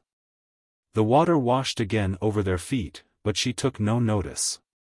She seemed unaware, she seemed to be pressing in her beaked mouth till she had the heart of him. Then, at last, she drew away and looked at him. He knew what she wanted. He took her by the hand and led her across the foreshore, back to the sandhills. She went silently. He felt as if the ordeal of proof was upon him, for life or death. He led her to a dark hollow. "No, here," she said, going out to the slope full under the moonshine. She lay motionless, with wide-open eyes looking at the moon. He came direct to her, without preliminaries. She held him pinned down at the chest, awful. The the struggle for consummation was terrible. It lasted till it was agony to his soul, till he succumbed, till he gave way as if dead, lay with his face buried, partly in her hair, partly in the sand, motionless. As if he would be motionless now forever, hidden away in the dark, buried, he only wanted to be buried in the goodly darkness, only that, and no more. He seemed to swoon. It was a long time before he came to himself. He was aware of an unusual motion of her breast. He looked up. Her face lay like an image in the moonlight, the eyes wide open, rigid. But out of the eyes, slowly, there rolled a tear, that glittered in the moonlight as it ran down her cheek. He felt as the knife were being pushed into his already dead body. With head strained back, he watched, drawn tense, for some minutes, watched the unaltering, rigid face like metal in the moonlight, the fixed, unseeing eye, in which slowly the water gathered. Shook with glittering moonlight, then surcharged, brimmed over and ran trickling, a tear with its burden of moonlight, into the darkness, to fall in the sand. He drew gradually away as if afraid, drew away, she did not move. He glanced at her, she lay the same. Could he break away? He turned, saw the open foreshore, clear in front of him, and he plunged away, on and on. Ever farther from the horrible figure that lay stretched in the moonlight on the sands with the tears gathering and traveling on the motionless, eternal face. He felt, if ever he must see her again, his bones must be broken, his body crushed, obliterated forever. And as yet, he had the love of his own living body. He wandered on a long, long way, till his brain grew dark and he was unconscious with weariness. Then he curled in the deepest darkness he could find, under the sea-grass, and lay there without consciousness. She broke from her tense cramp of agony gradually, though each movement was a goad of heavy pain. Gradually, she lifted her dead body from the sands, and rose at last. There was now no moon for her, no sea. All had passed away. She trailed her dead body to the house, to her room, where she lay down inert. Morning brought her a new access of superficial life. But all within her was cold, dead, inert. Skrebensky appeared at breakfast. He was white and obliterated. They did not look at each other nor speak to each other. Apart from the ordinary, trivial talk of civil people, they were separate, they did not speak of what was between them during the remaining 2 days of their stay. They were like two dead people who dare not recognize, dare not see each other. Then she packed her bag and put on her things. There were several guests leaving together, for the same train. He would have no opportunity to speak to her. He tapped at her bedroom door at the last minute. She stood with her umbrella in her hand. He closed the door. He did not know what to say. "Have you done with me?" he asked her at length, lifting his head. "It isn't me," she said. "You have done with me, we have done with each other." He looked at her, at the closed face, which he thought so cruel. And he knew he could never touch her again. His will was broken, he was seared, but he clung to the life of his body. "Well, what have I done?" he asked, in a rather querulous voice. "I don't know," she said, in the same dull, feelingless voice. "It is finished." It had been a failure. He was silent. The words still burned his bowels. "Is it my fault?" he said, looking up at length, challenging the last stroke. "You couldn't," she began. But she broke down. He turned away, afraid to hear more. She began to gather her bag, her handkerchief, her umbrella. She must be gone now. He was waiting for her to be gone. At length the carriage came and she drove away with the rest. When she was out of sight, a great relief came over him, a pleasant banality. In an instant, everything was obliterated. He was childishly amiable and companionable all the day long. He was astonished that life could be so nice. It was better than it had been before. What a simple thing it was to be rid of her. How friendly and simple everything felt to him. What false thing had she been forcing on him? But at night he dared not be alone. His roommate had gone, and the hours of darkness were an agony to him. He watched the window in suffering and terror. When would this horrible darkness be lifted off him? Setting all his nerves, he endured it. He went to sleep with the dawn. He never thought of her. Only his terror of the hours of night grew on him, obsessed him like a mania.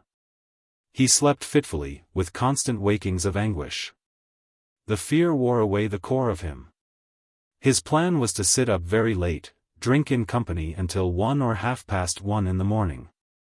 Then he would get 3 hours of sleep, of oblivion.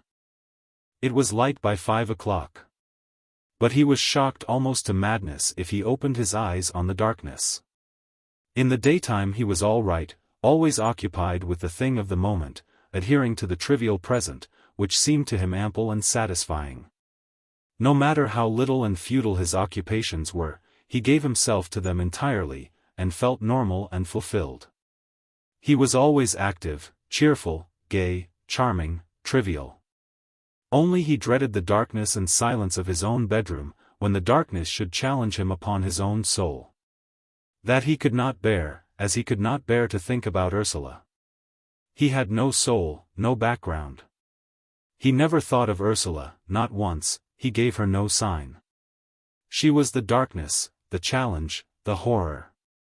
He turned to immediate things. He wanted to marry quickly, to screen himself from the darkness, the challenge of his own soul. He would marry his colonel's daughter. Quickly, without hesitation, pursued by his obsession for activity, he wrote to this girl. Telling her his engagement was broken, it had been a temporary infatuation which he less than anyone else could understand. Now it was over, and could he see his very dear friend soon? He would not be happy till he had an answer. He received a rather surprised reply from the girl, but she would be glad to see him. She was living with her aunt. He went down to her at once, and proposed to her the first evening. He was accepted. The marriage took place quietly within 14 days' time. Ursula was not notified of the event. In another week, Skrebensky sailed with his new wife to India. Chapter 16. The Rainbow. Ursula went home to Beldover faint, dim, closed up. She could scarcely speak or notice. It was as if her energy were frozen. Her people asked her what was the matter. She told them she had broken off the engagement with Skrebensky. They looked blank and angry. But she could not feel any more. The weeks crawled by in apathy. He would have sailed for India now. She was scarcely interested. She was inert, without strength or interest. Suddenly a shock ran through her, so violent that she thought she was struck down. Was she with child? She had been so stricken under the pain of herself and of him, this had never occurred to her. Now like a flame it took hold of her limbs and body. Was she with child? In the first flaming hours of wonder, she did not know what she felt. She was as if tied to the stake. The flames were licking her and devouring her. But the flames were also good. They seemed to wear her away to rest. What she felt in her heart and her womb she did not know. It was a kind of swoon. Then gradually the heaviness of her heart pressed and pressed into consciousness. What was she doing? Was she bearing a child? Bearing a child? To what? Her flesh thrilled, but her soul was sick. It seemed, this child, like the seal set on her own nullity. Yet she was glad in her flesh that she was with child. She began to think, that she would write to Skrebensky, that she would go out to him, and marry him, and live simply as a good wife to him. What did the self, the form of life matter? Only the living from day to day mattered, the beloved existence in the body, rich, peaceful, complete, with no beyond, no further trouble, no further complication. She had been wrong, she had been arrogant and wicked, wanting that other thing, that fantastic freedom, that illusory, conceited fulfillment which she had imagined she could not have with Skrebensky. Who was she to be wanting some fantastic fulfillment in her life? Was it not enough that she had her man, her children, her place of shelter under the sun? Was it not enough for her, as it had been enough for her mother? She would marry and love her husband and fill her place simply. That was the ideal. Suddenly she saw her mother in a just and true light. Her mother was simple and radically true. She had taken the life that was given. She had not, in her arrogant conceit, insisted on creating life to fit herself. Her mother was right, profoundly right, and she herself had been false, trashy, conceited. A great mood of humility came over her, and in this humility a bondaged sort of peace. She gave her limbs to the bondage, she loved the bondage, she called it peace. In this state she sat down to write to Skrebensky. Since you left me I have suffered a great deal, and so have come to myself. I cannot tell you the remorse I feel for my wicked, perverse behavior. It was given to me to love you, and to know your love for me. But instead of thankfully, on my knees, taking what God had given me, I must have the moon in my keeping, I must insist on having the moon for my own. Because I could not have it, everything else must go. I do not know if you can ever forgive me. I could die with shame to think of my behavior with you during our last times, and I don't know if I could ever bear to look you in the face again. Truly the best thing would be for me to die, and cover my fantasies forever. But I find I am with child, so that cannot be.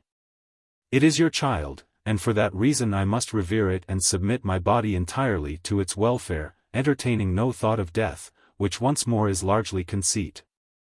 Therefore, because you once loved me, and because this child is your child, I ask you to have me back.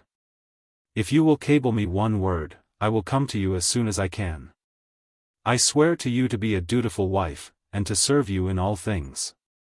For now I only hate myself and my own conceited foolishness. I love you, I love the thought of you, you were natural and decent all through, whilst I was so false. Once I am with you again, I shall ask no more than to rest in your shelter all my life. This letter she wrote, sentence by sentence, as if from her deepest, sincerest heart. She felt that now, she was at the depths of herself. This was her true self, forever.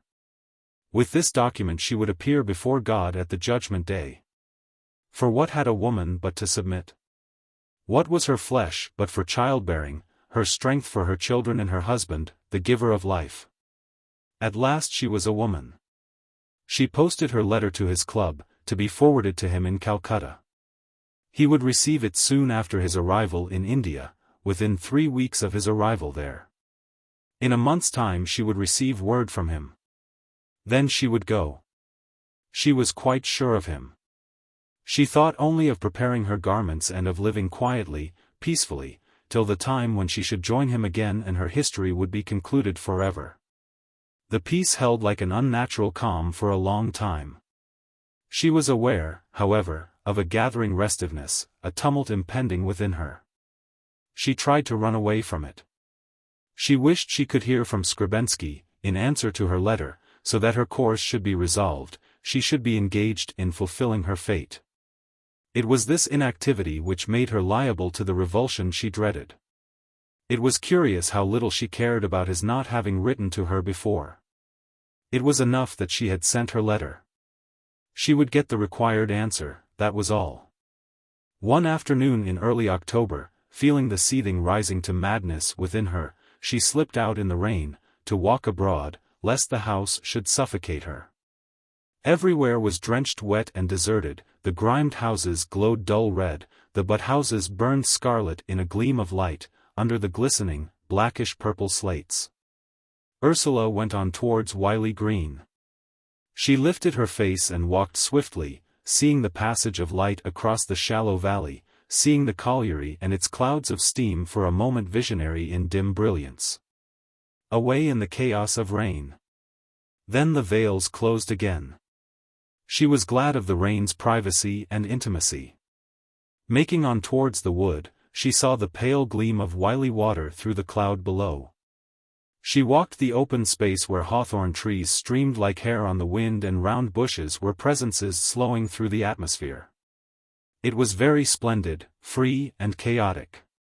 Yet she hurried to the wood for shelter. There, the vast booming overhead vibrated down and encircled her. Tree trunks spanned the circle of tremendous sound, myriads of tree trunks, enormous and streaked black with water. Thrust like stanchions upright between the roaring overhead and the sweeping of the circle underfoot. She glided between the tree trunks, afraid of them. They might turn and shut her in as she went through their marshaled silence. So she flitted along, keeping an illusion that she was unnoticed. She felt like a bird that has flown in through the window of a hall where vast warriors sit at the board.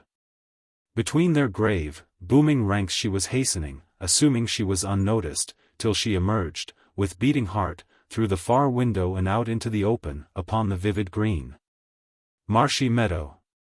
She turned under the shelter of the common, seeing the great veils of rain swinging with slow, floating waves across the landscape. She was very wet and a long way from home, far enveloped in the rain and the waving landscape. She must beat her way back through all this fluctuation, back to stability and security. A solitary thing, she took the track straight across the wilderness, going back. The path was a narrow groove in the turf between high, sere, tussocky grass. It was scarcely more than a rabbit run. So she moved swiftly along, watching her footing, going like a bird on the wind, with no thought, contained in motion. But her heart had a small, living seed of fear, as she went through the wash of hollow space. Suddenly she knew there was something else. Some horses were looming in the rain, not near yet. But they were going to be near. She continued her path, inevitably. They were horses in the lee of a clump of trees beyond, above her. She pursued her way with bent head. She did not want to lift her face to them. She did not want to know they were there. She went on in the wild track. She knew the heaviness on her heart. It was the weight of the horses. But she would circumvent them. She would bear the weight steadily, and so escape. She would go straight on, and be gone by. Suddenly the weight deepened and her heart grew tense to bear it. Her breathing was labored. But this weight also she could bear. She knew without looking that the horses were moving nearer. What were they? She felt the thud of their heavy hoofs on the ground. What was it that was drawing near her, what weight oppressing her heart? She did not know, she did not look. Yet now her way was cut off. They were blocking her back. She knew they had gathered on a log bridge over the sedgy dike, a dark, heavy, powerfully heavy knot. Yet her feet went on and on. They would burst before her. They would burst before her. Her feet went on and on. And tense, and more tense became her nerves and her veins. They ran hot, they ran white hot, they must fuse and she must die. But the horses had burst before her. In a sort of lightning of knowledge their movement traveled through her, the quiver and strain and thrust of their powerful flanks, as they burst before her and drew on, beyond. She knew they had not gone, she knew they awaited her still. But she went on over the log bridge that their hoofs had churned and drummed, she went on, knowing things about them. She was aware of their breasts gripped, clenched narrow in a hold that never relaxed, she was aware of their red nostrils flaming with long endurance, and of their haunches, so rounded, so massive. Pressing, pressing, pressing to burst the grip upon their breasts, pressing forever till they went mad, running against the walls of time, and never bursting free. Their great haunches were smoothed and darkened with rain. But the darkness and wetness of rain could not put out the hard, urgent, massive fire that was locked within these flanks, never, never. She went on, drawing near. She was aware of the great flash of hoofs, a bluish, iridescent flash surrounding a hollow of darkness. Large, large seemed the bluish, incandescent flash of the hoof iron, large as a halo of lightning round the knotted darkness of the flanks. Like circles of lightning came the flash of hoofs from out of the powerful flanks. They were awaiting her again. They had gathered under an oak tree, knotting their awful, blind, triumphing flanks together, and waiting, waiting. They were waiting for her approach. As if from a far distance she was drawing near, towards the line of twiggy oak trees where they made their intense darkness, gathered on a single bank. She must draw near. But they broke away, they cantered round, making a wide circle to avoid noticing her, and cantered back into the open hillside behind her. They were behind her. The way was open before her, to the gate in the high hedge in the near distance, so she could pass into the smaller, cultivated field, and so out to the high road and the ordered world of man. Her way was clear. She lulled her heart. Yet her heart was couched with fear all along. Suddenly she hesitated as if seized by lightning. She seemed to fall, yet found herself faltering forward with small steps. The thunder of horses galloping down the path behind her shook her, the weight came down upon her, down, to the moment of extinction. She could not look round, so the horses thundered upon her. Cruelly, they swerved and crashed by on her left hand. She saw the fierce flanks crinkled and as yet inadequate, the great hoofs flashing bright as yet only brandished about her, and one by one the horses crashed by, intent, working themselves up. They had gone by, brandishing themselves thunderously about her, enclosing her. They slackened their burst transport, they slowed down, and cantered together into a knot once more, in the corner by the gate and the trees ahead of her. They stirred, they moved uneasily, they settled their uneasy flanks into one group, one purpose. They were up against her. Her heart was gone, she had no more heart. She knew she dare not draw near. That concentrated, knitted flank of the horse group had conquered. It stirred uneasily, awaiting her, knowing its triumph. It stirred uneasily, with the uneasiness of awaited triumph. Her heart was gone, her limbs were dissolved, she was dissolved like water. All the hardness and looming power was in the massive body of the horse group. Her feet faltered, she came to a standstill. It was the crisis. The horses stirred their flanks uneasily. She looked away, failing. On her left, 200 yards down the slope, the thick hedge ran parallel. At one point there was an oak tree. She might climb into the boughs of that oak tree, and so round and drop on the other side of the hedge. Shuddering, with limbs like water, dreading every moment to fall, she began to work her way as if making a wide detour round the horse mass. The horses stirred their flanks in a knot against her. She trembled forward as if in a trance. Then suddenly, in a flame of agony, she darted, seized the rugged knots of the oak tree and began to climb. Her body was weak but her hands were as hard as steel. She knew she was strong. She struggled in a great effort till she hung on the bough. She knew the horses were aware.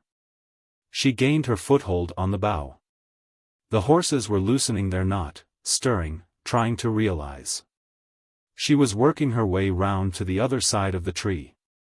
As they started to canter towards her, she fell in a heap on the other side of the hedge. For some moments she could not move. Then she saw through the rabbit-cleared bottom of the hedge the great, working hoofs of the horses as they cantered near. She could not bear it. She rose and walked swiftly, diagonally across the field. The horses galloped along the other side of the hedge to the corner, where they were held up. She could feel them there in their huddled group all the while she hastened across the bare field. They were almost pathetic, now. Her will alone carried her, till, trembling, she climbed the fence under a leaning thorn tree that overhung the grass by the high road. The use went from her, she sat on the fence leaning back against the trunk of the thorn tree, motionless. As she sat there, spent, time and the flux of change passed away from her, she lay as if unconscious upon the bed of the stream, like a stone, unconscious, unchanging, unchangeable. Whilst everything rolled by in transience, leaving her there, a stone at rest on the bed of the stream, inalterable and passive, sunk to the bottom of all change. She lay still a long time, with her back against the thorn tree trunk, in her final isolation. Some colliers passed, tramping heavily up the wet road, their voices sounding out, their shoulders up to their ears, their figures blotched and spectral in the rain. Some did not see her. She opened her eyes languidly as they passed by.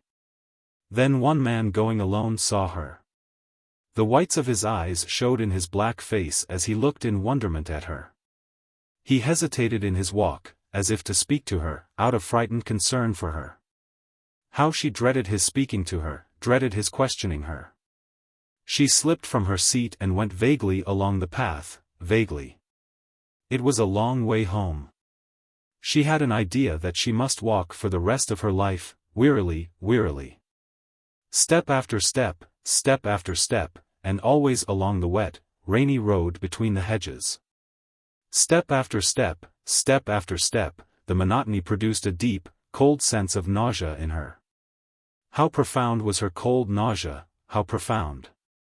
That too plumbed the bottom. She seemed destined to find the bottom of all things today, the bottom of all things.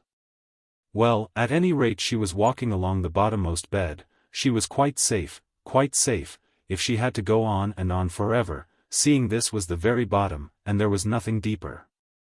There was nothing deeper, you see, so one could not but feel certain, passive. She arrived home at last. The climb up the hill to Beldover had been very trying. Why must one climb the hill? Why must one climb? Why not stay below? Why force one's way up the slope? Why force one's way up and up, when one is at the bottom? Oh, it was very trying, very wearying, very burdensome. Always burdens, always burdens. Still, she must get to the top and go home to bed. She must go to bed. She got in and went upstairs in the dusk without its being noticed she was in such a sodden condition. She was too tired to go downstairs again. She got into bed and lay shuddering with cold, yet too apathetic to get up or call for relief. Then gradually she became more ill. She was very ill for a fortnight, delirious, shaken and racked. But always, amid the ache of delirium, she had a dull firmness of being, a sense of permanency. She was in some way like the stone at the bottom of the river, inviolable and unalterable, no matter what storm raged in her body. Her soul lay still and permanent, full of pain, but itself forever. Under all her illness, persisted a deep, inalterable knowledge. She knew, and she cared no more.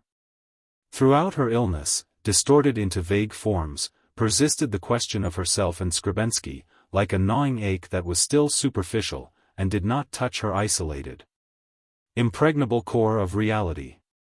But the corrosion of him burned in her till it burned itself out. Must she belong to him, must she adhere to him? Something compelled her, and yet it was not real. Always the ache of unreality, of her belonging to Skrebensky. What bound her to him when she was not bound to him? Why did the falsity persist? Why did the falsity gnaw at her? Why could she not wake up to clarity, to reality? If she could but wake up, the falsity of the dream, of her connection with Skrebensky, would be gone. But the sleep, the delirium pinned her down. Even when she was calm and sober she was in its spell. Yet she was never in its spell. What extraneous thing bound her to him? There was some bond put upon her. Why could she not break it through? What was it? What was it? In her delirium she beat and beat at the question. And at last her weariness gave her the answer, it was the child. The child bound her to him. The child was like a bond round her brain, tightened on her brain. It bound her to Skrebensky. But why did it bind her to Skrebensky? Could she not have a child of herself? Was not the child her own affair? All her own affair? What had it to do with him? Why must she be bound, aching and cramped with the bondage, to Skrebensky and Skrebensky's world? Anton's world, it became in her feverish brain a compression which enclosed her. If she could not get out of the compression she would go mad. The compression was Anton and Anton's world, not the Anton she possessed, but the Anton she did not possess, that which was owned by some other influence, by the world. She fought and fought and fought all through her illness to be free of him and his world, to put it aside, into its place. Yet ever anew it gained ascendancy over her, it laid new hold on her. Oh, the unutterable weariness of her flesh, which she could not cast off, nor yet extricate. If she could but extricate herself, if she could but disengage herself from feeling, from her body, from all the vast encumbrances of the world that was in contact with her, from her father, and her mother, and her lover, and all her acquaintance. Repeatedly, in an ache of utter weariness she repeated, I have no father nor mother nor lover, I have no allocated place in the world of things. I do not belong to Beldover nor to Nottingham nor to England nor to this world, they none of them exist, I am trammelled and entangled in them, but they are all unreal. I must break out of it, like a nut from its shell which is an unreality. And again, to her feverish brain, came the vivid reality of acorns in February lying on the floor of a wood with their shells burst and discarded, and the kernel issued naked to put itself forth. She was the naked, clear kernel thrusting forth the clear, powerful shoot, and the world was a bygone winter, discarded, her mother and father and Anton, and college and all her friends. All cast off like a year that has gone by, whilst the kernel was free and naked and striving to take new root, to create a new knowledge of eternity in the flux of time. And the kernel was the only reality, the rest was cast off into oblivion. This grew and grew upon her. When she opened her eyes in the afternoon and saw the window of her room and the faint, smoky landscape beyond, this was all husk and shell lying by, all husk and shell, she could see nothing else. She was enclosed still, but loosely enclosed. There was a space between her and the shell. It was burst, there was a rift in it. Soon she would have her root fixed in a new day, her nakedness would take itself the bed of a new sky and a new air, this old, decaying, fibrous husk would be gone. Gradually she began really to sleep. She slept in the confidence of her new reality. She slept breathing with her soul the new air of a new world. The peace was very deep and enrichening. She had her root in new ground, she was gradually absorbed into growth. When she woke at last it seemed as if a new day had come on the earth. How long had she fought through the dust and obscurity, for this new dawn? How frail and fine and clear she felt, like the most fragile flower that opens in the end of winter. But the pole of night was turned and the dawn was coming in. Very far off was her old experience, Skrebensky, her parting with him, very far off. Some things were real, those first glamorous weeks. Before, these had seemed like hallucination. Now they seemed like common reality. The rest was unreal. She knew that Skrebensky had never become finally real. In the weeks of passionate ecstasy he had been with her in her desire, she had created him for the time being. But in the end he had failed and broken down. Strange, what a void separated him and her. She liked him now, as she liked a memory, some bygone self. He was something of the past, finite. He was that which is known. She felt a poignant affection for him, as for that which is past. But, when she looked with her face forward, he was not. Nay, when she looked ahead, into the undiscovered land before her, what was there she could recognize but a fresh glow of light and inscrutable trees going up from the earth like smoke? It was the unknown, the unexplored, the undiscovered upon whose shore she had landed, alone, after crossing the void, the darkness which washed the new world and the old. There would be no child, she was glad. If there had been a child, it would have made little difference, however. She would have kept the child in herself, she would not have gone to Skrebensky. Anton belonged to the past. There came the cablegram from Skrebensky, I am married. An old pain and anger and contempt stirred in her. Did he belong so utterly to the cast-off past? She repudiated him. He was as he was. It was good that he was as he was. Who was she to have a man according to her own desire? It was not for her to create, but to recognize a man created by God. The man should come from the infinite and she should hail him. She was glad she could not create her man. She was glad she had nothing to do with his creation. She was glad that this lay within the scope of that vaster power in which she rested at last. The man would come out of eternity to which she herself belonged. As she grew better, she sat to watch a new creation. As she sat at her window, she saw the people go by in the street below, colliers, women, children, walking each in the husk of an old fruition, but visible through the husk. The swelling and the heaving contour of the new germination. In the still, silenced forms of the colliers she saw a sort of suspense, a waiting in pain for the new liberation. She saw the same in the false hard confidence of the women. The confidence of the women was brittle. It would break quickly to reveal the strength and patient effort of the new germination.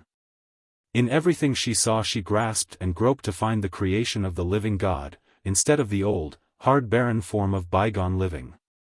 Sometimes great terror possessed her. Sometimes she lost touch, she lost her feeling, she could only know the old horror of the husk which bound in her and all mankind. They were all in prison, they were all going mad.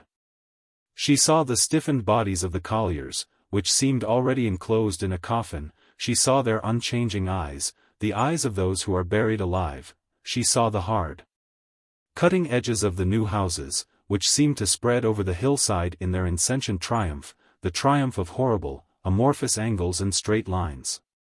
The expression of corruption triumphant and unopposed, corruption so pure that it is hard and brittle. She saw the dun atmosphere over the blackened hills opposite, the dark blotches of houses, slate-roofed and amorphous, the old church tower standing up in hideous obsoleteness above raw new houses on the crest of the hill, the amorphous, brittle, hard-edged new houses advancing from Beldover to meet the corrupt new houses from Lethley, the houses of Lethley advancing to mix with the houses of Hainer, a dry, brittle, terrible corruption spreading over the face of the land, and she was sick with a nausea so deep that she perished as she sat. And then, in the blowing clouds, she saw a band of faint iridescence coloring in faint colors a portion of the hill. And forgetting, startled, she looked for the hovering color and saw a rainbow forming itself. In one place it gleamed fiercely, and, her heart anguished with hope, she sought the shadow of iris where the bough should be. Steadily the color gathered, mysteriously, from nowhere, it took presence upon itself, there was a faint, vast rainbow. The arc bended and strengthened itself till it arched indomitable, making great architecture of light and color and the space of heaven. Its pedestals luminous in the corruption of new houses on the low hill, its arch the top of heaven. And the rainbow stood on the earth. She knew that the sordid people who crept hard-scaled and separate on the face of the world's corruption were living still. That the rainbow was arched in their blood and would quiver to life in their spirit, that they would cast off their horny covering of disintegration, that new, clean, naked bodies would issue to a new germination, to a new growth, rising to the light and the wind and the clean rain of heaven. She saw in the rainbow the earth's new architecture, the old, brittle corruption of houses and factories swept away, the world built up in a living fabric of truth, fitting to the overarching heaven.